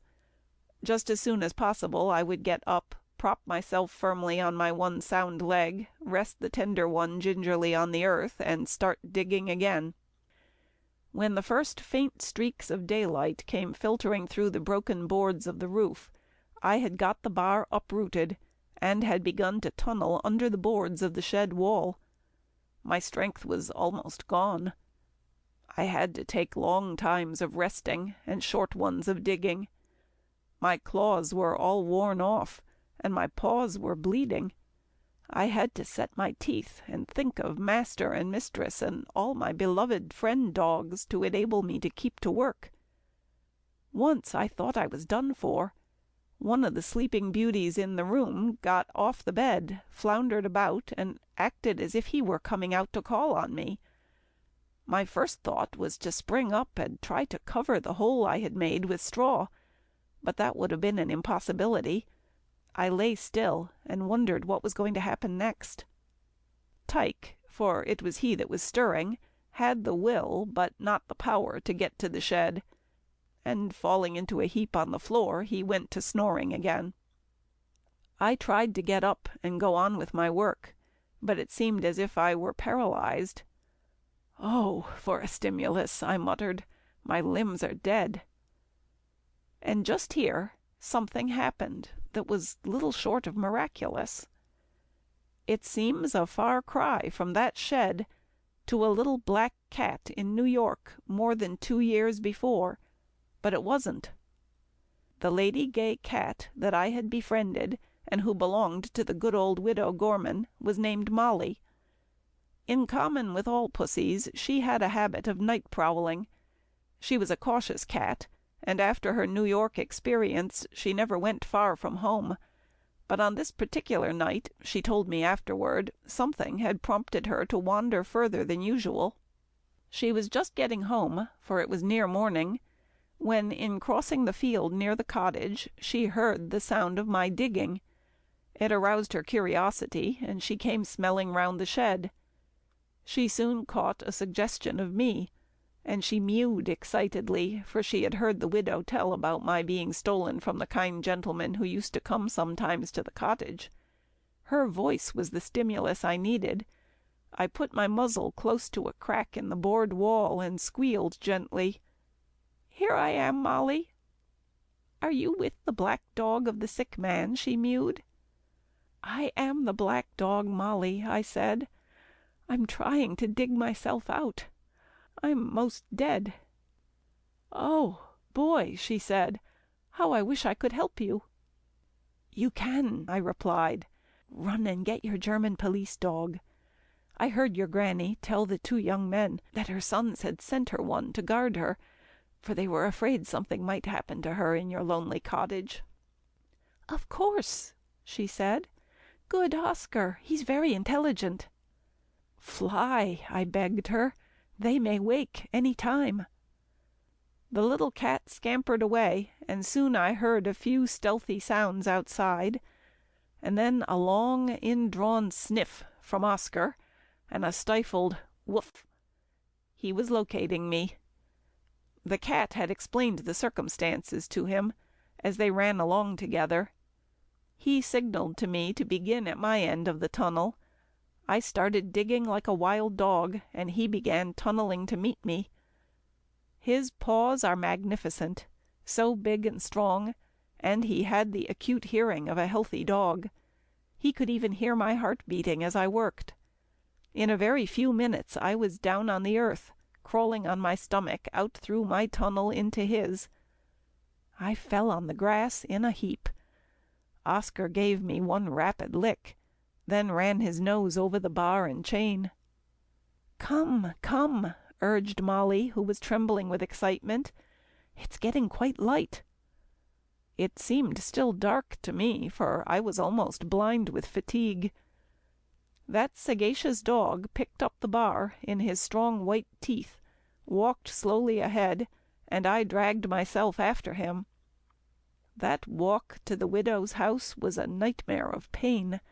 I was tormented in every limb.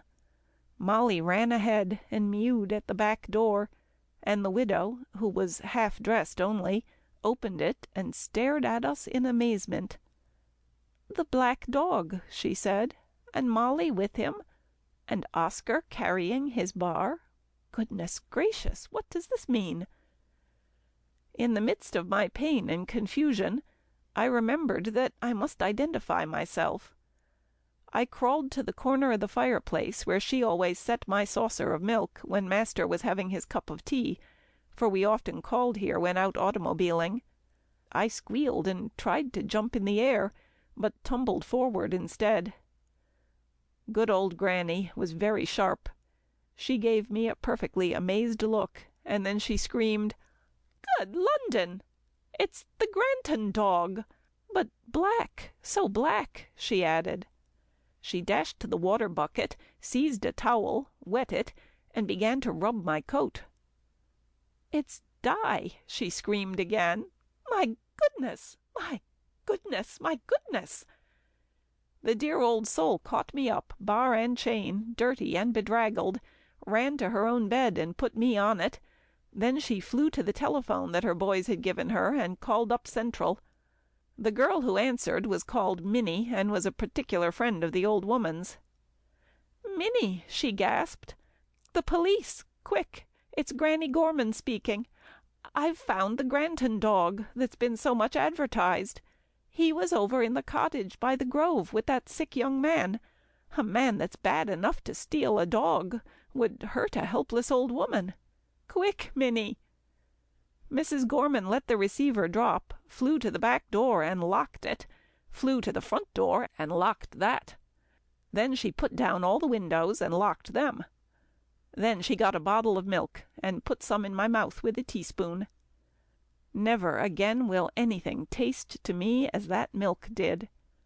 My body was frightfully tired, but my mind followed acutely what went on. Oscar, who had pushed his head under a window shade and was staring in the direction of the other cottage, gave a warning bark. Mrs. Gorman stepped to the window, then she joined her hands, cast a pleading look toward the ceiling, and said, "Oh, Lord, they're coming."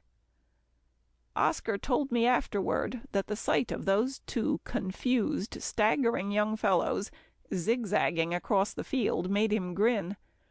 They had not recovered from the effects of their rejoicing, but something in their poor brains had warned them to set out in chase of their lost property.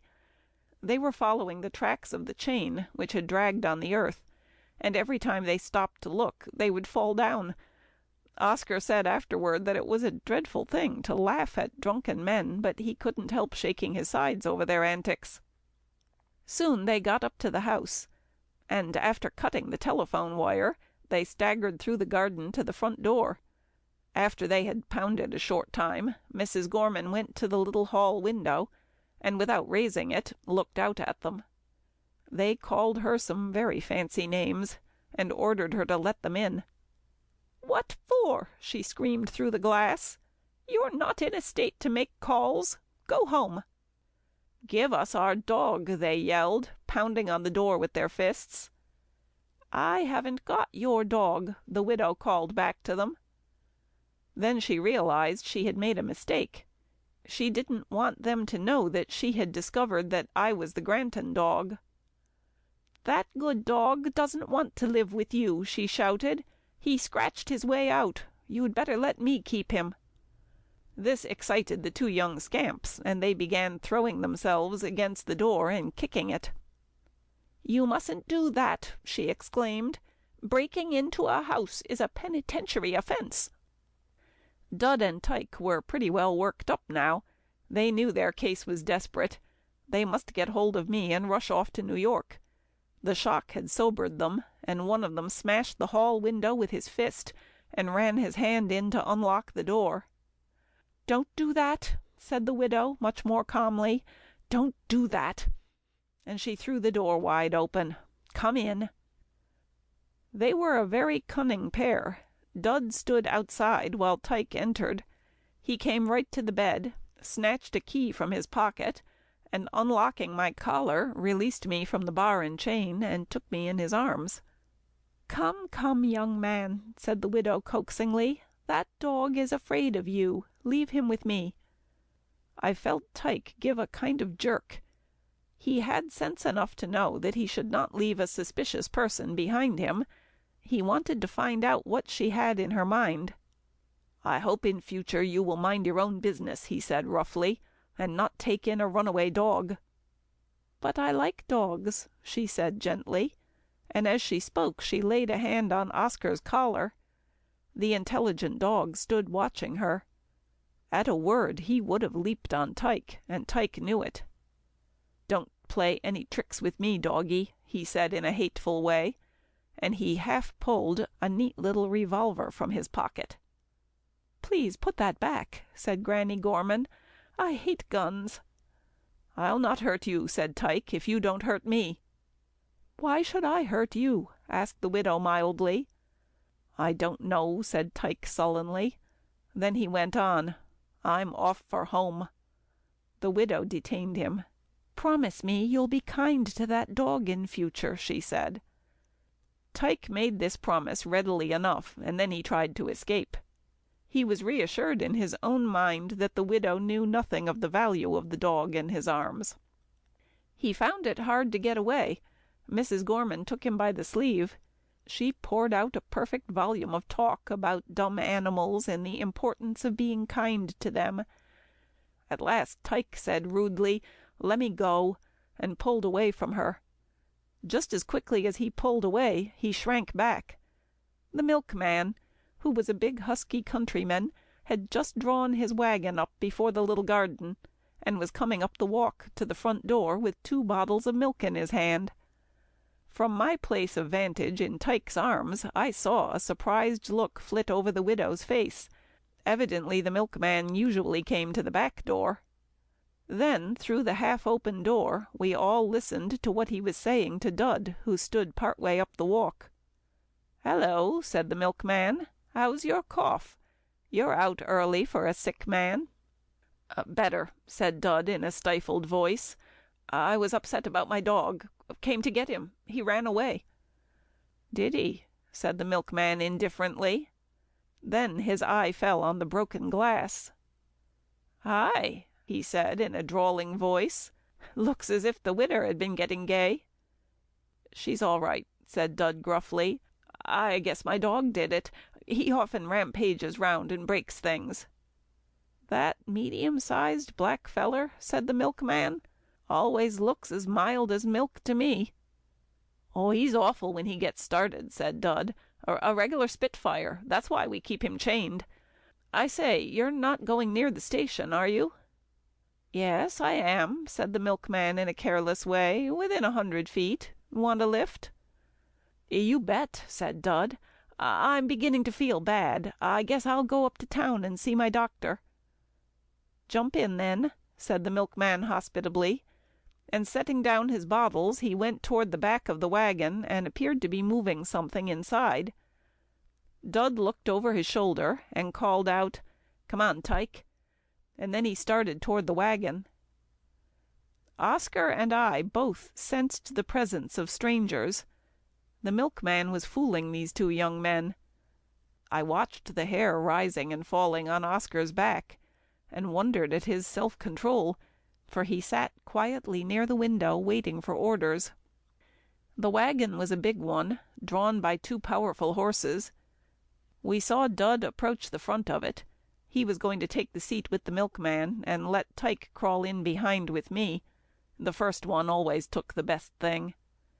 He climbed up to the seat and was just about to sit down when he stopped short and gazed into the back of the wagon. The milkman gave a great roar of laughter. "They're only bottles. Go in and look at them," and he gave the slender Dud a push that sent him disappearing from view. Tyke had seen his companion start, and I knew from the tremor of his body that he was vaguely suspicious of something, he knew not what. He didn't know what to do, and his eyes were glued to the milkman's face as he came again toward the house and seized his bottles. "Come on, Tyke," called Dud suddenly from inside the wagon. Now Tyke was reassured. He clutched me closer, stepped out in quite a steady manner, but he did not get far. The milkman, grinning in a most alarming way, raised his bottles, jerked their contents into Tyke's face, wetting me more than my captor, and in no wise discommoding me, for my body was on fire. Tyke, in his astonishment, struck out at the milkman, and I was slipping to the ground when the milkman caught me and stood jeering at the confounded Tyke, who went staggering into the arms of two policemen who had sprung out from the wagon. Dud was inside with handcuffs on. The policemen had got the milkman to bring them to the cottage. They didn't want any shooting, and when they drew Dud into the back part of the wagon, he, to curry favour with them, called to his companion. Well, that was the last of my two enemies for me. I never expect to see them again. They were never accused of stealing me. It was found that they belonged to a gang that had swindled big New York concerns, and they will probably serve a long term in prison for their previous crimes. My dear master was asked to intervene on their behalf, but he said, "They will be with a good warden. Years ago I might have done something. Now it is too late for any mild measures. They have sinned deeply, and they need the discipline of punishment." End of chapter 27. Recording by Maria Casper.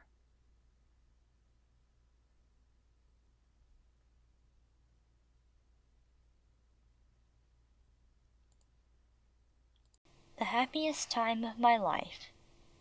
The milkman laid me back on Mrs. Gorman's bed, and in a very short time the best physician in the neighborhood was bending over me.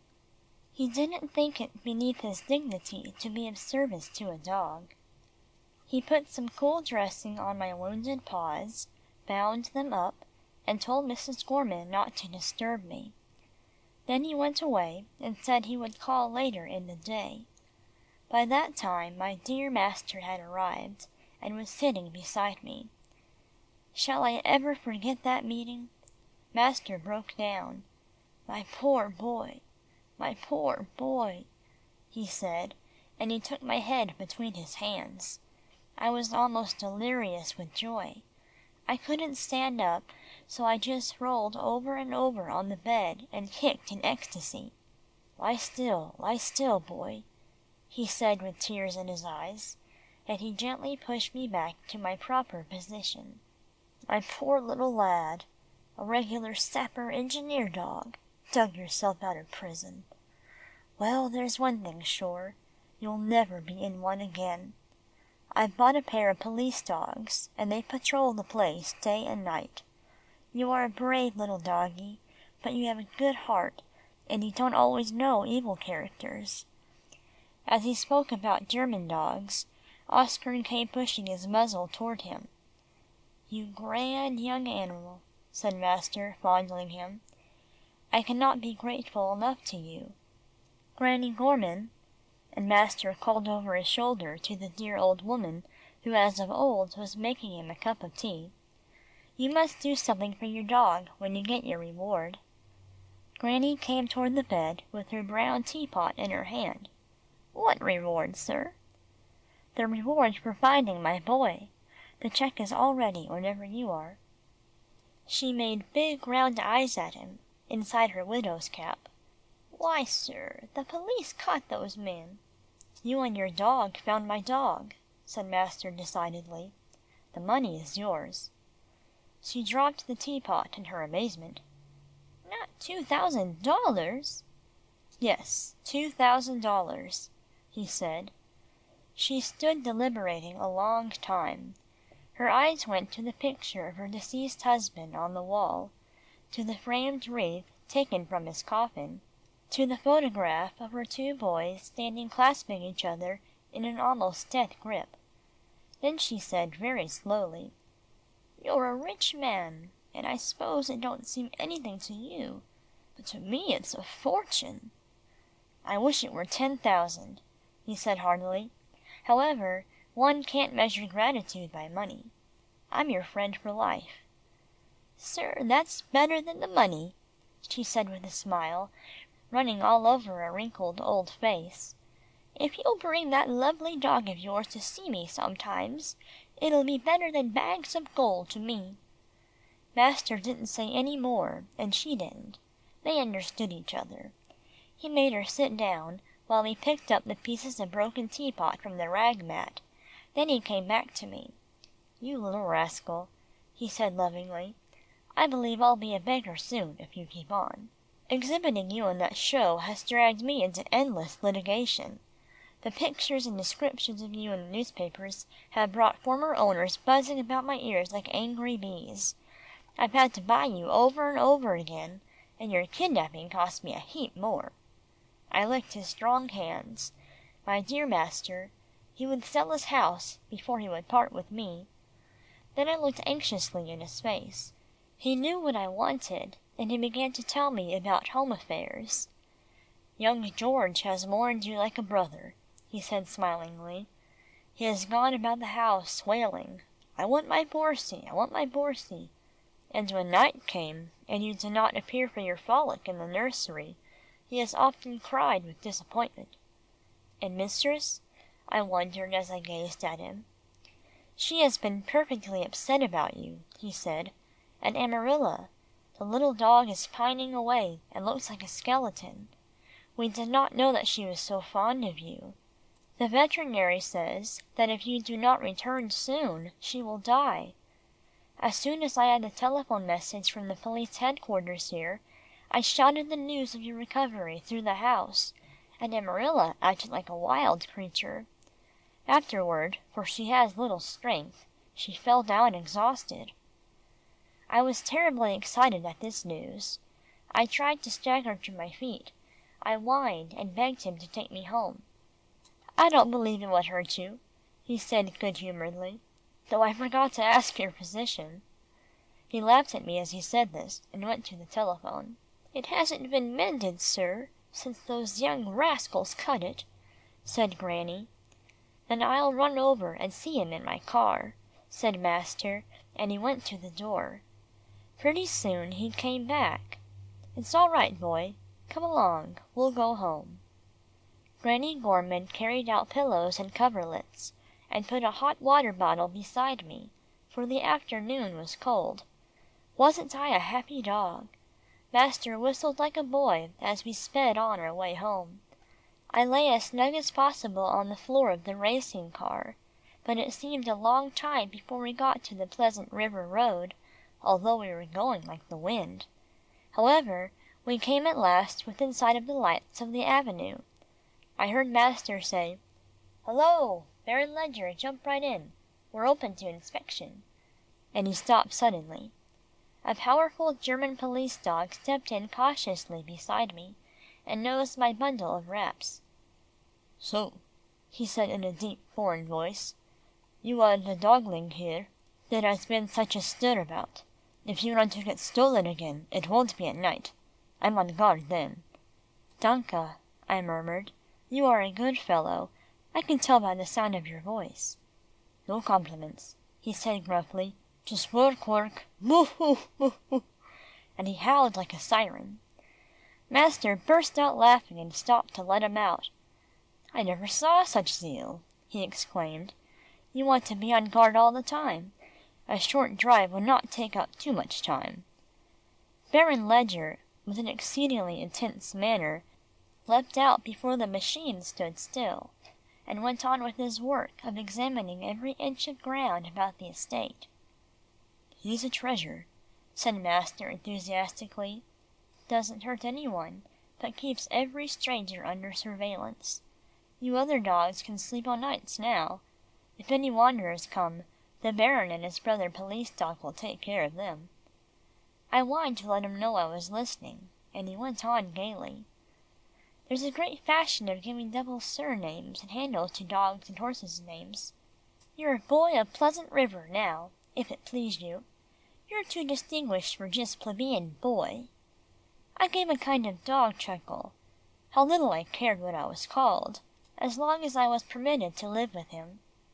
It seemed to me my heart would burst with joy when the car drew up before the big hall door and dogs and human beings rushed out to greet me. Good King Harry was there, and Canny and Czarina, all barking and jumping with excitement and pleasure. Make way there for the distinguished hero, Boy of Pleasant River," called master, and taking me in his arms, he carried me into the hall and laid me on the settle. Mistress was about to lay hold of me, but drew back at the sight of my blackness. "Oh, Rudolph," she said, "I didn't realize what the dark color would be." "It isn't our boy." "Yes, it is your boy," I squealed, and I reached my tongue far out and licked her hands. "You poor, poor doggie," she said, "how you have suffered." And she patted and caressed me, and then examined her hands to see if the black came off. "We'll have it all washed off in a few days," said master. "He's a sick dog yet." Just here I gave a sharp bark of excitement. Master had hinted at a surprise waiting for me, and now I knew what it was. The surprise was Beanie. That dear dog was on his hind legs behind the settle, licking me, nosing me, assuring me that he loved me as well as he did that mournful day 2 years ago when he had to go down south with Ellen. I should perhaps have explained before that the reason why Beanie never saw young George, and never came to Pleasant River, was on account of Ellen receiving sudden news of the illness of her only sister down in Virginia. She had started off for that state in a great hurry, taking Beanie with her. The sister had died, leaving her some money, and she had come back to New York to see her son Robert Lee, who was now married, and master had invited her to come out to Pleasant River. "Beanie, Beanie," I gasped, "how handsome you look, and if I'm not glad to see you, where's old Helen?" "There," he exclaimed, looking over his shoulder, and lifting my head a little more, I saw Ellen coming down the staircase leading young George. Bessie had gone away to care for a sick mother, and Ellen was taking care of our baby. Wasn't that good old woman glad to see me? "Why didn't you run to old Ellen," she said lovingly, "the way you did when you was lost before?" My mind harked back to the time I first saw her, but I could not very well explain that this affair had been different from my voluntary running away. Young George's face was a study. He had heard his playmate had come back, and he had his young fresh mouth wide open as if he were going to swallow something nice. At first I felt sorry that they had allowed him to see me in my present state. He was only a baby. My colour would frighten him, and he would think I was a strange dog. This is where I miscalculated. I might have known how he would take the thing, and I might have remembered how often I have said that children are cleverer than grown people. His dear mother was shrinking a little bit from me.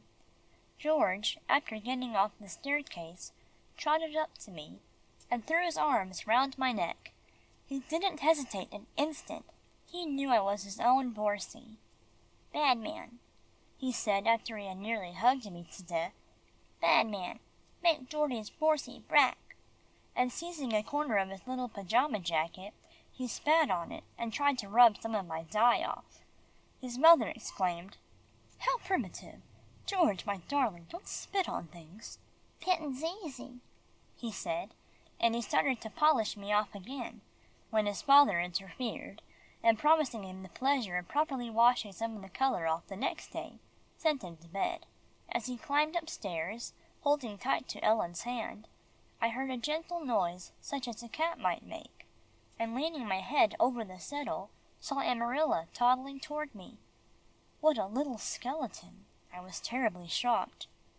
"Poor girlie," said mistress, "now you will get fat," and she lifted her up beside me. Amarilla never said a word. She gave me a perfectly heartrending glance from her big frightened eyes, and cuddled up close to me. She lay there till they carried me up to master's room, when she followed behind like a little mourner. "Amarilla!" called mistress later on, when I had been placed on my own bed, which was a big French bergère in master's dressing room. "Aren't you coming to sleep in my room?" I heard a little stirring beside my chair, but she did not go to mistress. "Claudia," said master, "I advise you to leave her in the same room with Boy for a day or two. She has had a great fright about him. She will go back to you later." "Very well," said mistress in her pretty voice, and master, bending down, took the trembling Amarilla and put her on a cushion bench close to my chair. "You mustn't touch his bandaged foot, doggie," he said to her, but there was no need of warning her. The anxious little dog just wished to be near me. She was dazed from suffering, and was afraid that I would go away again. What a faithful little heart! "Amarilla," I said, "I missed you and Gringo more than any of the other dogs." She still said nothing, but stretched out her tiny pink tongue and licked my bandages very softly. "Go to sleep," I said. "We shall have some fine romps on the lawn when my feet get better." She drew a long, pitiful sigh and closed her eyes. How could anyone ever ill-treat a timid, shrinking thing like that? I can understand how a man can beat a fox terrier, but a toy spaniel, never. I did not go to sleep for some time, for there was something on my mind. I wanted to see Gringo. I wondered that the dear old fellow had not been over to welcome me. Surely he knew that I had come home. I thought he would be the first to greet me. Surely that lie would not be bothering him yet. End of chapter 28.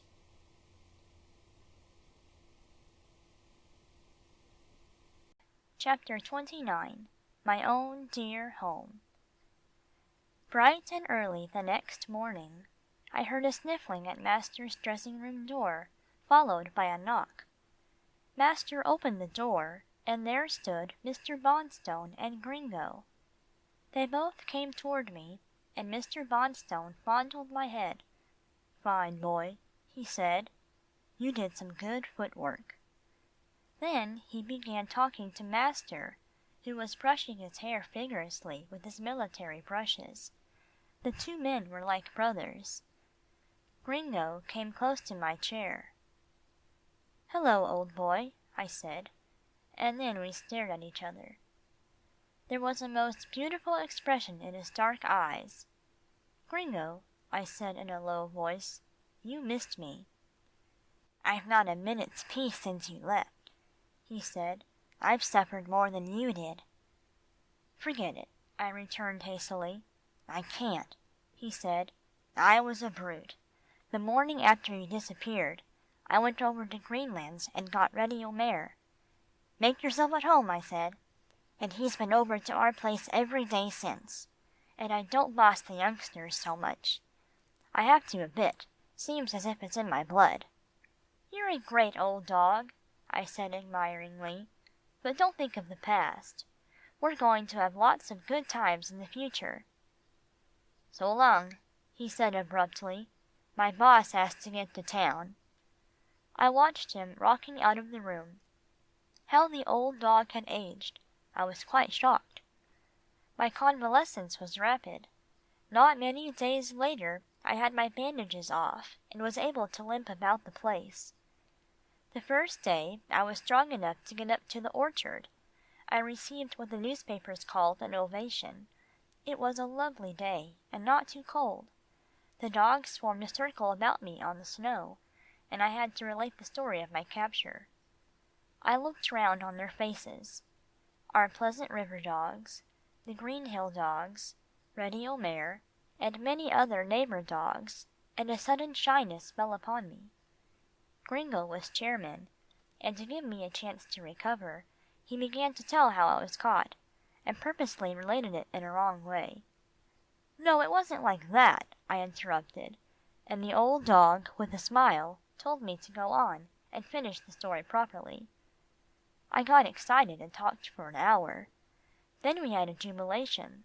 The dogs all ran round and round, and frisked and barked, and watching them I shouted suddenly, "Hurrah for American dogs! We beat the world!" They all barked a chorus of approval. Then we separated. Gringo and I kept together, and had one of our old-time walks and talks. "Let's go over to your place," I said. "I don't believe it would be too much for me." "Lean on me if it hurts you to walk," he said affectionately. I pressed close to the dear old fellow, and as we sauntered along we gossiped. "I can't tell you," I said, "what a pleasure it is to have Beanie here." "He had a great time down south," said Gringo, "but he was glad to get back to little old New York." "Strange to say, I've been on that big estate he visited," I said. "Used to be an old plantation that belonged to one of the F.F.V.'s." "Who are they?" asked Gringo. "First Families of Virginia. Ellen's sister was a mammy on the place." "Ellen's going to stay with you, I guess," said Gringo. "Is that so?" I said. "Why, she's only supposed to be visiting." "I know, but I heard your master tell my boss that he is pleased to have a Southern mammy for young George. She has ideas about flowers and animals that your boss likes." "Won't that be splendid?" I said. "Beanie is frightfully worried about leaving Mrs. Granton." "He is a regular steady and true dog," said Gringo. "When he came, he didn't know which to follow, old Helen or your mistress, so he settled it by tracking one of them for half a day and the other for the next half." I laughed at this, and Gringo went on. "The other day I saw your boss watching Helen with joy on his face. It was in your greenhouse, and young George had yanked a hyacinth from a pot.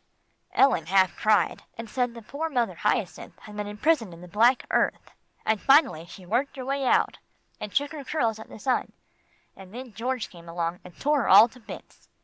The youngster sniffed too, and helped Ellen tie Mother Hyacinth up with a bit of string. Your boss liked that. He hates to see his boy destroy life." "Good," I said. "I hope she'll stay. Do you suppose, Gringo, if those two young scamps that stole me had had the same chance that George has, they would be so bad?" "Course not," said the old dog. "Then why, in heaven's name," I said, "don't human beings give all the boys and girls an equal chance?" "Give it up," said Gringo. "I believe it's selfishness," I said, blinking my eyes in the bright sunlight on the snow, for my sight had got weak in my prison. "There's Sir Walter," said Gringo, "giving his hens a last run before sundown. He keeps them in fine shape. See him nose them along. He's a wise dog." As he waited to speak to Sir Walter, Arnulf the police dog trotted by. He did not stop, just gave us a rapid wag of his tail.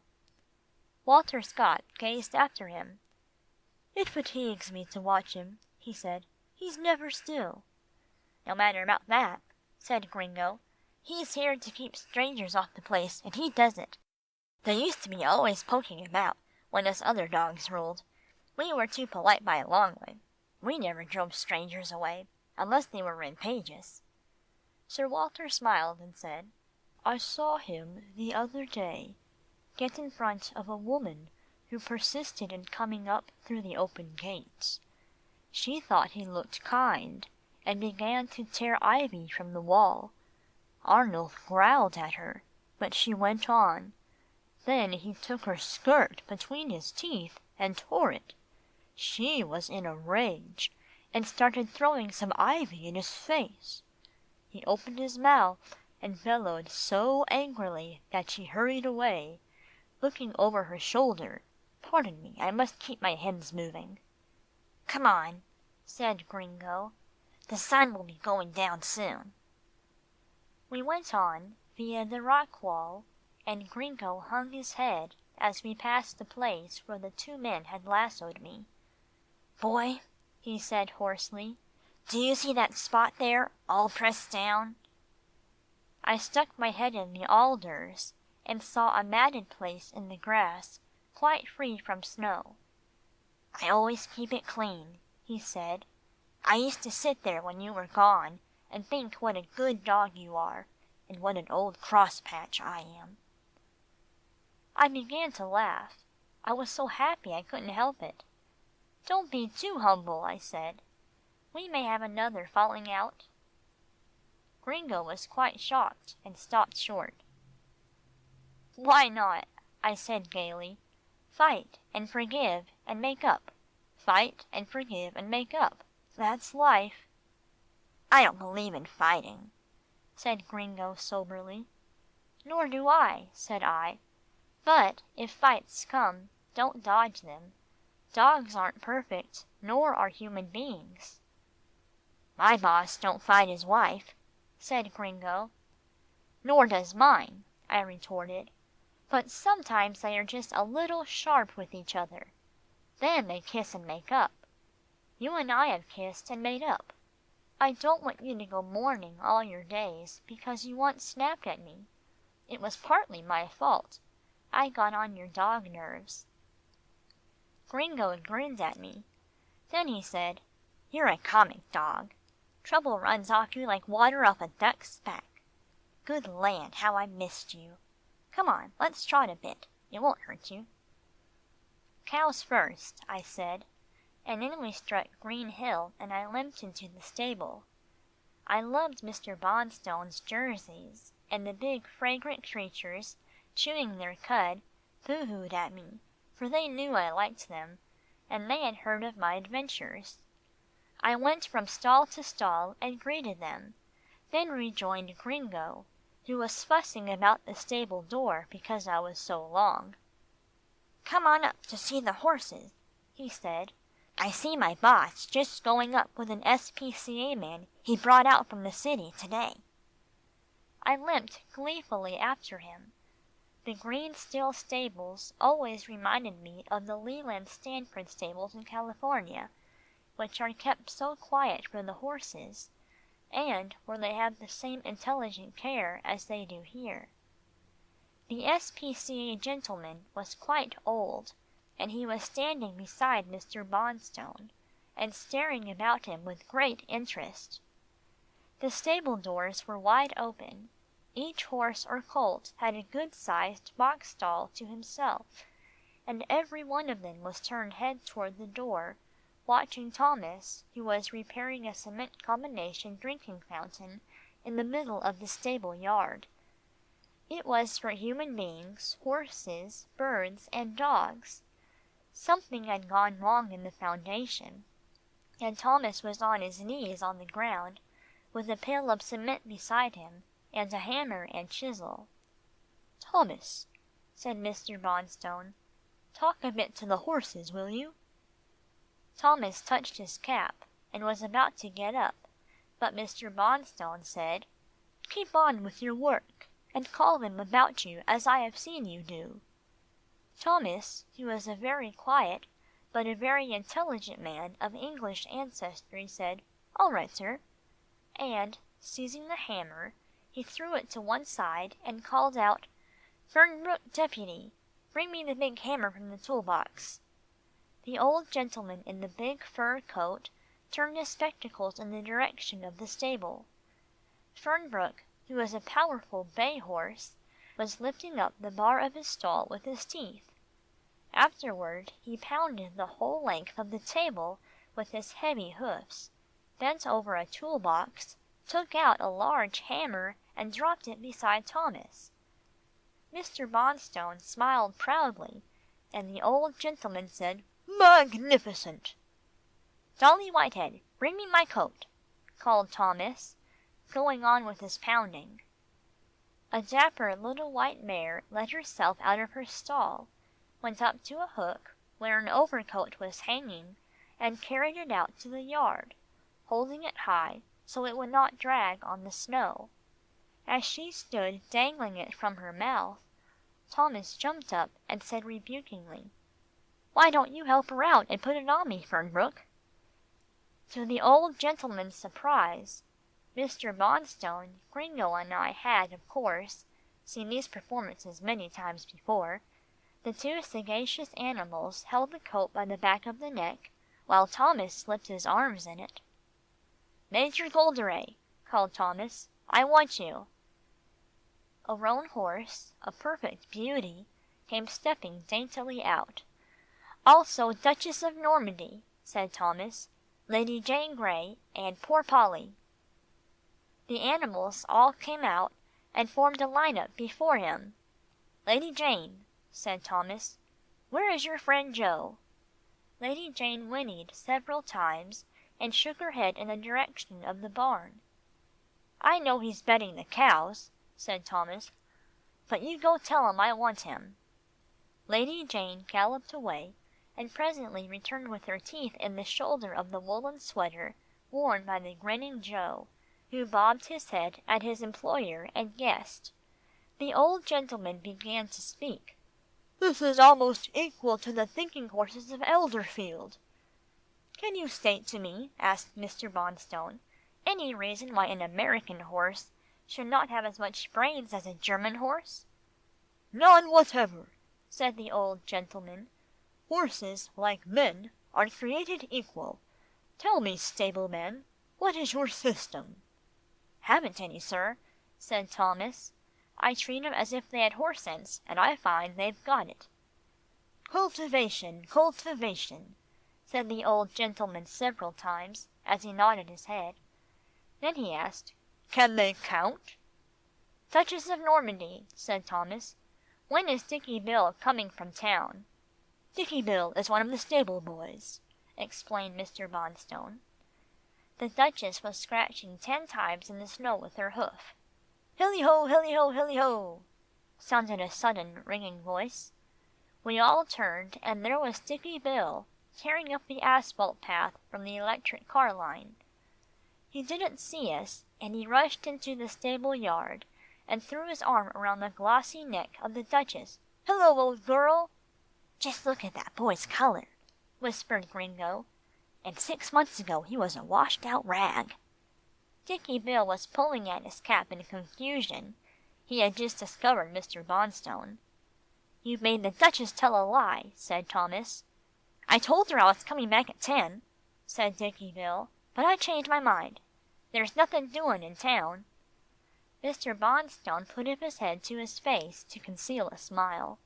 His plan was to make country life so interesting that town life seemed dull. The old gentleman was speaking to Thomas. "You gave that mare some sign, didn't you?" "If I did, I didn't know it," said Thomas. "They may get something I don't get myself, for they watch me closely. If I walk down by those stalls and say to myself, 'That black mare is off her feed, I'll give her an extra ration of oats,' she'll whinny and look toward the oat bin." "My wife says," remarked Mr. Bonstone, "that when she gives a special feed of hemp to her hens, in order to catch one, they'll all eat out of her hand but the one she has her mind on." "Wonderful," said the old gentleman. "Looks as if we were the brutes and the animals the reasoning beings. I'll have to catch my train. Thank you, my man. I'm going to send you a book about the Elderfield horses." Gringo and I travelled slowly along after Mr. Bonstone and his friends on their way to the house, but stopped on the way to speak to Czarina, Yeggie, Weary Winnie, and the Frenchmen who had had their early dinner, and were coming up to the stables for the night. As we were talking, the old gentleman and Mr. Bonstone retraced their steps. They wanted to ask something further about the horses from Thomas.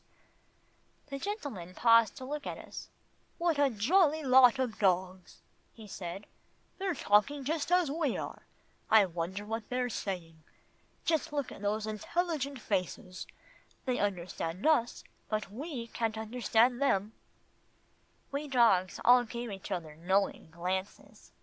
"'Pon my word," growled Gringo, "it seems as if more human beings were beginning to find out that we're something more than lumps of flesh." "Gringo," I said, "my leg is beginning to ache. I must get home. But first I want to look in on your family."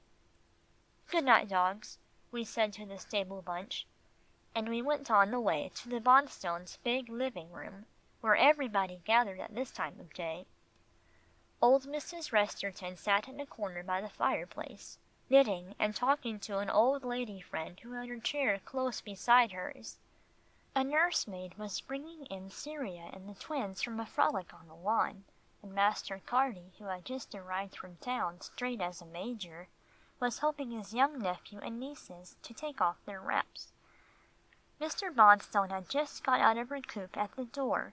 She had been calling on a neighbour, and pretty soon she came in, smiling and holding out her hands to the blaze. She greeted all her family in a loving way, and did not forget to congratulate me on my restoration to health. "We're all happy," I said to Gringo. "Now I must skip home." "I'll go with you," said Gringo. "We dogs have all sworn that you're to go nowhere without an escort."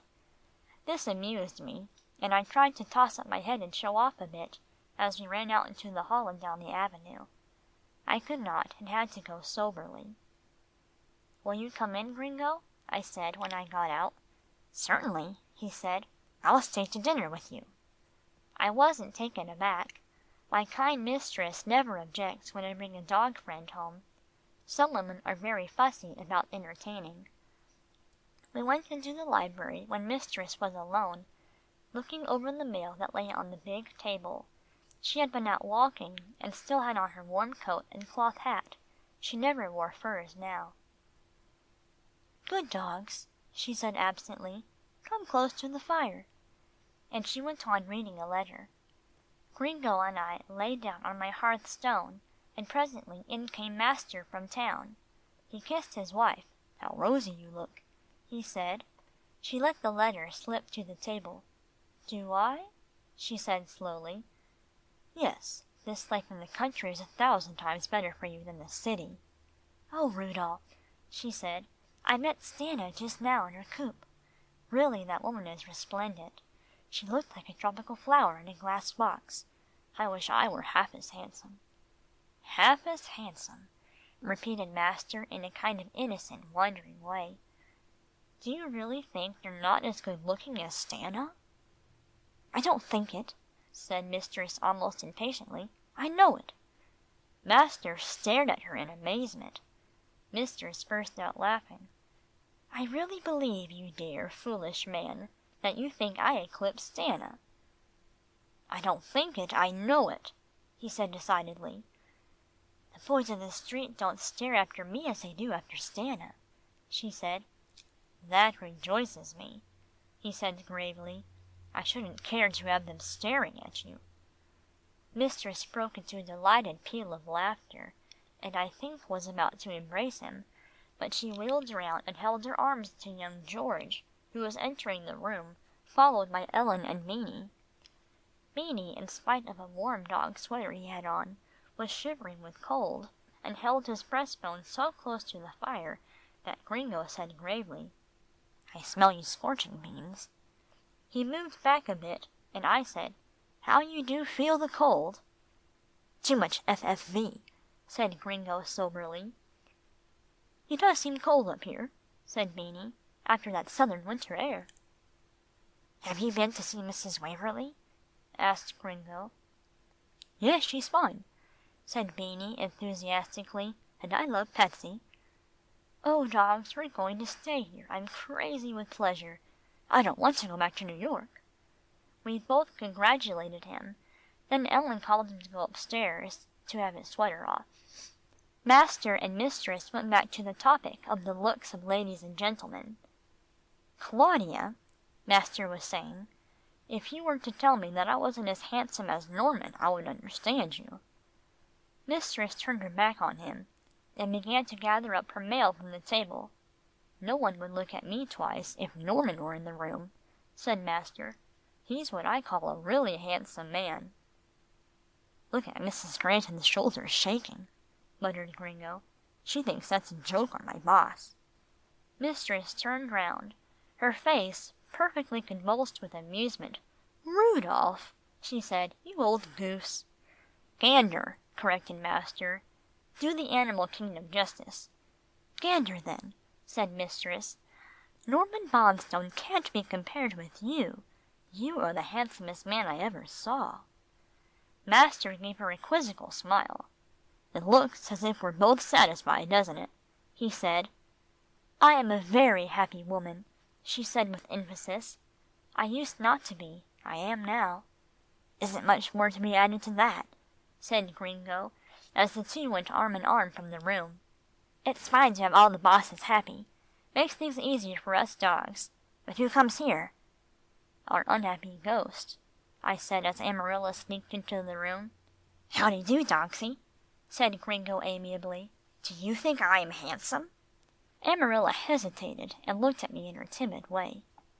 "Weary Winnie and Reddy think I'm a beauty," said Gringo encouragingly, with a hoarse laugh.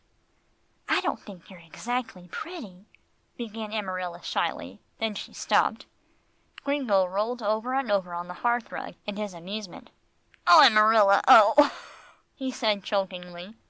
"Feel happier today, girlie?" I asked as she stretched herself out on the fender stool. "Yes," she said cheerfully. "Missy weighed me today and I'm back to normal. Now you're home, I've nothing to fret about." "Human beings happy, dogs happy," said Gringo. "Looks as if there was a green old age getting right for us. Boy, I wish every animal in the world had as good homes as we have." "Gringo," I said enthusiastically, "that goes to my heart. Happiness for everybody, say I." "Write it down," said the good old dog. "You know dog hearts pretty well. Say your say to the human beings. Maybe you'll make it easier for some of the unhappy dogs." I took his remark to heart. I had already written part of the story of my life, and for the other dogs' sake, I, Boy of Pleasant River, give the rest of this little sketch to the world. End of chapter 29. End of Boy, the Wandering Dog, by Marshall Saunders.